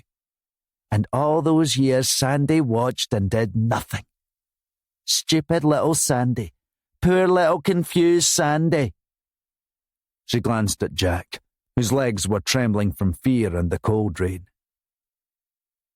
"They're so innocent, aren't they? So happy. They don't know what the world really is." She looked away, back towards Lomond. "Do you know what my dad did to me? Him and all his friends. That's why Martin and I took the children, before the darkness of the world, of men, could swallow them up. We were saving them from the world, sending them to the next life, where they could always sleep, always dream." "But at some point, Martin didn't want to do it anymore," said Lomond. "He wanted to stop, didn't he? When he found God." "He wanted us to stop. Well, I couldn't do that," Sharon said. "I didn't have a choice. Like now." Lomond threw open his suit jacket the moment he saw Sharon let go of Jack's collar. Jack screamed as he fell towards the water, his arms out wide. He only narrowly avoided the rocks below. Lomond pulled out the taser he'd been hiding inside his jacket and fired it at Sharon, who had the knife raised to her throat. "It's not the same without him," she cackled. Lomond fired the taser, which stopped Sharon's arm. 2 fishhook probes dug into her skin, delivering an electrical charge that stunned her entire body into suspended animation, before dropping to the ground. Fiona Ferguson ran to the river's edge, calling out Jack's name. When she couldn't see any sign of him, she jumped into the water. Following close behind, Ross dived off the grass verge into water. He stayed underwater as long as he could in search of Jack. Then he came up for air.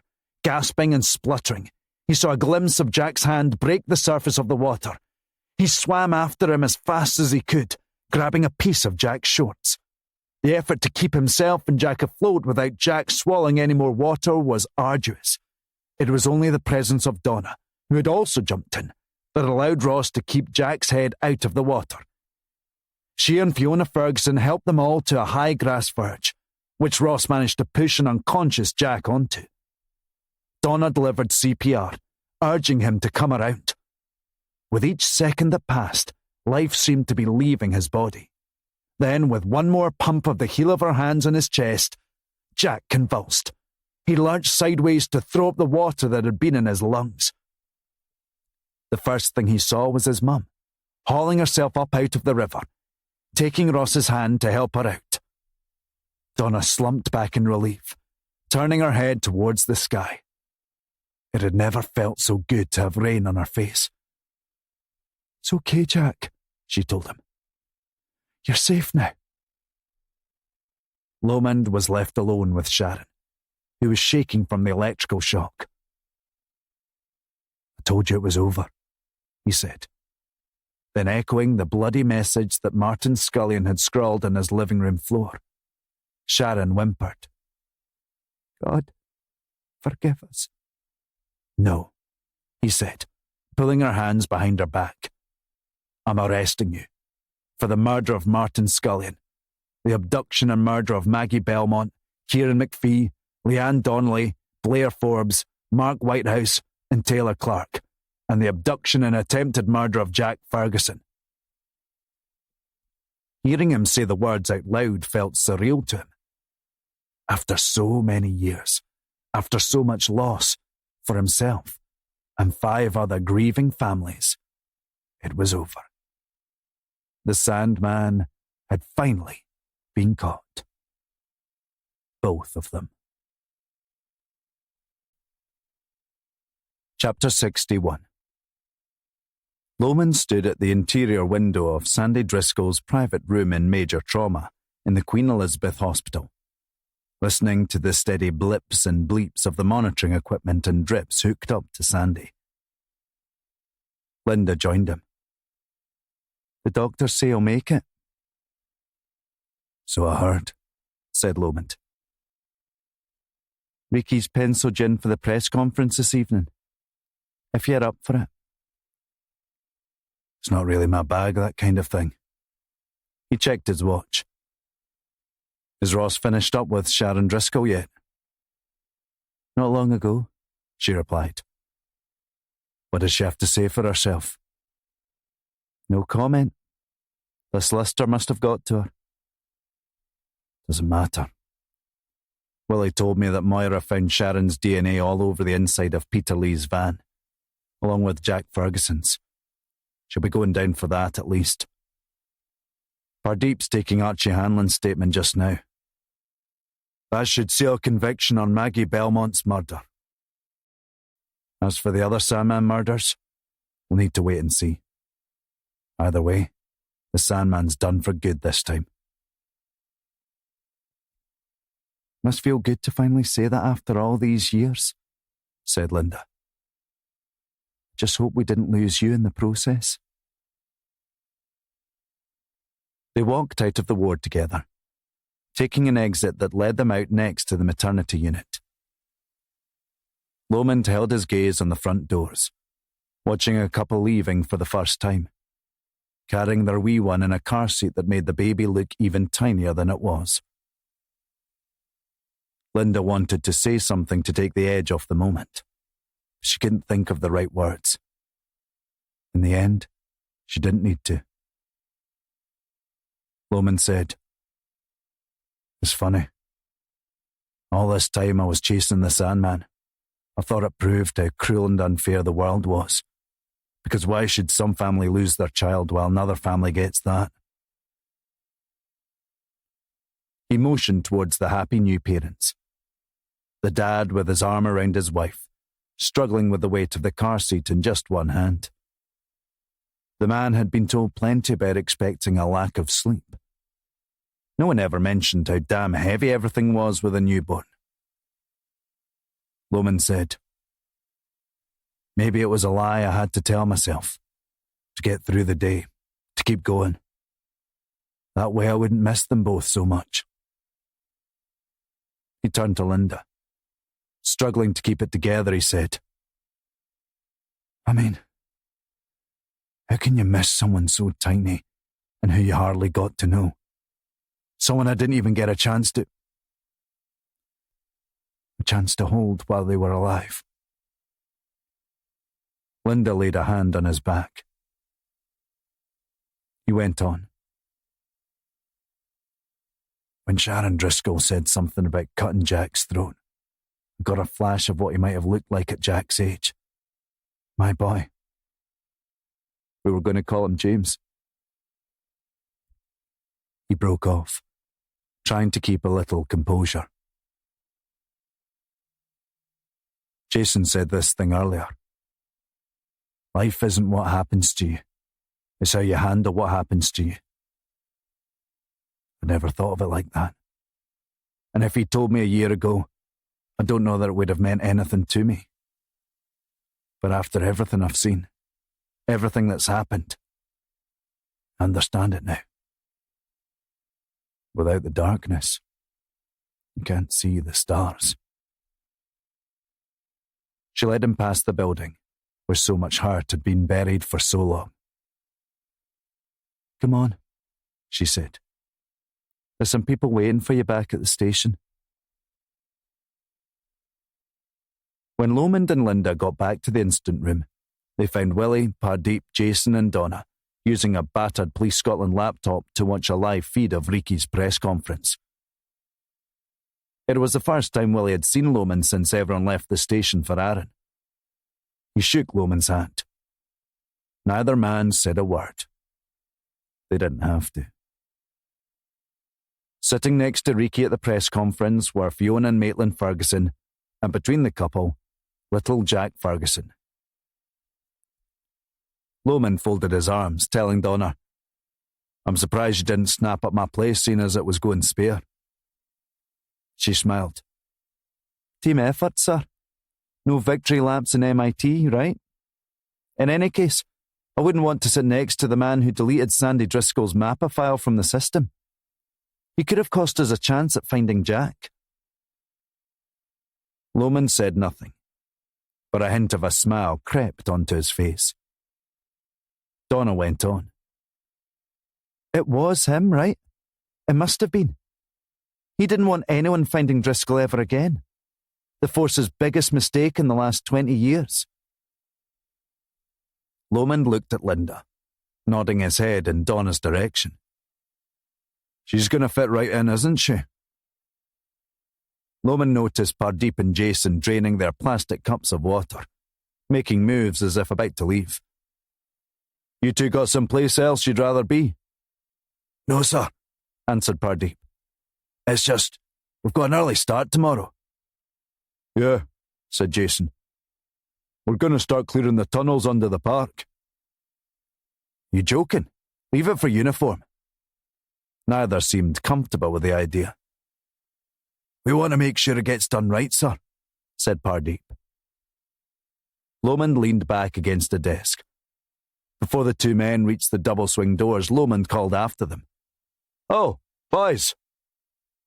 Pardeep and Jason stopped. Lomond said, "Good job this week." Linda remarked to Willie mockingly, "Good job? Should we check his temperature?" Willie replied, "I think someone's replaced the miserable bastard we all know." Lomond said, "Oh, I wouldn't go that far." He took a few steps towards the laptop and shut the lid just as Reekie was in mid-sentence. "I would like to pay tribute to the efforts of the Major Investigations Team, led by Detective Chief Inspector John Lomond." Lomond was back in the car not long after the press conference. He had ended up leaving after sunset, which was in its last throes just as he reached the Kingston Bridge. The dark clouds had broken for a few moments to let the final beams of light through, piercing across the city. Mogwai's golden Porsche was playing through Lomond's Spotify on his phone via the car speakers. It had come on through the shuffle play, which Lomond had accidentally selected. He hadn't heard the song in years, and tried to place where he had last heard it. Then he remembered. Hayley was on her pregnancy ball in the living room, bouncing gently on it as the two of them constructed a playlist for her to listen to in the labour ward. Lomond took his foot off the accelerator to enjoy the view over the bridge. First east, then west. He listened intently to the melody of the piano, the melancholy cello, and soft brushing of the drums. Then, with the last dregs of sunshine gone from the clear night sky, Lomond said, "I wish you two could see this right now." He blinked heavily to try and get rid of the tears that were filling his eyes. He said, "It's not bad." In a way, the city was all he had now, but he was okay with that. And in that moment of music and darkness creeping across the sky,